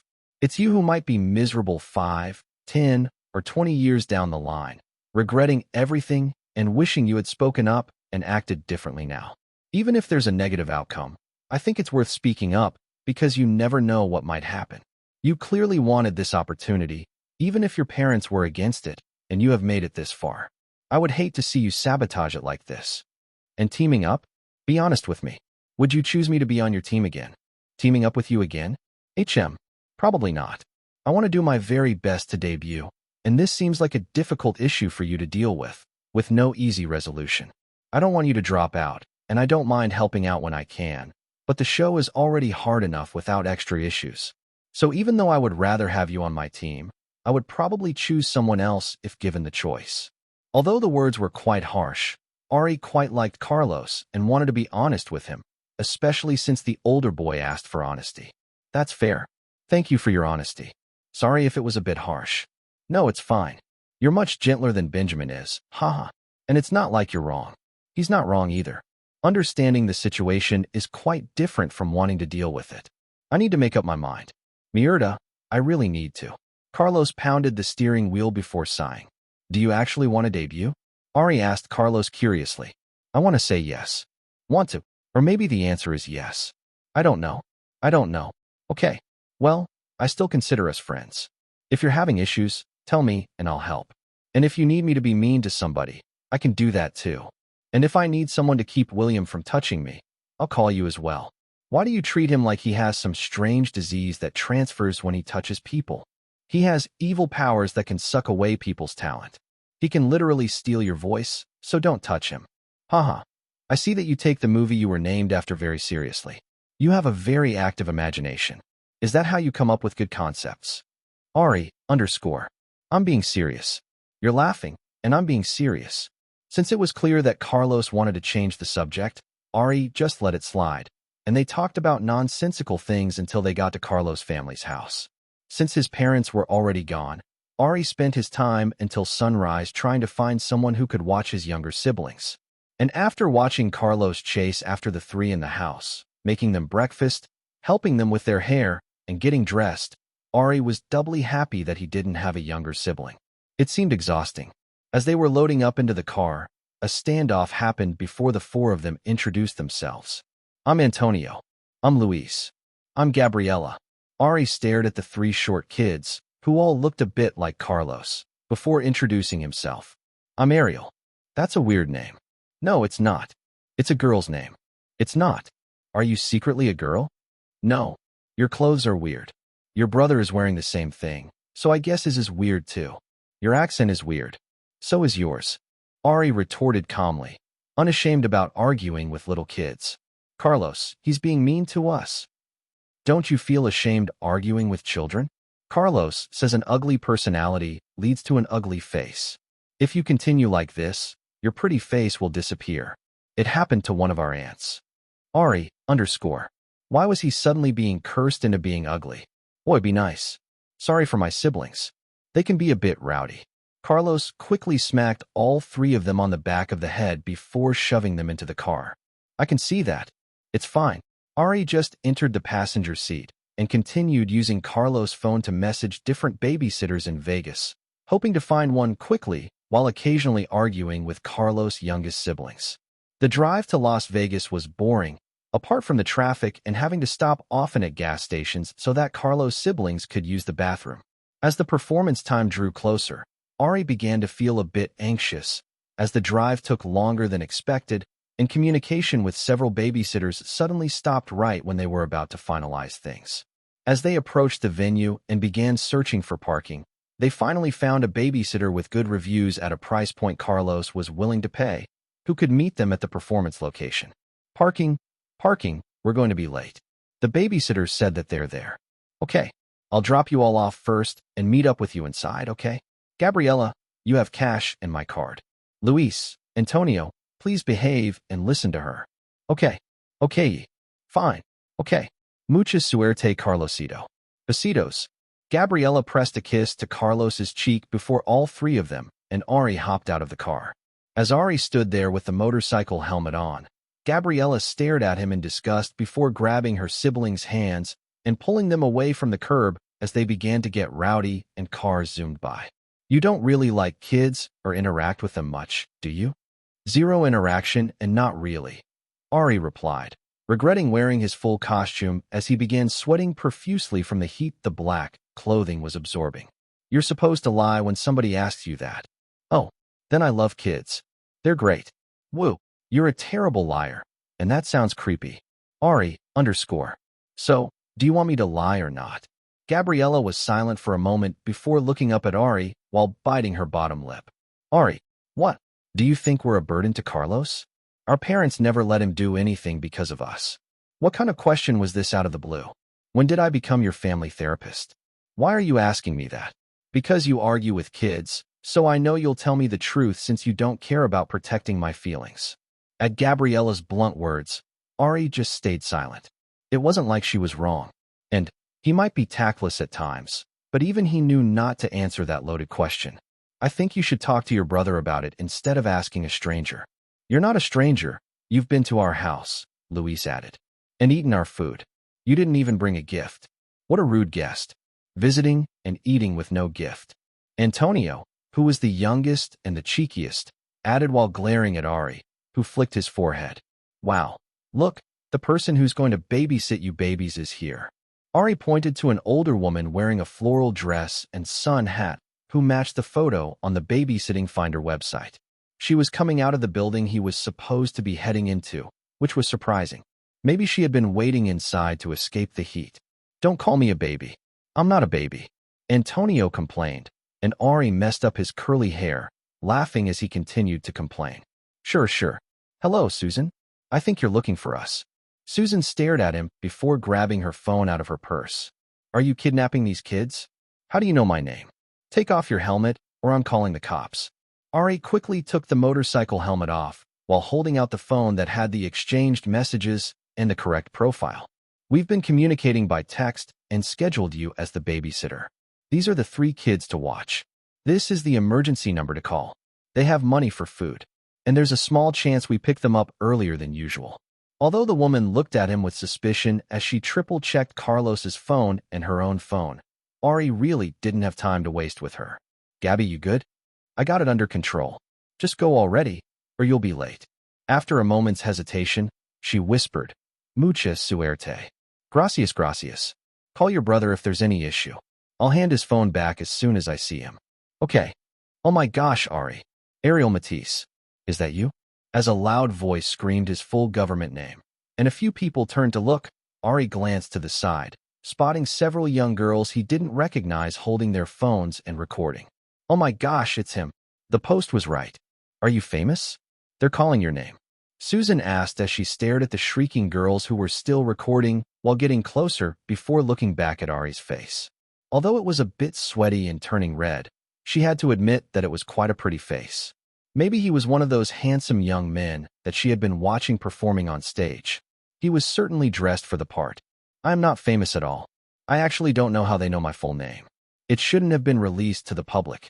Ari turned to them, putting his finger to his lips before turning Carlos' siblings around so their faces weren't visible to the recording phones and putting on the motorcycle helmet.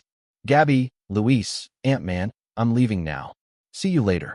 Susan, thank you once again. Waving at the kids, Ari ran off toward the building, hoping that his team hadn't started performing since he was seeing people still enter the venue. Once Ari was gone, and the young girls followed him in a hurry, Susan turned to the three kids staring at her expectantly. "Hey kiddies, you want to see a free concert? I have some vouchers to use. The music is pretty loud, and some of them are not very good, but we don't have to be in the sun. Is it in there?" Gabriella asked, her brown eyes flashing as she pointed to the building that Ari had just run into. "Yes. Do you want to go?" "Yes, please. Definitely. We have to go," Gabriella yelled. Chapter 175, Team Good OL Days. Inside the venue, a strangely mixed crowd was gathered. About 70% of the attendees were old, retired people here to watch a small performance group that covered the classic hits from their youth, while the other 30% were a young, mainly female crowd that had either come after being recruited from busking or were just a fan of the show, or just wanted to attend a discounted show while they were in Vegas. Several teams had already performed, receiving mixed reactions from the audience, who were unfamiliar with these new age songs or disliked the loud music that seemed to be the trend these days. Fortunately, the boys were handsome, and the MC was handsome, allowing them to at least get some eye candy while they waited for the openers to finish so they could watch their main event. The handsome MC returned with a bright smile and began speaking into his microphone. "The next two teams will be performing a cover of Can't Help Falling in Love with You by Preston Evan. As mentioned earlier, please scan the code on your ticket to vote for which team you think had the better performance of the song. And at the end, you can vote for the team you think did the best overall." "How do I scan? My phone doesn't have a scanner." "This isn't a grocery store. Like this, Grandma. We've done this 5 times already." The audience began chattering as 8 boys dressed in high-waisted, bell-bottom trousers, tight-fitting dress shirts that were half unbuttoned with folded sleeves, showing off their collarbones, chests, and toned arms. The outfits were reminiscent of those worn in the 1950s and 1960s, and with the styling of the boys' hair either in a ducktail or side swoop. Many of the older men in the audience immediately recalled their youth just by looking at the boys. In the lead was a tall, handsome boy with long, voluminous blonde hair that fell to his shoulders and sparkling blue eyes, holding a black acoustic guitar with a golden glowing pattern. Unlike many of his teammates with slim yet toned figures, he was quite muscular with broad shoulders, toned arms, and legs emphasized by the tight clothing that hid nothing. Several admiring sighs could be heard from the young and old female audience members while the men reminisced about their good old days. The blond young man tapped his guitar nervously as he looked out into the audience, but as if he spotted something or someone out there, he took a deep breath and calmed down, his expression filled with a bright smile as he gave a thumbs up. As staff members brought out microphone stands, a keyboard, and a cajon drum, the 8 boys lined up, and the blond boy began speaking in a charming country accent. "Hello, I'm James Jones III, but you can call me Jamie. I'm here with the Good OL Days team. We're going to be performing Can't Help Falling in Love by Preston Evan with a twist, so I hope y'all enjoy it." As Jamie talked, the audience began whispering as they recognized the songs. "James Jones. I know that family name. They're country royalty. I love that song. It reminds me of my youth. I remember when I was skinny enough to fit into those types of pants. Ah, the good old days. Stop lying. You were never skinny. Oh my lordy, that's a Gibson custom vintage sunburst guitar. Is that expensive, Grandpa? It'll run you about 6,000 to 7,000 easily. Wow." As the chattering slowly stopped as a faint instrumental sound rang out, Jamie began tapping his guitar to catch the beat as Jerome Tyler beat on the cajon, before he began strumming it with intermittent tapping while bobbing side to side. Choi and Sue began playing a simple melody on the keyboard, matching seamlessly with Jamie's guitar playing and setting the mood. Then, leaning forward into the microphone, Jamie began singing in a soft, country-style crooning tone, his voice easily fluttering between high and lower notes, capturing the audience's attention while stirring their emotions. "Wise men sing. Only fools rush in. But I can't help falling in love with you." As Jamie opened his eyes, staring at the crowd with glass eyes, a loud sob could be heard before the 8 boys began singing in a hauntingly beautiful harmony, with those who weren't playing an instrument performing simple choreography behind their microphone stands. "Shall I stay? Would it be a sin if I can't help falling in love with you?" Choi In-soo's high and breathy voice rang out before Jerome Tyler's deeper tone was heard next as he paused his gentle beating of the cajon. Like a river flows, surely to the sea. As Jerome stretched the note out, his voice supported by Jamie, who easily blended without overtaking him, several people in the audience began crying as they listened to the heartbreaking song about love. Darling, so it goes. Some things are meant to be. While it was something familiar that they had heard time and time again, listening to it in this variation, seeing young people pour familiar emotions into it, and recalling their youth and important times in their lives brought them to tears. Take my hand. The hands of the boys on stage reached out to them, and several members of the audience reached back, trying to grasp and hold on to the intangible memories. Take my whole life, too, for I can't help falling in love with you. The hands of the boys retracted as they held on to their hearts as if they were holding something precious. No, I can't help falling in love with you. As the sweet voice of the boy with the golden blonde hair rang out and blended with Choi In-soo's high and breathy tone as they sang the final lyrics, it felt like the ending of a movie or dream, seeing all the boys, but especially Jamie's blue eyes sparkling with unshed tears. A resounding cheer swept through the audience. Some people were crying as they remembered the youthful moments of falling in love, while others recalled their first time hearing the song or cherished memories with those they loved. They were reliving their good old days that they could never get back. Even as the 8 boys bowed their heads and began introducing themselves, the tears and applause from the audience didn't stop, but instead intensified. For Jamie's team, it was a resounding success that probably couldn't be topped, as evidenced by the dark faces of the contestants meant to perform after them. What are we supposed to do? They're not here yet. A handsome blonde boy with a Boston accent complained as he adjusted the red and black jumpsuit he wore, fidgeting with a small helmet of a similar color scheme. He had just watched Jamie's team perform the song he wanted and completely smash it out of the park, and for a brief moment, he regretted switching teams to this one that seemed to be on the verge of collapse. Even if the current most popular contestant was on this team and the amount of vocal talent to borrow from was better, the constant aggravation from the team members and their general disregard for his leadership made it pointless. The momentary pleasure in making that green-eyed crash-out upset had not been worth it in the slightest. And now, he would have to somehow perform with 2 vocalists missing, making the effort of ringing David until he came up with a viable solution worth it. They'll be here, so just be calm. Let's just get ready. We're up after this team. A crisp, British accent rang out as a mixed boy with light golden skin smoothed down the waves in his hair as he adjusted the stool beneath him. Even though he was advocating for calmness, Benjamin's foot was nervously tapping on the ground, and he kept looking at the door. You know this is your fault. I can't believe you co-signed on this nonsense. William marched over, invading Benjamin's personal space. The British boy stood up, his taller height making him look down at William, who took several steps back so he didn't have to crane his neck upward. First off, bruv, I don't know why you're bucking up at me. Now is not the time or the place. They're coming. And if they don't, we've discussed countermeasures, and you finally have all the parts you wanted in the first place. Instead of wasting time, let's get ready. That's not the point. Then what's your point, mate? As the two stared at each other in a tense silence, their other teammates just glanced at each other without saying anything before Vishal stepped forward, pushing Benjamin back into his seat and forcing William to take several steps back. All right, you two. Break it up. Let's warm up and discuss this later.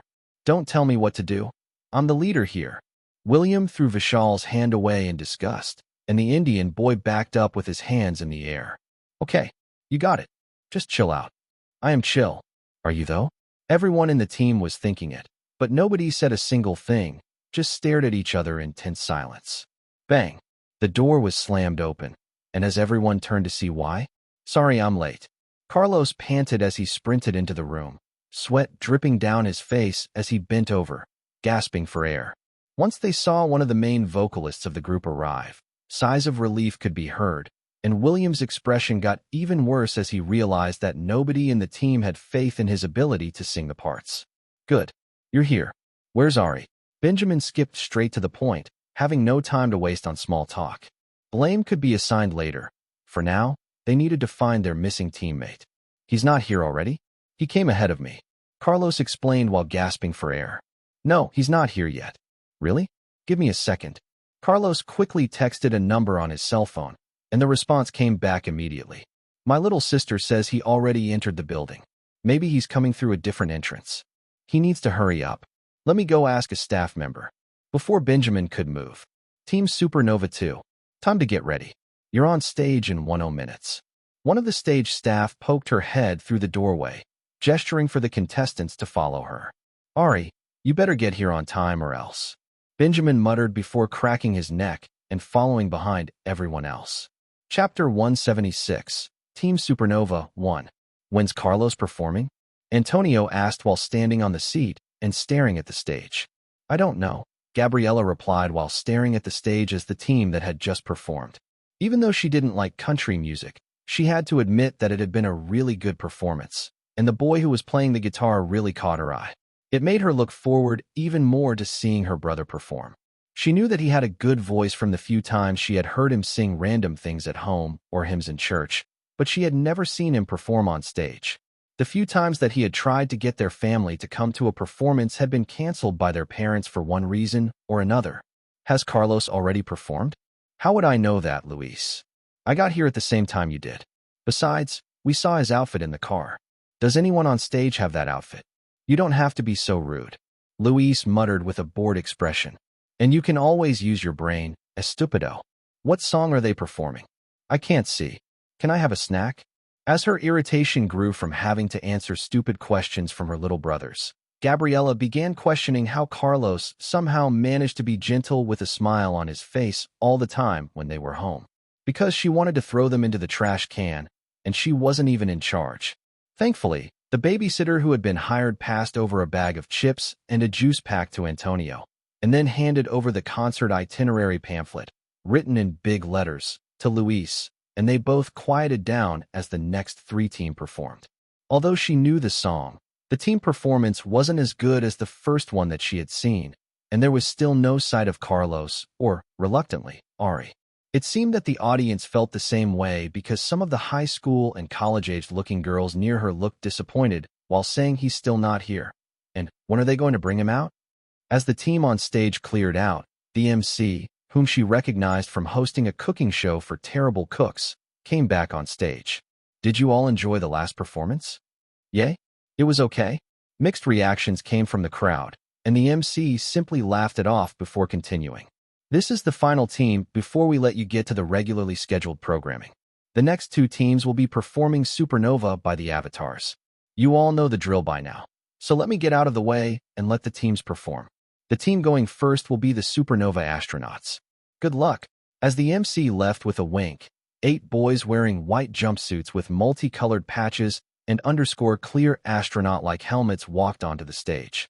Gabriella scanned the faces that were visible inside the clear helmets, wondering if maybe Carlos and Ari had changed outfits, but didn't see them. It looked like Carlos' team would really be the last ones to perform. Since she knew and liked the song that would be performed, Gabriella prepared to watch the first team's performance with an open heart while already knowing that she would be voting for her brother's team, no questions asked. The familiar electronic intro to the song sounded out as the red-haired boy in the center began singing into the headset microphone that was visible through his helmet, while the rest of the boys posed dramatically before throwing off their clear helmets. While the boys sang and danced to the song, but thought that the choreography wasn't as good as the original, and that the energy that made it a fun, campy song was missing.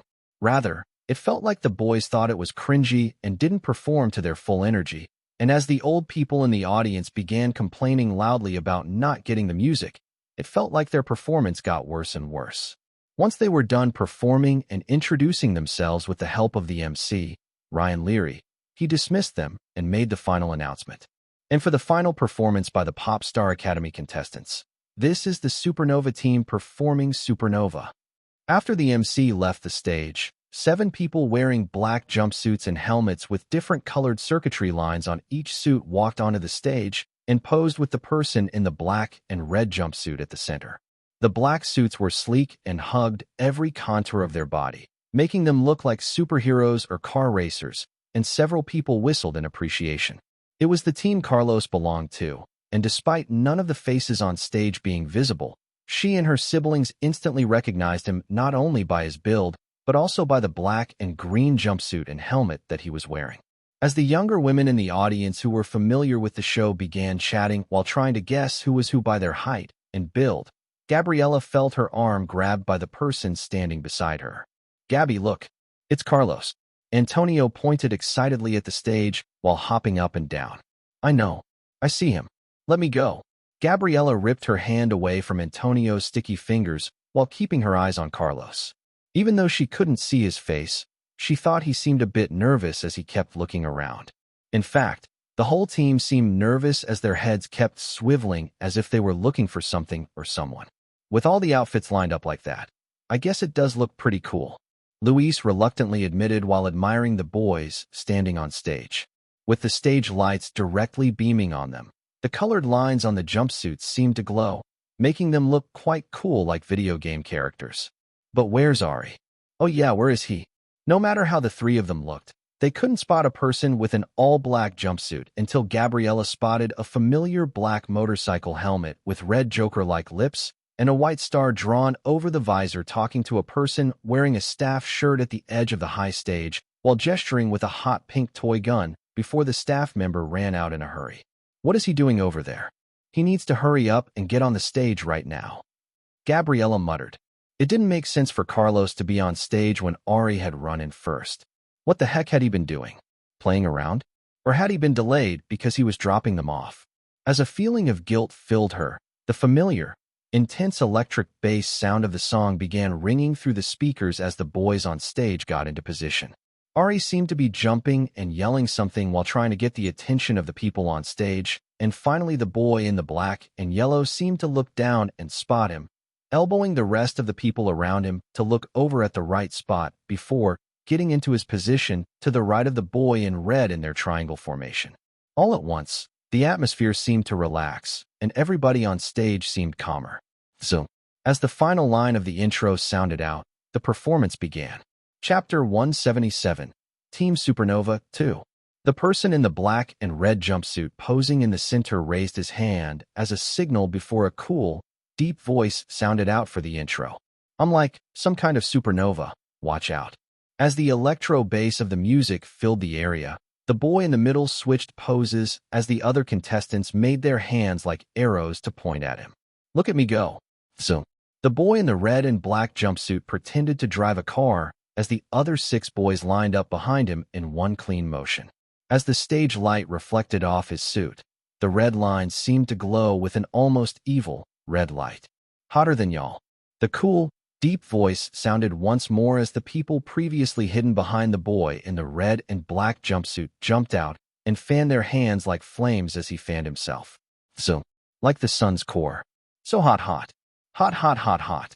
With a slick slide forward, a tall, slender figure in a black and orange jumpsuit and helmet replaced the boy in the black and red jumpsuit at the center of the formation and began rapping in a slightly muffled, rushed tone.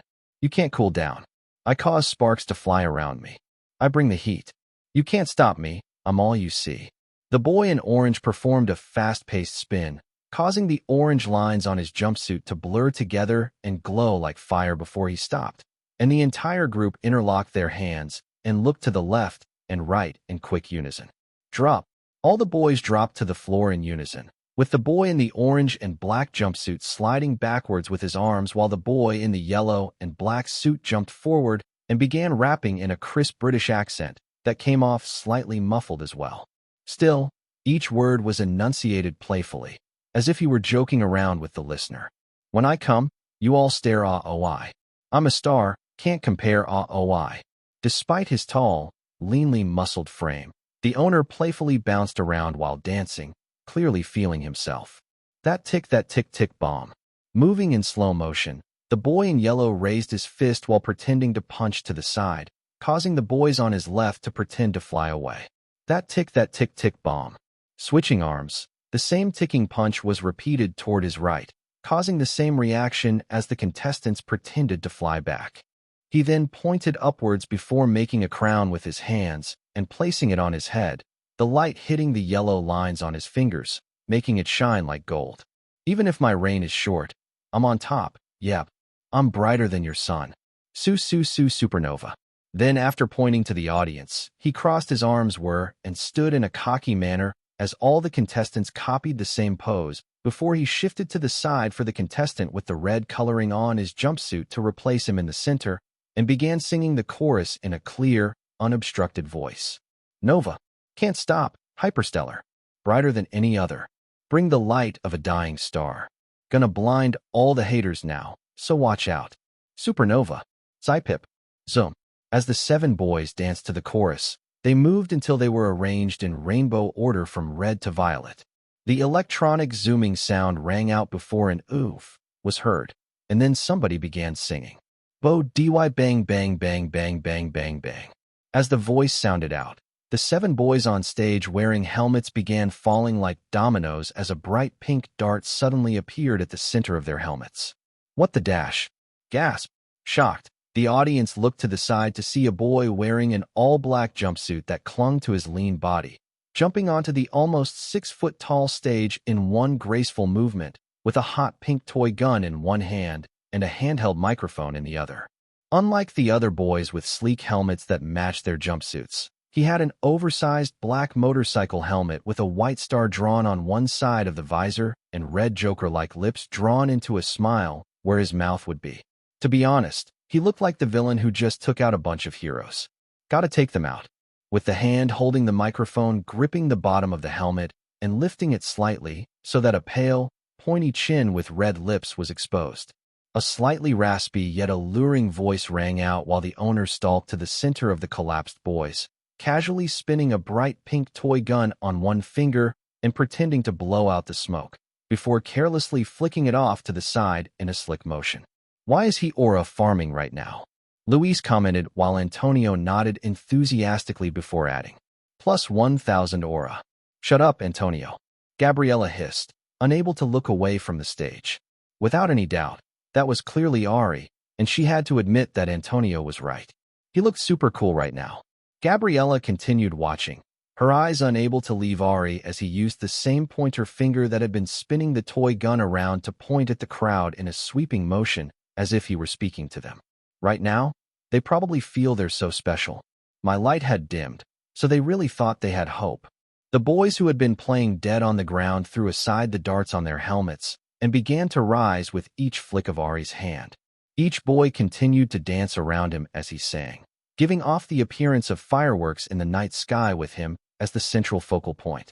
Then the boy with the green and black jumpsuit pivoted to the center, both arms raised in the air as his pure, clear voice rang out and held the high note for several seconds. They really thought that the pressure caused an explosion. They didn't know I had them under my control. It was her brother singing. Gabriella could recognize that voice anyway, and it was the same for Antonio and Luis, who cheered loudly. She found herself wishing that Carlos had removed his helmet so she could hear that beautiful voice without the helmet muffling it. But even with that, she found her brother's voice amazing. He was truly singing and dancing and didn't look out of place compared to the other boys on stage. If she didn't know what he wore beforehand, she would have had a hard time picking him out of the lineup until she heard his voice. In fact, he looked better than some of them. And all of a sudden, Gabriella became a bit sad, wishing that the rest of her family was here to see Carlos on stage.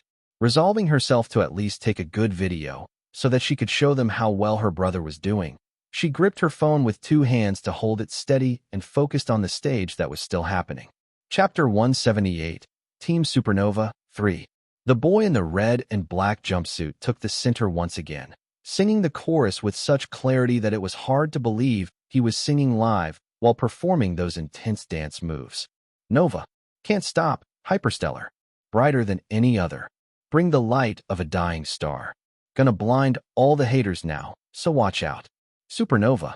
Once the boy in the red and black jumpsuit moved away, he was replaced by a boy with a violet jumpsuit, who became the center and began singing slowly while dancing in a more fluid manner in unison with the team. Everything is in my reach. The possibilities stretch to infinity. Joining him was the boy wearing a blue and black jumpsuit, who danced in tandem, pushing and pulling before spinning away from each other. The hate you give just can't touch me. I'm your bright star far out of reach. I'm the one you can't forget now. Stepping into the open gap, Ari began to speak in his regular voice, while making a finger gun with one hand as he lifted his helmet with the same hand that was holding the microphone, pretending to shoot into the air. I'm about to bang bang. Let me hear you say my name. Ari paused while tilting his head to the side in an inquisitive manner as the music seemed to freeze. Then the beat dropped. He said the next line before heading to the back of the formation. Su su su supernova. Then the dance break began with each boy getting a moment of spotlight in the center. When I come, you all stare AOI. The person with the violet lines on their black jumpsuit pulled off their mask, exposing the handsome face of a young man with slightly Middle Eastern features. It was the Nile. He quickly struck a pose before moving to the side as the boy with the black and indigo uniform stepped forward. I'm a star, can't compare AOI. The mask was taken off, exposing the face of a Japanese boy who quickly balanced on one hand with both legs in the air, making an upside-down star with his body. It was Haruto. He easily flipped to his feet, pivoting out of the way as the boy with the black and blue uniform took center stage. Don't gotta ask who we are AOI. The boy performed a simple dance move, spinning before taking off his mask and exposing the face of a handsome Indian boy with inky black hair, dark eyes, and golden skin covered in a fine sheen of sweat. It was Vishal. Winking at the audience, he slid to the side and let the boy wearing the green and black uniform step to the center of the formation. Don't you doubt I'll go far AOI.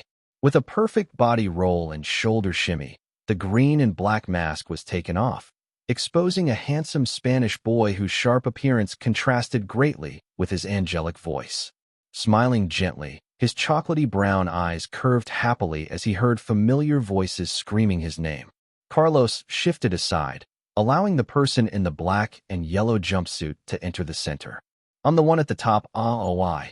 As he performed a mini moonwalk while spinning around, Benjamin took off his helmet, showing off his cocky smile as beat his chest, holding out a number 1 before moving to the side for the boy in the orange jumpsuit, who spun gracefully before moving his body in a sinuous manner and then popping it to each of his words. Do my best, not a flop AOI. It was Matthew. As his part finished, he slid to the side, letting the boy with the red and black jumpsuit enter the circle as he repeated early choreography while singing.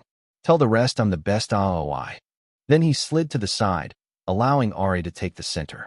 Just like earlier, he was holding his microphone and helmet with one hand as he sang, while sounding like he was laughing at the playful lyrics. You all want to see my face, oh, I. Benjamin, who was positioned directly to Ari's right, and Vishal, who was positioned to his left, pretended to grab his helmet and take it off while rapping, the sound coming out much clearer than earlier. Show me, show me, show me, oh, I. Show me, show me, show me, oh, I. Show me, show me, show me, oh, I. The two of them froze, and Ari paused as the music grew dead silent before ripping off the motorcycle helmet, rolling it off to the side while shaking out his sweaty, damp hair, smiling widely. Even though he couldn't really see the audience because of the lights, he brought the microphone to his mouth as he felt the urge to move his body due to the jukebox skill being activated. He felt his body literally begin to vibrate, and taking one final deep breath that he knew he would need, Ari began singing while dancing with all of his might. Nova, Nova. Carlos's clear voice, finally unmuffled by the helmet, rang out as he sang the high-pitched ad-lib with ease. Matching the intensity of those dancing behind him and the volume of Carlos's voice, Ari raised the key of the song, singing at an even higher pitch, as he danced with more energy than he ever showed. His green eyes were staring forward with complete focus. The curly hair that hung in his face was carelessly pushed back, exposing the long, thick lashes that made him look like he was wearing eyeliner, the flushed cheeks that gave the pale skin a healthy glow, and the slight sheen of sweat that reflected the light. And for once, a genuine smile on his face as if he were thoroughly enjoying himself. The black patterns on the black jumpsuit appeared almost iridescent as Ari danced at the very front, and the slightly crazed energy that he brought seemed to infect everyone else, causing them to go even harder. Can't stop, hyperstellar. Hyperstellar. Each time Ari sang the chorus lyrics in a higher key, Carlos sang the matching ad-lib, his voice increasing in pitch and clarity. Brighter than any other. Any other. Bring the light of a dying star. Gonna blind all the haters now, so watch out. I'm supernova. With a cheeky wink, Ari moved straight back, letting Benjamin move forward to begin the final rap. Don't gotta ask who we are, AOI. You all know I'm a star, AOI. Haruto then took the center spot along with Matthew, the two of them dancing hard as they alternated lines. With my dream, I'll go far, AOI. And I'll always be your star, AOI. Carlos then moved to the center, singing increasingly high notes as Ari handled the bassline melody. Yeah. I'm your supernova. As the final lyrics were sung out in unison, with a beautiful harmony underlying it all, the 8 boys on stage struck a pose, holding it as the audience broke out into a round of applause, both polite and heartfelt. Seeing Carlos's heartfelt performance as he hugged some of his teammates while smiling and waving at the audience, Gabriella felt both proud and her heart hurt. It was clear that Carlos loved performing and was happy being able to do it. She had literally not seen him smile so happily in a long time, because usually he was exhausted from trying to do everything their parents asked him to do for them and all his younger siblings, while squeezing what little time remained for himself. Even today, with their parents canceling their plans at the last minute to support her other older brother, who suddenly wanted to do a college visit at the last minute, Carlos wasn't supposed to make it here to perform. It was only because Ari had lent Carlos a car that could hold all 3 of them that he was able to make it to his performance. And if he hadn't come, who knew if he would be eliminated? Between performances, Gabriella had checked the current voting polls and various online communities regarding the show and finally realized how big a deal it was that Carlos had made it this far. Seeing people cheer and praise her brother after his performance, she realized that he was truly talented. It might not be in academics like her other brother, Miguel, but Carlos was talented in his own right and deserved to have the opportunity to explore that and get his family to support him. Plus, if Carlos could somehow make it into the final 7, he could become a mega superstar. And even if he couldn't, he deserved to still try his hardest without always being stuck watching her, Luis, and Antonio, or helping their dad in his shop when he took on too many orders or when the family needed extra money. Even though she was only 11, Gabriella had a lot of thoughts in her head and resolved to try to talk to her parents and show them the video that she took. She would try to get Luis and Antonio to talk to them, too. In the meantime, all she could do was vote for Carlos' team today and vote for him individually every day going forward. So, how did you like the performance, young lady? Gabriella turned to the older woman, who was supposed to be watching them, and responded politely. I liked it a lot. Thank you for allowing us to use your vouchers. How about you? Did you like it? As if she had been waiting to be asked, Susan began a mini rant. Absolutely not. It was worse than the other group and terrible overall. I can't support young men bringing a firearm and promoting gun violence in this day and age, and the lyrics they were singing were basically nonsense, and they were too overconfident, even if their faces are pretty and their voices were good. I won't be giving them my vote, that's for sure. Gabriella, _. That's my brother's team. What do you mean you like the faces and voices, but won't give a good score? And a firearm? BFFR. It's literally a bright pink toy gun. The only good act was that sweet country boy singing the Preston classic. That was the real music. Took me back to the good old days. Hiding her judgmental look at the babysitter's words, Gabriella pinched her brother's hands to get their attention. Oh wow, what? Why are you pinching me? Antonio, Luis, bring out your phones and the vouchers you were given. We need to vote to save Carlos's team. Chapter 179, Team Supernova 4. After the stress of performing, Ari wanted to immediately rip off the jumpsuit and chug a gallon of ice-cold water before jumping into the shower. His body was drenched in sweat, his hair was clinging to his neck, and he felt completely disgusting in the outfit he was wearing. Unfortunately, he had to stand on stage while the MC spoke to them before closing out their opening performance. Seeing William head straight for Ryan Leary with the princely smile he loved to put on for the public, Ari watched him suspiciously before looking away. The blonde boy seemed to be having microphone issues and swapped with Benjamin before giving his spiel, and Ari just stood towards the back and scanned the audience, wondering what they thought of the performance overall, since it was such a diverse crowd with people operating on opposite ends of the spectrum. He couldn't think about it for long because Nova began filling his vision with lots of transparent blue screens piling on top of each other. So, how does it feel performing a song that says my name about 500 times? Don't you think it's fate? I feel like a god getting worshipped by my plebeian followers. Praise me more. I am your supernova. Can you go feel like a god somewhere that's not in front of my eyes? Pretending that there was something in the air, Ari swatted at the space in front of his eyes, causing the screens to waver each time his hand passed through them. Enough. Stop that. Don't touch me. Thoroughly enjoying the interaction of Nova being the one acting flustered for once, Ari continued batting it away, smiling innocently when Carlos looked over at him. Ugh, enough. Take this and leave me alone. Ding. I'm not the bottom of the barrel. I'm the pick of the litter.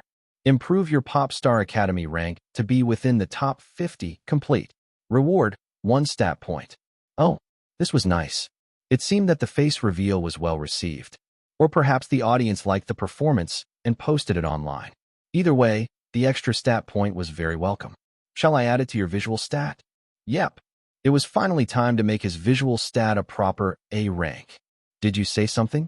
Carlos looked over at Ari once more, wondering why he was muttering to himself and swatting the air. Was he hot, or was there a bug flying around him? Understood. Visual. AA. Congratulations. Your visuals should have returned to what they were before you encountered me. Don't speak to me again, and stop trying to touch my screen. I'll be upgrading myself, and all capabilities will be offline until further notice. Don't do anything stupid while I'm gone. I didn't speak to you in the first place. You started messing around first. And since when did you need to upgrade yourself? Are you a robot? Despite wanting to complain, Ari just held his tongue for once, brushing back his hair in annoyance. It was definitely time to take some scissors to it now that it was getting a bit long. Ari? Something wrong? No, nothing. Just hot under the lights. Ari gave Carlos a polite smile. The Spanish boy blinked at him before rubbing his eyes, staring again, and repeating the process. I think I'm going crazy. Carlos muttered while wiping his eyes. What's wrong? Did your face get more handsome just now? Oops.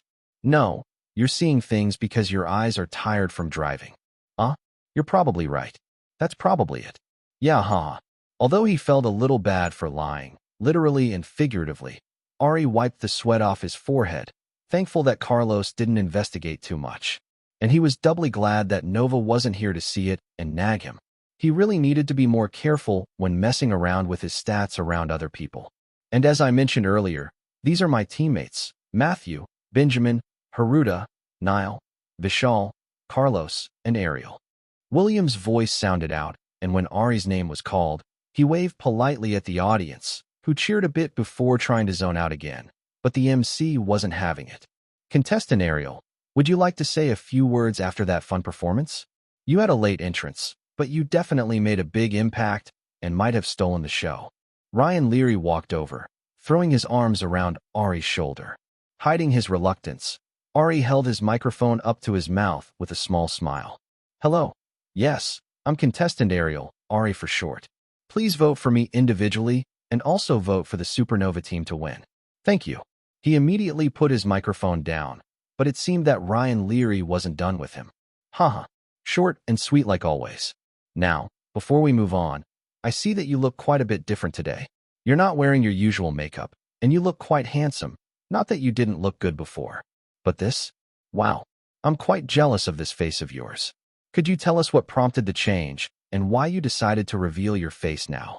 Ari briefly considered giving a PR answer before shrugging and speaking his mind. During the last time when we were filming, somebody spilled most of my makeup all over my clothing and my luggage. And since I didn't waste money buying more and the judges have been saying I should stop wearing it, I did so, Tada. After making spirit fingers, Ari brought the microphone back to his mouth. So if you like the way my face looks, please vote for me so my current rank can stay where it is or even higher. Thank you. Oh, what rank are you aiming for?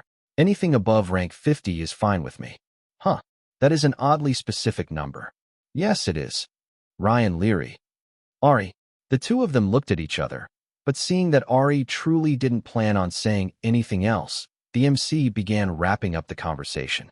Thank you once again to our amazing audience for watching the contestants from Pop Star Academy perform. You can catch weekly episodes on TV, extra episodes by signing up for a membership, and watch clips on YouTube. And now, we'll leave you to your regularly scheduled programming. Bowing once more to the audience, their group got off the stage along with the MC, and went to the back room. As they walked with William in the lead, Ari looked at the blonde boy suspiciously once more. He was willing to bet Jamie's truck that William hadn't been singing live. He had definitely used a pre-recorded track, and even if he didn't have picky listener skill, Ari could definitely tell the difference just by the sound quality difference between William and everybody else while they were performing. Just thinking about the issue opened up a different can of worms. But since now wasn't the time to tackle the situation, Ari just minded his own business, holding onto the pink toy gun and motorcycle helmet that a staff member handed over to him. So why were you late? Didn't I explicitly warn you not to be late? Huh. Ari was currently in a chokehold from Benjamin, contemplating whether trashing not only his protein powder but his secret stash of snacks was going far enough, or if he should purposely shrink Benjamin's practice clothing in the dryer as well. As if he sensed Ari's thoughts, Benjamin quickly released him with a fake shiver, while rubbing his arms as if he were scared. What? I sensed too much evil in your thoughts and had to protect myself. Ari, underscore. Should I really do it? I'll start with his favorite red jersey. Oi, be calm, yeah? You're not even in the right here. Explain why you were late.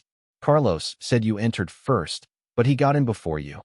With a sigh, Ari spun the pink toy gun around on his finger as he explained. They thought I was bringing in a weapon, and I had to go through security, get patted down, and remove my costume before putting it on again. I definitely made eye contact with Jamie on stage and tried to get him to tell you guys I was here before being dragged away by security. Did he not say anything? No, not at all. Ari, he really wanted to crack open Jamie's brain to understand why his mental messages never went through to him. Was it because he was a natural blonde that the telepathic messages never went through? Anyway, by the time I got through, there was no time to go backstage to get head mics or in-ears, so I just asked the staff member for a hand microphone and got on stage when it was my part. I'm sorry for worrying everyone. Ari properly bowed his head down since he was really in the wrong. I'm sorry for putting him in that position. It won't happen again, Carlos added contritely. Well, you made it on time and at least performed well, so I'll allow it just this once.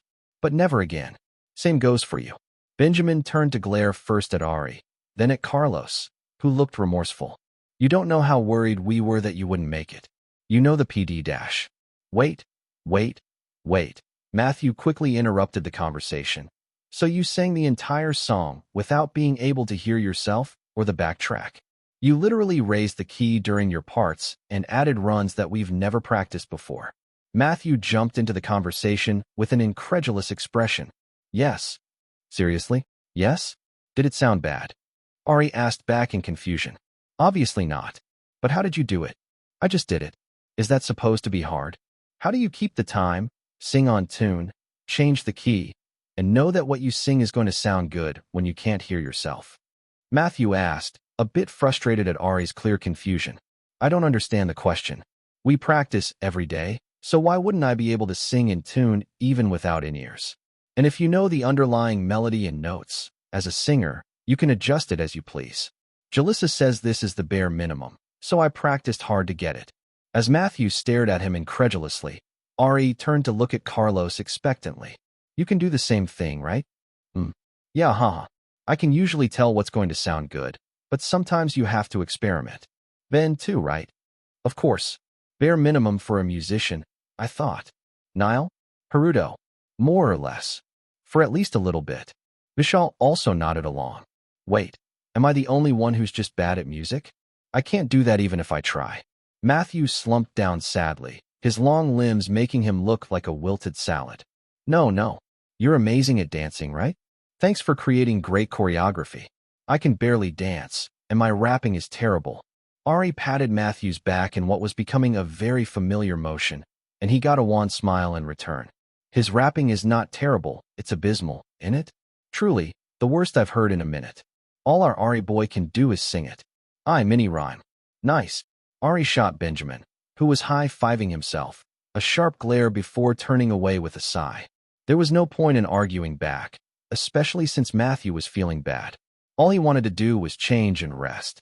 Unfortunately, as they were leaving to enter the buses, waiting for him was PD Emily with her hands crossed and a furious expression on her face. Do you know what you did wrong? Ari, was this supposed to be a trick question? Chapter 180, Unofficial Face Reveal. Do you know what you did wrong? Ari stared at PD Emily, his mind whirling through the list of things he had done wrong.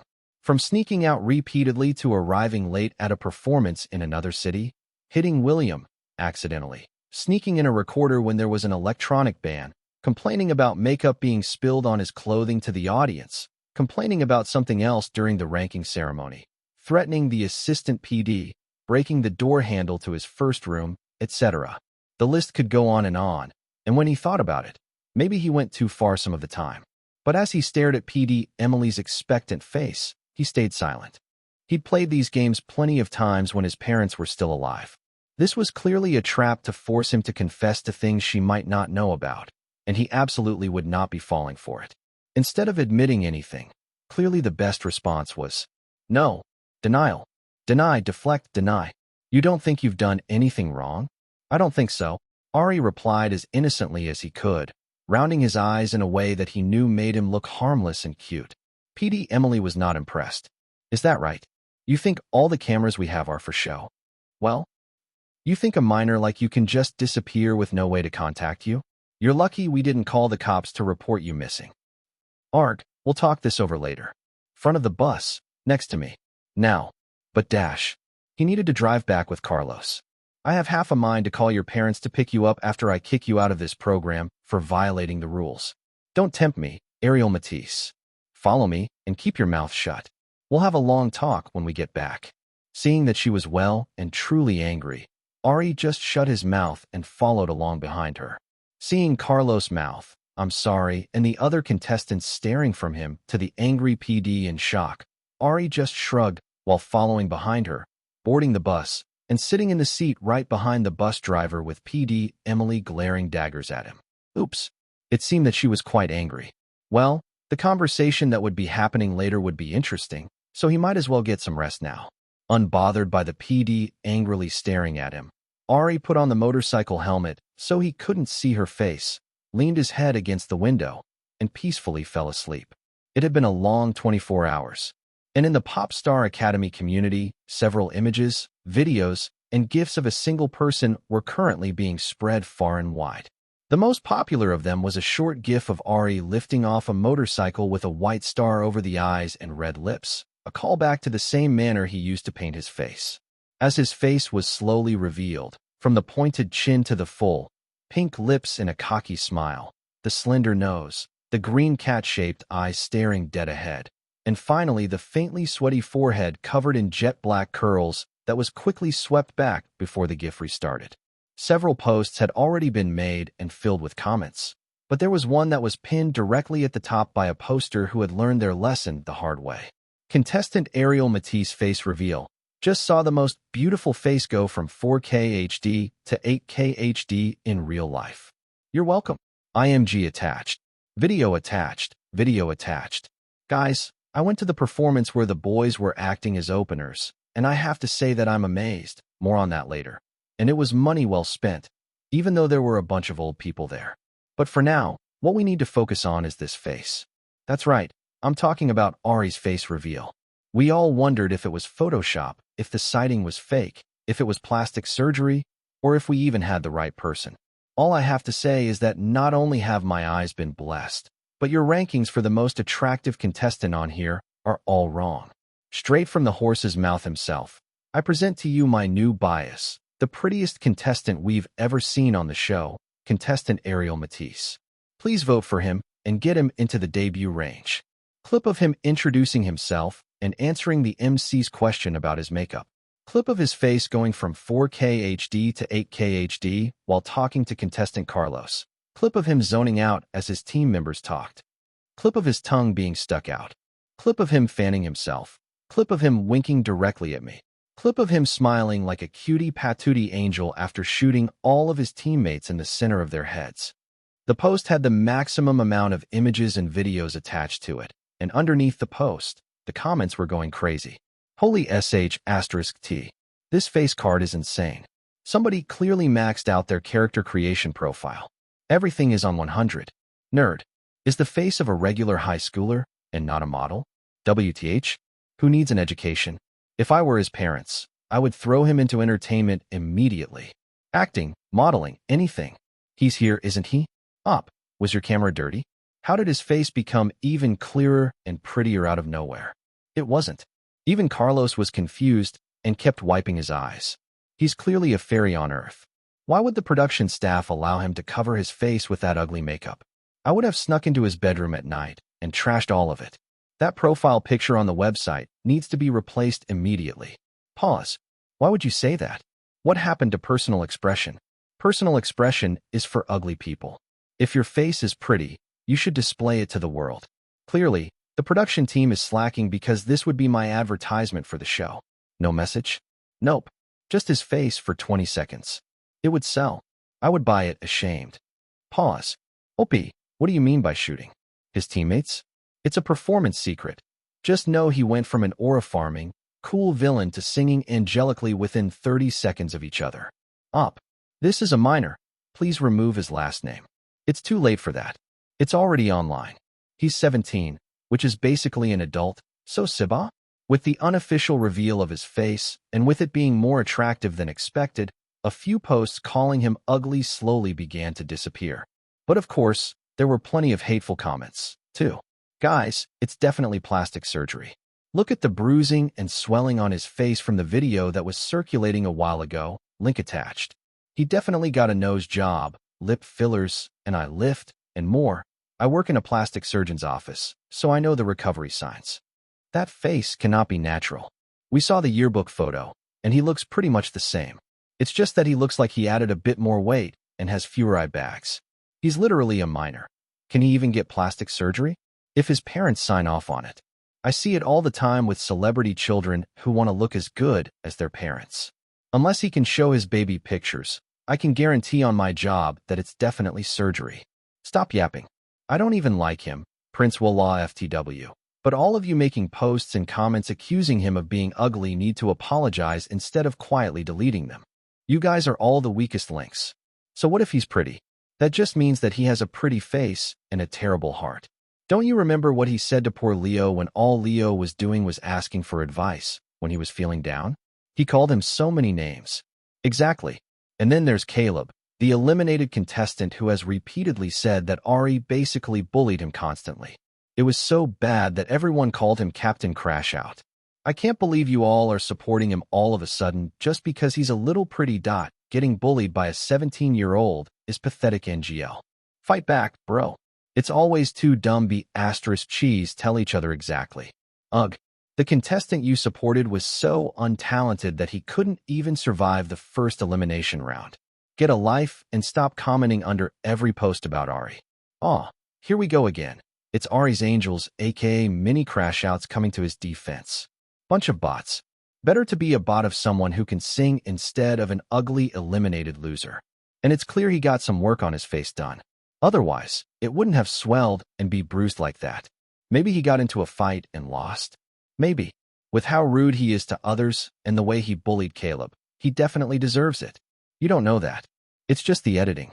The PD hates him. GTFO Ari's Angels. Do you think the PD has time to dislike one contestant out of 100? If Fishboy didn't say those things, they wouldn't be able to post them. Yes, literally, that's how this works. It's called editing. Siba? Regardless, he's just an attention seeker. If he looked like that in the first place, then he should have just shown his face instead of acting like a weirdo. Think about all the teams that have suffered because of his use of that stupid makeup. His teams have been constantly ranked at the top, though, because he's getting carried by others. Just watch. Next go round. He's heading straight for the bottom cause he can't dance. Notice how we didn't see him in the Signal song intro? It's cause he's terrible. For Ari, even though one false rumor had cleared up, it seemed like the overall discourse around him was still split, with the majority being heavily negative and the small positive side battling with all their might. Of course, the spoiler post was taken down, but the images and videos continued circulating as discourse still happened. The consensus was to watch episode 3 to see which side would be proven right, even as the pictures continued to spread outside of the Pop Star Academy community. Until a certain daughter of a large family found the picture of a familiar face being shared on her school's group chat. Mom, Ariel is trending online. Audrey Crouch, the second eldest of 10 children in the Crouch family, yelled from the bunk bed she shared in the room with her 3 younger sisters as she scrolled through her phone. Chapter 181, The Crouch Family. Mom. Ariel is trending online. Audrey Crouch, the second eldest of 10 children in the Crouch family, yelled from the bunk bed she shared in the room with her 3 younger sisters as she scrolled through her phone. It had been a long, stressful day of mindless scrolling, and she had been surprised to see her nominal foster brother's face being discussed in the school group chat. "Shut up, Audrey." "Yeah, shut up." "Ugh, I hate you, get out of my room." "What did you say?" The noisy sounds of her siblings running around the house, her brothers playing video games, her dad watching the game on TV, and her mom screaming back could be heard, along with the sound of her mom turning on the blender in the kitchen, probably making some fake healthy smoothie for whatever fad diet she was currently following. "Audrey, what did you say?" "I said Ariel is trending. Like online." "Oh my gosh, like stop screaming, Audrey." "Shut up." Audrey, shut up." I hate it here." As 4 separate voices began screaming at her in quick succession, each one louder than the last, Audrey wondered why she even bothered. "Come here, Audrey." "I can't hear you." Her mom screamed once more before the sound of the blender rang out again. "Ugh, fine." Grumbling to herself, Audrey grabbed her cell phone and stomped all the way to the kitchen, wading through toys and things piled in the hallway until she got to the messy kitchen and saw her mom making herself a smoothie while something was burning on the stove. She quickly shoved past her lackadaisical mom and covered the pot before turning it off. It seemed that dinner was ruined tonight as well.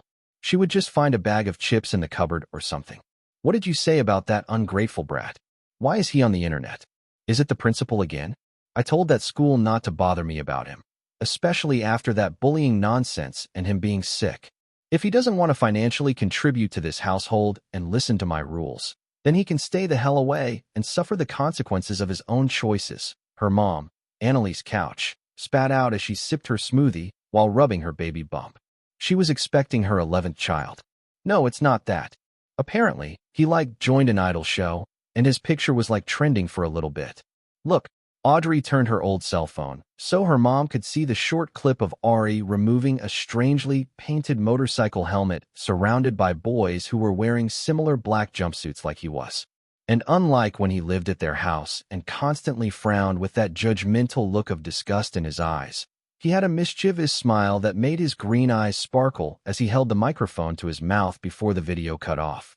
She quickly swiped through the gallery, showing her mom the different pictures that she had seen online. Annalise Crouch glanced down at her phone screen before pushing it away and continuing to drink her smoothie while rubbing her belly. "So? Seems like he finally learned how hard life is without a home and decided that he was no longer too good to sell his face for some money. If only he had agreed to accept all those deals that we got for him, he wouldn't be doing some random talent show that no one's heard about. I don't want to hear about that brat," Annalise Crouch complained. She had to admit that Ariel was one of the most beautiful children that she had seen. Even with a pale face filled with shadows from lack of sleep and drenched in tears from a life-changing accident, he had a striking beauty that she had really only seen in famous celebrities and models. Unfortunately, that external beauty masked an extremely cold and stubborn personality that didn't seem to care about being punished in the slightest. Ari would talk back to whoever he wanted, do as he pleased, and didn't care how her husband or children felt about it. Most of the time, he pretended not to understand or speak English, so he didn't have to interact with them. Her efforts to get him to use his good looks to earn money for the family and even form connections and opportunities for her other children had been met with sarcastic laughter, a flurry of rapid-fire French that sounded like curses, before a harsh rejection, causing her to waste a lot of money paying back unfilled contracts that she had signed in Ari's name. Now that he wasn't in the house, although things were harder financially, she felt better not having to see that unsmiling face and piercing eyes that seemed to see through her. "Mom, this show is really big. It's not some talent show. And if he makes it to the end, he'll become famous and win hundreds of thousands of dollars. His face has just been revealed, and there are so many posts trying to find out more about him and his family. Aren't we technically his family? We could use his connections from the show to become rich and famous. Even the eliminated contestants are gaining so many followers and are getting so popular. Shouldn't we contact him? Shows like this need parental permission and they have family segments. We could totally appear on TV and become so popular." I can finally be an influencer. When she heard her daughter mention money, Annalise Couch thought it over as her eyes sparkled. When she and her husband had first taken in Ariel, that was the best time for their family. The money had been flowing in from both the government and from lawyers after the incident, and since Ari hadn't been in a state of mind to manage things, she had simply taken her cut for taking care of him and lived a lavish life with her 10 kids and husband. Their family had moved to a bigger house, traveled often, worn designer clothing, and eaten great food, all without Ari, who was still moping and sad, even months after the accident. Her husband had even quit his job to pursue his dreams as an actor and comedian. Unfortunately, the money ran out, and even after they sold off everything in Ari's estate without telling him, leaving not a single scrap of furniture and clothing behind, that money also ran out. They could only downsize once more and live off unemployment benefits, her husband's occasional jobs, and Ari's government assistance checks. Then, to make matters worse, Ari woke up one day and decided that he would use his own support checks for himself, and when they threatened him a little, he called their bluff and left, leaving them in a worse financial state than they were in previously. But if Audrey was right, this show was an opportunity to get famous and turn things around once more. They could win a large amount of money without doing any work. Audrey, would you say he's popular? And how long has this series been going on? It's like a show, Mom. And it was filmed recently, but the show's been going on for over a month. And yeah, he's kind of a villain, and obviously he's trending, so he's probably totes popular. A month. Annalise tapped her chin while thinking out loud. So he's skipping school to film for over a month. No wonder the school kept calling. As his legal guardian, I never approved of this with the show or with his school. Find me the contact information of the show immediately. Okay. Although Andrea rolled her eyes, she dutifully began searching the internet for the contact information on her phone. After all, he couldn't be on the show if she, as his legal guardian, didn't give her permission. And since he was still a minor for now, he could be arrested for truancy if he skipped school without his legal guardian's permission. If he wanted to continue his activities, he would have no choice but to make a deal with her. Otherwise, she would get him kicked out immediately. After all, there was only a limited window of time to squeeze everything out and control him before he turned 18, and she planned to take full advantage of it. Smiling to herself, Annalise Crouch picked up her phone to call the administrative staff of Ariel's high school. Hello? Yes. I'd like to find out the location of my foster son. No, my son. Ariel Matisse. A little birdie told me he's not in school where he's supposed to be. Chapter 183, Delusion. What's the issue? Ari spoke directly to PD Emily, not even bothering to look at Annalise Crouch, who was nominally his foster mother, and her daughter Audrey. He didn't even want to understand how they had found out about him being on the program, or how they had come to be here. He just wanted them both gone. Immediately, PD Emily glanced between Ari, who had the coldest expression she had seen on his face so far, and the plain-faced pregnant woman and her daughter, who looked just like her. The two women stared at her with greedy eyes, and for a second, she couldn't believe that they were related to Ari. But that was family, she supposed. This is your guardian, correct? She brought paperwork that verifies that. According to the government, yes. But I don't have a single thing to say to her, and I would appreciate it if you kept her away from me in the future. Ari replied in as neutral a tone as he could manage. What are you saying, Ari? Even if I'm a foster mother, I'm still your mother who cares about what my son is doing. And I can see that you're doing well for yourself. You've even added some weight. You used to be so thin. Annalise looked from the blonde woman sitting in front of her, wearing designer clothing, to Ari's slim figure, dressed in brand-name athletic or with shiny jewelry on his ears, wrists, and neck with envious eyes. His thin cheeks had filled out once, and he had even grown a bit taller. It seemed that after leaving, he had done pretty well for himself. And just as Audrey said, it seemed that he was making a lot of money on this show and had no trouble spending it on himself while she and her family were suffering, trying to make the little they had stretch. You're not my mother. At best, you're a state-appointed babysitter who I don't want to deal with. Please leave. Ari replied in a cold voice. Don't say that, sweetie. Look at my baby. Your hair is getting so long. You need a haircut.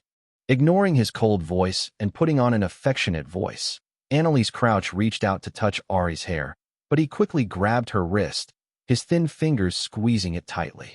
Ow, you're hurting me. Then don't touch me. Ari flung her hand away before rubbing it against his pants as if he had touched something filthy, before turning to look at the PD. Why is she here?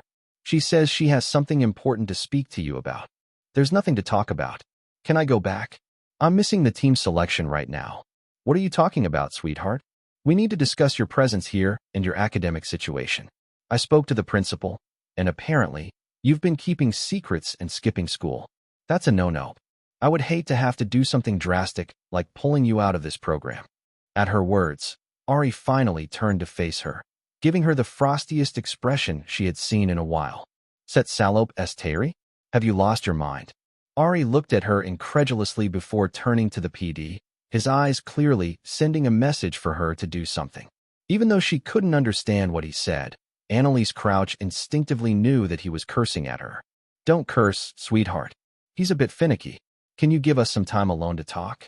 Annalise pretended to whisper to PD Emily, who just blinked with a straight face, before. Sure. Have a good conversation. I hope you can resolve whatever issue there is. Ari is a contestant who is doing quite well, and it would be a shame for him to be pulled out. If it's concerning his academics, we do carve out time for those still in school to work on their assignments, but we can make extra accommodations if he needs them. We'd love for him to remain on the show. PD Emily spoke slowly and carefully, trying to impress upon Ari's guardian how well he was doing, so she wouldn't pull him out. At her words, the smile on Annalise Crouch's face grew even bigger, as if she had won a grand prize. Once PD Emily had shut the door, she turned to face Ari, ignoring the angry look on his face. She was prepared to coax him gently, but before she could say anything, Audrey spoke out while looking at the shiny diamond necklace and the watch on Ari's body. Ari, I see that you're doing well for yourself. It seems that you had money hidden away and just let us suffer. That's why you ran away. With what you spent on that jewelry, we could have lived in a better house again and driven nice cars and gone on vacation. Do you know how much I was teased in school? They called me a broke bum. So, noticing where she was looking, Ari couldn't help but laugh incredulously at the apparent greed. It was nothing new since she was always fighting with her other siblings for allowance, clothes, and more. But none of what he was wearing right now even belonged to him. It all belonged to Benjamin, who had woken up and suddenly decided to criticize Ari's fashion sense and play dress-up with him this morning, stating that since Ari needed to dress according to his face, whatever that meant, he made him try on numerous things until he was satisfied. Not in the mood to even begin explaining to people he thought were completely irrelevant, Ari just rolled his eyes before facing Annalise Crouch. I've been asking and still haven't gotten an answer. What exactly do you want? Our paths have no reason to cross. It certainly hasn't crossed in almost 2 years after you kicked me out. I'm turning 18 in about 3 weeks, and then you'll have no obligation toward me and I toward you. So I'm trying to understand why you're here. If it's money, sorry, I'm a broke high school student and have nothing to give you. I don't believe that. Look at how you're dressed. The diamonds are literally shining. Although she agreed and was greedily staring at the jewelry, Annalise focused on the main topic at hand after shushing her daughter. Be quiet, Audrey. Look, Ari, now that I'm pregnant again, I'm just trying to reconnect with Y-. Spit out the real reason in 5 seconds, or I'm leaving. 5, 4. 3-inch Ari rudely interrupted as he started getting up from his seat, tired of this nonsense. Knowing that this kid really didn't know how to bluff, Annalise quickly changed her tune. As I said earlier, I'm your guardian. I didn't give you permission to be on the show, and I didn't give you permission to skip school. I've already spoken to that principal of yours, and if you don't make a deal with me, I'll pull you out of the show unless you make a deal with me. Just a thought. What exactly is in this deal of yours? Money, naturally. Since you have enough to spend on luxury goods, you can spare some for us. That can tide us over for a bit. Since the family is expecting a new member, we could use the winnings to get a bigger house, new clothes, and a new car. And of course, you need to support your siblings. Audrey, Allison, and Ava have always wanted to be influencer actresses, and they could use your connections. Braxton, Brody, and Bennett want to be streamers. You could get the celebrity judges to come as guests. I think that's enough to start, and of course, we'll sign a contract to iron out the kinks. Hearing Annalise Crouch list out her delusional dreams for her family, Ari had one thought. You're crazy. Even if he could magically do everything that she was talking about, why in the world would he? He literally hated this family almost as much as he hated William Forbes. Don't say that, Ari. This is a life-changing opportunity for us. Us? What us? Who is us? When I spell my name, there is no us in it. Ari couldn't understand what was going on in her mind. After all, I am your guardian. If you don't agree to my deal, I can stop your dream like that. Snap. Annalise Crouch snapped her finger for emphasis, and Ari laughed incredulously. 2 foe. You're literally delusional. I can drop out of school and just get a GED separately. As for money, what money? I'm broke. I've said it before, speak English. This is America, not France. And I don't believe you. Audrey showed me how popular the show was and the prize money. Look at how you're dressed. It's clear you're doing well. So? That sounds like your own problem, honestly. Because I don't care. Ari shrugged. If that's all you're here for, then leave. Some of us actually work for a living. Don't test me, Ariel Matisse. I will inform the production team that I don't approve of you being on here. They'll kick you off immediately. Annalise Crouch yelled, angry that Ari was being stubborn once again. He was always like this when it came to important matters. Actually, due to you kicking me out, I got a temporary guardian who was the one who brought me to audition in the first place. You can ask the production team. I'm sure they have it on video somewhere. So you're really not needed. Ari lied with a straight face. All he needed to do was survive 3 weeks, and this conversation was pointless. At Ari's words, Annalise Crouch looked shocked, but Audrey interjected once more. He's totally lying. I'll go check with them. Go for it. And while you're at it, I really want you both to use your brains for 2.5 seconds. You want me to give you benefits, and yet you want to kick me off the show that I'm supposed to be getting the benefits from. Does that make sense to you? The two women looked a bit shocked as if they hadn't thought of that before Audrey replied in a snide tone. You know what I think? I think you're bluffing. You know what I think? Ari imitated her whiny Valley Girl tone. I think you and your family have a lot of nerve showing your face in front of me after everything your family has done to me. The money is one thing, but selling my parents' things, including all of the family photo albums and memorabilia, I'll never forgive you. VAT fair faute ray. They're not even your real parents, so it doesn't even matter. I don't understand why you're making such a big deal out of it. Audrey muttered quietly before flinching at the look on Ari's face. I beg your pardon. The black pupils in his sea-green eyes visibly grew larger as his nostrils flared as he glared at her. He looked as if he wanted to strangle her, and she couldn't help but flinch and cling to her mom. Ari closed his eyes while breathing deeply to calm himself before snapping them open. This conversation is over. Please see yourself out. Annalise Crouch took one look at Ari's clenched jaw before standing up and rubbing her belly. Consider my words, Ari. I would hate for this opportunity to disappear for you since you so clearly value it, especially after refusing to have anything to do with entertainment. Who knows what I'll do or say to the PD, or to the public. Ari let out a broken laugh at the situation he found himself in. Truly, he couldn't understand why people kept bothering him. The show wasn't over. He hadn't even received the small amount of money that his team had won the last time. Yet here these two were making plans as if they owned him and any future accomplishments he might have.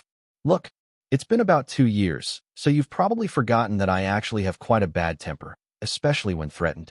My record is clean, I have nothing to hide, and I certainly don't mind airing your dirty business to the world if you keep bothering me. I have no money for you. I don't want to make a deal. I have nothing else to say. Just go back to your house and continue living the life you've been living and pretend you don't know me. And I'll do the same. Ari got up, opening the door and standing silently while waiting for them to leave. I suggest you reconsider.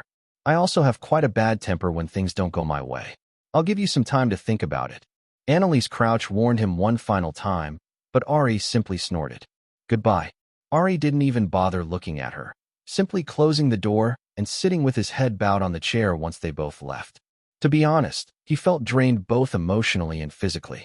As Ari was weighing his odds and trying to figure out what to do, PD Emily walked in with a blank expression on her face at the dark cloud that seemed to hover around the individual sitting in the room. This is a new record. Less than 24 hours after I told you not to show up in my office, you appear. What am I supposed to do with you? Put me out of my misery? I'm ready to visit the underworld. PD Emily couldn't help but let out a tiny laugh of amusement before clearing her throat. Do that when you're not under my watch. We can't afford it. Are things settled with your guardian? It got loud for a bit in there. Dunno. Ari shrugged before, staring at her like he wanted to say something. What? It's not like you to be shy. Speak up. Theoretically. Theoretically? Theoretically, if I auditioned without explicit guardian approval, what would happen? At the question that obviously wasn't theoretical, PD Emily felt another headache coming up as she stared at what was turning into her #1 troublemaker. Although people lying about their age was common in Hollywood, this was her first time dealing with it. Theoretically, when is your 18th birthday? Theoretically, April 21st. A couple of weeks away. Of course. Freaking cusp signs. Always causing trouble. PD Emily muttered while Ari stared at her in confusion. And who theoretically signed your paperwork? Was it theoretically forged? If it was, then there would be legal trouble. There probably already was, since his guardian had come by. A priest whose church I was taking refuge in after being homeless for 2 years because I was kicked out by the guardian you just saw. After hearing the full story, PD Emily nodded while wishing that she had caught the confession on camera for later use. If Ari were around long enough, it could be useful. Theoretically, I'm not hearing this, but I highly recommend that you theoretically lawyer up until your 18th birthday or stay in your guardian's good graces. By coming, she gave implicit approval, and we won't allow her in again unless there's an emergency. But theoretically, if she says no, we have to kick you off for legal reasons. Theoretically. Okay. So, I should stay out of her way. Theoretically. Theoretically, yes. And theoretically, you didn't hear this from me, and theoretically, you should get out of my office now.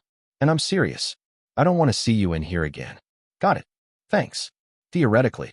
As Ari gave her a bright smile, the dark cloud around him disappearing, PD Emily pointed at the door with a cold expression. Get out. With a slightly brighter outlook and a new resolution to stay out of trouble, he asked a staff member which team he was assigned to and happily skipped into the practice room, only for his smile to turn upside down as he walked in. Chapter 184, Cultural Festival Preparation 1. When Ari walked into the room, it was to see boys sitting in a circle, half of which had dejected faces. Jamie holding a gigantic cutout of North America with a big smile on his face. Levi holding a gigantic cutout of South America with an even bigger scowl on his face.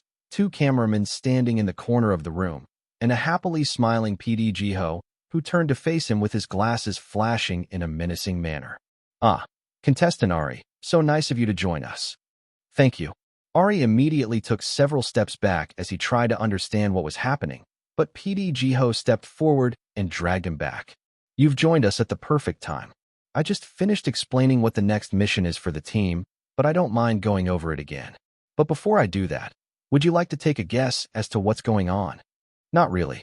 But since he couldn't say that, AR took another glance at the giant continental cutouts held by Jamie and Levi, who looked as if he would rather be anywhere else at this moment. He took a wild guess. Continental Show and Tell. Close.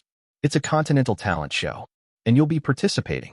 Ari, I don't understand what those words mean. You're all going to be performing at the UCLA Culture Festival. Congrats. At PD Jiho's words, measured applause rang through the room as the contestants forced a smile. Still not understanding why everyone looked a bit down, Ari smiled politely at the PD. Yay. Yes. Yay.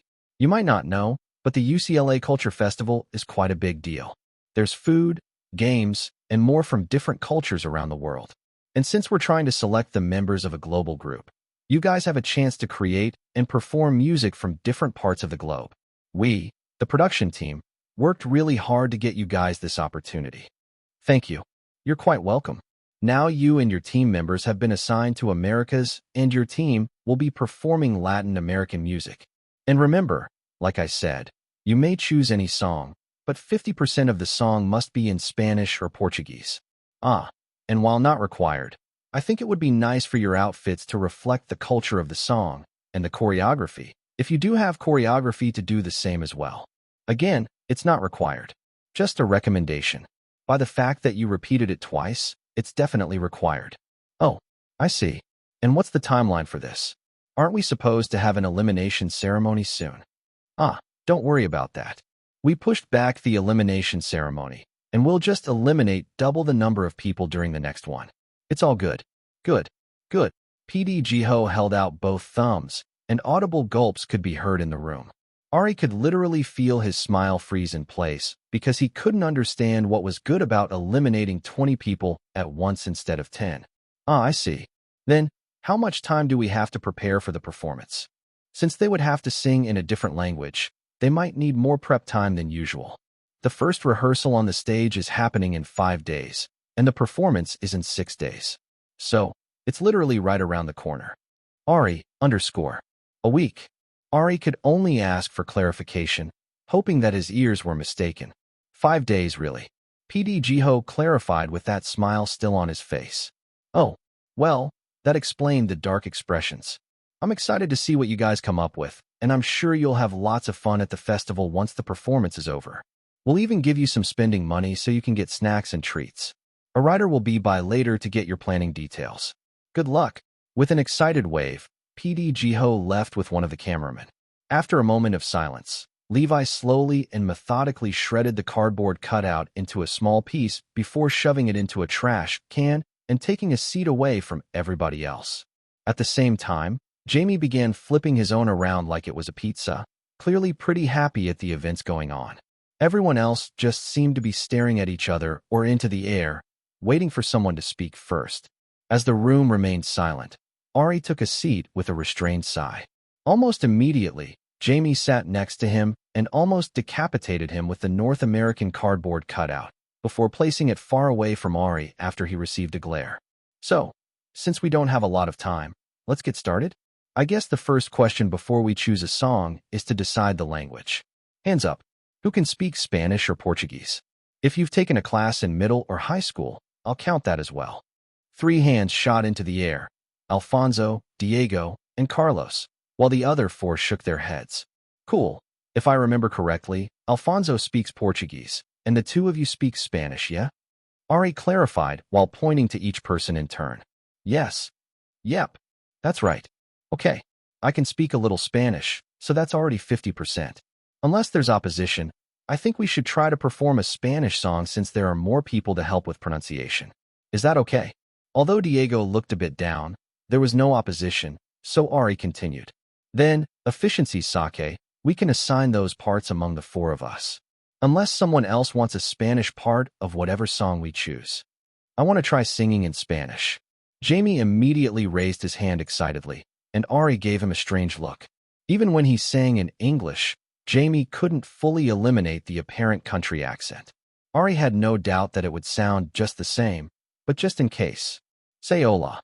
Hola. Say amigo. Amigo. Hearing Jamie's country accent absolutely butcher the simple words, Ari was utterly appalled, and a refusal burst out of his mouth before his brain could process it. I'm sorry, but no.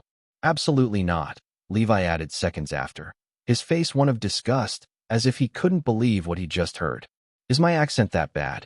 Levi, yes. Well, Carlos tried to find something nice to say, before settling on, it could use some work. A lot, Diego added under his breath.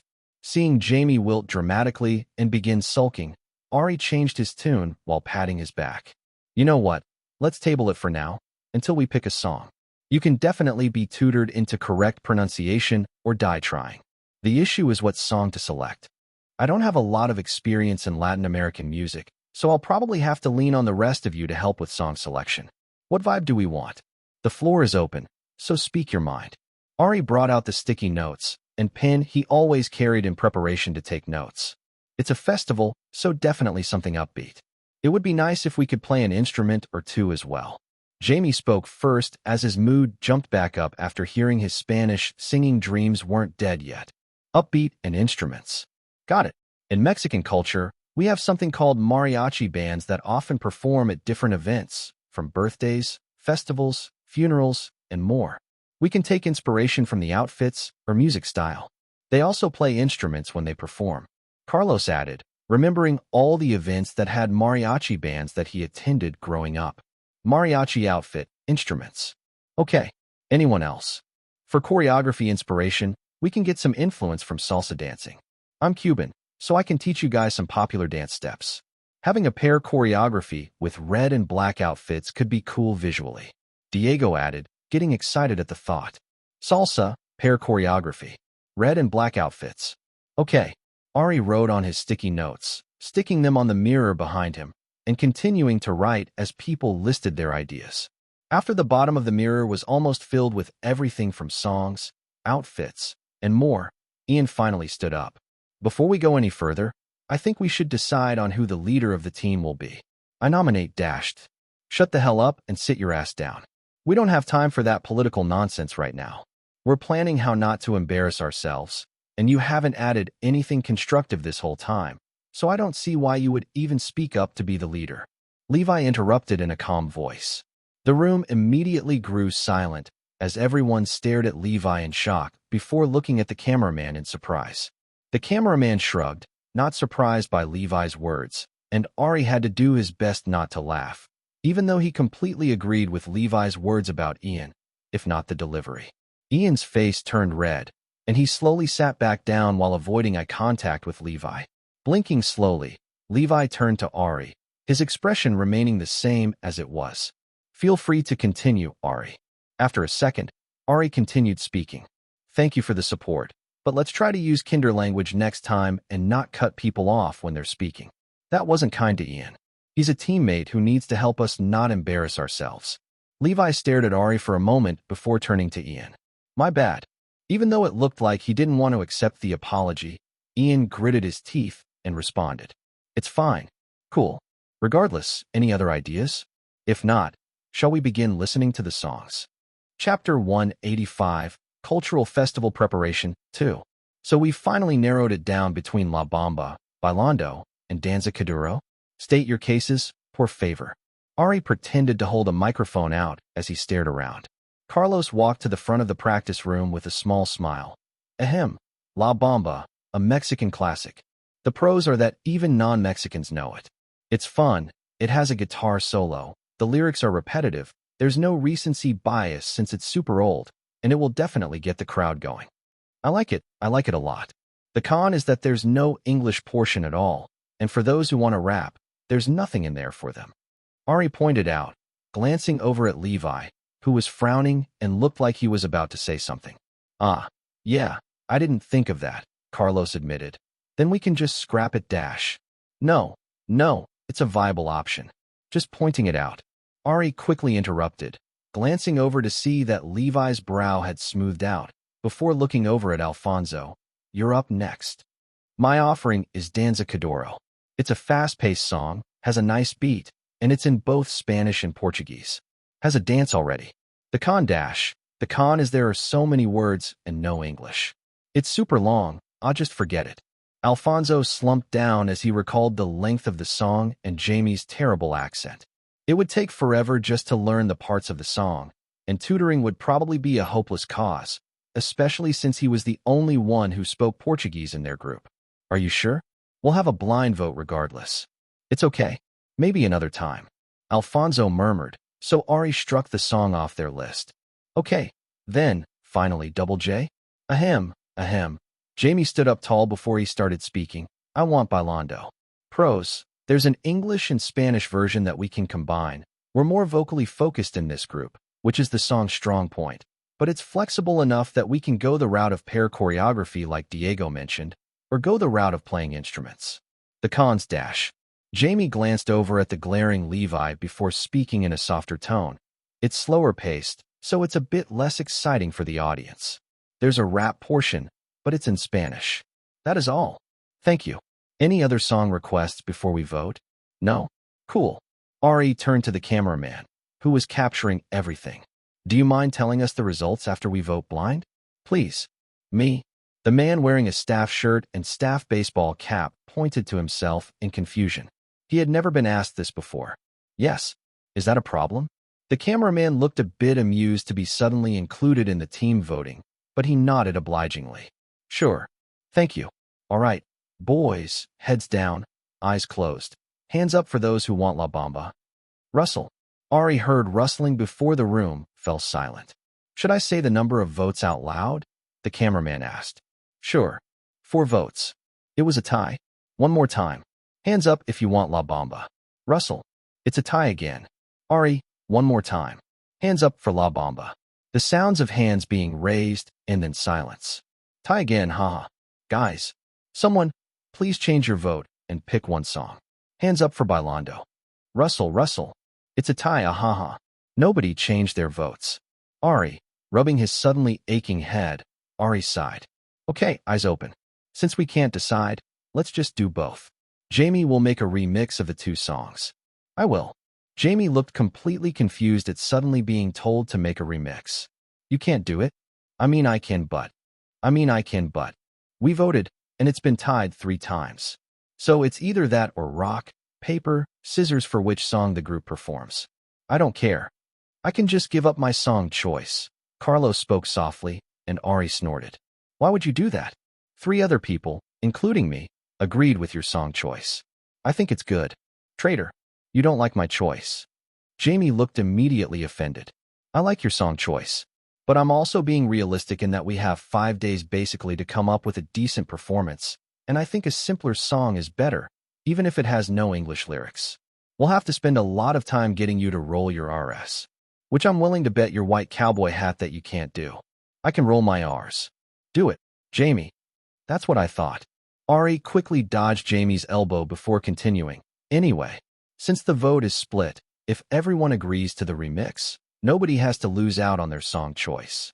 Actually, if we're remixing it, we can add Alfonso's song as well, so he has a chance to sing in Portuguese.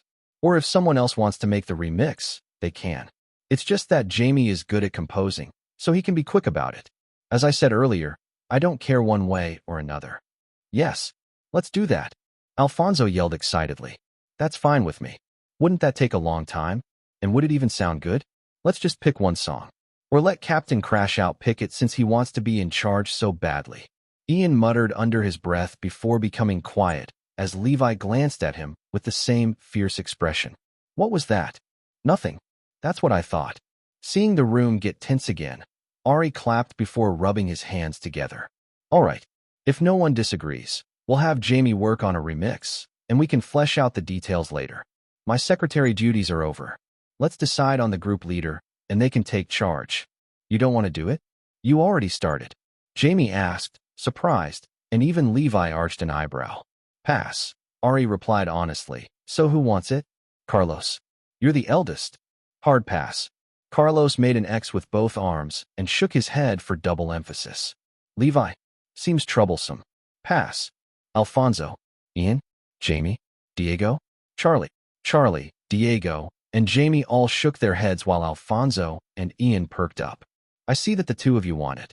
The floor is yours, gentlemen. Present your cases. Done talking, Ari moved over to the side and let them argue it out. With his head buried on his knees, he just watched the discussion happening with a strange feeling of anxiety clogging his chest. He didn't know if it was because he had seen the Annalise Crouch and her daughter not too long ago, but he felt as if something bad was going to happen. And it sucked because he wasn't getting a response from Nova, meaning he was basically alone with his thoughts. Heartburn.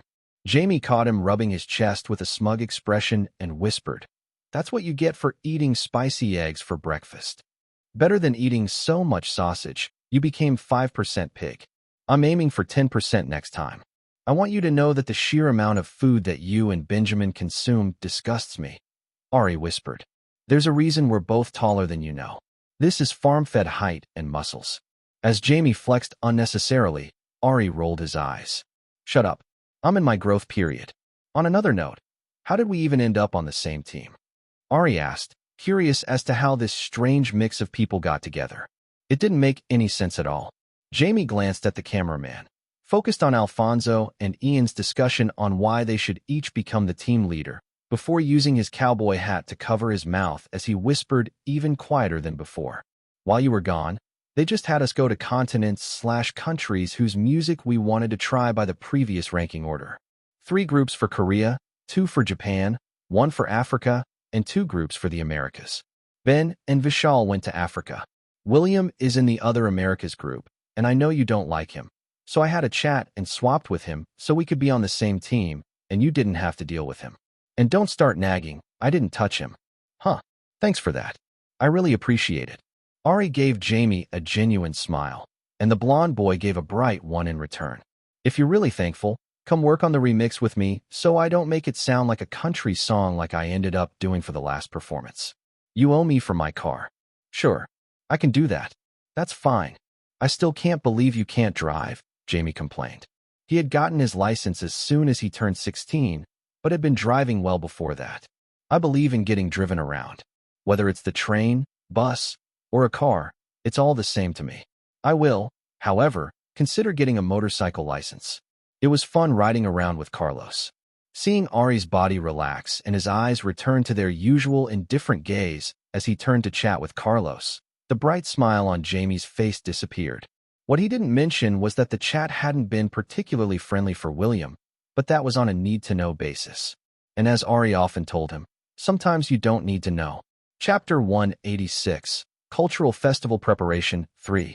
Add this part and lower it just a bit for Alfonso. I remember that his voice tends to crack if it gets too high, and then play it from the top, please. Aye aye, Captain, Jamie responded as he clicked around, trying to merge 3 songs together with extra parts so they sounded cohesive. As Jamie played it back and Ari heard the upbeat Latin trumpets and congas marking the introduction, he nodded along while mouthing the phonetic lyrics that they had printed out since half of the group couldn't read or speak Spanish to save their lives. In fact, Carlos and Diego were currently running an impromptu pronunciation session that had transitioned from a planning session while he and Jamie escaped to work on the remix so that it could be submitted to the staff. The reason for the escape was quite simple. He was tall, had a blonde buzz cut, and piercing blue eyes set in a permanent glare, especially when he was looking at or speaking to one person. Levi seemed to positively despise Ian for some unknown reason, and Ian seemed to be quite afraid of Levi, causing the tensions in the practice room to be high as the two seemed to be a powder keg that was about to explode. Since Ari really only talked to the people in his small circle and whoever was on his team, he had no idea what happened, but he planned on asking Benjamin, the friendly neighborhood social butterfly, who seemed to know everybody's business. And like magic, Benjamin strode into the computer room, as loud as ever. Wagwan boys, grinding into the late night? Howdy howdy. Unfortunately, why are you here? Just going to throw a little song mixed together for the festival. A little Afrobeats amapiano ting, you know. You're going to work on it? Ari asked in surprise. He had asked Jamie to work on their team's remix since he could nag as much as he wanted and felt bad being nitpicky toward Jalissa, but he assumed other teams would just submit their ideas to the production team and get the tracks delivered like usual. Yeah, it's a bit odd, isn't it?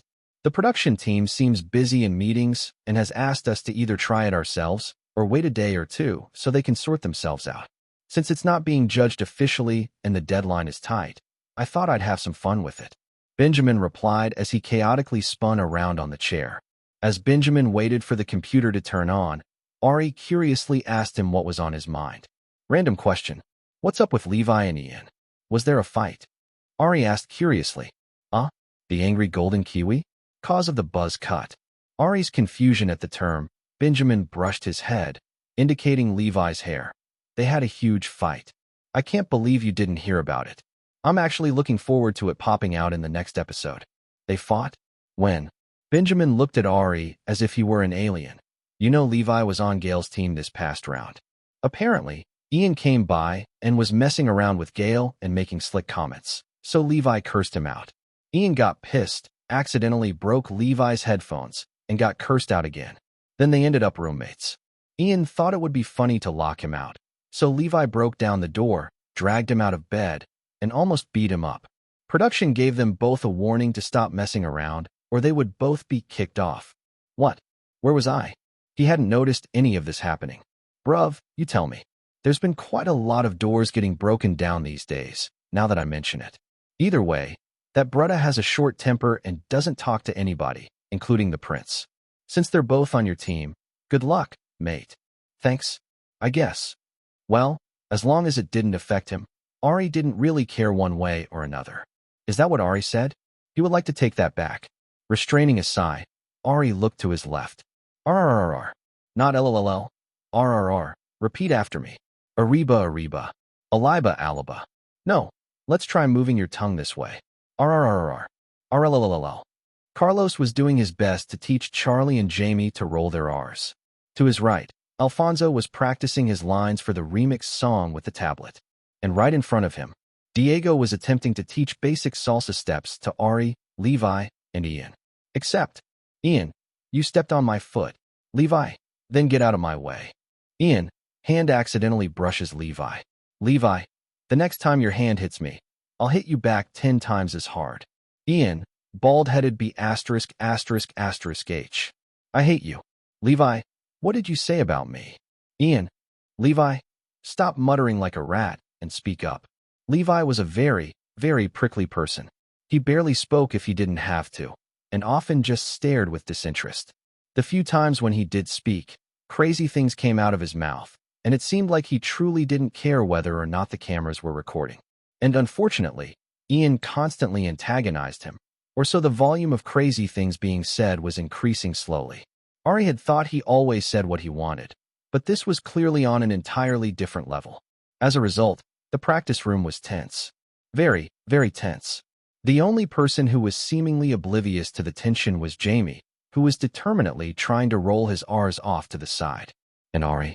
He was currently ignoring Diego's pleading gaze and dancing the choreography while wishing to leave the room with all of his might. Contestant Ari? Contestant Carlos. Would you both please come with me? Kate, one of the writers, stood by the door with a concerned look on her face.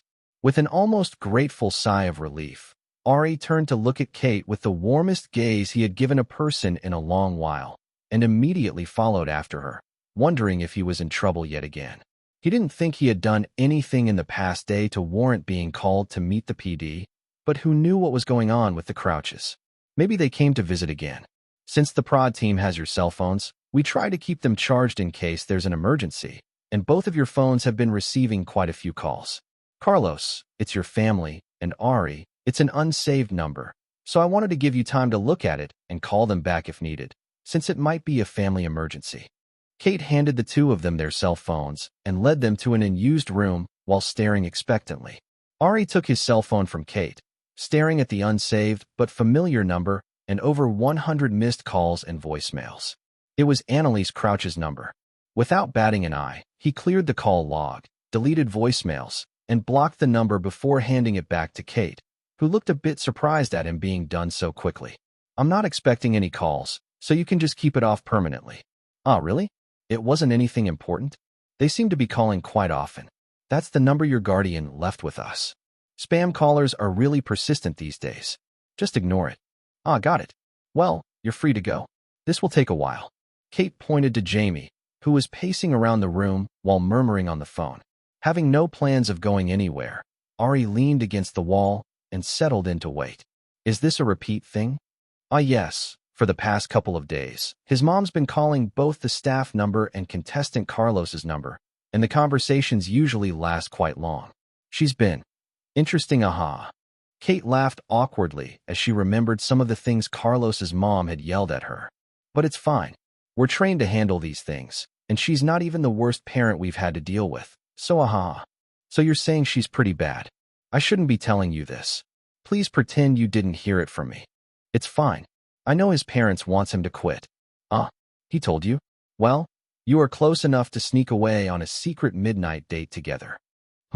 What was that? Thinking he had heard something strange just now, Ari gave Kate a strange look, but she just looked away while whistling. Ah, lo siento, mama. I'm not quitting, mama. I'm busy. I can't come back to watch the kids.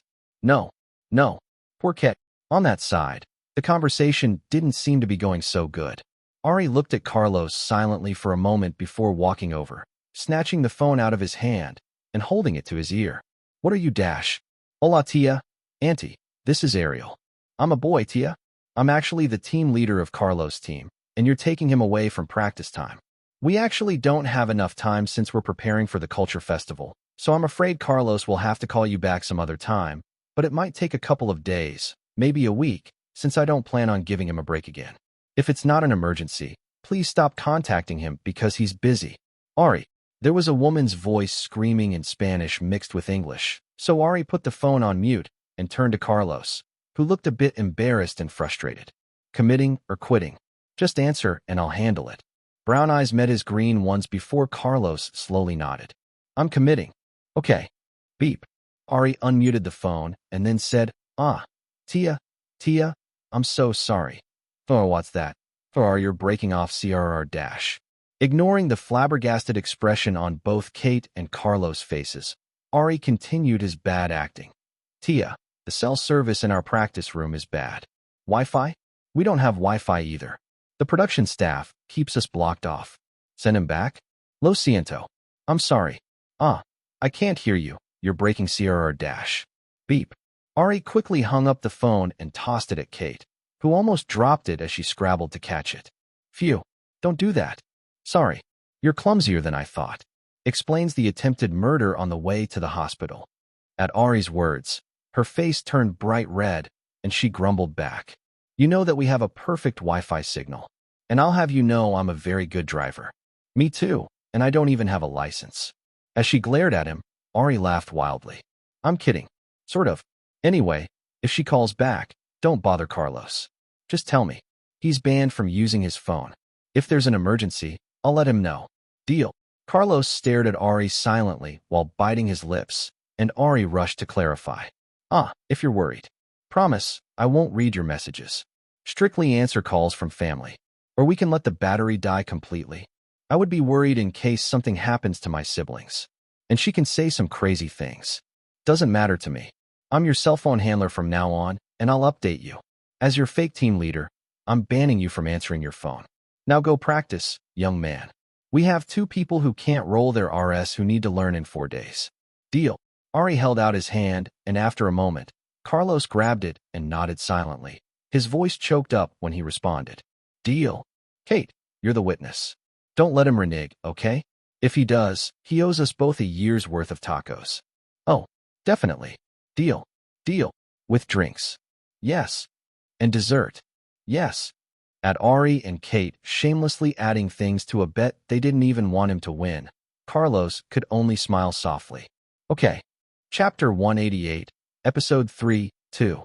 Still expecting Ari's team to be next, Grace was shocked when the screen suddenly turned dark before a circular spotlight came on, showing the shadow of a person wearing a trench coat with a hat.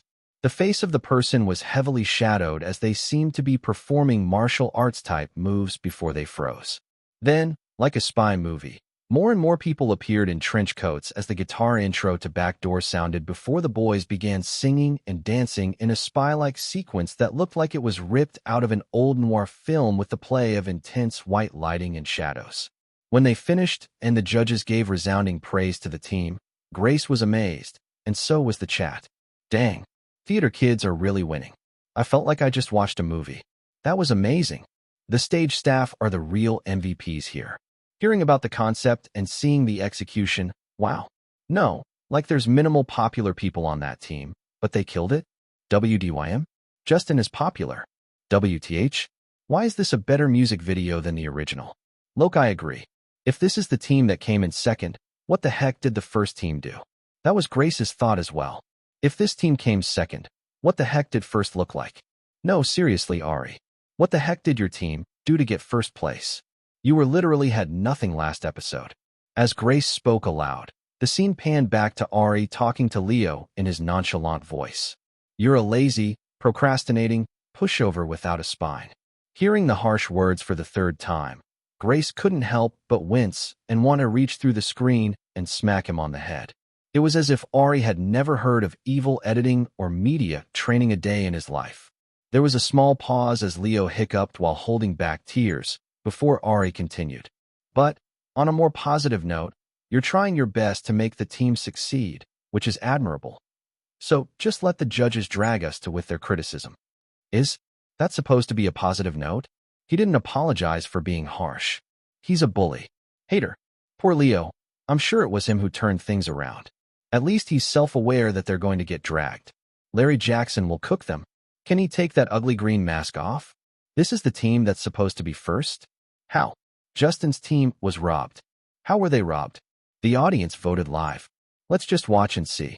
True to Ari's words, their team was absolutely shredded by the judges on everything from the singing, to unwillingness to dance to the original bright pink girly ballet concept, to not even having an idea for what they would do on stage.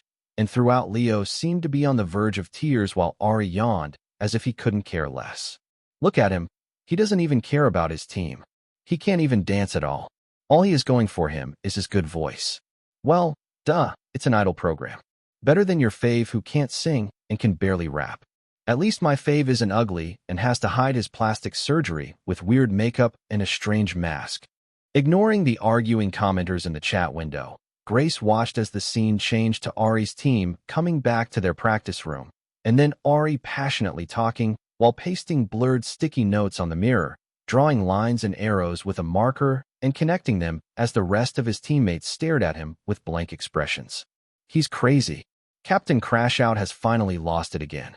They're completely sick of him. Ugh, how did they win? As he was doing his explanation, a lot of the words Ari was saying were beeped off, but from what she could gather, there was some type of transformation. Then the scene changed to the boys standing on stage wearing all white costumes, with Ari in the back of the formation with a completely painted white face, unlike his usual makeup. Like Swan, Swan, Swan. The bright upbeat pop song that she knew sounded, and the boys began dancing the graceful, energetic dance that she knew from the original music video. Oh, they just copied the original choreo and changed outfit colors? What's so special about this? Transformation? From the usual clown makeup to mime makeup? Whoa, no wonder he's performing a song from the group Dozen. It's cause he is a doesn't dance, doesn't show his face, doesn't have talent. Hey, don't drag another fandom into this. Our Dozen unis are talented, unlike this Kia group. Although Grace thought that Ari's singing sounded good, and his teammates were doing well with their parts, she had to admit that she couldn't see what would make this performance #1 over Justin's. Maybe it was because of the Matthews fans from the dance community who attended the show, or the Korean team members had more US supporters than she thought. But as the performance continued, she began noticing something. Slowly, the pure white clothing began changing, with a dark spot here and a dark streak there, making it look like darkness in the shape of feathers was creeping up their outfits and staining the bright white clothing black. First, it was their legs, then their arms and torsos. The darkness slowly crept up and inwards, overtaking the light.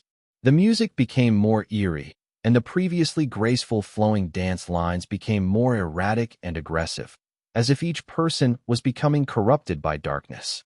And the lyrics changed, from like swan to dark swan, from escaping the darkness to sinking into and reveling in it. The synchronized dance suddenly wasn't so synchronized anymore, and each time a person took the center, their clothing darkened faster. And all throughout the performance, Ari's unique voice could be heard supporting everyone with a slightly eerie harmony until it was his part in the center, where he killed it by singing in that characteristically raspy, yet clear tone that could be easily identified. As compared to the others, like Matthew with his almost perfect dance lines, Ari didn't dance or stand out as much as he was mostly hidden in the back, but when it was his part and he took the center, your eyes and ears could only pay attention to him for some reason. Black Swan, Swan, Swan. Hearing Ari's voice singing the changed lines in an eerie way to end the incredible performance, the last piece of white on his costume turned black, and he closed those piercing green eyes, showing the black feathers on the white canvas that was on his face. Grace literally felt chills run through her body. How? What the heck? How did they do that to the costumes? Was this invisible ink? Or special effects like in the movies? And change a bright song into something creepy and dark? Grace needed to know the details, and she hoped that the MC or the judges would ask these questions or give her some clarification. Thankfully, it seemed that the judges, including Bing Young-sun himself, were impressed by the performance and asked clarifying questions, and unsurprisingly, Ari was the one who claimed the credit while also giving credit to his other team members. Thermo paint? What the heck is that? No, you're telling me he came up with that? I don't want to believe it. I don't believe it. He's just some stupid high schooler. Despite others not believing it, Bing Young-sun definitely did, as he gave Ari the highest compliment heard so far. Once is an accident, twice is a coincidence, 3 times is a pattern. This is the second time you've come up with an impressive performance concept that wouldn't lose to ones from professionals paid to do this for a living. I'm looking forward to the third concept you come up with, contestant Ariel. Gasp. A compliment from the person who said the most important thing was looks to a person whose looks we haven't seen? That's crazy. I mean, the performance was cool, but there's no need to glaze him geez. You better be grateful and grovel, punk. I still haven't forgiven you for being mean to Leo. Unfortunately for them, Ari gave a self-satisfied smirk before replying in his typical laid-back manner. Thank you. As if he wasn't satisfied with praising Ari, Bing Young-sun continued with a serious expression on his face. And if this doesn't work out for you and you get eliminated, I would love to offer you a job on my team to help create performances for different artists. Gasp. No way. A job offer from exec producer Bing. I'm jealous. Thinking he would at least be honored, Ari simply blinked before replying in the same lackadaisical tone while quirking his lips. I'll consider it. Then the screen went black. Naturally, the chat blew up with people calling him arrogant, cocky, thinking that he's better than he is, etc., but Grace just sat there silently for a moment. She just had a feeling that Ari was just the type of person who would be controversial, since he was apparently living his life with no filter and had a non-groveling personality, which was extremely divisive and not ideal in the entertainment world, especially in a field so close to K-pop.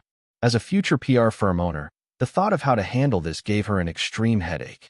While the chat was blowing up and Grace was having a crisis, the preview for the next episode showed a bunch of different contestants performing on the street, a snippet of a rap battle between Benjamin and a group in white outfits and red hats, then Jamie playing his guitar, before another clip of Ari jumping on a table with a crowd partying around him.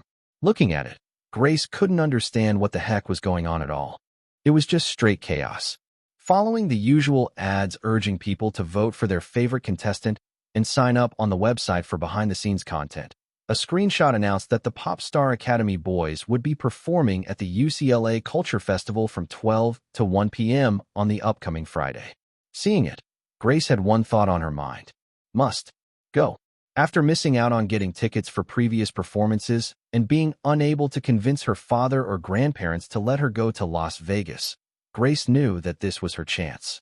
Opening the UCLA website to get a ticket, Grace put on her best puppy dog expression and went to beg her grandmother, Granny Choi. Halmiani, Grandma. No. Granny Choi immediately refused without thinking about it. She knew what that wheedling tone meant. Please let me skip school on Friday. Absolutely not. There was no way she would allow her only granddaughter to skip out on getting an education. It's to see Ari perform. Live. No. And if you dare go, I'll ground you for the rest of your life. Fine. Grace pretended to give up while secretly planning how she would leave school to sneak into the UCLA Cultural Festival. Maybe she could convince her dad that she wanted to do an early college campus visit. With determination filling her eyes, Grace began plotting her attendance. And on the other side, Ari was secretly suffering while dealing with a mix of practicing, deflecting calls from Carlos' mom, and dealing with tension between Ian and Levi on the same team. On one of the evenings, the production staff made them watch episode 3, which was slightly redeeming for him, but quite brutal for another person. Ari glanced over at Benjamin, who had a stoic expression when he saw how the production team had depicted his issue with William, which painted him as the aggressor and William as the innocent party who even came back to apologize. When asked how he felt, he shrugged, saying that there was nothing he could do and he would just focus on giving a good performance while avoiding the prince from now on. And William behaved strangely as well. Whenever he saw Ari, he made slick comments about sending a guard dog to scare him or would continually tell him to watch his back and to prepare for a surprise and stop being a snitch. Thinking that William had finally lost his mind or was taking out his frustration from being questioned by the PD, Ari just treated him like a crazy person and ignored him. With Nova not responding, there really wasn't much he could do anyway, and as long as William stayed away from him, he was fine. And finally, the day of rehearsals arrived. Early in the morning, after breakfast, they all loaded up on the bus and made the long drive to UCLA.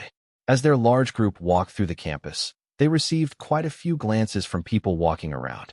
They also saw people setting up the booths, barriers, canopies, ribbons, and more for the culture festival, making it look like a mini carnival. As an unusually strong wind blew, Ari could smell the salty, almost fishy smell of the sea, and he stopped and closed his eyes to savor the scent that he had liked since he was little, wishing that he had time to go visit and stick his feet in the water and reminisce. Unfortunately, he really didn't have time for that these days. Bump. You're in the way. Almost falling over, Ari opened his eyes to see Levi brush past him without looking back, a pair of black headphones on his head.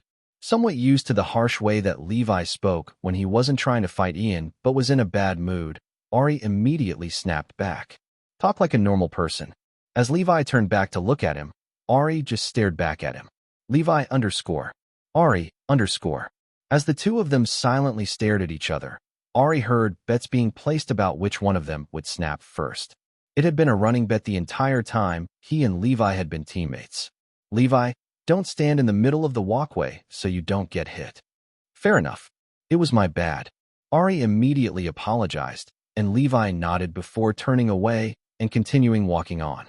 Matthew, who was walking by him, gave him a look before shaking his head. This is what I mean. Social anxiety and crazy people are afraid of you. Be nice. He's not crazy. Sure. And I'm a great singer. Seeing Matthew's serious face, Ari just laughed and continued walking. It was time to get to work. Chapter 189. Be careful. How does it look from the front? Jamie called out as he was speaking to one of the festival organizers in charge of the musical performances. Ari looked up from the hand-drawn diagram he had in front of him to his teammates trying to organize themselves on the newly set-up portable stage. Unlike the large, professional indoor stages they had used before, this one was very bare bones, featuring metal scaffolding with chunky black speakers attached to the poles, as well as the floor, a canvas-like tent cover overhead, and black, plasticky flooring that Ari swore shook a little too much when they all stood on it. The rest of the contestants were standing where the audience would be, looking around in boredom as they waited for their turn. Everyone take about 1 footstep inward, and Levi, even if you don't want to, pretend you like him and move in closer.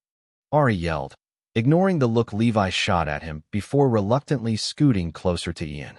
With 8 boys on the stage, there was barely enough space for them to even perform full choreography without somebody falling off the edge, so they would have to be a bit squished, but Ari didn't think anything major needed to be changed. But since he wasn't the one in charge, Diego, what do you think? Looks fine, but let's try it out. At Diego's response, Ari hopped back on stage, grabbed a microphone from Jamie, and got into his position beside him. How are the speakers? Trashy, but I can't do anything about it. Jamie sulked. I even asked them to consider changing the speaker positions, but they said no. It will literally sound better. Maybe they know better? It's their festival after all. Really? Jamie gave Ari a bitter look as he stomped hard on the stage, causing it to shake a little bit and Ari to stagger. I see your point. Ari agreed with a shrug, but there's nothing we can do. We just have to do our part. He just stayed silent and waited for the music to start.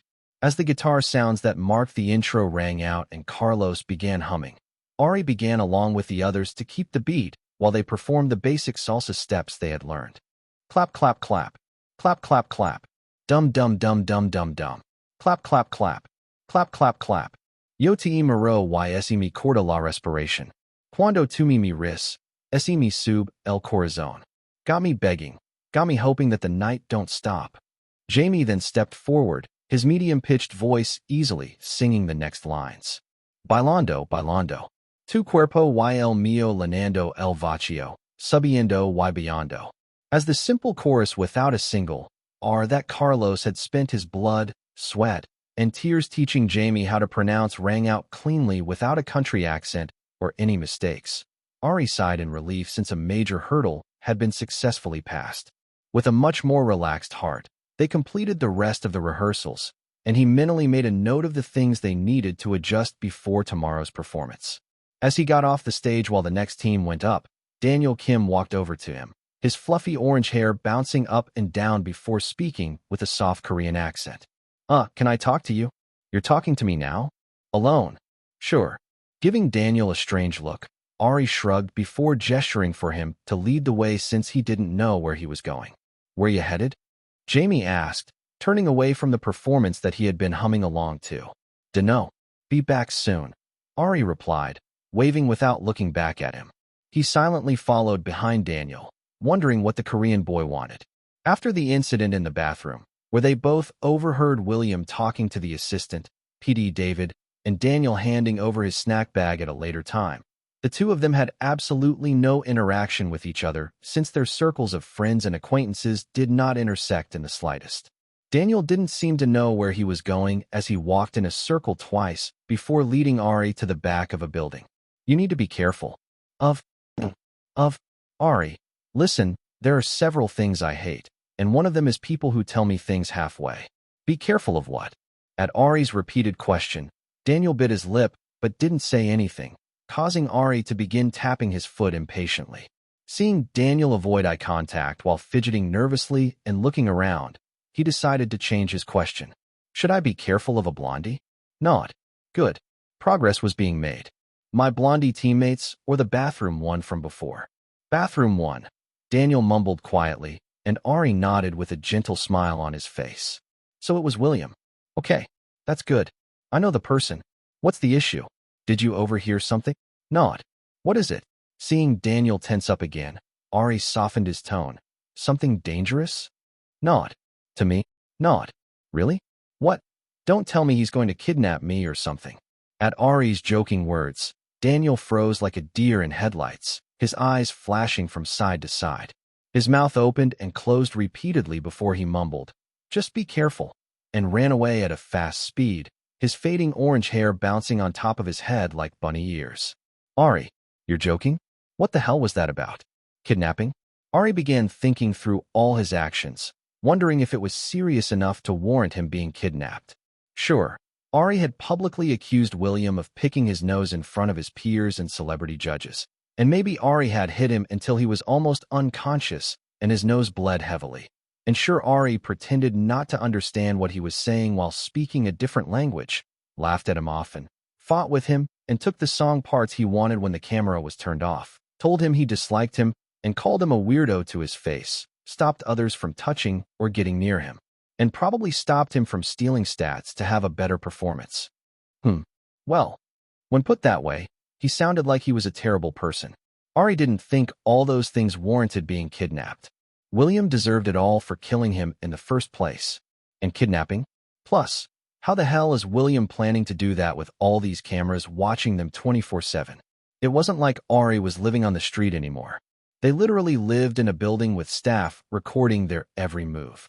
Even if he had the assistant PD on his side, the assistant PD couldn't just stop the camera and let kidnap him. Could he? But then again, this was the person who had gotten him and an old man killed and for all intents and purposes, dumped the body, gotten away with it, and couldn't even remember the victim's face and voice. For some reason, the anxiousness that Ari had been feeling came back once more, and he couldn't help but rub his chest as it throbbed in pain. Oi, Nova. Once again, there was no response, and still rubbing his chest, Ari promised himself that he would stay extra alert. He quickly went back to join the other contestants, making sure he was always near the center of the pack, while trying to keep an eye on William. He really didn't like William's smile. After an unusually fitful night's sleep, Ari woke up later than he usually did and had to scramble to get ready amongst the rushing contestants. After skipping breakfast due to feeling nauseous, he was one of the last ones to get styled by the stylists, and he sleepily sat down and dozed off while the stylists argued about who would fix his hair and face. He didn't have much of an opinion since it was the first time in a while getting anything done since recording the Signal song, so he just let them decide. Ari's eyes slowly opened once more as he felt something cool and soft running across his face before his cheeks were pinched and stretched a couple of times. Used to having that done to him since he was a toddler, Ari just stayed still until she was satisfied. Oh, no sleep? Poor baby. The bags under your eyes are pretty bad. I'll cover them up and brighten up your face, okay? How do you want your hair styled? It's getting pretty long. Soft hands gently ran through and untangled his curls, pushing them back from his forehead, and Ari blinked sleepily at her before replying, "Scissors." For what? At the suddenly cold tone, his eyes snapped open fully to see the stylist's frozen face. To cut it, he demonstrated by snipping with his fingers in a line across his forehead. Just take off a couple of inches. Absolutely not. If you don't care, then I'll style it for you. If you need a hairstylist, I can provide a recommendation. You said you're on the Latin American team? Just close your eyes and relax. I won't ask you again, and I'll style you to perfection. Okay. Closing his eyes, Ari let her do whatever she wanted and felt.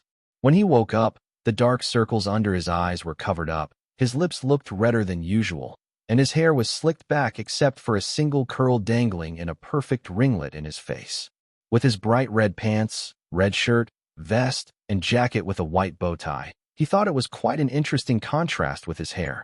Since it didn't look too bad, he nodded in approval and smiled at the stylist. "It looks good. Thank you."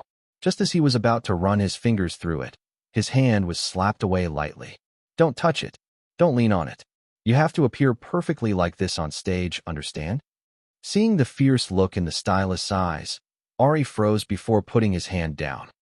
Yes, ma'am. Good. Have a good performance. Your Royal Highness, let's go." Ari looked up to see Jamie dressed in a similar style black suit with a red tie and red scarf tied around his white cowboy hat. It was performance time. Chapter 190. Watch your son 1. What a beautiful day to skip school. I mean to learn about the UCLA journalism program and tour this lovely campus. Rachel quickly corrected herself as she looked at her student tour guide, who didn't look convinced in the slightest. After all, this was the tour guide's third group of teenage girls who had suddenly booked a school tour and somehow happened to want to know about the cultural festival and the group of boys that were performing at noon. At least the girls in this group had the decency to ask good questions about the journalism program and other majors and had dutifully collected every single brochure, pamphlet, and flyer, rather than just asking if there was a good spot to view the stage from a high vantage point, if they couldn't get a close enough location. These girls had even taken photos and videos at every location, repeatedly asking the tour guide to recite the date and time. Right? Anyways, we're back at the admissions office. If you're heading to the festival, you'll walk down this path, make a right, and then a left. The food vouchers you have can't be used at the festival food vendors, but you can use them at any of the campus dining options. I recommend the dining hall since they have amazing pizza and wings today. Okay, thank you. Grace Choi bowed gratefully to the student guide, while tucking the evidence that she would provide to her parents in case she got caught skipping school, before turning to look at the girls who had taken the tour with her. One of them had previously said that her name was Rachel, and from her meticulous investigation of the Pop Star Academy events, digital stalking, Grace secretly recognized her as the Terrora girl who had screamed too early when Ari performed the traffic song that gave him the name Traffic Song Boy, while the other had said her name was Justine. On Justine's bag was an item that caught her eye, a fuzzy black Lafufu monster doll with a painted white face, red lips, and a black star drawn over one of its eyes. It easily reminded her of a particular somebody that she was here to see. Now that the tour guide was gone, Rachel turned off her professionalism and asked Justine her pressing question. "Are you a fan of Ari? Are you here to see the Pop Star Academy boys perform?" "OMG. Yes. How did you know? Your Lafufu looks like his makeup. It looks really good." Grace replied honestly. Anyone who had seen the way Ari did his makeup in the early days would recognize it, even if they weren't a fan, because it had been the talk of the community for weeks and had been remixed every which way. Hearing her compliment, Justine smiled brightly. "Thank you so much. I want to give it to him if possible." Who are you a fan of?" "Me?" Grace thought it over for a moment before replying. "I guess I'm a fan of Ari and Jamie." The black cat, golden dog pair. I support that too," Justine exclaimed as she brought out a golden-colored Lafufu doll with a white cowboy hat, little blue jeans, and brown cowboy boots. Black cat golden dog was the underground phrase used for Ari and Jamie because some fans had a theory that they were close after analyzing their individual personalities and digging into the footage crumbs of the two together. Since Grace knew the truth that they were incredibly close in real life, she nodded along. And not wanting Rachel to feel left out, she smiled at her as well. "How about you? Are you here to see the Pop Star Academy boys perform? Are you a fan of anyone?" "I am. I'm a fan of Ari and also William. I think he's so handsome and princely. I want them both to debut so badly. Do you guys want to go spend the vouchers? Or shall we try and get a good spot to view the performance? I have to save my voucher to show my parents so I don't get disintegrated the moment that I get home." Grace immediately said, as she had planned several sequences of excuses she would use to reduce her punishment from being grounded forever with toilet cleaning duty for the rest of her life to only suffering for 2 weeks. But to her surprise, the other two girls were in the same boat. "Me too. My dad will murder me. Me 3. My mom will probably send me to the underworld." The three of them looked at each other before they burst out laughing with tears running down their cheeks at the thought of how much trouble they were going to be in later. She already knew the answer, but Grace still asked anyway. Skipping school. Yep. Yep. Glad we're on the same page. Shall we go get good viewing spots? Let's do it. Another broken laugh sounded out before the three girls dabbed their faces with the resolution to enjoy their day to the fullest extent, so that they would have absolutely no regrets when they were punished by their families. What a beautiful day to experience his favorite activity in the world. Getting yelled at by his teammate's mom while her kids stared in embarrassment, and an incompetent staff member stood around and acted as if they didn't know what to do after causing the situation. Ari glanced at Carlos's angry mom, then at Carlos's furious and slightly embarrassed face, and at their shocked teammates, as well as the people poking their heads into the room, wondering who or what the ruckus was about. How had he gotten here again? Oh, that's right. He went to use the bathroom, and on his way back, he was snagged by Kate, who rushed him into the room that his team was using as a waiting room. There, he saw Carlos' mom berating him while everyone just awkwardly watched, unsure of what to do.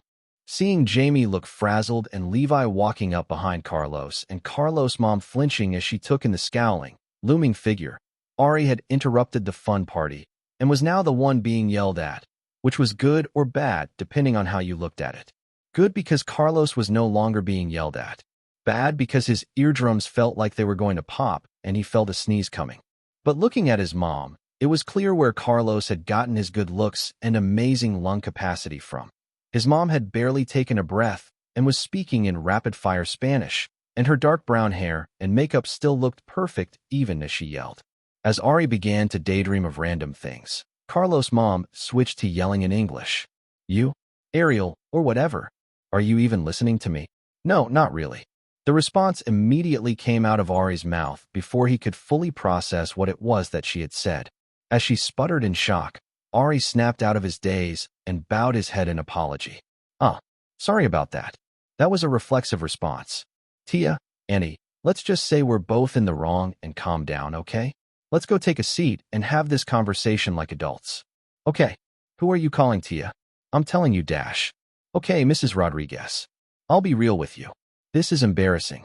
For me, you, and everyone involved. Ari coldly interrupted her. You are too old to be yelling publicly to get your point across, especially to a stranger. So I apologize if it's coming across rude, but you need to calm down and leave this room. You're scaring the kids on my team. Lower your voice and take a deep breath. As Carlos' mom glanced behind Ari again, her mouth snapped shut. Taking it as a good sign, Ari turned to meet the eyes of everyone else. Levi's with me. Jamie, take Carlos somewhere quiet. If he struggles, use those muscles you like to brag about and hug him in place or something. When he's calm, bring him to his mom. And the rest of you gawkers, you don't have anything better to do? A performance to prepare for? And the staff? Hello? You're letting strangers in? Can you take responsibility if something happens? Not that I'm accusing you of anything, Mrs. Rodriguez. I'm sure you're usually a lovely woman, but they're clearly slacking on protection, and some of us are minors. I highly doubt that they want to be the ones to explain if an incident does happen. I can personally assure you, I will sue for everything the program is worth. She said she was family. The staff member who had brought Carlos' mom inside muttered defensively, and Ari glared at him. Tu es con come on belay. Are you dumber than a broomstick? And I can say I'm the president of the United States. So what? Are those Pop Star Academy staff and contestant only sign suggestions? Can anyone just waltz in as they please after claiming to be family? Did you even check her ID? If it was an emergency? Or with the contestant, she's looking for to see if they want to see her. Huh. Why would you bring her into a room where kids were trying to prep for a performance? Are you crazy? Take her to a separate room. At Ari's sharp words, the staff member who had brought Carlos' mom had the decency to look embarrassed, if angry, and began ushering her and her children out, while those who weren't a part of Ari's team left as Kate gestured for them to leave. Why am I with you? Even though he was grumbling, Levi had obediently come over, and Ari nodded in approval. Smile. Levi underscore. Don't smile. Levi underscore. Seeing the unmoved scowl on Levi's face, Ari gave him 2 thumbs up. Perfect. Keep that look. It's very scary. Gets people to behave themselves. Let's go. It was a nice and intimidating face, and coupled with the buzz-cut, all-black suit and sunglasses, Levi looked like a professional security guard or even a secret agent. Ignoring the strange look Levi gave him, Ari walked to the room the staff member pointed to and took a seat on the only chair across from Carlos's mom, who had Gabriella, Luis, and Antonio standing behind her.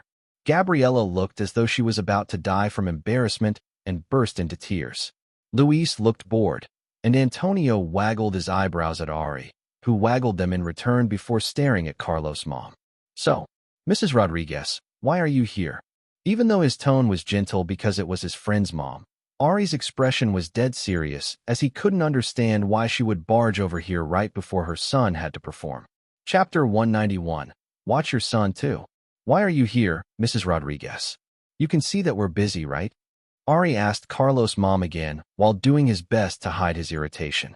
Although he usually didn't care how he spoke to people, especially after they had yelled at him, he didn't want to be rude to the parent of somebody he called a friend. Carlos's mom looked around incredulously, as if she couldn't believe Ari was speaking to her like this. "You're quite a rude kid, you know that?" At the familiar words, Ari couldn't help but laugh. "You are not the first to tell me that, and you will most likely not be the last. You can see that we're preparing for something, so I'm trying to understand why you're here. Is there a family emergency going on or—" Ari glanced between Mrs. Rodriguez and Gabriella, who subtly shook her head. "Who do you think you are to speak to me like this or block me from speaking to my son?" She turned to look at Levi, whose sharp, ice-blue eyes were glaring at her, before turning back to Ari. "Go and bring my son to me now. Obviously, I can't do that. Since the kids look fine, this is clearly not an emergency, so can you just leave? Please? If need be, you can speak to Carlos after our performance is done, but right now, you're being a bother." "A bother? You're calling me a bother? What else would you be? Constantly calling and harassing your son and the staff members that work with him because you need him back? For what? To watch his siblings? To work in the shop? Oh, so you know that he's needed, and yet you keep him away. You're the one who corrupted my Carlito, so he thinks his family is a burden and refuses to help out anymore. It's your fault. Mom, we don't need Carlos to watch us." Gabriella tried to yell back, but was quickly shut down. "Be quiet, Mija, I'm speaking." "But Mom dash." I said quiet. As Gabriella sulked, Ari almost rubbed his aching head before remembering the stylist's words.